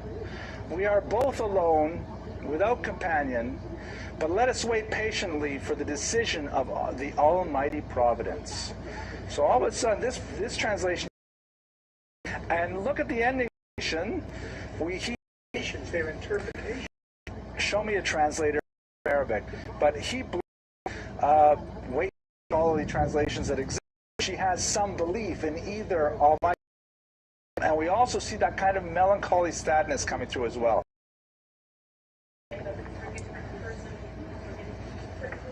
Oh, I forget when you compare her to, as Gallego did, to typical poetry of Arabic women of the period. And we see some interesting. Hang on a sec, I'll just show you these poems and I'll come back to you. So here we go. So James Manford Nichols, who actually provides the translation. He says that there is this whole genre of women's poetry in Arabic, because then again, that was the vernacular. They were speaking Arabic. It was not so difficult for them to write Arabic, unlike Hebrew. And there's a lot of essentially love poems. By the way, Shmuel HaNagid also wrote a tremendous amount of love poetry. Some of it is really quite heated, really erotic poetry. You can visit that lecture, you'll see I quote a couple of them there, and the ones that I didn't even include on the internet are even worse. But really, you know, very hot poems. And her poetry, though, is characterized, as he put it, by its delicacy and its melancholy. Lots of metaphors, not too graphic, and again evokes that kind of sadness, that tristesse, to use the French word, rather than a you know, some kind of more graphic. Also, the very common genre, which we find strange reading about in the 21st century, but the Iberian poets had a whole genre called boast poetry, in which actually it's not so weird. It's like rap is like that, you know. Do you ever listen to rap music where it's all about, you know, I'm so tough and I did this and I got that, I got into jail and I got out. So it's all like, you know, Rafi's laughing, that's so they had that kind of genre of boast poetry. I beat that enemy of mine and he was so embarrassed and stuff like that. And Jews wrote that poetry too. Jews loved that stuff. So it doesn't have the kind of narcissism that you see in her youthful beauty. A female poet named Aloft, right? So there's like, she herself to a deer, a very much more tznius. Another poet. If woman man is my poetry. Jews with Hebrew, Arabic, even if you're, and that turns into Swahili. I'm not sure if that's even close to true. Talking dog jokes. Joseph, you're still awake. You're really waiting for this. So it goes like this. There's an ad in the paper, dog for sale, $50. So a guy wants a dog, so he goes and he knocks, finds the, you know, classified ad, he goes to the door, knocks on the door, dog answers the door, boxer with a white patch in his eye. Dog says, "Can I help you?" And he says, "What?" And he says, "Can I help you? Are you here about the ad for the talking dog?" And the guy says, "I can't believe it, you talk. How do you talk?" He says, "Yeah, I know, it's a long story, but basically, you know, before the fall of the Soviet Union, the CIA had a secret project where they genetically modified dogs and gave us special training, and the plan was to paratroop us in behind the Iron Curtain, befriend high Soviet leaders, and then once we learned state secrets, we would, you know, run away and get across the border undetected, report to our handlers, and we would be debriefed on everything. And then what happened was, you know, Reagan and Gorbachev and Glasnost, and it all fell apart, and I was out of a job. And the guy says, "That's amazing. Where's your master? I want to buy you." He says, "He's in the back room." So he goes to the back room, he sees the master, and he says, "I want to buy your dog." And the guy says, "Oh, great. Thank you." And he says, "Okay, great. I have $50. He says, $50? No, let's just take him. You don't have to pay him for it. Don't have to pay you for anything. What are you talking about? He's an amazing dog. Why do you want to get rid of him?" He says, "Well, for one thing, he's a tremendous liar. Did he tell you that story about the CIA?" Okay, let's go on. So, okay. Women who have had any influence in the world in the last 50 years. I give the Henrietta Colossus and socialist leader onward because of the impact of feminism. A dozen before we were really having a hard time. There was not one girl in my class. I don't know what it is today, except my kids belong to a Reform temple. It was a mixture. Well, I don't know what's happening in the Orthodox. I will recommend one book to you, and I'll take us back because I'm worried my jokes took us too much time. There's a brilliant book out there called A Breath of Life, Feminism in the American Jewish Community by Sylvia Barrett Fishman, who's one of the greatest scholars of American feminism. And she has written really quite persuasively about the impact of education on Jewish women in the last 100 years. Since, for example, Sarah Schinnerer, who founded the Beis Yaakov movement of schools for women. And she says that you know, most Jewish girls leaving a 12th grade Orthodox education, you know, meaning they're 17, 18 years old, they have superior knowledge to most rabbis 50 years ago. And that's just typical graduates. There are 2 of them in this room right now who have, you know, skills in Hebrew translation, tremendous amount of textual knowledge, tremendous amount of contextual historical knowledge, ritual knowledge that's literary, that they can write about and they can speak about and they can teach about. So we're living in very revolutionary times in which we have fundamentally altered the tectonic plates upon which our society rests by giving women that level of education. And now we're really in trouble. Okay, let's go weiter. Okay, now, the connection to Shmuel ibn Nagrela is problematic. The last argument for it, besides that possible misspelling of the name, is that Shmuel Hanagrela as a eulogy. What we know about his life, because before Yehosef to him for the sister, weird. Shmuel would expect to give his daughter, and this is hard to believe, but you know, part of this is within the genre, dripping with 20th century feminist ideology. That's kind of a nasty statement. And sister, and he has these other poems that are definitely, decidedly not proto-feminist. It doesn't exactly fit the mold that we saw at the beginning of the father who's, you know, playfully teaching his daughter how to write poetry. He's kind of like he's almost ignoring her. So you add that to a lot of the circumstantial evidence, the misspelling of the name, the problem with the dates, because the 15th century author believed that she lived a little bit later. It's not as plausible that she actually was Ibn Nagrela's daughter. We also have a problem over whether or not he got her a husband. As you recall, that was, you know, the primary concern of her poems. The daughter of Shmuel Hanagid died apparently too young to marry, whereas the Kasmuna described in the Arabic anthology got a husband because she was such a great poetess. So to try and connect these two together, to say, oh, here's a moderately famous Jewish poet, and here's a famous Jewish political leader, they must be related, it's a bit of a historical stretch, and although it's appealing, it may not be possible to make that. So when we look at the legacy of this woman, and again, we spent the last 50 minutes really talking about 12 lines of poetry. That's all we know about her, and kind of little tidbits that were written 500 years after she died may not at all be true. It's not possible to say without doubt that she was the daughter of Shmuel Hanagid. Bellamy wrote an article saying yes, she was. Gallego, we've seen her translation, say absolutely no. Another, if we can measure what's important to her, what's women to the reality of food. I want to thank you all. Thunderous applause, please.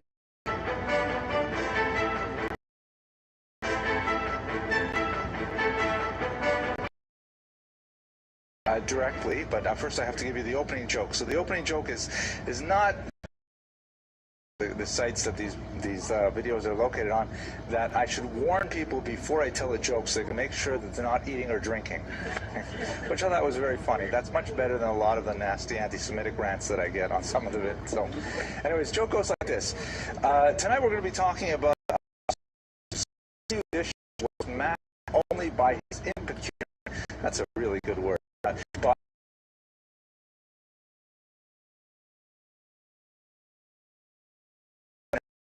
in former Russian Empire, and they're malamdim. They teach Torah, and they're, as the profession usually is, they're quite impoverished. And one of them says to the other, you know what? If I had Rothschild's money, I would be richer than Rothschild. And the other guy says to him, really? How would you be richer than Rothschild? He says, because I would give bar mitzvah lessons on the side. Okay, so tonight's lecture is on Abraham ibn Ezra, one of the most famous biblical commentators. His commentary is included in every standard edition of the Mikraot Gedolot, which is kind of like the standard compilation of the most important commentaries. It's been published for about 150 years now. But he is surprisingly one of the more controversial commentators. And I think he is widely studied by cognoscenti, but people who really get into some of the things he says that you would see that really he is quite challenging and quite atypical for many of the medieval commentators, as we shall see. So tonight's lecture is brought to us by a generous sponsorship by Eliezer and Greta Hermes. We're very grateful for sponsorships. They help offset the costs of having Mr. Balcony and Mr. Rodriguez do the filming and serve the rugelach, and it covers the cost of the rugelach as well. Very expensive rugelach. And of course the remainder of the proceeds go to the upkeep of Young Israel, which is very kind to host us. So let's thanks very much our sponsors for this week. And of course, your presence here is sufficient sponsorship for me. I feel very gratified that you've come and decided to participate with all of us. So, looking at Abraham and Israel, his dates, as you can see, 1089, Spanish gold, claimed his fame primarily when Hebrew grammar, primarily following the Neoplatonician tree. I think one of the most living with his wits, a dark side, fairly tenuous living while but when he was exiled from Spain in his process. But let me show you one of his most famous poems translated to English. It's called My Stars.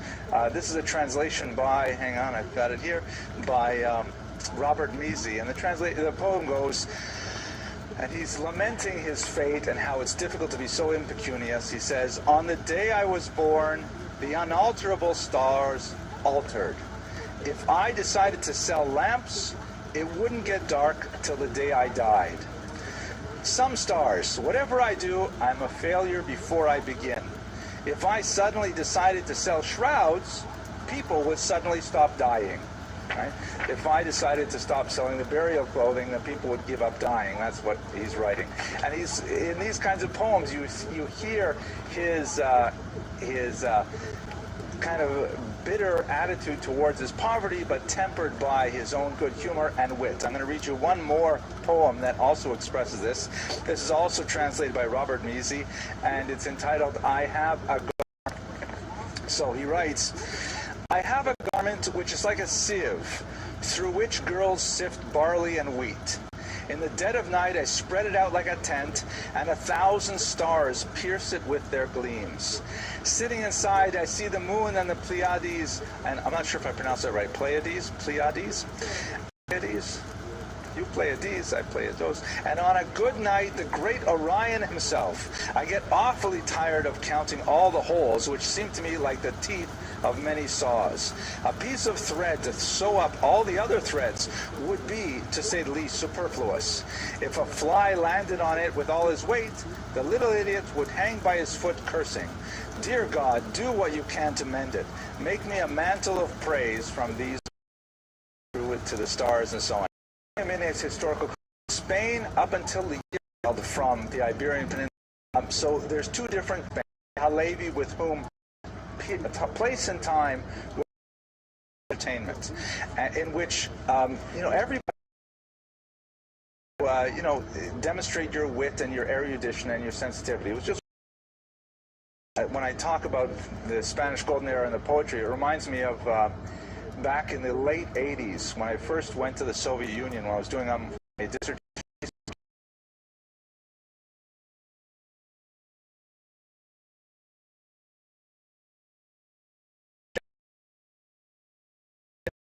I was always impressed. You'd walk down the main streets like Khreshchatyk and Kiev and places like that, and you would see set up on the streets, individual merchants with long tables of books, paperback books, primarily in Russian, quite often translated into Russian from other languages, and they were like classics, Don Quixote and Shakespeare and all these tremendous books. And if you walk down the streets, you think, wow, what an incredibly literate society. Everybody wants to read all these 19th century greats, Pushkin, Turgenev, Shalom Aleichem, very popular, and it was really impressive. So that society really valued poetry, literature, and so on. That's what they had for sale.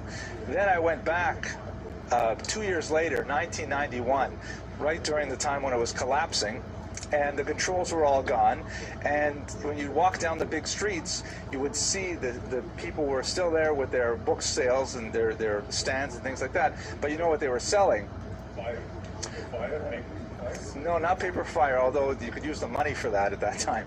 They were selling detective novels and pornography. Those were the two big hits.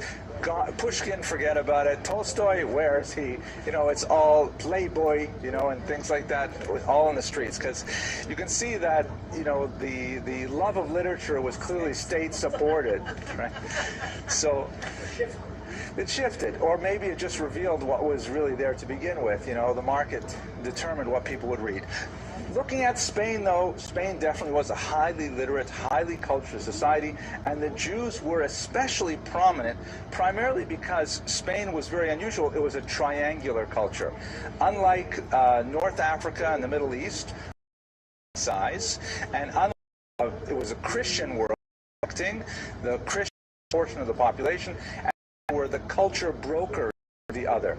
And so Jews, this, by the way, is and Seville dispute, but nevertheless, the fact that even Ibn Ezra's case in particular, he was what we would call in the Yiddish terminology a Luftmensch. Is anyone familiar with that term, Luftmensch? How would you translate Luftmensch? Mensch, of course, is a person. So the Luftmenschen, it has kind of like a double meaning. On the one hand, it means someone who's like very ethereal and intellectual and, you know, usually rabbinic in nature. But on the other hand, it also means that he has no visible means of support. You know, I still know people like this today, people who are brilliant, you know, and they're scholars and they know so much, and yet you wonder, how do they put food on the table? You know, where does it come from? Somehow it comes from somewhere. So that's a Yiddish term, more appropriate for the 19th century in Russia, but it definitely applies to an entire, you know, trope of Jewish history, and we see it with Ibn Ezra. In Spain, he was primarily paid for, his life was paid for by patrons, people who were extremely wealthy, who would commission him to write family poems. Sometimes write, I've forgotten, there's a special term for them, like bragging poems that describe their exploits. Sometimes they would hire him to write insult poems in which they would decry their enemies. And we have, and of course, romantic poetry in Arabic primarily, Judeo-Arabic as well, very, very popular, and, you know, he made a living out of it. It's also, though, somewhat of a tenuous living. Here's one of his poems here where he writes about the patron, because of course he's completely dependent upon the whim of the wealthy patron who is going to hire him to write his words. Once he writes the poem, you know, then it's all over. He has to go on to another patron. So he writes, "When I come to the patron's house early in the morning, they say, he has already ridden away. Woe to the," and, you know, highly educated, Arabic, which is kind of like the German with phlegm. Latino? Yeah. Turkish. Phrases, syntax were created in environments to the way they spoke medieval German or Spanish and so on. I have a great dictionary at home. Things like that. So I'm constantly borrowing these sorts of terms. And anyways, he was not, sometimes you see in the biographies, he was a physician. That's not at all the case. He was a poet, first and foremost. But his personality was such that, as we can see from the poems that I've read to you already, he wasn't really set out for the communal rabbinate. He wasn't the kind of person who, you know, would listen to other people's problems, not the kind of person who could give public sermons, you know, not the kind of person that you would go to cry your heart out to, those kinds of things that you might expect of a communal rabbi. And as we shall see, his approach to the traditional biblical texts was highly unique, and so he was not necessarily well suited for a career as a dayan, as a judge. So that's why he was left entirely as a professional poet. What ended up, so this is basically how he lived most of his life, and then at the age of 50, for reasons which are, as I mentioned, unclear, he was forced to leave Spain. I'll give you one of the predominant theories in a moment, but I will note the next slide. The next slide is right. One of his closest associates, far more successful in this right, was the great Yehuda Halevi, the author of the Kuzari, a very important medieval philosophical work that it's really a triangular debate between Christians, Jews, and Muslims, stated in the kind of parable of the story of the conversion of the Khazar kingdom. He actually married his son Isaac to Yehuda Halevi. We know very little about his personal life, but we do know that he was married into Yehuda Halevi's father through his son Isaac. We also know, sadly, that Isaac later traveled to Babylon and converted to Islam there, for reasons which are not clear. We do have some elegies for his son's passing, which some historians have opined those particular elegies. At any rate, Almohads and to Muslim Jewish minority had determined, according to this pact, for a statement of at the time. They were threatening some states with war if they would not convert to Islam. They were also, what were they doing with them? So the Jews, according to the story, the Jews asked for a clear statement of what's our position in Muslim society. And Umar responded, at least as the document says, that Jews are allowed to live within Muslim lands as long as they do not basically expand their religion. So, for example, the Pact of Umar forbids the Jews from building new synagogues. It forbids them from renovating their synagogues. They're allowed to keep them in repair, but they're not allowed to build additions. They're not allowed to carry weapons, ride horses, be very loud in their public celebrations. They're not allowed to do all kinds of things which are largely symbolic in nature, meaning that as long as you keep to yourselves and you don't impinge on Muslim sensibilities, then you are allowed to live in our society. In some cases, Jews reacted to this by building their synagogues underground. So you see, some Syrian synagogues are massively huge underground, but on the above ground level, they look basically like regular buildings. But mostly, Jews dealt with the Pact of Umar through bribing local officials. The enforcement of the Pact of Umar was very lax, and it was very, very common for Jews to simply, make an arrangement with local officials, and most of those symbolic restrictions were simply lifted.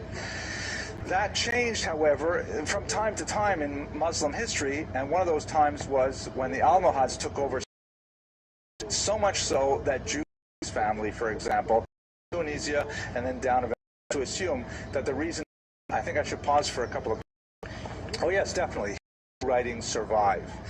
Similar documents, people were constantly writing, were especially valued by the Jewish communities there, and they have been better preserved. Judith. Was he a contemporary?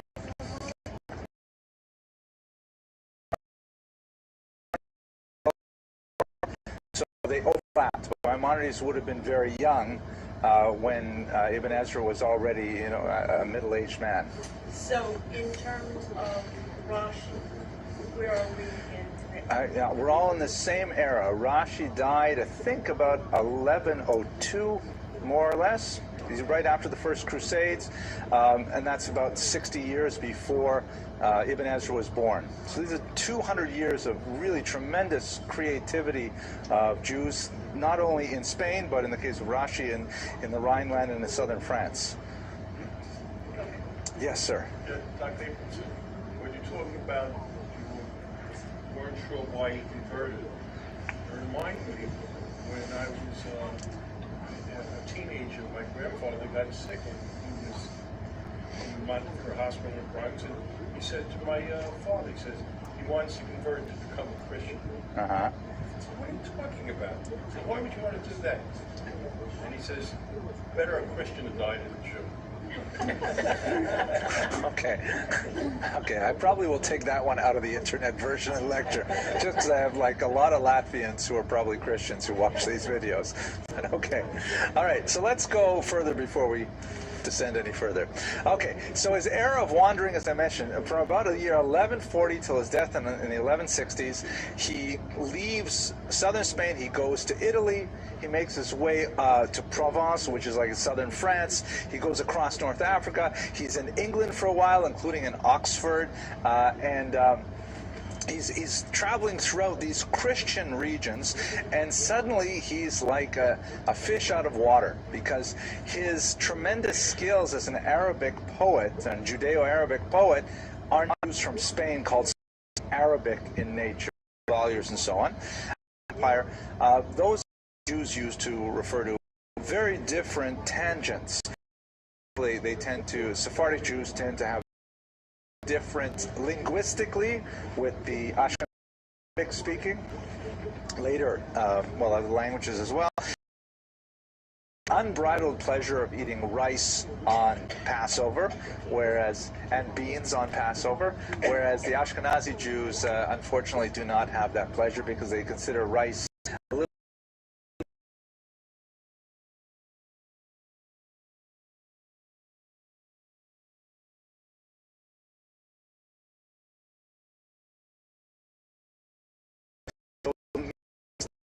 which were already present in the 9th century are maintained through the entire second millennium since the diaspora. So here he is, he's a Sephardic Jew with, he's just great in all of these Arabic cultural norms, but they just don't fly in the Rhineland or in southern France. Nobody understands this kind of poetry. It doesn't make sense, and it's not valued anymore. So he has to kind of shift his occupational talents more towards the rabbinical side, more towards the, well, yes, I know a lot of Torah as well, and because he's so linguistic in nature, he says, I know a phenomenal amount of Hebrew grammar, which at this time was just really being developed. There were a few great schools of Spanish Jews who were grammarians of this language before it had not been really, codified, with the exception of the Masoretes. And so he's really explaining to Jews in Christian lands what the biblical terms actually mean. And you have rabbis sitting around saying, oh my gosh, so that's what that word means. I've been reading it all my life, never quite sure what it meant. And Ibn Ezra is there to explain the grammatical structure of the Torah itself.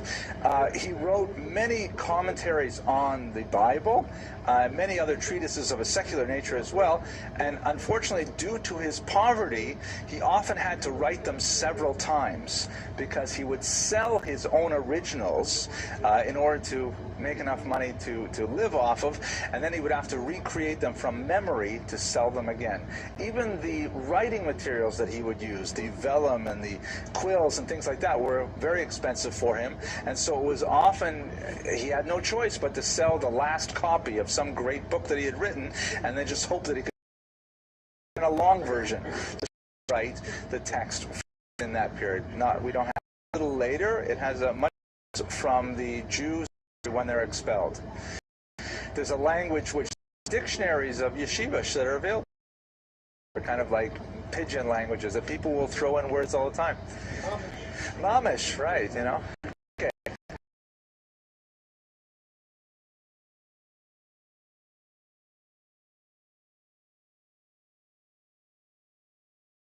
Because he took a very unique approach to the biblical text, which was quite challenging for many and remains quite challenging. First of all, he was a great rationalist. He believed very deeply that the Torah had to make sense, and he refused to succumb to mystical interpretations of the Bible. He was very, very skeptical of the midrashic interpretation of the Torah, and whenever possible, he would simply reject it as a meaning for the actual text. Let's just back up and understand what that means. So, in traditional Jewish thought, there are actually two Torahs. There's the written Torah, which corresponds to the 5 books of Moses: Genesis, Exodus, Leviticus, Numbers, and Deuteronomy. In Hebrew, Bereshit, Shmot, Vayikra, Bamidbar, and Dvarim. And then there is an entirely different body of knowledge called the Oral Torah, which according to traditional Jewish theology was also given to Moses on Mount Sinai, which reminds me of a joke I'll tell you in a minute.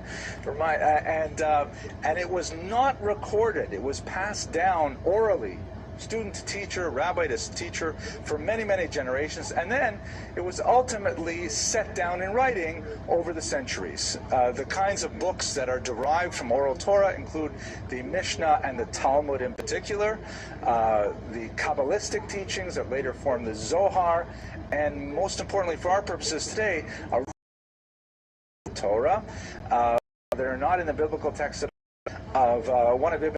Weeks ago we read Isaac, right? Go out and make clear, sold King James a mess of pottage. Something for a mess of pottage means to like sell it in. Isaac's wife says to Jacob, quick, put on these furs so you will feel like your twin brother Esav, evidently fraternal twins from the line of the story, and go into Isaac with this delicious meal that I've just prepared for him, and you get the blessing instead of your brother. Jacob goes in there, and this is the part where we have to get to. Isaac says to him, "Is that you?" And Jacob says, he says, Ani Esav, I think it's Bechorecha, right? Behold, it is I, Esav, your firstborn. And the Midrash says, the first thing you read, by the way, when you read that on face value, what would you say Jacob did? He lied. He says, it's me, Esav, your firstborn. The Midrash says, no. It's not what he meant. He said, it's me. In square brackets, Jacob. Esav is your firstborn. Like two different sentences, right? And it's really slippery and sneaky and stuff like that.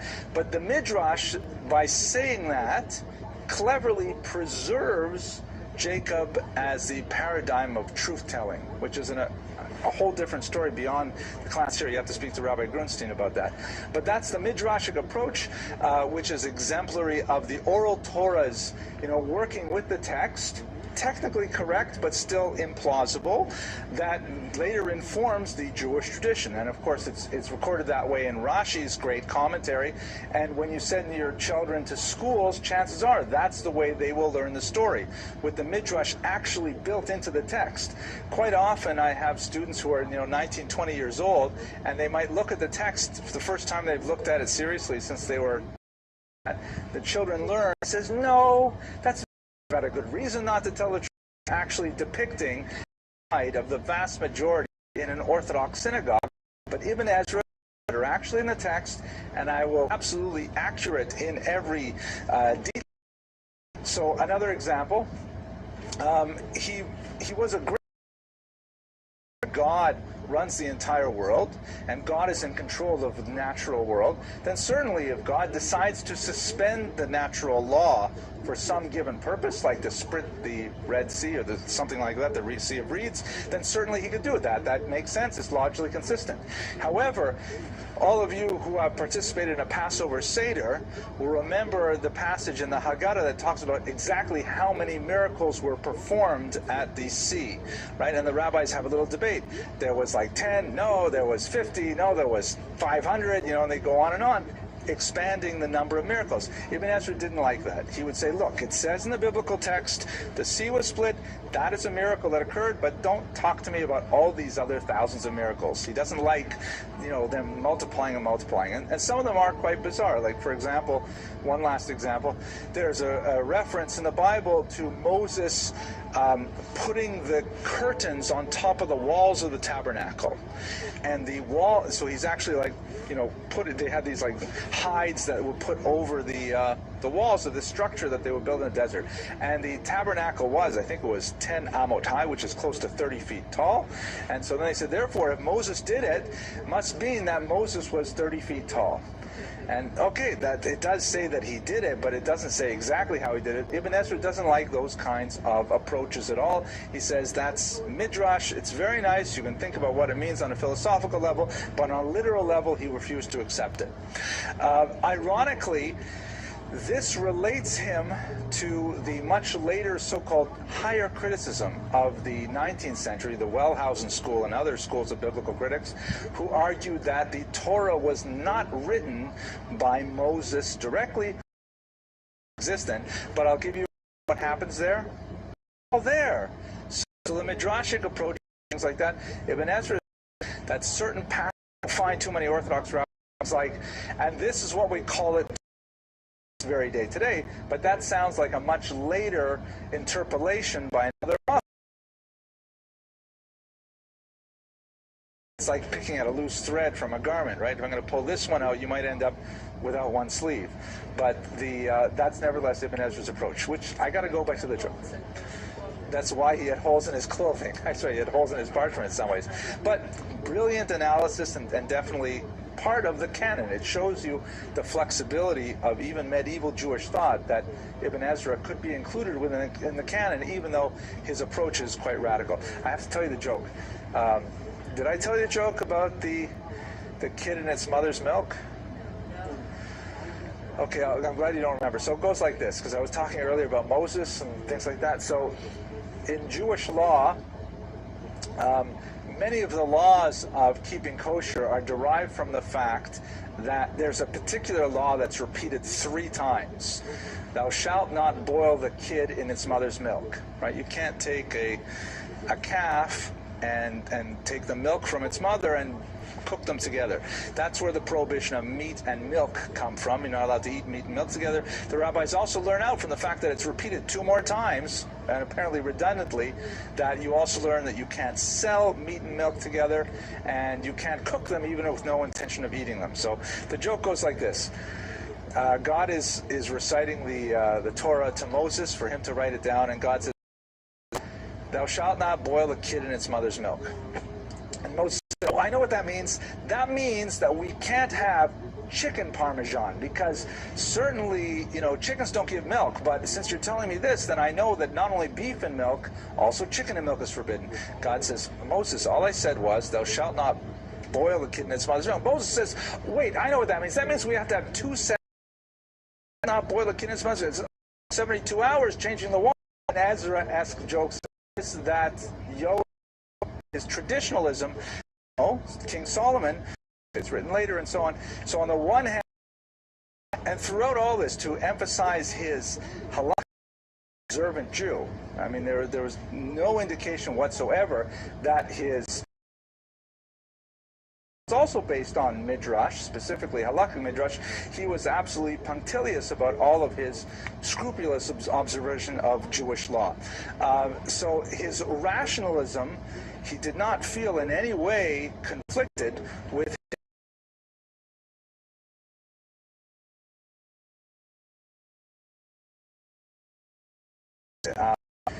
so I was learning Talmud with my 13-year-old son Boaz, and we're looking at a particular passage, and the Talmud asks a question: why are these 4 types of damages, the horn, the pit, the tooth, and the fire, why are they mentioned in this order? Different kinds of damages and torts and things like that.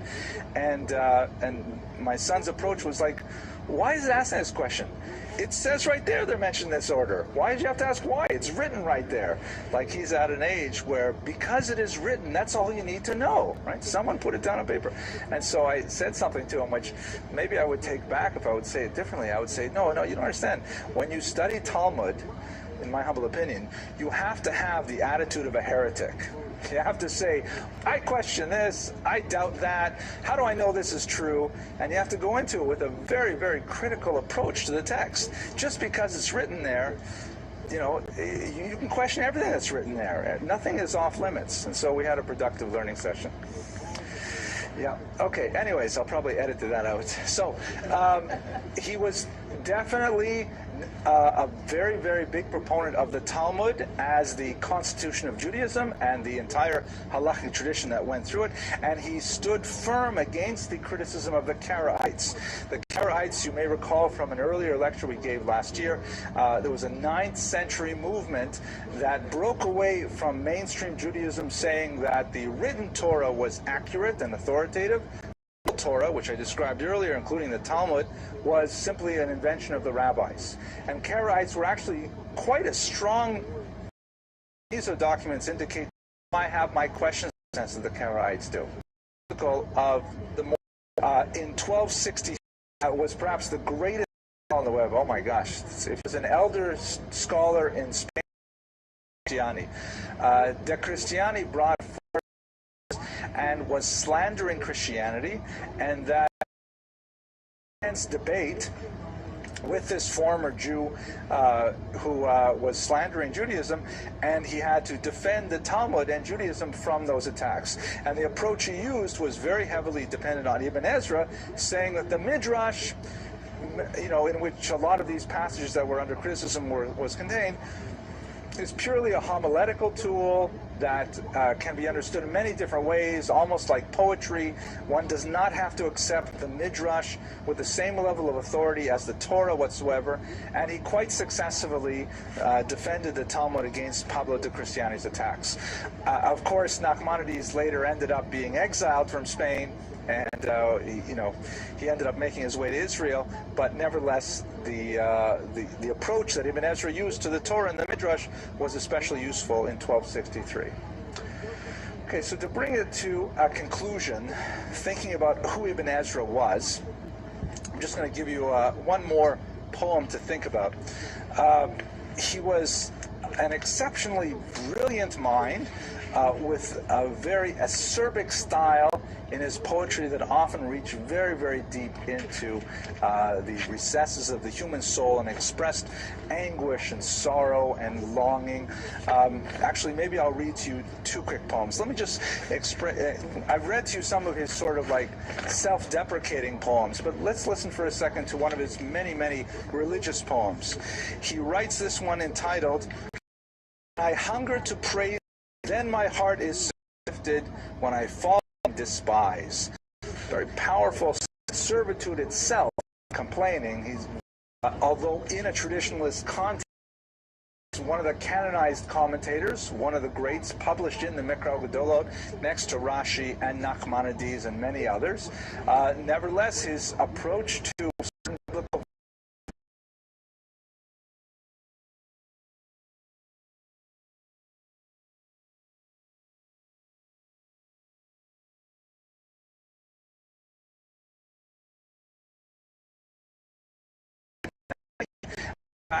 impressed many other later poets. Here is a famous poem by Robert Browning called Rabbi Ben Ezra. Ibn, of course, means son of in Arabic, so the Ben Ezra refers to it. "Grow old along with me, the best is yet to be. The last of life for which the first was made, our times are in his hand. Who saith a whole I planned, youth shows but half. Trust God, see all, nor be afraid." It goes on for many, many more stanzas. But that first line of "grow old with me" reached deep into English language sources, and for those of you who watch this on the web, I'll probably just play it now if you like, but even John Lennon recorded a version of a song based on Robert Browning's poem, which is in itself an interpretation of Ibn Ezra's work. So I'm going to play that afterwards because I can't put it on the web or I get hit by copyright infringements, but you'll get to see it anyways. With that, I will prematurely conclude, and thank you for your attention as always, and I hope you have an excellent week.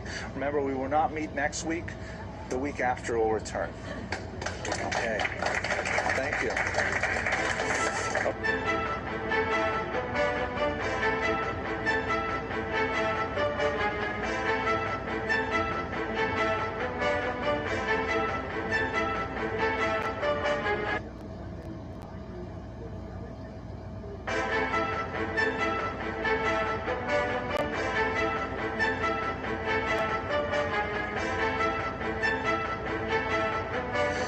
Now, as to the opening joke for tonight, this one comes from the audience. I have to thank some of our audience members for producing jokes. I've had some difficult times trying to make them work in context. This one was probably a lot funnier before. Yeah. There's the rabbi in 19th century America. Let's make it they are surrounded by brigands. Among these, say to them, the rabbi, I spend all week preparing for my lofty thoughts on the Torah and its meaning. Kaza says, oh, you know, I spend all my week working on new nigun. Before you kill me, I'd like to say Musaf one more time. I'd like to recite the prayers one more time. So they say, okay. They go to the president. The president says, I'd just like you to shoot me first. No, that was good. Okay, all right. Okay, well, you married him, so, you know. All right, so I'll see if that's going to make the internet or not. I have another one as a backup joke. We'll go straight to the internet. Anyways, tonight's topic is Aaron of Lincoln. Fascinating figure.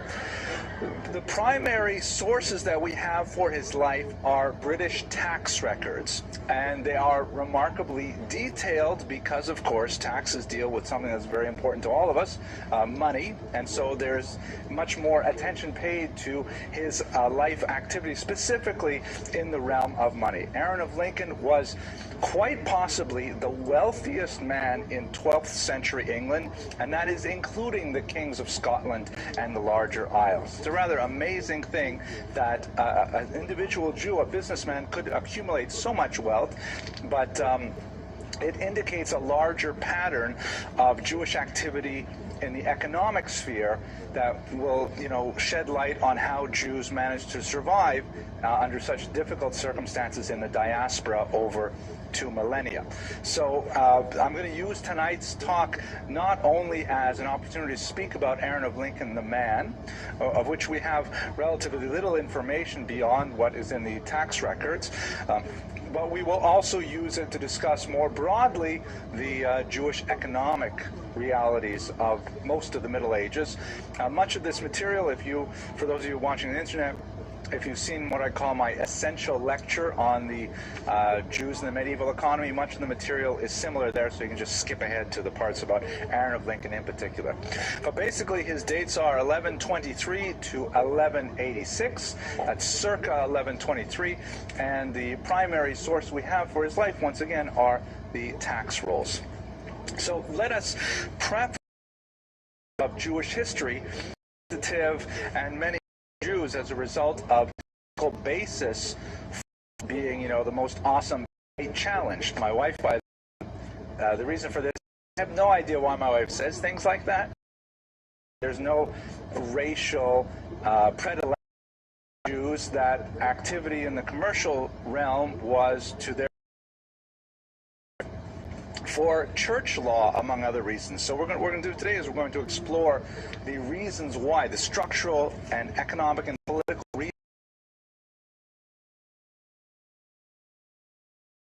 per capita income, or just take industrialized nations and see how many of those countries have Jews as their ministers of finance. You see that this is something that definitely is a noted trend among Jews, so we're going to look at the reasons for that. The negative side, however, is incredibly dark, and Jews have suffered tremendously for that. The quintessential image of the avaricious, exploitative Jew is, of course, Shylock, the character that figures in William Shakespeare's Merchant of Venice. Even though Shakespeare himself probably never met a Jew in real life, he created certainly the Western world's most memorable picture of a Jewish moneylender who, incensed with the fact that his daughter was going to marry a non-Jewish merchant, he provided a business loan to this. I think his name was Antonio, if I remember correctly, Antonio. And the only catch was that if Antonio failed to repay the debt, then he would have to pay the penalty of a pound of flesh. And that's become proverbial in the English language to speak of a pound of flesh as like an extremely exorbitant price to pay for something.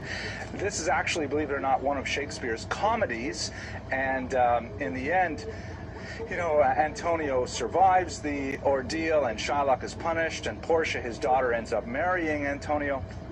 because that's the way these comedies work out, but the negative image certainly persists in the comedy. Shakespeare did not invent Shylock, though. Shakespeare borrowed a trope that had existed for about 600 years before he put it to pen. And in fact, to be fair to the Bard, Shakespeare's portrayal of Shylock actually has some very deeply humanizing passages as well. I think it's a very mixed record. Humanity that Shakespeare's genius, I'm a human like all of you, for this attribution and chronologically. I wonder if I back up one slide. Before the destruction of activity happening over Spain, there's a big movement of Jews into Europe proper, change right around the turn of the first millennium, and suddenly much of the lands in Europe became far more arable.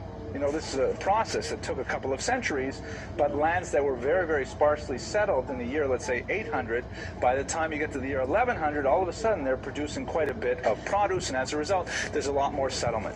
With more productivity from the land comes more economic opportunities, and Jews followed those opportunities.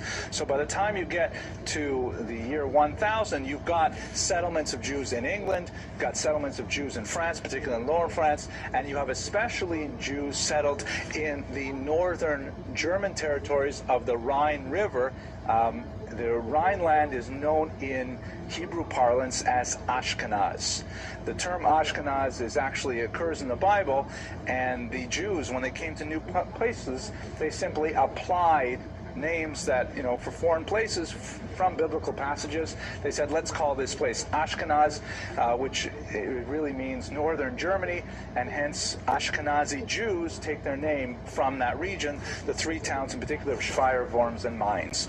Later, with the 16th century, there'll be a lot more economic opportunity in Eastern Europe, so Ashkenazi Jews made their way over to the east, and that's why many Jews who come from Poland or Russia call themselves Ashkenazi, meaning German, because they are the inheritors of that Ashkenazi tradition. We're going to focus, of course, on England, which was one of the first places we have settled, and there are a lot of Jewish history documents that emerge from England in which they're writing sometimes even Old English in Hebrew characters, so you have a tremendous amount of material about Jews at the time. Now, looking at the very, very few der idische Vaterland. It's not totally ridiculous. Tiny pockets of places like that where you're fairly engaged in character Shalom Aleichem, he's Tevye der Milch for Jews. What Jews do is they live in urban environments. A lot of reasons.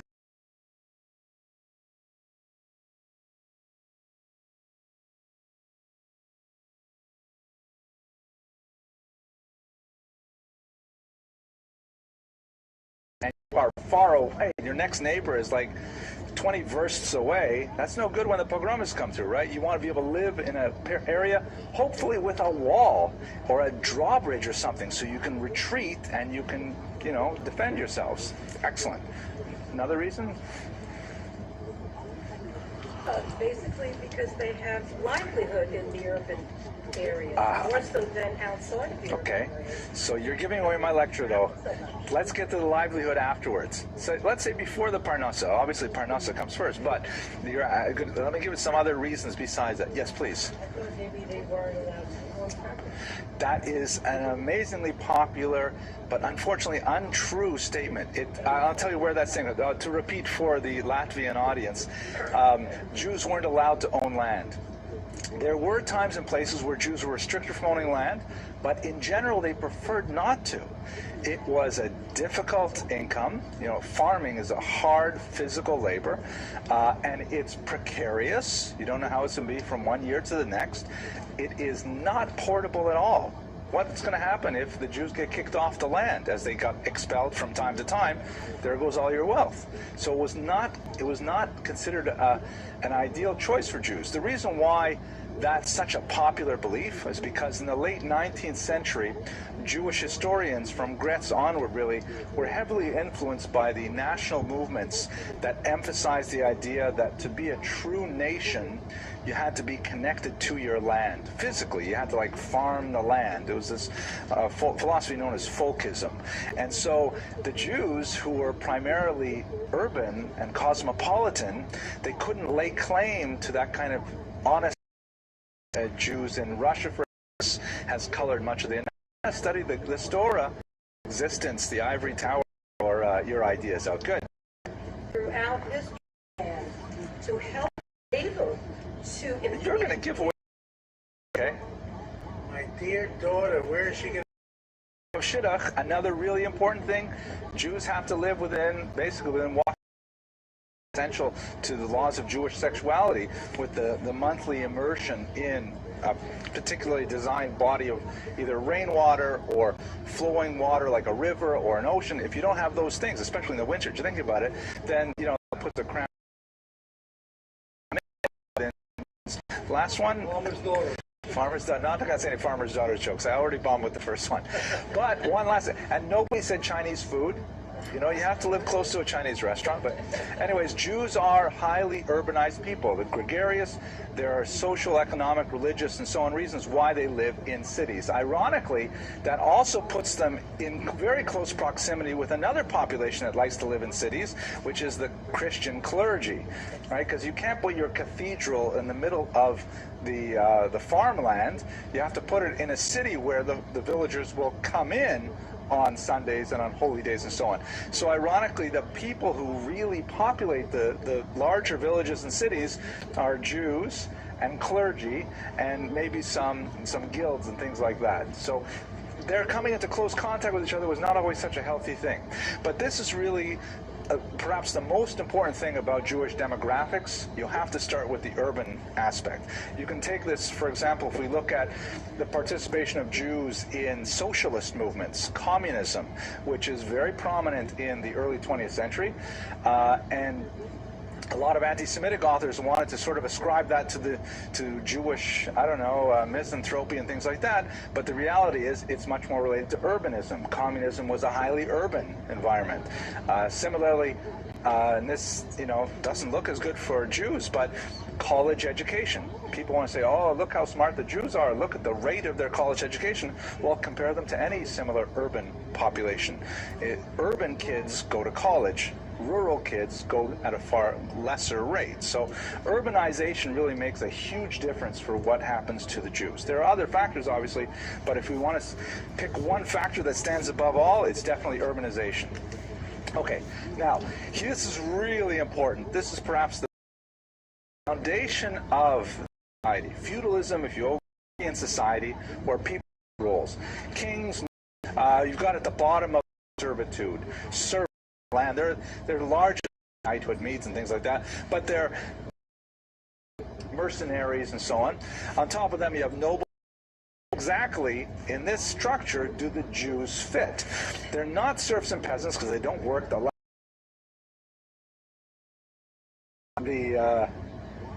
They're the first Jewish lord is appointed by the queen, and all the other lords go up to the queen and they bow before the queen, and then the queen, you know, takes a sword and she taps them and she says, rise, you are, you know, a lord. And finally a Jewish guy comes in and says, listen, I'm sorry, according to Jewish law, I'm not allowed to kneel before you. And she turns to her side and she says to the ministers, why is this night different from all the other nights? Right? I can't believe I got that far in that joke without someone figuring it out. But at any rate, Jews are not knights, okay?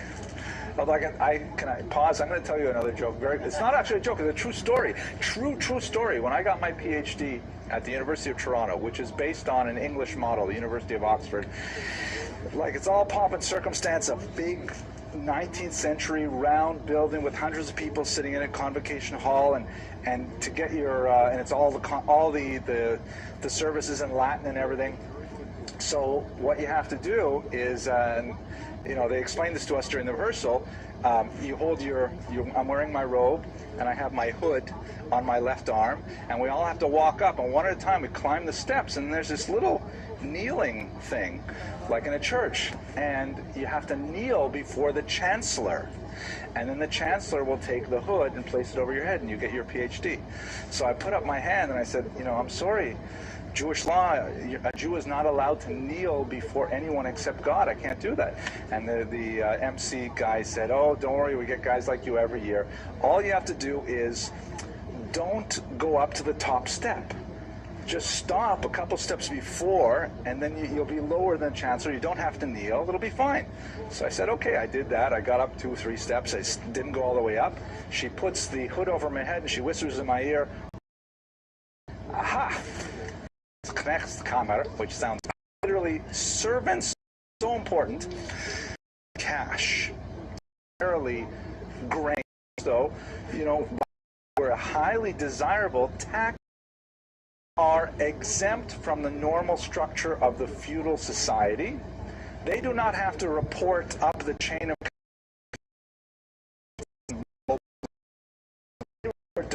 to the king. They are servants, hence, of the royal chamber, meaning even though the king is in his palace and the Jews are 500 miles away in some, you know, Yehupitzville kind of place, nevertheless, they are subjects of the king directly, not of the local nobleman. They're exempted from it. And why would they do that? Because they can be taxed directly by the king. Whatever money they earn, the king can tax it and get gold, mamish, literally gold, out of the Jews that he can't get so easily out of the, you know, siphoning out of the entire process. So this had a really interesting salutary effect on Jewish civilization because it meant that the Jews were protected by the most powerful figures in the land. They could not easily be pushed around by local nobles because they knew that the king himself would be defending the Jews. This was not universally the case, and there were 2 major exceptions to the rule. One is that the king quite often clashed with the church, particularly in the high Middle Ages, like let's say from the year 1000 to 1300, as the church grew more powerful, the king and the pope often disagreed on state policy. And so sometimes the Jews were caught between that struggle of church and state. And secondly, as we shall see most poignantly with Aaron of Lincoln, what happens if the king borrows from his Jews, which happened very frequently, where the king sees he can tax the Jews only so much or they will leave, and so but he needs more capital for a war or for some other expansion, so he literally borrows money from the Jews. And if he feels that that debt burden to the Jews is too heavy, so those were 2. In general, it meant that the Jews, why were the Jews, it's related to, this is a canon from taking interest. Person may, while speaking to Jews, you may not collect interest from your brother. So the way Jew may not charge Shimon, a Jew, interest. If Shimon wants to borrow money from Reuven, Reuven can only do so as a completely interest-free loan. Encourage money lending among Jews because the no interest rule really puts a damper on, you know, economic activity, because if you can't borrow capital to expand your business, you know, how are you going to expand at all? So there are legal ways, according to the way the Talmud understands it, to, you know, make an advanced investments and things like that, but I'm not going to go into these obviously in this circumstance. But those Talmudic devices are essentially what allows the banks in Israel to survive. They also operate under these kinds of Talmudic regulations. But the general rule is Reuven can't charge interest to Shimon. I myself, I don't know if you try this, I tried to find out who's the CEO of MasterCard and Visa to see if I can do anything about my interest rate, but it's not helping so far. At any rate, that was funny, I thought, but usually gets a laugh. Maybe I'll add a laugh track to it when I put this video together. At any rate, the Christians, thank you, I'm glad you smiled. The Christians also under Gratian, a church legalist, said same thing. Christians can't charge interest to other Christians. And so what that meant was, in Europe, where you basically only have one minority, the Jews, it's a Christian world with a tiny Jewish minority, the Jews suddenly become the only source of capital for Christian businesses. And the Jews are charging interest to Christians for mainly small money lending purposes, but sometimes projects. And the interest rates were high. We're talking about interest rates between 30 and burden, but that was the nature that lasted around church law, and then really up until the 20th. See it in this picture, but he's got it down now. It's a joke.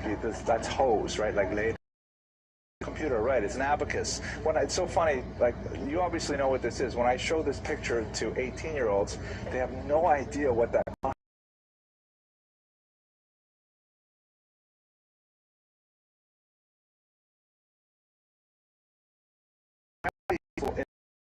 Lending, and they had a captive target base. They had a captive economic flow because there was nobody else who was allowed to do this by church law. The advantages are huge, as we've discussed a little bit before. First of all, it's very profitable, right? 30 to 50% interest without breaking your back, literally, without going out into the fields and digging up turnips. You're just managing money.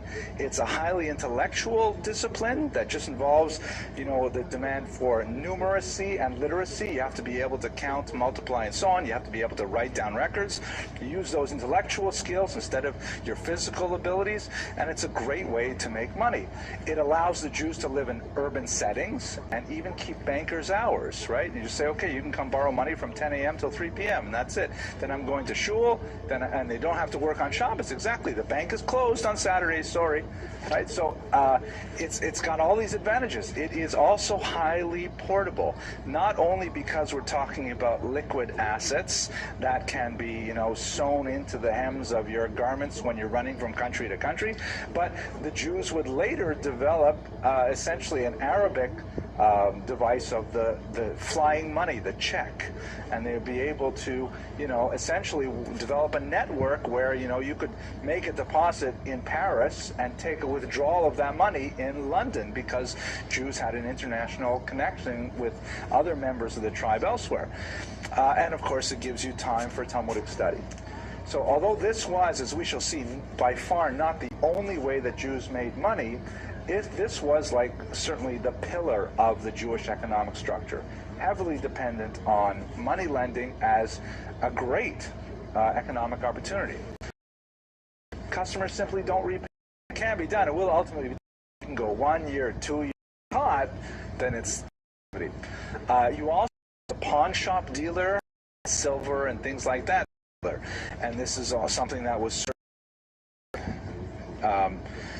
you could actually run up a tab, when the harvest time comes and you have to pay back what you've been drinking all year. You say, my gosh, what happened to all that money? Did I really drink all that beer? Was that all? And so popular resentment is understandable.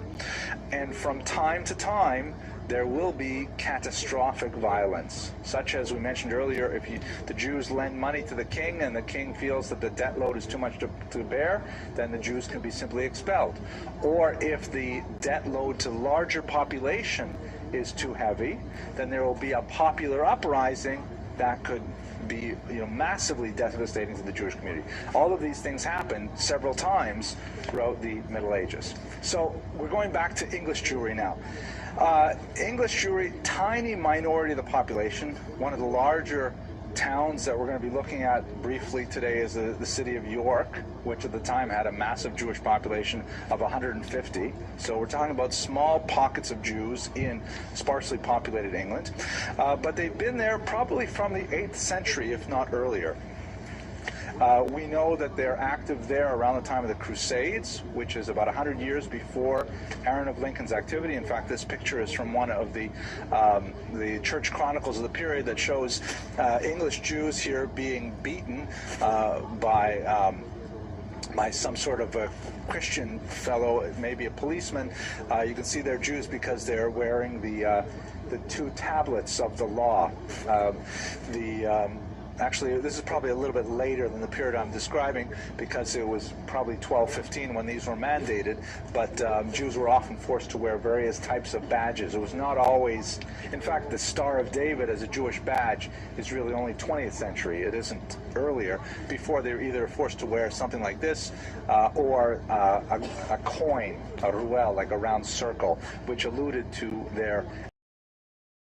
but basically, the figure that money primarily through Jews owning property, the capital that he had loaned the kings elsewhere, and investing in farmers, saying that, okay, diversified with a lot of different things.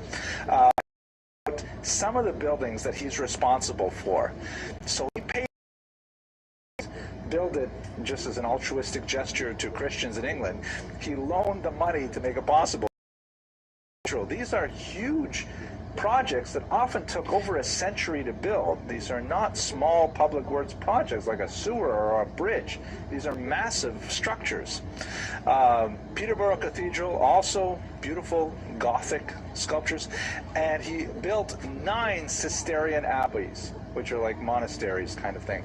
A tremendous amount of holdings. And in fact, this is not entirely confirmed. There are many who dispute this, but there's this building known as the Norman House, which for many centuries was associated with a Jewish moneylender. It was called the Jew's House, and some believe that it was actually Aaron of Lincoln's own home, although later historians have disputed that fact. But it's interesting that it is, ironically, the oldest standing stone building in use in England was probably the home of a Jewish moneylender, if not Aaron of Lincoln himself. So through the kind of economic structure that I've described with the Survey Camerae, he was able to amass a phenomenal amount of wealth in a single lifetime in the 12th century, but of course it would come to a disastrous end. And it worked out basically like this. King Henry II was deeply indebted to Aaron of Lincoln, primarily because he had some military campaigns going on in France that were not going particularly well. He ended up seizing, Aaron did, die with all of his wealth intact, but as soon as he died, Henry II seized all of his estate and made it part of the crown's property. The actual liquid assets, the cash, he put in a boat, a massive boat, and he sailed it across the channel to deliver to his assets, but smaller 430, particularly in England, is that there was dynamically changed, ironically, however, to nobility, since he was not on the principal and not on the to actually deal with this amount of debt. Lincoln, immediately after his death, his wealth that occurred in the year 1190, which is roughly 4 years after Aaron died. The debts, of course, were carried over by Aaron's agent, that is, those debts that were not seized by Henry II, not exactly sure why, but a debtor to Aaron of Lincoln marched on one of the executors of Aaron's estate, and the entire Jewish community took refuge in the Castle Keep in York. And this is it here. Can you pop this up a little, Mr. Rodriguez? This is the Castle Keep, kind of like the stronghold of the castle in York. It's still standing today. That is the actual structure there. And so the Jews of York, the entire community, retreated to the castle there, seeking safety from this debtor to the late Aaron of Lincoln. Nevertheless, the castle was stormed, and all 150 Jews were massacred in the ensuing melee. So this is like one of those examples of Aaron's tremendous success as a moneylender. Later, unfortunately, had really negative repercussions for the entire Jewish community. We can see, ironically, this pattern not ironically, we can see this pattern of, great accumulation of wealth in the Jewish community, followed by popular resentment, and then sometimes disastrous violence against Jews occurring over and over again. The Jews then slowly rebuild, and then popular resentment builds again, and then you have another outburst of violence against the Jews. And this will pertain really up until the modern period, the 18th century, when we begin to see dramatic changes in the nature of society that make it less likely. But that's getting ahead of ourselves. And the last thing is that this was just sort of like a sign of the times. By 1290, 100 years later, all the Jews were expelled from England. That was a kindness. Rather than having them all killed by debtors, it was more expedient to simply expel them from the country and invited back. As we shall discuss. True. It would be free of Jewish economic structure, perhaps more than various activities, environments, and they're come into the which is for shoemaker, all of these very working with fine metals, precious metals. A lot of names like Goldmacher, Steinmacher, Silbermacher, things like that. Those are all related to Jews who made their living primarily through working with precious metals and crafts, that kind of thing. Music. Ironically, Jews are deeply involved in folk music. In particular, klezmer music. Here, let's pop this up so you can see the caption. This is my good friend Aaron Kula, who is a genius right here in South Florida. He runs the Klezmer Company Orchestra. I really recommend you check out his YouTube site, all of you out there in Latvia, because he has amazing Jewish music. And, it's funny. Unfortunately, I don't know if I let you know, I certainly didn't let the audience know, but unfortunately my father passed away in August, as you all know. And one of the Jewish rituals of mourning is that a child who's lost a parent doesn't listen to music for a year. And I really like listening to music. I mean, I listen to music when I work all the time, and it's been hard not listening to music, but it's so bad now that when I get put on hold, I really enjoy it. So listening to the music on the hold. But at any rate, I can't wait till I'm finished my mourning for my father, Harni Kapars Mishkavo, and then I can start listening to Aaron Kula again, because he is absolutely fantastic. But think about it now. Why were Jews great musicians? Again, if you're on a farm and you have to wake up before dawn and milk the cows and work the fields and stuff like that, and then, when it's dark, you want to go walk 10 miles to a barn where you can rehearse, it's really hard to get together with the other members of your band. If you live in an urban environment and you're working in some kind of trade during the day, it's also hard, but you can get together, you're close by, lamplight, and you can have music. So Jews excelled in folk music in particular, going from place to place, playing at Christian celebrations more than Jewish really, and developing in particular a 19th century style known as klezmer. That is a Yiddish term, but it's based, you can see a klezmer. Again, not an agrarian act. Jews were granted bar, which was called propenat, as essentially a bar. Keepers, very, very common petitions that are not excluded. What is the last profession? I've missed.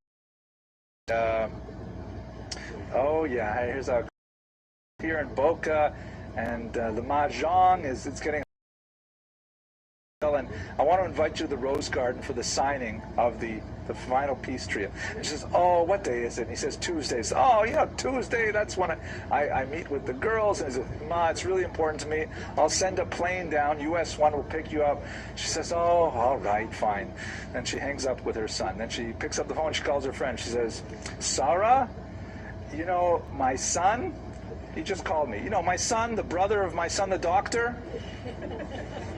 I didn't tell it right. But anyways, Jewish doctors, very, very common activity. Goes way back, certainly to the Talmudic period. We see it in Arabic worlds. We see it in the Christian world as well. And again, it makes sense in an urban environment. It is an intellectual activity. It requires heavy literacy, numeracy, as we discussed earlier. Jews were really gravitated to this particular helping profession in very big numbers. Okay, so finally, let's discuss the legacy of Aaron of Lincoln. So most of what we know about Aaron You know, we have a few more details that I haven't delved into. We know a little bit about his family life, his son, but almost all of it is associated specifically with his incredibly successful economic acumen. On the one hand, it's a tremendous blessing. It allowed for Jews to live a relatively comfortable economic life for much of their settlement in Europe.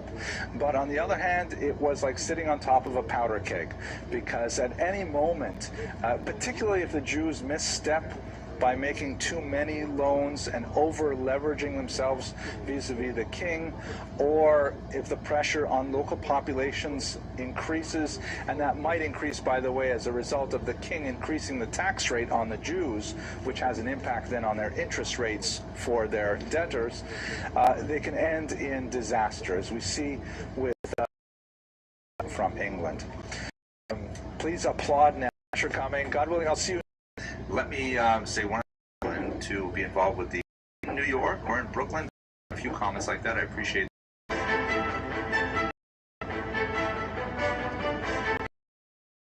2 minutes late, so I will speak a little faster. We're looking at influential whose life began, or really his time for Jews, and it was through leadership of people like Rabbi Shimon Bar Yochai that we managed to emerge once civilization. So the joke goes like this, and this is one I actually heard when I was doing my doctoral research in Kiev, and at the time, it was in the late 90s, it was in the late 80s, the Soviet Union was falling apart, and it was really chaotic. There were all kinds of crazy things going on at the time, and one of the problems that they had was widespread alcoholism. People were drinking whiskey and vodka, and especially this terrible moonshine they called samahon, which means self-cooking or cooked at home. And it was dangerous. It was potentially poisonous. People would die of wood alcohol poisoning if they didn't know how to make this drink properly. So Gorbachev at the time launched a massive anti-alcohol campaign that was, across the entire Soviet Union, and it was trying to get people to diminish their intake of spirits. That part is true. Now the joke goes like this. Gorbachev takes a junket of journalists out to Siberia to promote his anti-alcoholism campaign, and they fly in an Aeroflot jet all the way out to Novosibirsk somewhere, and they land and they go to a huge factory, and all the journalists are following the president around, and he goes into the factory floor, he goes into the conveyor belts there, and he walks up to a typical Soviet citizen. He says to him, "Ivan, do you think a person could have 3 drinks of whiskey and go to work in the morning?" And Ivan says, "No, Mr. President. Yes, I think he could." And he says to him, "Ivan, do you think a person could have 10 shots of vodka and go to work in the morning?" He says, "No, Mikhail Sergeyevich. Yes, I think it's possible." And then he says to him, "Ivan, do you think a person could drink 3/4 of a bottle of samahon and still go to work in the morning?" He says, "You see, I'm working." So, to a certain degree, that's what this story is about too, that the Jews go through so much persecution century after century, and yet never one story about Shabbat, page 3 right here. The last 2 weeks, the peaceful in the initial, revived Jewish, and then they follow it up. Bar Yochai's teacher was caught up, which is not mentioned explicitly here, but it's clear that's what's going on. Tries to hide at first with his son Elazar, who was also in trouble. He tries to hide in the Beit Midrash, in the study hall, and his wife is bringing him food every day, but he says, "You know what, this is too dangerous for her. If they question her, then perhaps, they'll torture her, God forbid." So he says to his son, "We have to go off and we have to hide in a cave." So let me find this one passage here. Okay,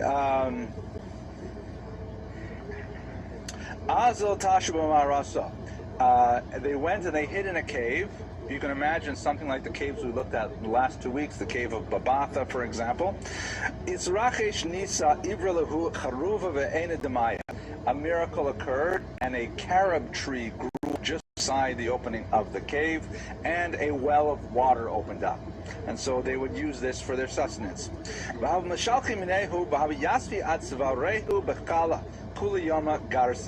They would go into the cave, and because they were there for an indefinite period of time, change of clothes, they would take off all of their clothes and bury themselves in sand all day, and they would study Torah. It's a pretty bizarre story. Here he is with his son. He's in this cave, buried up, I imagine, to their necks in sand. Thank you, Mr. Rodriguez. Buried up to their necks in sand, studying Torah. And when they had to pray, the 3 times daily prayers, they would come out, they would put on their clothes, they would daven, and then maybe they'd have a snack of a carob or 2, and then back into the sand. And they did this because they didn't want their clothes to wear out. They stayed in that cave for 12 years, learning Torah, just the 2 of them the whole time. Finally, Eliyahu Hanavi, Elijah the prophet, who in Jewish tradition is always kind of like showing up at key events and times, the Seder table, things like that, where he comes and he says, Caesar has died, the death of Hadrian, something like that. Nafku Rabbi Bezare, they saw Shimon ben Yochai abandon. They should be studying Torah because it's an element of Rabbi Shimon bar Yochai's persona in Jewish society, even to the present day. We'll see it even in contemporary Israel, maybe suburbs of Jerusalem, places like Lakewood and Brooklyn.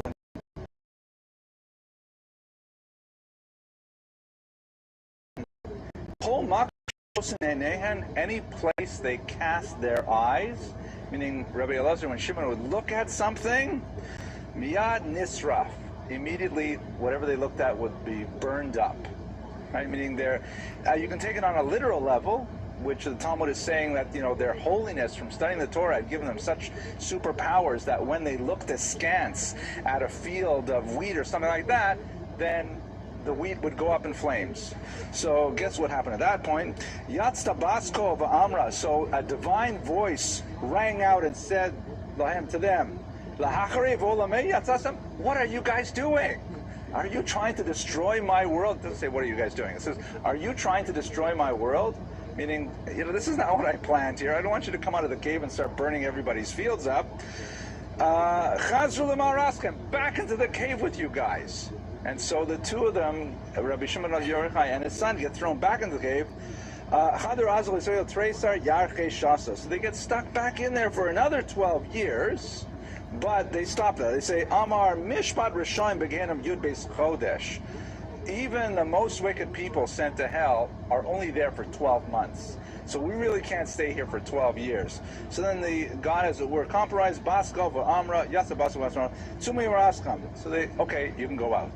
And when they come out, then they have a slightly different attitude, and we'll return to this story later, both in its prelude and in its epilogue. The point of this story, though, is that you see Rabbi Shimon bar Yochai engaged in incredibly deep contemplative prayer and study, which will, lend to his reputation as the premier Kabbalist, at least his Torah ideology. Things in life are Yochai. So within the context and persecution for Jews, supported by the who, according to the Talmud, had 24,000. Some historians would say they were killed by the Romans. The Talmud itself gives a few other reasons: a show trial and a horrific punishment in order to deter other would-be Jewish rebels. The story goes that while Akiva was jailed, his student, Rabbi Shimon, came to him to the jail and wanted to learn more Torah from him. And Akiva said to him, Shimon, what do you want from me? Do you see how much trouble I am in for studying Torah? Don't you know that's what's going to happen to me is that, I'm going to be killed probably on the morrow? Why are you here trying to study Torah from me? Shimon says, you know, you have to teach me Torah. It's an incredibly important thing, and I won't let you go unless you teach me. And Akiva responds, very beautiful passage. He says, if you want to hang yourself, you should find a taller tree. Meaning, in his humility, if you really want to be in trouble for this, find someone who's a greater rabbi than I. Shimon, in his insistence, says, if you don't allow me to hear your words of Torah, I will go tell my father Yochai about this, and you will get even in worse trouble. So you see, just by one little passage, there are other passages elsewhere that corroborate this.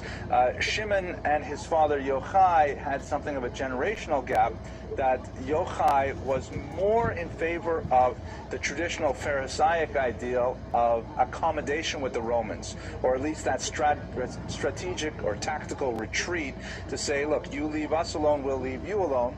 Whereas Akiva was more of a rebel, and Shimon sided with the rebels. So Shimon was threatening to go to Yochai and inform on Akiva, which was more beautiful than the camp that more intensely the mother wants to, because it's just going to flesh is rare in the Eila. For all rabbis who died, he pronounced the Shema at the moment. Like the intellectual background that Shimon Bar Yochai comes from, which are sometimes recorded simply as Rabbi Shimon, sometimes with the acronym Rashbi for Rabbi Shimon Bar Yochai, are considered extremely authoritative because they represent the tradition of Akiva ben Yosef. And so he's considered one of the greatest rabbis because he embodies the teachings of Akiva. Oh, you're just, yes, please. So he did say Rabbi Akiva, or he didn't? No, he absolutely did. This was at the end of his life. He was saying, please, one more teaching, please, one more. He was the Talmud Muvhak of Rabbi Akiva, one of the 5 that the Talmud says survived the Hadrianic persecutions. So this, out of 24,000 students, again, that's a number the Talmud uses.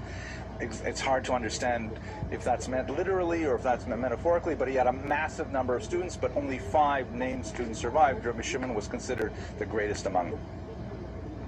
Okay, so now, he had, how did he get in trouble in the beginning? This is something that is illustrative of his ideology as well, and his persona. I don't like to say personality, because how can you say personality about such giants? We only have a tiny grasp of what they must have been like. But you can see in the literary evidence what exactly he would have felt about some of these larger things. So this is probably something that occurred, you know, in the context of the Bar Kokhba revolution, perhaps shortly thereafter, but I'll just read to you what it says. So 3 rabbis are sitting and talking. They are Rabbi Yehuda, Rabbi Yossi, and Rabbi Shimon. So these 3 rabbis are sitting and talking. But Yasiv Yehuda ben Gerim Gabehu, and there was another rabbi there whose name was, no, he doesn't say rabbi. There was another person there whose name was Yehuda ben Gerim. Pasach Rabbi Yehuda v'Omer. So Rabbi Yehuda says, Kama na'im ma'asehen shel umazo. How wonderful are the achievements, or the acts of this people.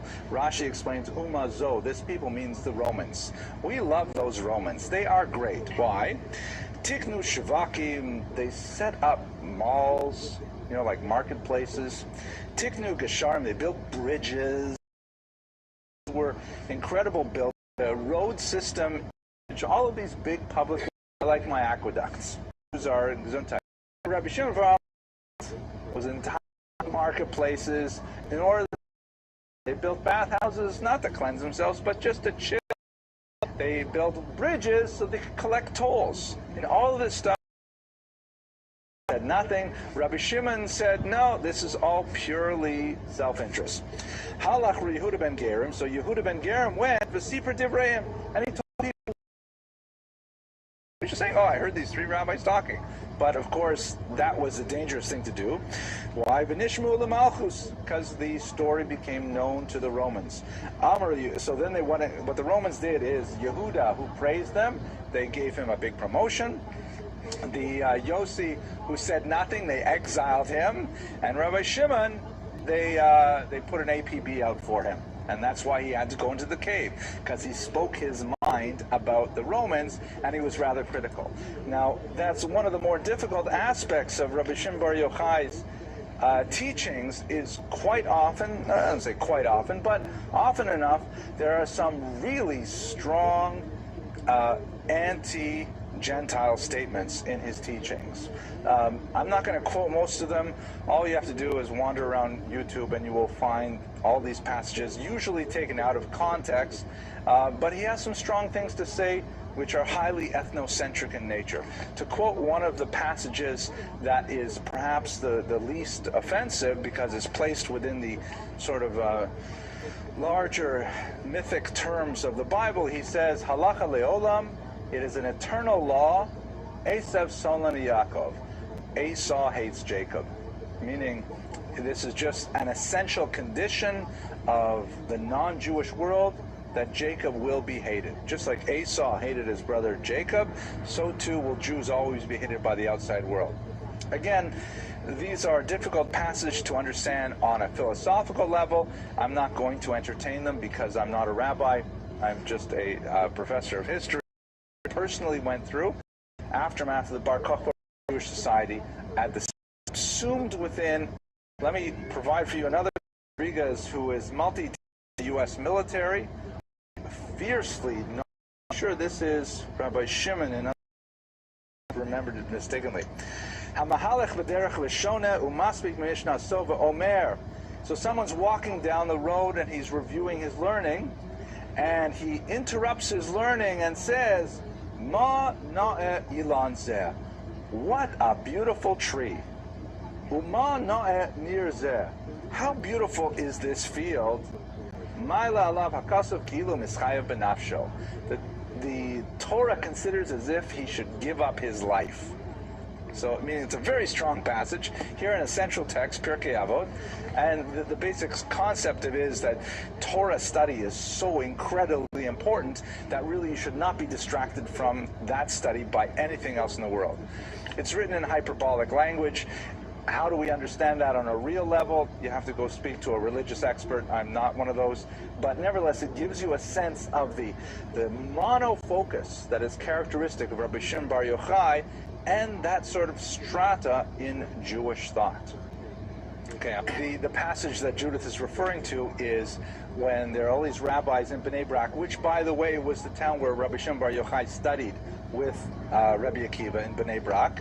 In the modern day, Bnei Brak is there today, and they're discussing the exodus from Egypt, and they just keep talking and talking and talking. You know how rabbis are, until finally the students come and they say, "Rabbis, you got to stop talking because the dawn is breaking and it's time to say the morning prayers."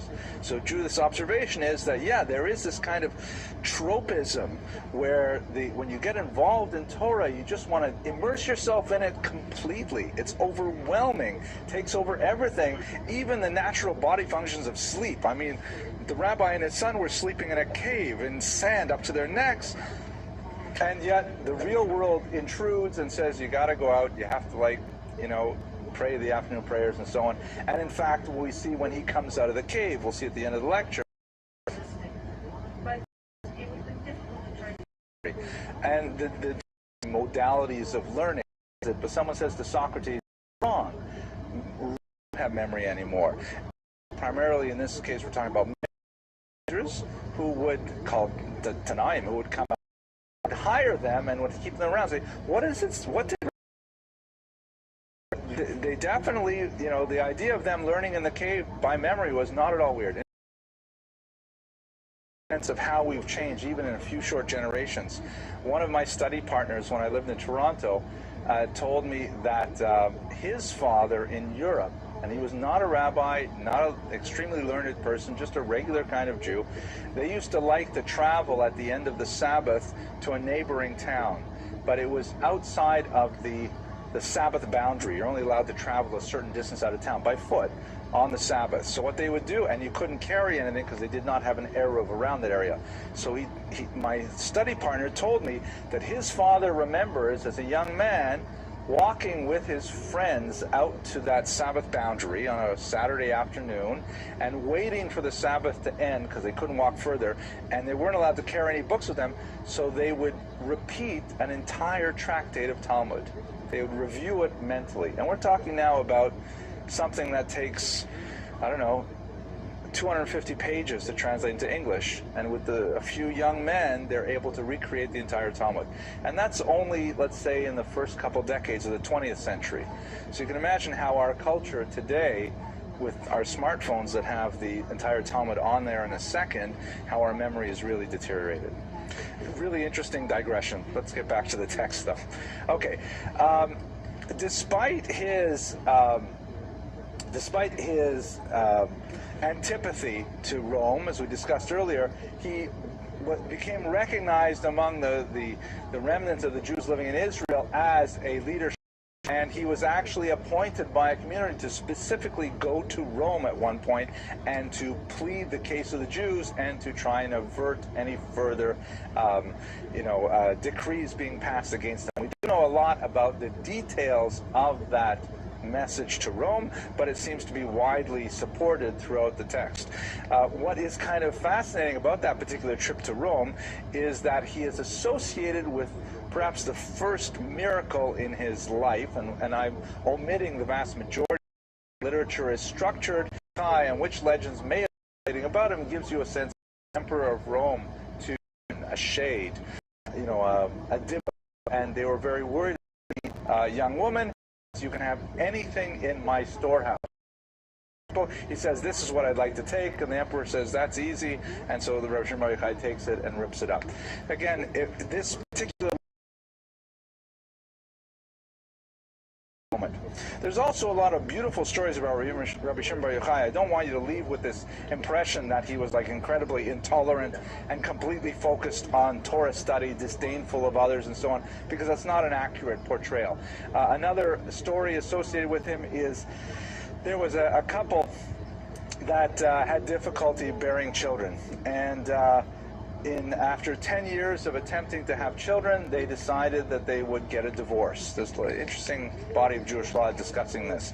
So they went to Rabbi Shimon Bar Yochai and they said, it's just not working, and so we want to have a divorce, and we'd like you to, write the get and make sure that everything's done appropriately. And Rabbi Shimon Bar Yochai apparently could see that they actually cared for each other very much, and he wanted to find some other way for them to achieve their objectives. So he said, well, listen, how about this? When you got married, you made a big party. So when you get divorced, you should also make a big party. You should also have a celebration of your life together and of now you're going separate ways. So they had a big party, and they invited all their friends, and it was a wonderful time. And that night, they were feeling so good about each other, and lo and behold, she became pregnant, and so they decided not to get divorced after all. It's a beautiful story. Maybe it should be a strategy for other couples who unfortunately are not able to have children, but you get a sense of Rabbi Shimon Bar Yochai's sensitivity, and his association with miracles certainly didn't hurt in that case either.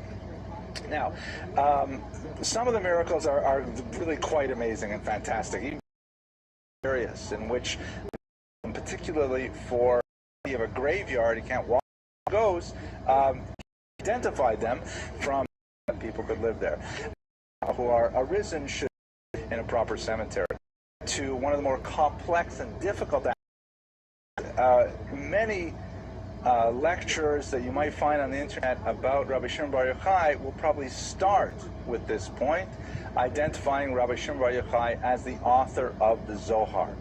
This is a very problematic statement that already came into question even in the Middle Ages.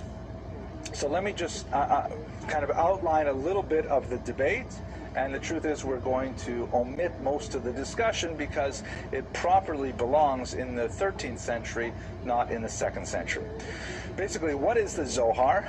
It is a huge Aramaic language commentary on the Torah, which is deeply Kabbalistic in nature.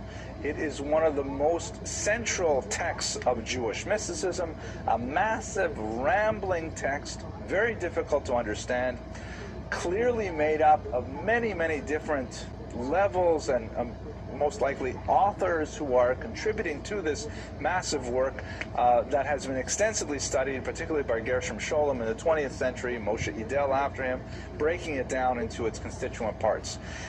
It has been always associated with Rabbi Shimon Bar Yochai since it was first released to the public world in the late 13th century by a rabbi named Moshe de Leon. He claimed that he discovered this book, and it had been hidden for so many centuries, studied privately by Kabbalists, handing it down from one Kabbalist to a student, that student later to his student, and so on, until finally in the 13th century, because of material circumstances, it had to be made public, and the Zohar was released to the larger world. And it became an amazingly popular work, the subject of many learned commentaries, and earned a place of tremendous authority within the indicate that Moshe Leon edited it, meaning in Kabbalah, not at least in the classical work, as I like to say today, the opposite of today, but work, and he looked at, like as Zohar, there are words that show up in the world. Oldsmobile show up in the middle of it. Like the word Oldsmobile does not that are repeated in the Zohar, and a lot of like the archaeology of the background of the Zohar really belongs to a later date. Now, that's not at all to diminish the tremendous spiritual power of the Zohar. And by the way, there are many proponents who expend tremendous energy defending the traditional view of the Zohar as being authored by Rabbi Shimon. A closed debate, although the bulk of the scholarly world leans towards a 13th century authorship, and the bulk of the traditional Orthodox world leans towards the 2nd century authorship. That's not at all to diminish the value of the Zohar. I can tell you, I asked my own Rebbe once, the late Rabbi Uziel Malevsky of blessed memory. I once asked him, what do you make of this whole Zohar controversy? Is it written in the 13th century or the 2nd century? Did Rabbi Shimon Bar Yochai write it, or is it somehow invalid? And Rabbi Malevsky said to me, it doesn't matter if it was written in the 13th century, because it's all true. He said it's all powerful and relevant, and where it exactly comes from is not important. I'm not quoting him exactly. I also asked him, by the way, because there is a ban on studying Kabbalah before you're 40 years old.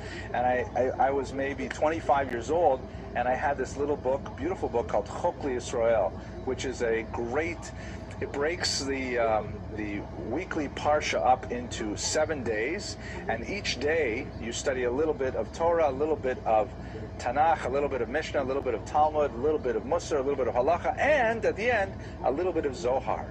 And I said to Rabbi Malevsky, I'm not 40 years old. Am I allowed to read this paragraph of Zohar? And he said, sure, Hillel, go ahead, you can read it. And I said, yeah, how come? He says, because you're not going to understand any of it. So, anyways, so the bottom line for our purposes today is that I can't give a lecture on Rabbi Shimon Bar Yochai without mentioning the association with the Zohar, but I can't mention the association of Rabbi Shimon Bar Yochai with the Zohar without mentioning that it is a series we should do a lecture discussion. In the city of Meron, surrounded by all most secret, students are trying to absorb the commemoration of that death, but I haven't done the research. Burial is, they have, and it's a very Kabbalistic kind of ritual that's celebrated world around. There's another thing that they do on Lag BaOmer, which is associated very much with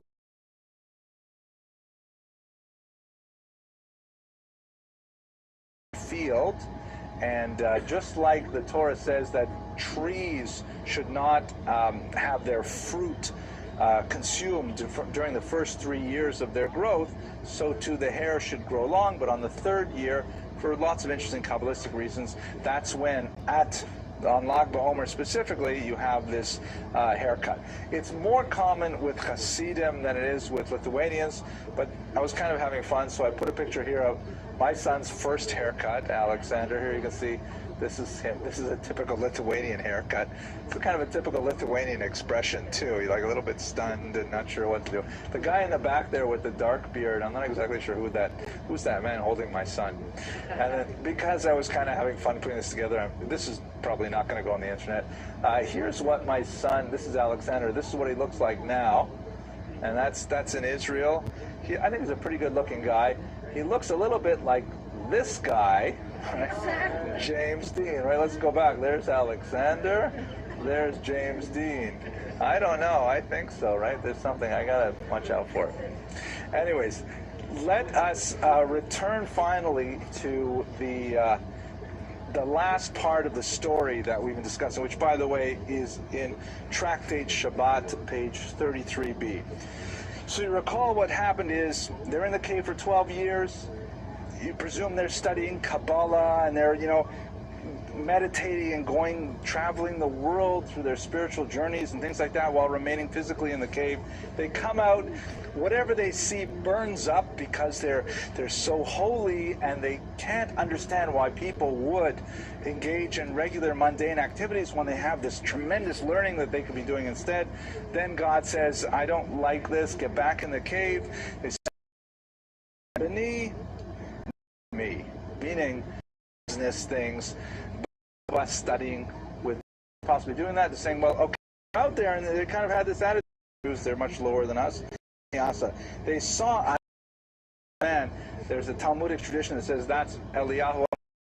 They see an old man carrying 2 bundles of murder. V'rahit bein hashmashos, and he's running because it's Friday afternoon, it's going to be shot.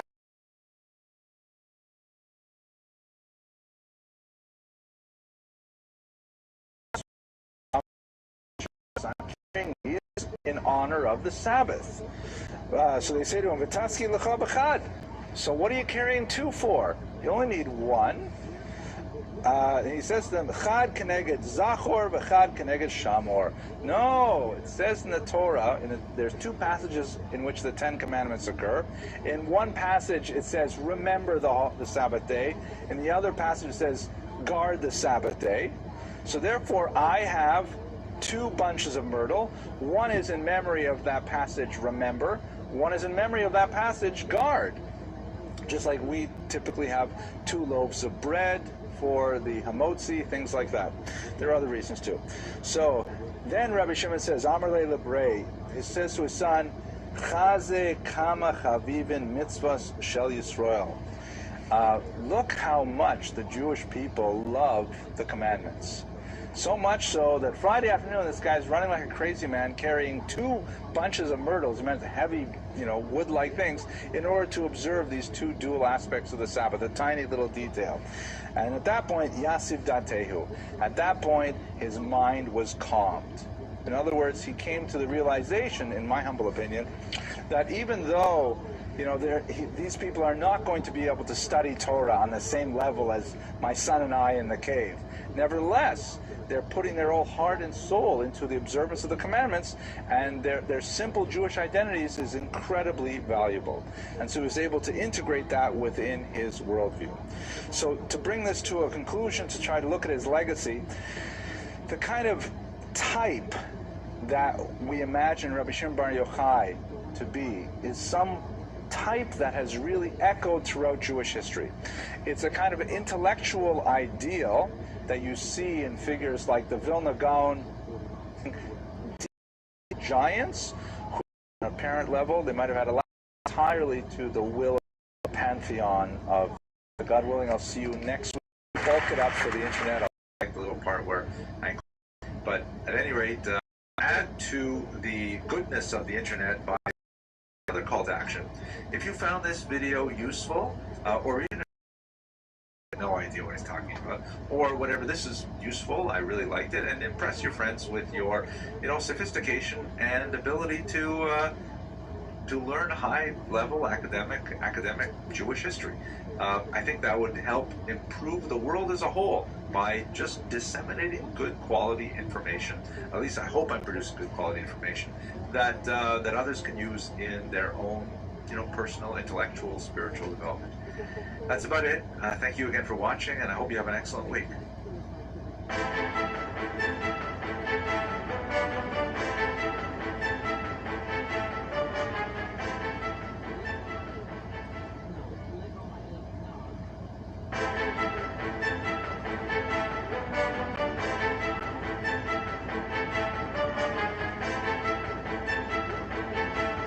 Okay, welcome everybody.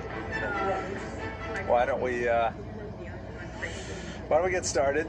So it's nice to see you all, and I have a very unusual topic for us tonight, Eldad Hadanite. This is one of those topics that, you know, I'm really enjoying finding things that nobody else seems to be talking about on the internet. I hope that people will pay attention to them. I think the Babatha lecture a few weeks ago really energized me, and I think that tonight in some ways this energizes me as well. It's not quite, I haven't done the same kind of research for this one, but anyways, enough apologies. The opening joke goes like this. Thank you, Joseph. So today we're going to talk about, you know, pseudo-Jews, fantastic Jews,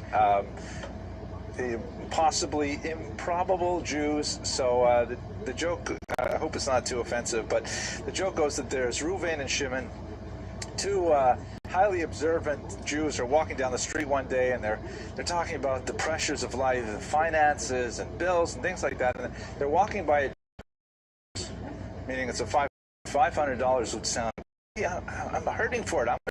Waits for 10 minutes. Oh, so you converted? Is it with you people? All these fantastic improv. A 9th century, a little bit of good welfare. This is a selfie that I took on the campus of Touro College. I was really delighted to be there. And this is the second apology of the night. Because I was traveling so much over the last few days, I just kind of threw this together mainly on the plane and a couple hours before today's lecture. So no hard questions today, please. I won't know what to say. Okay, so who was Eldad? Here's the basic story. Eldad is a traveler that shows up in the late 9th century and tells people that he is a representative of one of the 10 lost tribes that has been exiled somewhere beyond the river Kush, which is probably referring to the Nile River, and so he may be referring to some place like Arabia or Yemen or someplace like that. And he tells an amazing, fantastic story of his travels, and more significantly of what it's like to be among the 10 lost tribes. And in fact, he describes a full civilization of Jews who are very active with you know, an active political culture, an active and functioning bureaucracy, and right away you can tell that it's a fantasy, and that they get along. That's even more amazing, Jews getting along with each other. And he really, his message of hope for a contiguous region that actually was governed by Jews reverberated throughout the Jewish world, and actually was felt for several centuries, and was seen in the writings of many great commentators such as Rashi, Maimonides, and others, who quoted Eldad's teachings, his description of his travels and so on, with a certain degree of credulity that was not universal, but was nevertheless remarkable for its presence in the Jewish mind. So we're going to look at what exactly he said about those 10 tribes living somewhere outside, perhaps in Arabia. Try to understand and unpack the meaning of what he said in the Jewish world as well. Family with one Jewish guy in the back, but that was it. So that's basically the last century. In the 90s, who this person was, and what, very little research on him at all. From its first printed version, at least 8 different versions before that first printing of his story. Look at the actual story. First of all, we should understand the land of Israel was split into 2 regions with an extended civil war that followed the monarchy of King Solomon. The southern tribes were based roughly in the area of Jerusalem and further south, Yehuda, Shomron, places like that, and there were 10 northern tribes who followed a different leader fighting against Solomon's son. And they had extended amount of conflict, and ultimately in the late 8th century before the Common Era, so we're talking now roughly 3,000 years ago, a little shy of 3,000 years, they were conquered by the Assyrians and deported outside of Israel. According to the Talmud, the king Sancherib came and he was mevalbel et ha'amim. He mixed up all of the peoples, and those 10 lost tribes, 10 out of 12 tribes, simply disappeared from Jewish history. Since then, there have been many contenders for the claim to being the inheritors of the 10 lost tribes. There's been a constant romance about who were those Jews, where did they settle, did they retain their political unity, did they retain their identity, did they retain any of their religious activity. All of that is in a very dark and murky area of history, but that has not stopped many peoples from at one point or another claiming descent from them, including, for example, there was a very strong movement in 19th century England to argue that they were in fact descended from the tribe of Menashe. So let's go back to where I was. The 10 lost tribes, right? The 10 lost tribes are somewhere in the Near East. According to Talmudic tradition, they are largely lost, although no less a figure than in the Messianic participate in the group. And this has been and their descendants, obviously. Excellent question. The question, lost tribes, a the return of the Messiah. Did I say that correctly? Able to answer it directly. Questions of religious orthodoxy. Movements of the early 20th century were opposed to modern Zionism. And they said, you know, this is ridiculous. We have passages in the Talmud that say that we're not supposed to return to Israel. And that was a body of thought that affected many Orthodox Jews in the early 20th century. On the other hand, other Jews, led in particular by Rav Kook, who later became a very prominent rabbi in Israel, said that no, it's not that the return of the lost tribes is a consequence, it is the prerequisite. And in fact, if secular, non-observant Jews through the Zionist movement are attracting Jews back to Israel, that is a sign in itself of the unfolding of the Messianic period. And so the question of which comes first, the gathering of the tribes or the Messianic era, is very material to modern Israeli experience. Mr. Deckelbaum. Yes, and we lost 10. Sorry. And we lost 10. Did I answer your question properly? The other two are it's us. We is them. All right? Because the modern Jews are descended from the two that remained in the southern kingdoms. Exactly. Okay. Ms. Abramson, another hard question. Right. See, this is what happens when you pay for day school education for like 12 odd years, right? There is the Chatzi Shevet. There is one half tribe that's also associated with it. But in general, we kind of round out the numbers to 12 and 10. It's hard questions. I'm cutting that out of the internet for sure. Okay, so, but the thing is, they've been lost for 3,000 years, right? From the 8th century before the Common Era. And now, roughly 1,900 years later, comes this Eldad figure who starts appearing in various large concentrations of Jews, for example, in Kairon, which is in modern North Africa, and starts saying, I come from the tribe of Dan. That's why they call him the Danite or Dani. His story. He looked at these variants to the tribe of Asher. All sank. God's island, unfortunately, means wealthy. Asher was a little bit overweight, and so he was eating. And Eldad, who was, you know, not so zaftig, they put him in a... By the way, it reminds me of a quick joke, which I tell you very quickly, because the whole wealth, money thing. So the joke goes like this, that there's this extremely good Jew who's very, very pious and kind and helpful to people all the time, and he's always doing good deeds, always doing mitzvot, and one day God appears to him in a dream and says to him, Shloimi, you have been such a good Jew, such a faithful servant. As a reward, I'm going to give you one wish. You can have either the wealth of Solomon You can have his tremendous holdings and his jewels and his properties and his everything, or you may choose the wisdom of Solomon. You may have his insight, his brilliance, his memory. You can have all those. Which one would you like? So Shlomi thinks for a minute, and then he says, I'll take the wisdom of Solomon. I would like to be as wise as Solomon. And then he immediately wakes up, and suddenly he realizes his mind has a phenomenal grasp. All those equations that he did in calculus that he could never figure out, they suddenly pop into his head. Everything becomes totally clear. His mind is brilliant. He remembered everything he said. And first thing he says is, oh, I should have took the money. That's the joke. Okay. All right. A little bit cynical, but anyway, so here's Eldad. He's sitting in the pit. He's getting fattened up. And then another tribe comes and invades the region. These are fire worshippers, and maybe it's somehow derived from the Zoroastrians. We really don't know. And he is rescued from the pit. He's taken captive by the fire worshippers until finally he is redeemed by a Jew from the tribe of Yisachar. Again, another one of the 10 lost tribes. They're all involved in this story. The redemption of captives was an extremely common occurrence in the Middle Ages. For a Jew had to always not paid his poll tax. He would simply be put up for time.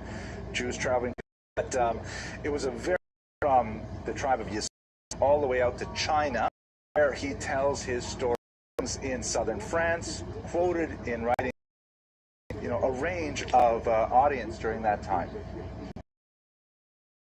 A tribute to this incredibly complex and fantastic story. 600 years after the story was first told, and we don't know exactly who first penned it to paper.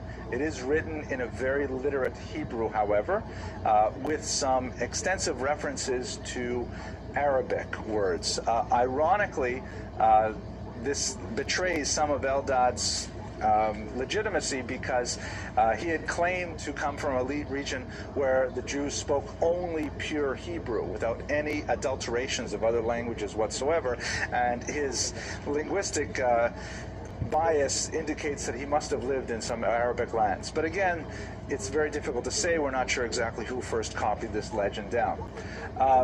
He's also, though, very clearly influenced by sources in the Haggadah, not the Pesach Haggadah, but the legendary texts of the Bible. Like, for example, when he describes the living conditions of the Jews in the various regions to the Far East, he says some amazing things. He says, for example, that there is one very warlike tribe of Jews that they spend, they divide their population up into thirds.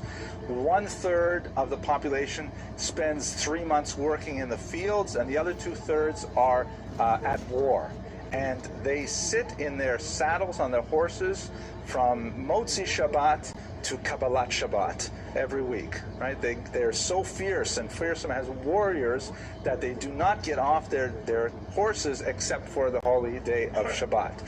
And then perhaps the most fantastic description, however, and these are, by the way, all things which are borrowed from much earlier sources in Talmudic tradition, is the description of the Bnei Moshe. These are the descendants of the tribe of Levi, the children of Moses, who live in one special area which is bounded on all four sides. Anyone who attempts to cross the mounted riders by even on Shabbat. Knives they used to slaughter. So fortunate that no child died. Amazing, beautiful description, as it were, yelling across the. Mentioned the shechita knives, and this becomes where it really enters mainstream Jewish tradition, which are not entirely in keeping with Talmudic sources.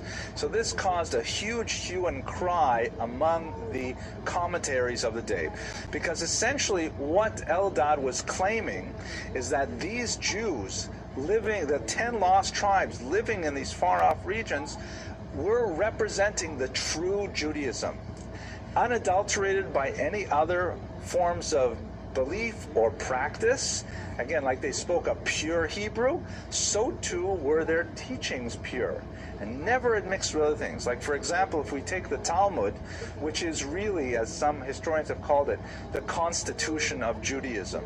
You can't understand the way we practice Judaism unless you have some familiarity with how the Talmud works and its contents. But the Talmud is a tremendous amalgamation of phenomenal amounts of information from outside Jewish sources. It's constantly quoting folk tales from the Sasanian period, non-Jewish sayings, Aramaic sayings of all kinds of types, teachings from the world of business, weights and measures from Greek and Roman norms, mathematics, you name it. It's got a tremendous amount of non-Jewish material that goes into it simply because it's about daily life, and Jews live among non-Jews, so it stands to reason that the Talmud would have things beyond mere, narrow commentary of the text. It's really an applied document. How do you live as a Jew in a multicultural society? So when Eldad was saying he's coming from this place where there are only Jews living in it with a pure Talmudic approach with no references whatsoever to other religious practices, beliefs, and so on, then that's already asserting that his Judaism is purer than everyone else's. It's very difficult. Like, for example, the Talmud was written the form we have it between the 3rd and the 5th century, basically. And the 10 lost tribes, so if they were practicing till they went. So, speakers, no references to without the human, the example with Shechita. In other ways, he seems like appreciate and approach, or less so because he was Judah to, you're giving me all kinds of body language. As in traditional Orthodox theology, the first 5 books of Moses, right? That's one of the 13 principles of faith as articulated by Maimonides and so on. But what they do discuss are the book of Esther and the book of Lamentations, because the book of Esther describes well, actually both books are later. Lamentations, Eicha, refers to the destruction of the first temple in the 6th century, and the 10 tribes were already lost 100 years before, 150 odd years before. So why would they have the book of Eicha? The book of Esther, Megillas Esther, that happened even later than that, so they didn't have that. According to one version of the story, they have those books. Don't worry, we have them, but we don't read them. First of all, because Esther, we weren't included in the miracle, and Lamentations, because it's so depressing. We just don't want to read it, so they actually omit it. Again, it's logically implausible, but a lot of this story is logically implausible. Nevertheless, as I like to say to my undergraduate students, history is not so much about, wie es eigentlich gewesen war, which is the way Von Ranke said, the way it actually happened.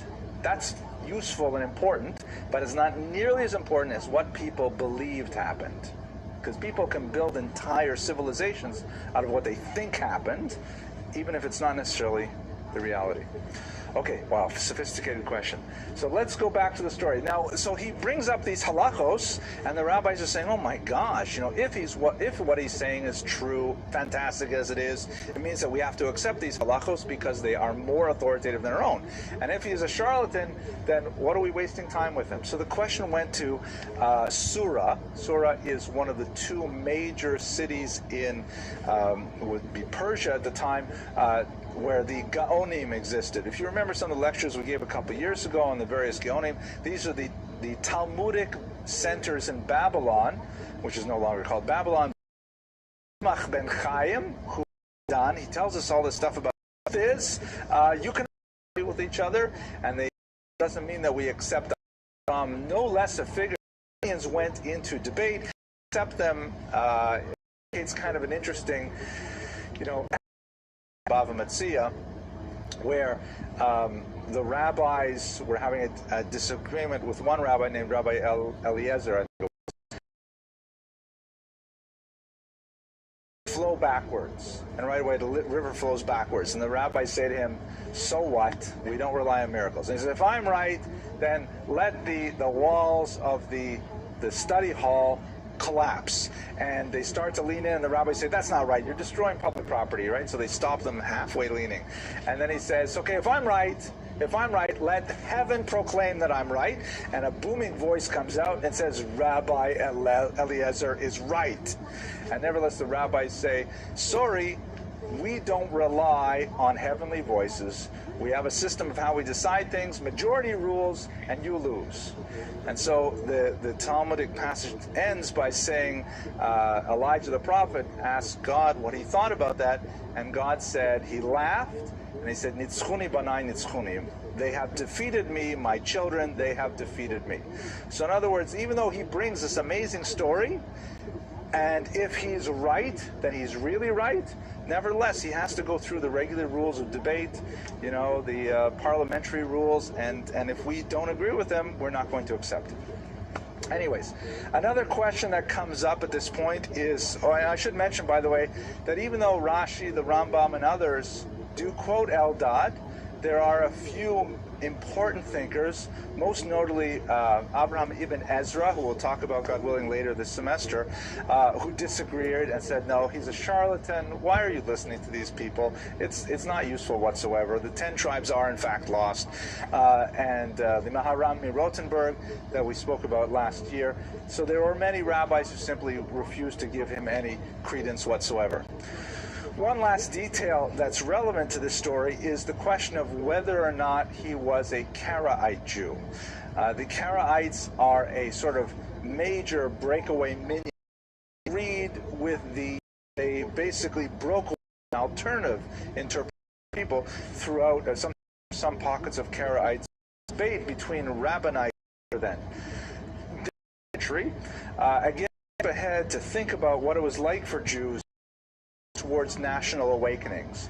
The Russian Empire, the German Empire, with many different ethnicities and nationalities in them, and throughout the course of the 19th century, influenced heavily by the Was ist schlecht mit uns? Why can't we have our own country? Why can't we have our own, self-determination and things like that? So a lot of people's the Poles, for example, who successfully resurrected their country after 200 years of having lost their sovereignty. The Ukrainians, the Latvians, the Lithuanians, the Balts, all kinds of peoples began to say we should have our own national identity, our own language, our own borders, our own flag, and so on. So Jews were caught up in this as well, and they were trying to articulate for themselves, what does it mean to have a Jewish communal existence? Up until the 19th century, Jews had basically gone along with the traditional theological model that Jews were members of a people that belonged in Israel as one national unit, and they were, as a result of their sins, punished with exile. And so Jews were second-class citizens theologically in all of the countries, a status quo that Jews accepted as much as the nations in which they lived, because Jews felt that, the reason we are here in Germany or in France or whatever is because thousands of years ago we were punished, and we're waiting for our eventual return to Israel. But in the 19th century, with the decline of a lot of religious attitudes and the rise of national thinking, Jews began to question this and say, well, maybe we should reevaluate our national identities and we should reestablish some form of national government, whether it was expressed in Zionistic terms, meaning a return to the land of Israel and the establishment of a sovereign nation there, or whether it was expressed in terms of creating kind of like little enclaves, reservoirs who to create a new system as their defining religion. Adani in particular, and there are a lot of forgotten, they have received a trend towards understanding the historical sense of, like, in the 1800s, a model of a possible. What does this mean for us if we're trying to create this? And there were many, but political entities that actually, as a derogatory term, that has historical records going back to the 4th century and existing in national expression is difficult to work with, but we certainly have reliable sources to say they existed as an independent unit with some political power all the way back in the 4th century.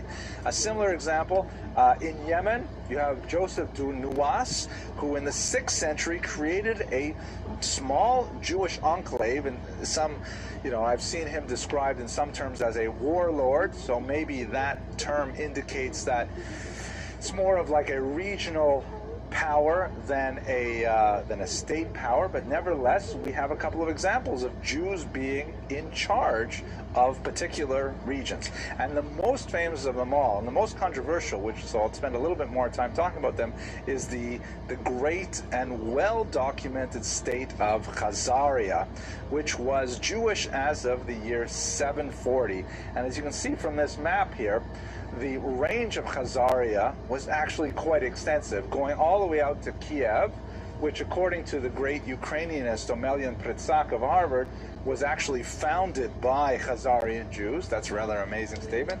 All the way across the eastern part of Ukraine, you'd see like Donetsk and Kharkiv and places like that, going all the way out here past the Caspian Sea into the Don region. And this was essentially a massive Jewish country at the time.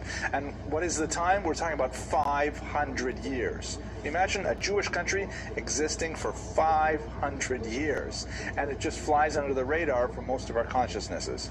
Now, it's a complicated story with Khazaria. Let me tell you the story, and then I'm going to ask you all to do me a favor, and I'm especially going to ask all of you out there on the internet to do me a favor as well, because I have a problem with the whole Khazarian story. That it's a personal problem, and I'm not sure what to do about it. But I'll get to that in a second. Anyways, what is the story with Khazaria? We do have, if you recall, a couple of lectures on this topic, trees, religious identity, and there is 740, so that means that it's to the east, and slowly swallowed up by one of them. Which one of them should they consider by the priest and a minister? No, a rabbi, a priest. And King Bulan of the Khazars decides that he will attain some level of political independence, because both Christianity and Islam had a degree of deference for Judaism, because it was a monotheistic faith. It was a mother faith to the two daughter religions, and as a result, by choosing to convert to Judaism, Khazaria remained politically independent for the next 500 years. Now, there are a lot of questions about the Khazarian story. For example, there's a lot of doubt that the decision taken at the very highest levels of the Khazarian government penetrated into the general population. Maybe this was just a cynical political move that was, affected by the ruling elites, and that's it. Although we do have some interesting evidence of Khazarian Jews who traveled, for example, to Cairo and left behind documents, so we know that there were average Khazarian Jews as well. But nevertheless, they did retain some kind of identity as Jews, and they are known as Jews by their non-Jewish neighbors in many, many documents. Arabic historians, Slavic historians, all are aware of the Khazars being Jewish, but in the 12th century, eventually they were overrun by the princes of Kiev and Rus, and they disappeared from the stage. Now, this is where I have to tell you my personal request, and that is I need you, those of you who are here, I certainly appreciate your presence, and if you go online, this is where you can help me on the internet. We must fill the internet with goodness. Why do I say that? Because there is a tremendous amount of hateful anti-Semitic thought surrounding the Khazar story, more than almost anything else I talk about. If you look, for example, at the statistics on my lectures on the web, so most of my lectures, people watch, I've got maybe now 500 hits, 700 hits, people watching this, but really popular ones like maybe, I think my lecture on the ViralRabbi has gotten about, 7,000 hits, but my lecture on has advanced by Arthur Kessler of Abraham, Isaac, and Jacob, a Turkic tribe in biblical history. Modern Jews delegitimizing Jews, they're not even my request.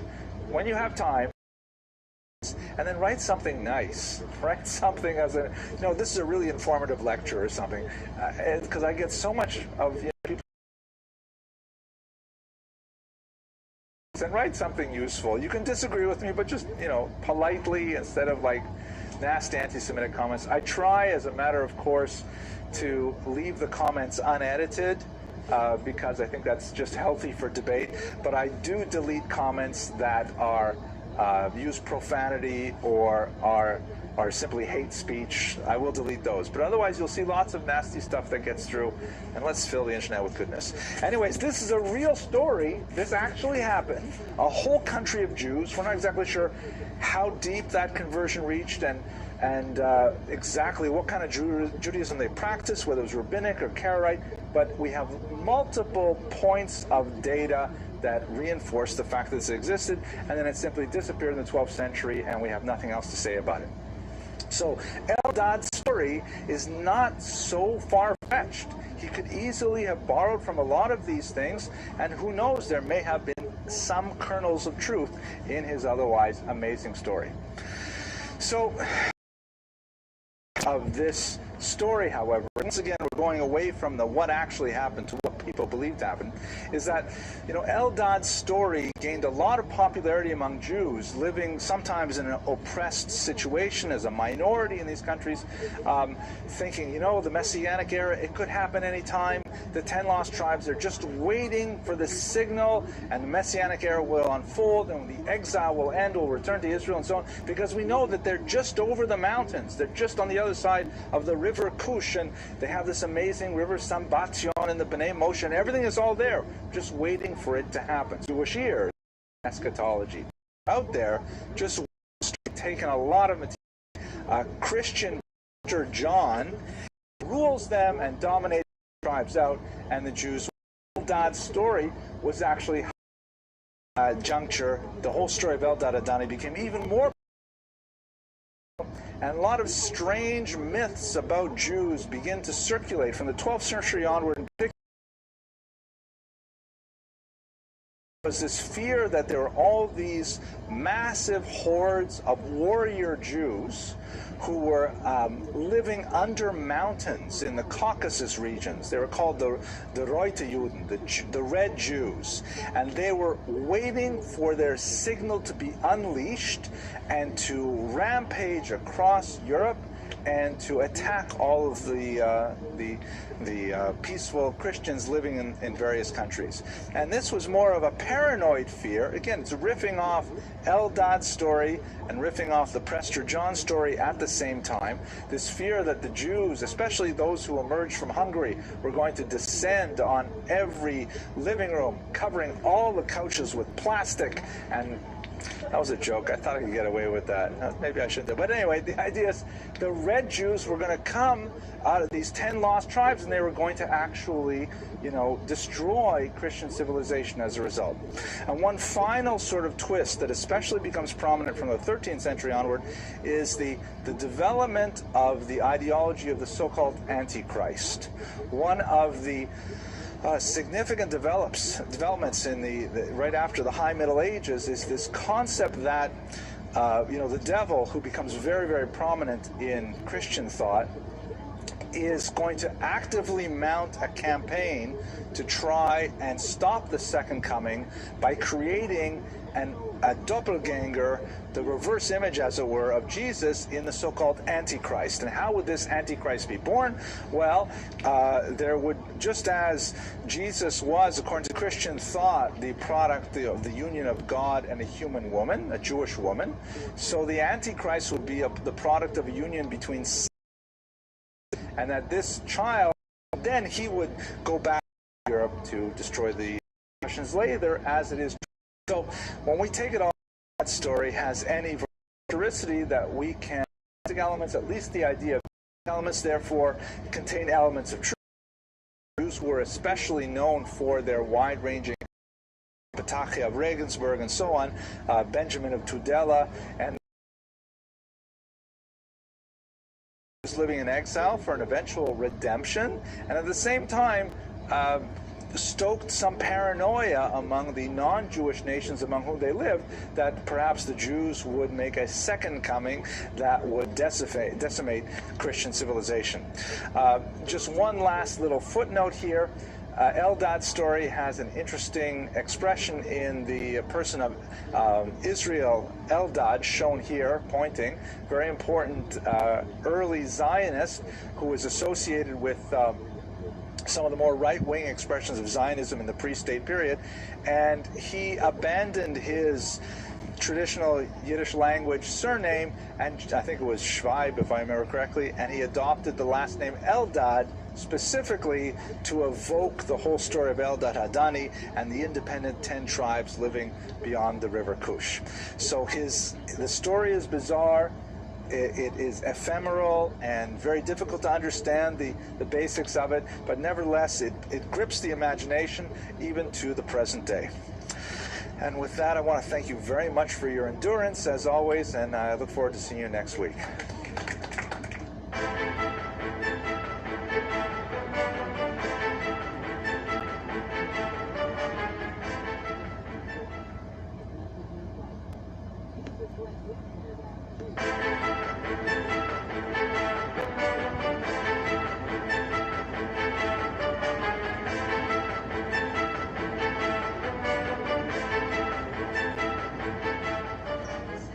Okay, great. I had such a job, maybe a little bit earlier, when I was a woman who, and in that cave were buried under a rock. Her marriage contract, sons, co-walked glimpse into the life of a woman. A lot of things wrong, but for a popular first-time lecture, I think this is. I really did know nothing about this 10 days ago, and now I'm talking about it because it's fascinating. Good and well.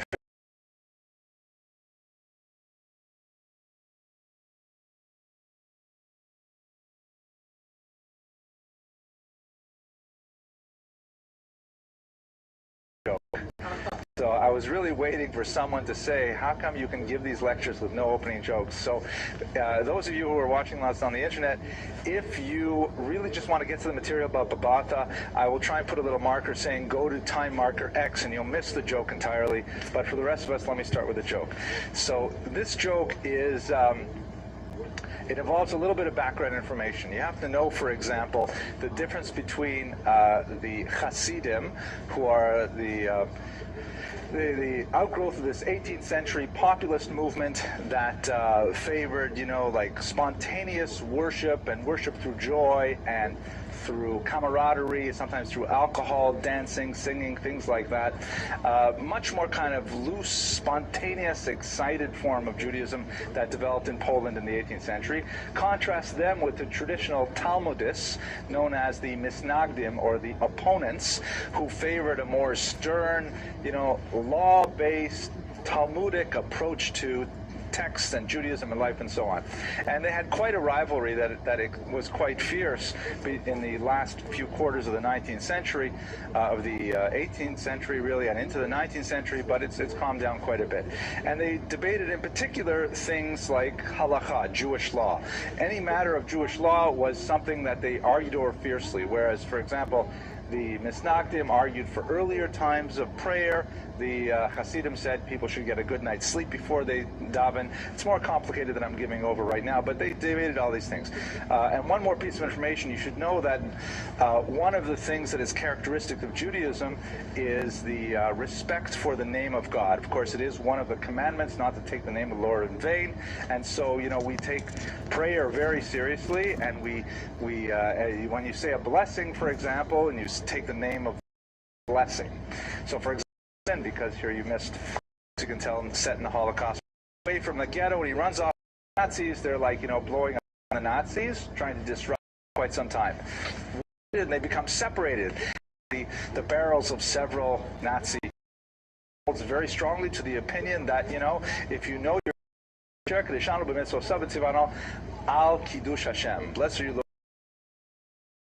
concentration, he gathers his energy, and he pronounces this blessing in Hebrew out loud, and he finishes it with a great flourish, and just then his Hasidic compatriots jump onto the Nazis, take away their weapons, and he is saved. And he looks at the Hasidim and he says, "No, I said a bracha."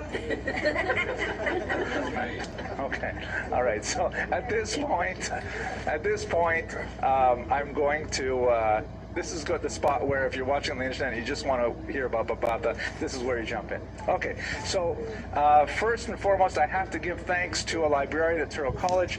This is Carol Shapiro.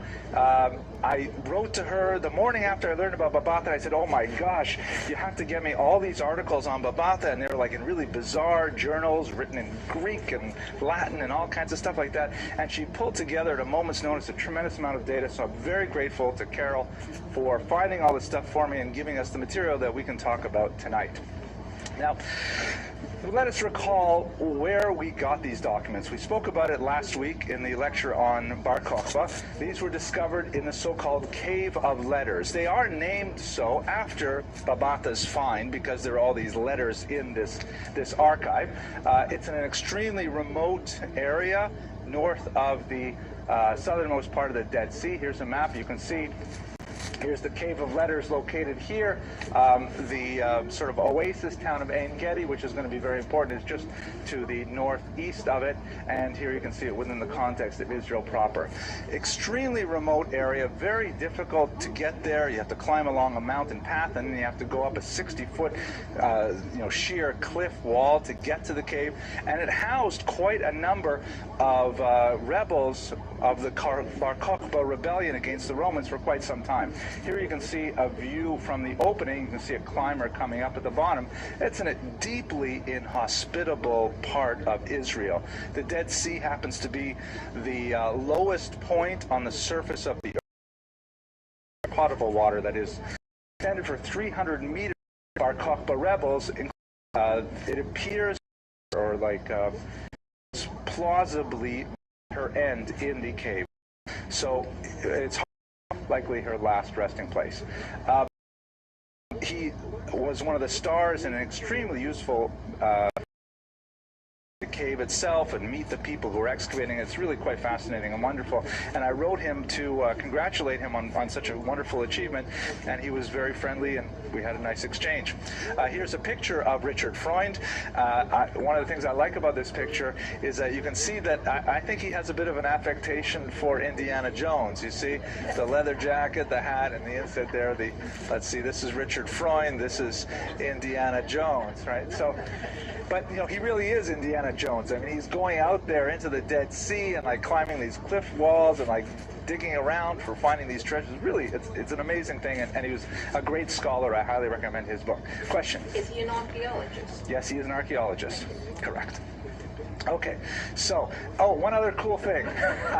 So, when he went, when the archive was first discovered by General Yadin in the 60s, they were using 1960s technology, which most of you probably remember. That was back when we were making fires with like rubbing sticks together, things like that. But in the 30 years since then, a lot more devices were invented, ground-penetrating radar and things like that. And Richard Freund had this brilliant idea when he was getting his colonoscopy, because they have these places in the floor of the caves that are like fallen rocks that have fallen over the centuries. There are some earthquakes there, and there was no way to understand what's at the bottom. So he asked his colonoscopist, is that the right word, colonoscopist? His GI doctor, hey, could you use that thing to get into crevices? He says, listen, we can get in any kind of crevices with this thing. And sure enough, so he brought a GI doctor along with him on this trip in the 1990s with one of these colonoscopy devices to look in the rubble, and they found tremendous things, so all kinds of amazing children's shoes. Like this is the bottom side. This cave was this kind of questions. This was discovering away the dirt, the latrine. The latrine by Jews who had fled the destruction, including these ritual implements like these incense burners, highly ritualized objects, very flat kind of there before before it was used as a latrine. How ironic and unfortunate. But it poses all kinds of questions. Like, for example, this serving bowl has a very clear little sort of decorative elements that shows some Greek gods at the center of the platter. So it's hard to understand in the context of, 2nd century Bar Kokhba rebels, who we talked about last week, as seeming to be very pro-Pharisaic Judaism. They were like involved in asking for lulavs on Sukkot and things like that. They would think of as traditional rabbinic Jews, and yet at the same time they've got these kinds of implements which we would not normally associate with Jews from this period, because we tend to think that they have an intellectual allergy to the graven image, again based on the Ten Commandments. So there's still a lot of questions surrounding many of the finds that come from the cave relics. Oh, Mr. Rodriguez has a question. Uh-oh. You don't think that it has those Greek idols on it, that it was used for idolatry, so they buried it specifically and put a latrine on top of it? That's a possibility. I thought of that idea as well myself. No, I didn't. I wanted to take credit for it. But I thought of a few possibilities. Like, for example, in the video, which again I highly recommend, they take this item here and they compare it to other items that are held in the Israel Museum. It may have been some kind of household implement. Dr. Lawrence Schiffman, who's perhaps the world's greatest expert on the Dead Sea Scrolls, opines that this may have been an incense burner for like hygienic purposes. Like back then, before dry cleaning, and it's discussed in the Mishnah, if you wanted to like make your clothes smell a little nicer, you would burn incense and then just leave the incense burning under the clothes over the next few letters that are found in the cave. Greek. They describe, as I mentioned, basically one plastic Tupperware, right? That's what. So this is illiterate because in the posting. Or perhaps advocates. So it's most likely that she was illiterate, and even though when we place her socioeconomic class, might have something to do, I'm just guessing now, with the date that her father died.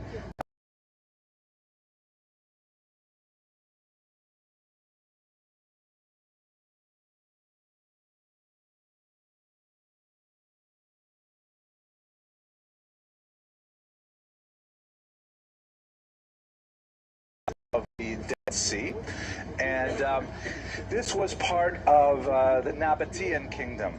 This was a Semitic kingdom, pre-Muslim, of course. We're a good 400 years before Islam would develop, and it was not part of the Roman Empire until the year 106.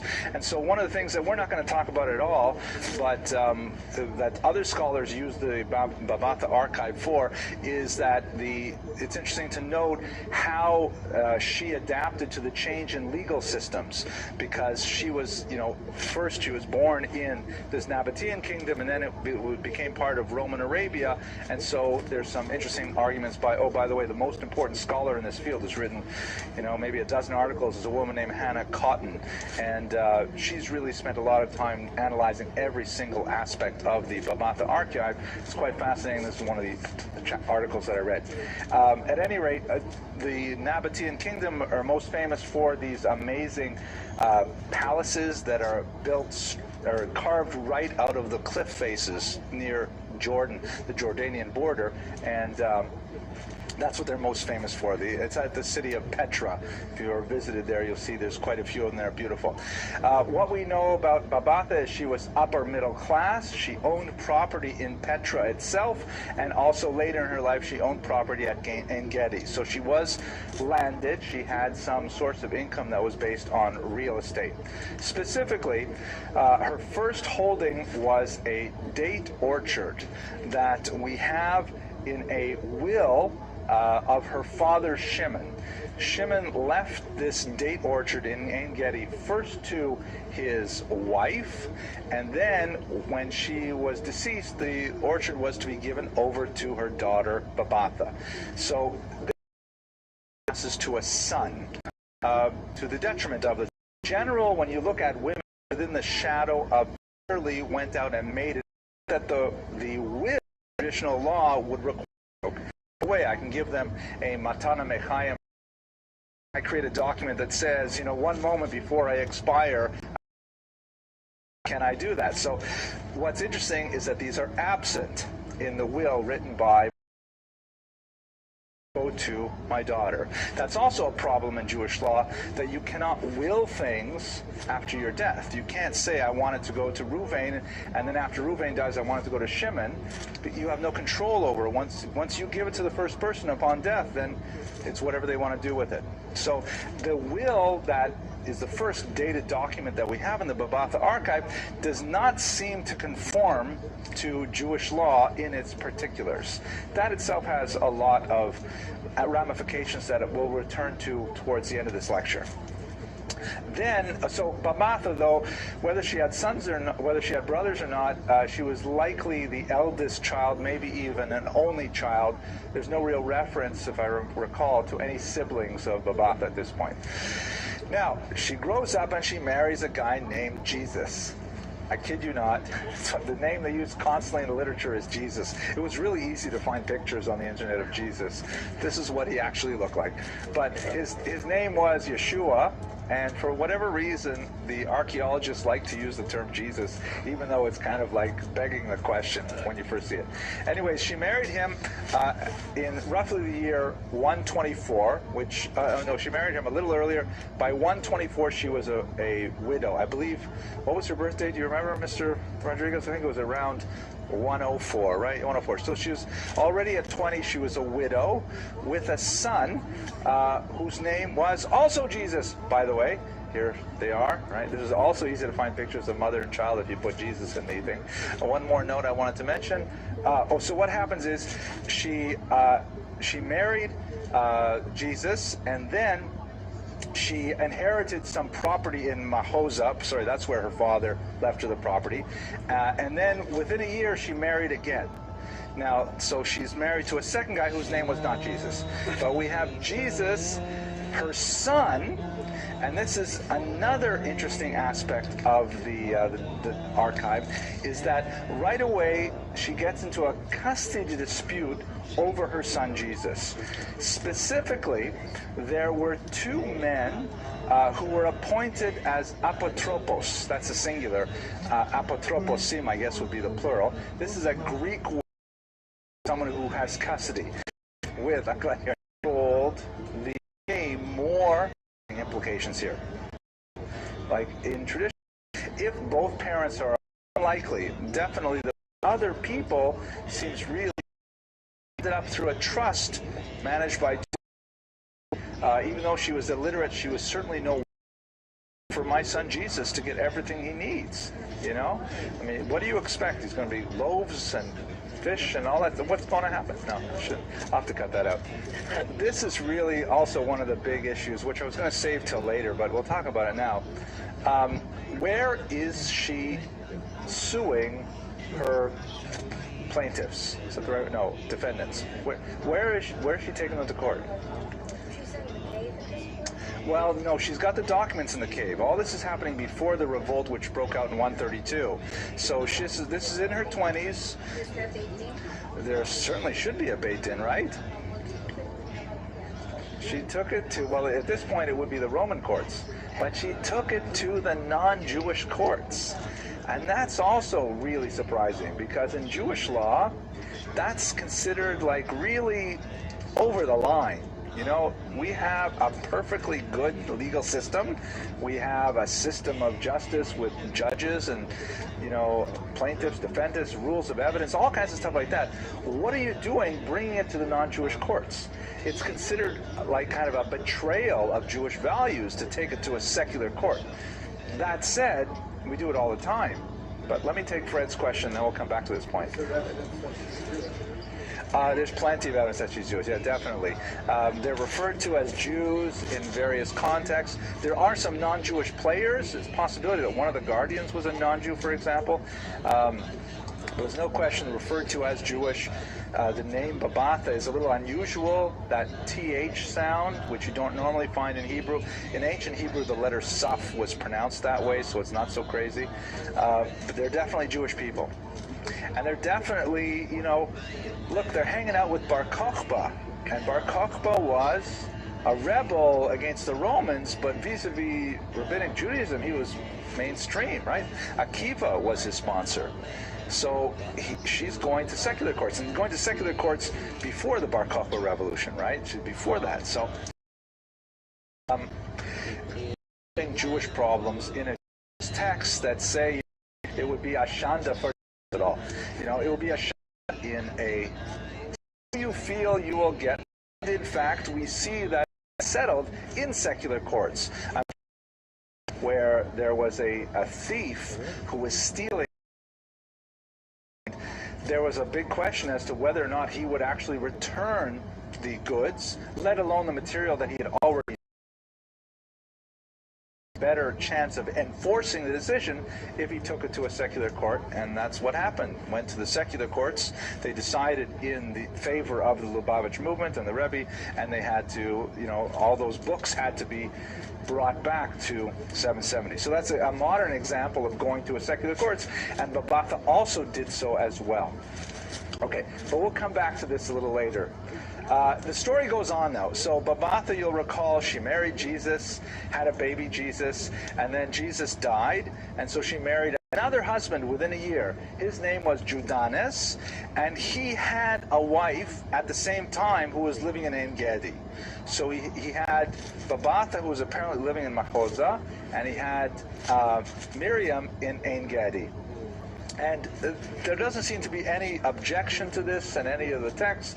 So even though the texts, the articles refer to it as bigamy, that's kind of a strong word. Polygamy was certainly allowed among Jews for another 800 years yet, so it's not that unusual that a wealthy landowner would have more than one wife.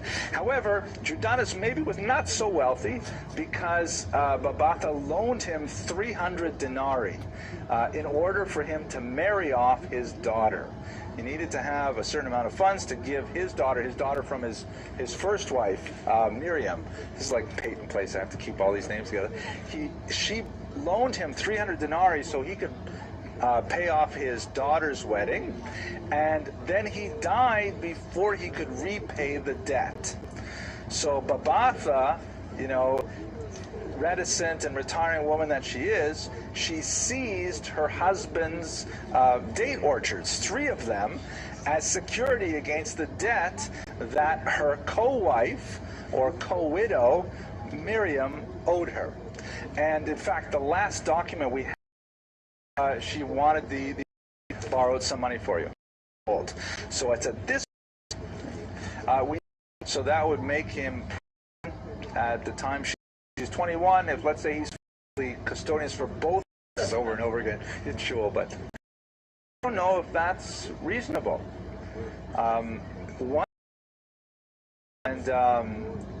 You don't appoint an apotropos for someone unless they're mentally incapacitated, which we don't get any. There's no indication that would be the case of Babatha. Unless they're mentally incapacitated, once they are 12 in a day, a girl is an adult. So if they were apotropoi for her as well, that would be another indication that it's not being handled according to Jewish law. Yes.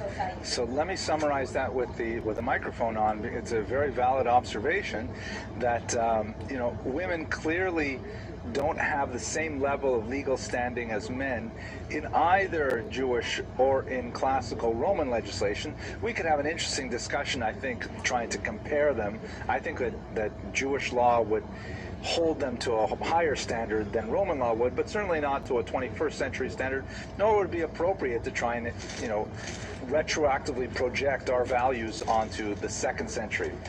However, there's a bigger question, which I've been trying to save for the end of the lecture, but I'll tease you a little bit with it right now. The real question is, you know, what happened with Rabbinic Judaism? Like, when you go to Sunday school and you study the traditional Judaic approach to the ancient world, you have these heroic rabbis who have you know, this vision of Judaism, which is exactly the same as the way we observe it today in every tiny little detail, including cholent and including electric timers on your Shabbos clocks, things like that. And that's the kind of image you get. But when we actually look at the ancient period, it's a lot more messy. There are a lot of Jews who are not behaving the way they're supposed to in rabbinic law, and nobody seems upset about it at the time. The documents don't say she's a heretic because she went to the secular courts. So one more detail that Hannah Cotton in particular points out, our most reliable early texts of rabbinic Judaism describing itself were not really recorded until the end of the 2nd century with the Mishnah of Rabbi Yehuda. We have some earlier texts to be sure, but the Mishnah is our really much more solid ground to stand on. So we know the way things should be. Okay, so what ends up happening? The second marriage was on the 1960s. He was kind of like an adventurous kind of crack. It was opening that were laid of secondary burial. This is the way in Israel is they would place them in one secure place, sometimes covered with lime. It was considered a simcha, and you would take the bones of your ancestor and you would bring them to a crypt or an ossuary where you would put them in, like, stone boxes, and then you could come visit your relatives in the stone boxes, as it were. Once when we were living in Israel, and our eldest daughter, who is now Nahar, she's going to be 23 in a couple of days, she was only about 2.5, 3 years old, and we were visiting Jason's tomb, which is in Rechavia in Yerushalayim, and it's like on the street. It's like built there right in the street, and they have these bars on kind of like a hillside, and there's houses all around, but there's bars on the hillside, and you can look in the bars and you can see the crypt. You can see all the holes in the walls where people would put their bones, their families, from the Hellenistic period. And as we're looking through the bars, Rafaela walks through the bars into the crypt. And there's my little 2-3-year-old daughter in there, wandering around the crypt, looking in the holes and stuff like that. And we could not get in. The bars were locked and everything, so finally we had to tempt her out with some candy, but whew, scary. Anyways, he goes in there and he finds this secondary burial site filled with bones. Most likely these are the remnants of the Bar Kokhba rebels who could not be taken out of the cave for burial, and so they were situated there. Gives you a sense of how long they might have been there, and then the plan was that they would later be taken to their final resting place. There were several what was called the niche of skulls that could have been Babatha herself. There are a couple of possibilities that come from this as why was Babatha in the first place.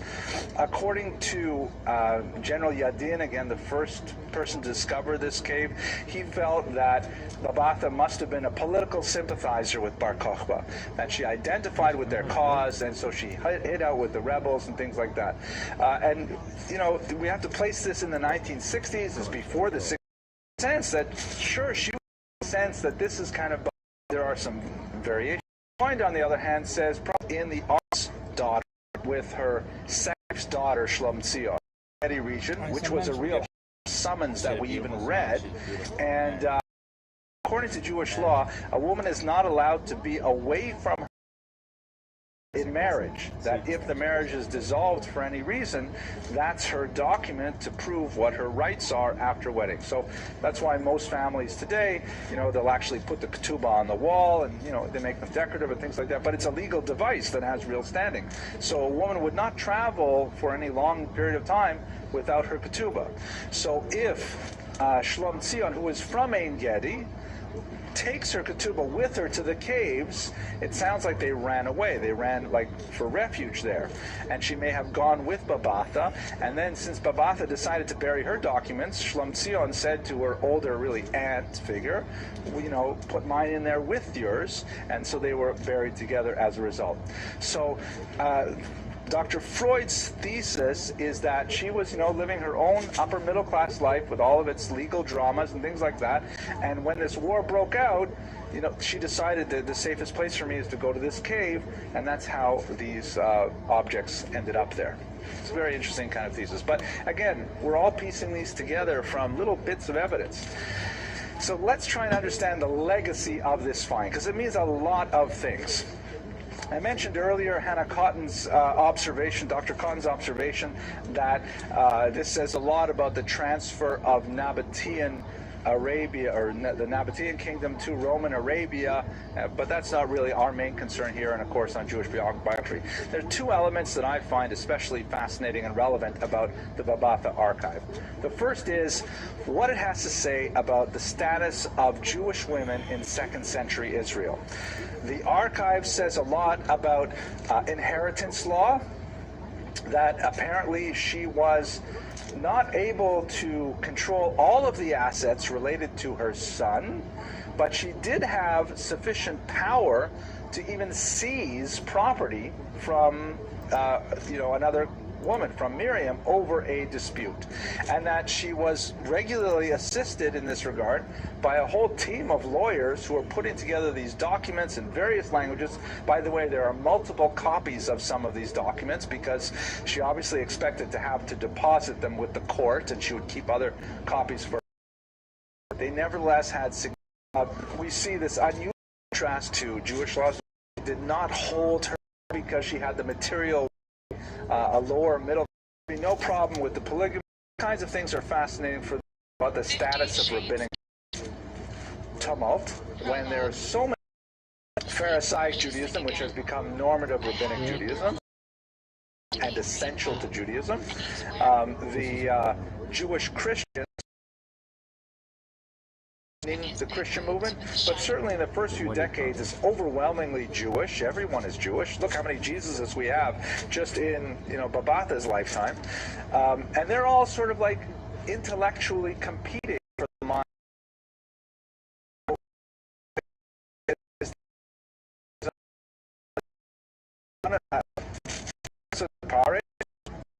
Equals, and it happened to win. For whatever reasons, the features of rabbinic Judaism made it more portable, more adaptable to diaspora needs and things like that. And this just happens to be the one form of Judaism that succeeded. That's an approach that many of the scholars take. I would like to suggest, however, something that kind of keeps the value of traditional Judaism in place while without denying the realities of people like Babatha and their activities. Like, for example, you can still say that, to use a modern term, Orthodox Judaism is the quote-unquote authentic Judaism. But if you went to everybody's kitchen, even in an Orthodox synagogue in America, how many of them would you find are not keeping kosher?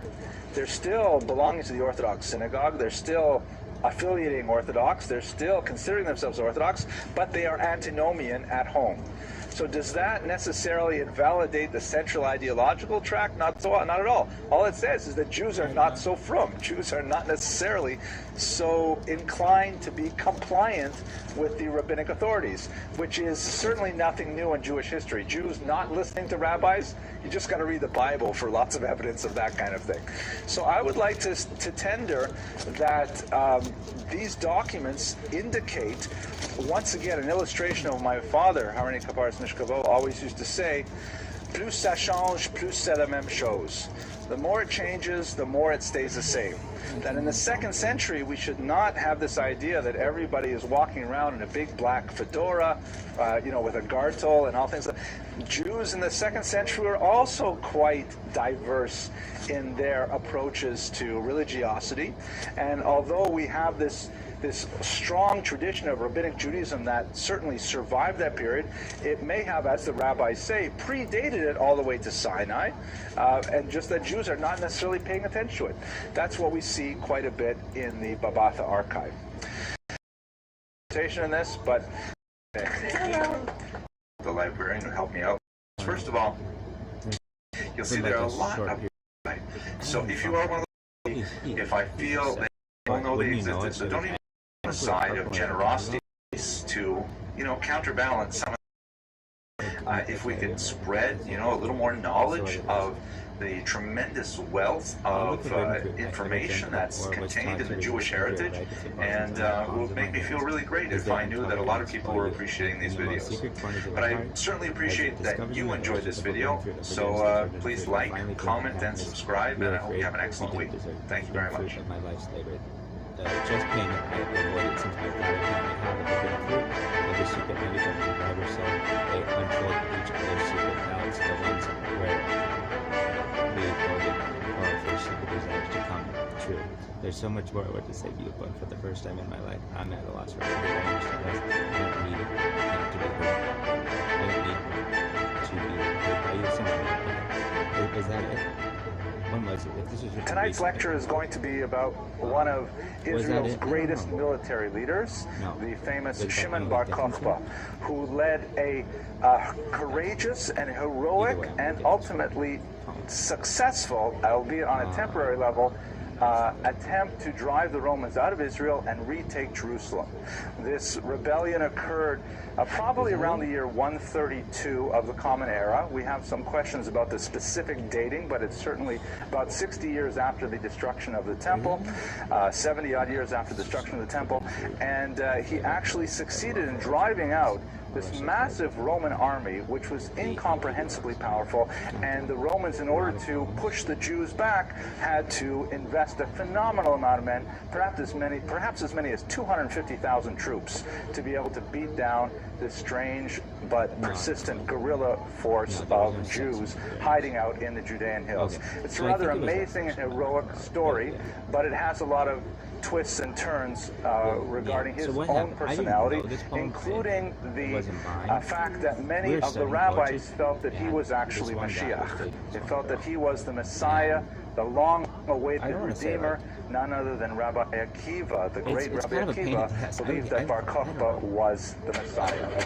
Ultimately, however, he himself was killed, and his venture failed, and the Romans were able to, in the first century, this image, which is a remote in 1960, the cave and discovered by the Bar Kokhba found there, and it was setting the Emperor Hadrian ruled from the year 117, what seemed to have been somewhat conciliatory. In fact, the temple, we should remember, was not only a center of religious Washington, D.C. for the Jews, and to have lost the temple meant that their very sense of national self was destroyed.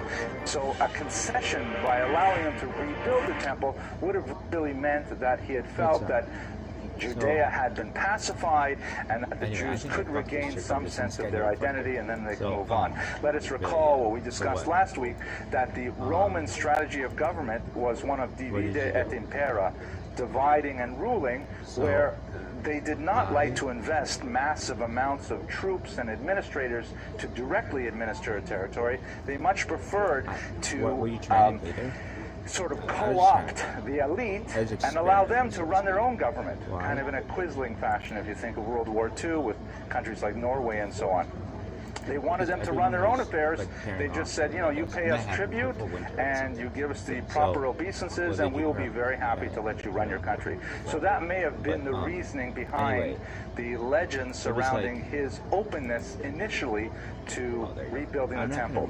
I'm going to read you a passage here from the Midrash, and we should understand that, you know, the rabbis who recorded the Midrashim are not trying to record historical data as we understand it today. They're primarily trying to convey religious messages, which they will couch within the context of the historical realities of their time, but they will not necessarily be, they won't feel hard-bound to be completely accurate in every detail, because that's not the message that they're trying to convey. It's kind of like, you know, if you think about the hermeneutics of the ancient texts, it's like the difference between a prescription and a love poem. A prescription has to be totally happen. A love poem is all kinds of things like that. Could you imagine, or whatever it is? So prescriptions, because that's not the way. Decree that the code to Antioch allow people to start exchange. Midrashic Hebrew means Kutim are the Kutim and the Samaritans, who they are in a moment. But at any rate, here they're going to essentially translation. They will not pay tribute, impost, or toll, said he, the emperor, to them, of the temple, or enlarge it by 5 cubits, or diminish it by 5 cubits. Then they will of themselves abandon the venture. Meaning that the story in this Midrash is that the Samaritans, who wanted to ruin the possibility of rebuilding the temple, they said to the emperor, Hadrian, you know, can't let them have the temple. He says, what can I do? I already said I would let them have the temple. So they said to him, you know what? Then do this. Tell them you can have the temple, but you have to put it someplace else. Like, the embassy can be in Tel Aviv. It can't be in Jerusalem, for example. That was a joke, sir. Thank you, Mr. Rodriguez. It was not a joke, but it was like a quip. Can I keep the quips? Maybe the Latvians will stay if I have a quip or two. Okay, the other thing is, or say to them, you can have your temple, but you know it should be a little bit roomier. Enlarge it by 5 cubits, which is the equivalent of about 9 feet or so. Or shrink it by 5 cubits. Now, why wouldn't the Jews say, sure, let's do it? Because the temple has to be exact, right? The measurements are described in Tanakh exactly the way it is. And so by telling them you can have the temple, but it has to be a little bit bigger, they won't be able to accept it. And so what will happen, this is the plan of the Kutim, they are Jewish, by the way. I mean, we'll see exactly how Jewish and in what context, but they ruined the pod because the Jews would have to refuse, and ultimately Hadrian got his way. A throng of Israel had congregated in the Vale of Beth Rimmon when the letters of the emperor arrived. The people began to weep. Then a spirit of revolt began to sweep through the assemblage. Some said, let a sage stand forth and calm the people. The sage would, of course, be one of the Pharisees. We talked about them last week. They said, let Rabbi Yeshua ben Chananiah stand forth, for he is a great scholar of the Torah. So then Rabbi Yeshua arose and he expounded this parable.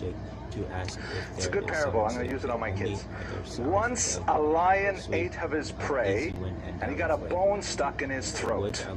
Said the lion, if anyone can get the bone out of my throat, he will get a reward. There came an Egyptian heron who stuck his beak into the lion's throat and pulled out the bone. The lion's mouth, he ought to be satisfied.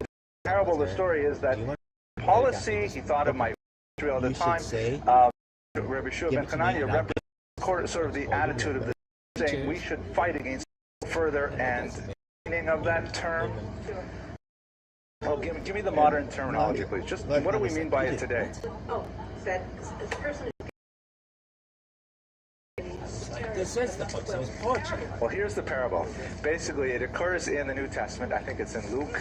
I'm sure a lot of my viewers will probably correct me. But what happens is there's a disciple who talks to Jesus, or it may have been actually an opponent, I can't remember. He says to Jesus, you know, how am I supposed to love my neighbor as myself? I mean, come on, am I supposed to really do all these things? I don't see anybody doing those things, right? So Jesus says, let me give. He says there's a guy who's like mugged, and he's like lying on the side of the road bleeding. It's this beautiful kind of like, I'm not sure who painted this, but it's sort of a Renaissance feel to it. Guy lying on the side of the road bleeding. And along comes a Kohen, a Jew, and sees him and then passes by. You know, crosses the street. Then along comes a Levite, a Levi, sees him, doesn't want to deal with him, it's messy, the guy's bleeding, everything, across the other street. And along comes a Kutim, a Samaritan, and he helps him nevertheless. He bandages him up, he takes him to a hotel, he tells the innkeeper whatever it costs, I'll pay it, I'll come back in a little while to check on him, the whole thing. And that is the Good Samaritan. But the point that we have to understand in the story is that the Samaritans and the Jews hated each other bitterly. The Samaritans were a group of people who had converted to Judaism under duress. And their whole story is described in Tanakh, that they were afraid that if they didn't convert to Judaism, they would be devoured by these lions. And so their conversion to Judaism was sort of suspect for a good 400 years. And a good part of the Talmud, Tractate Brachot in particular, goes back and forth. Do we consider them Jews or not Jews? Can we count them in a minyan? If we're eating and the waiter is one of these Samaritans, can the waiter be included in Zimun for the benching?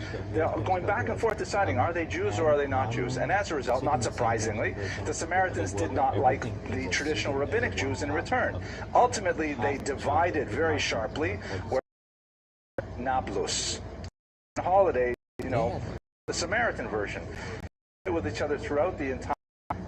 They would sit back when it's all these holidays, fire, so you would light a fire and it messed up the whole system. And at any rate, so the Samaritans, it's like saying all the people saying, you know, you're let's say you're stuck in middle-class Americans are walking by, leaving alone, and then an inner city resident who is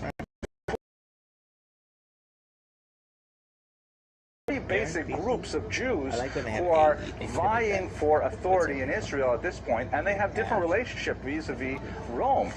The Pharisees we spoke about. The Pharisees are trying to practice this, like Yochanan ben Zakkai that we discussed the other day. They're trying to practice a sort of tactical retreat. They're trying to stay disentangled, disengaged from Rome. You leave us alone, we'll leave you alone, and they're trying to just stay out of Rome's way and manage their own Torah affairs in closed disciple circles. The Christians are being horribly persecuted, and they are being persecuted both by the Romans in a very physical and fatal way, and they're also being persecuted to a degree by the Pharisees by being excluded from the Jewish body politic. Again, remember that when I use the term Christian in the 2nd century, we're talking about a mixed population of Jews who adopt Christianity as a faith system, and their version of Christianity, Jewish Christianity, if you want to call it that, is basically all the mitzvos plus belief in Jesus. And you also have a growing population, especially outside of Israel, of Gentiles who adopt Christianity, and they are practicing no mitzvot, but believing in Jesus. So it's a mixed population. It doesn't make sense? Christians that adopt Christianity. Well, these are Gentiles, meaning they're like Romans, Greeks, from Asia Minor, all these places, and they leave essentially paganism to become Christians, but they feel no reason to go through Judaism to get to Christianity. They go straight to Christianity, and therefore they don't pick up keeping kosher, keeping Shabbat, things like that. And there's internal struggles within the Christian world, but definitely they are united against the Romans and united against the Jews as well. I mean, the rabbinic Jews. And then finally you have these Samaritans who are trying to have some kind of engagement with the Romans and trying to betray the Jews, as we saw in that story with Hadrian. And there's a lot of conflict as a result. To a certain degree, it will affect the Bar Kokhba revolution, but I didn't include too much of it in this particular lecture. So we have basically two major accounts, non-Jewish accounts, of the Bar Kokhba revolution. Of the war. We know that there was a tremendous by Jews which control their, not as long as it doesn't affect them in a way. They're kind of like, as he is being carried on the way to the city, and he's letting good question. Anyone? He was never found, then she would be an aguna. She would not be allowed to remarry. Longer an aguna, she was a widow and therefore could remarry. So then the rabbis got into a big tumult. Oh my gosh, do we accept the testimony of a guy who's being let off to be executed? I mean, how reliable is that for testimony? They concluded in the woman's favor, saying that yes, the fact that he admitted to killing this guy, we would accept it in order to render her able to marry another man. But that, you get a sense of the kind of confused period of the time, that here's a person who has no problem murdering another Jew, but he's about to be executed. He wants to definitely save this other woman from being an aguna. So the local governing authorities began to really crack down heavily, and particularly one individual named Tineus Rufus, or Rufus Turnus, as he's known in the Talmud, began to impose some really severe measures on the Jewish population, outlawing a lot of basic Jewish practices. There's some debate about which specific ones, the observance of the Sabbath, observance of circumcision, and so on, but there are a lot of stories of brutality from this one Turnus Rufus that certainly escalated the conflict. Now, Dio Cassius, or Cassius Dio, shown here, is a Roman historian from the late 1st century, early 2nd century, late 2nd century, early 3rd century, who wrote that the flashpoint for the revolt was specifically Hadrian's destruction of Jerusalem and its renaming as Aelia Capitolina, meaning that was totally the opposite of his earlier policy of perhaps rebuilding the temple, and most historians follow Cassius Dio in their line of thinking. However, Eusebius, shown here, who is a church historian, is our other major non-Jewish source on this period. He says that actually the temple was raised, or the Isla Capitolina was renamed, Jerusalem was raised further after the revolt as kind of a punishment for Bar Kokhba rebellion. So the historians at this point do not know exactly what was the flashpoint that caused it. One thing we do know is that Hadrian had just left Israel. He was on this kind of Romans. They had to just produce weapons all over the produce weapons for the Romans, meaning like they would garbage and they say Cassius Dio. That's how they were able to arm themselves. However, is approximately 120. She was to build these underground tunnels throughout. They used them, when the Romans would approach, they would go out and they would have these guerrilla attacks on the Romans, and eventually they would seize towns one at a time, fortify them.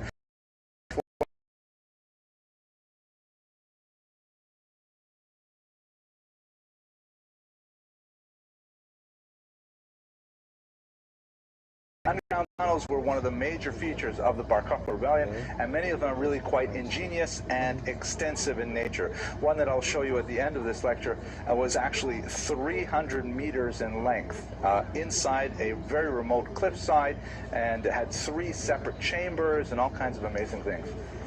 Okay, now the star of the rebellion literally was Shimon Bar Kokhba.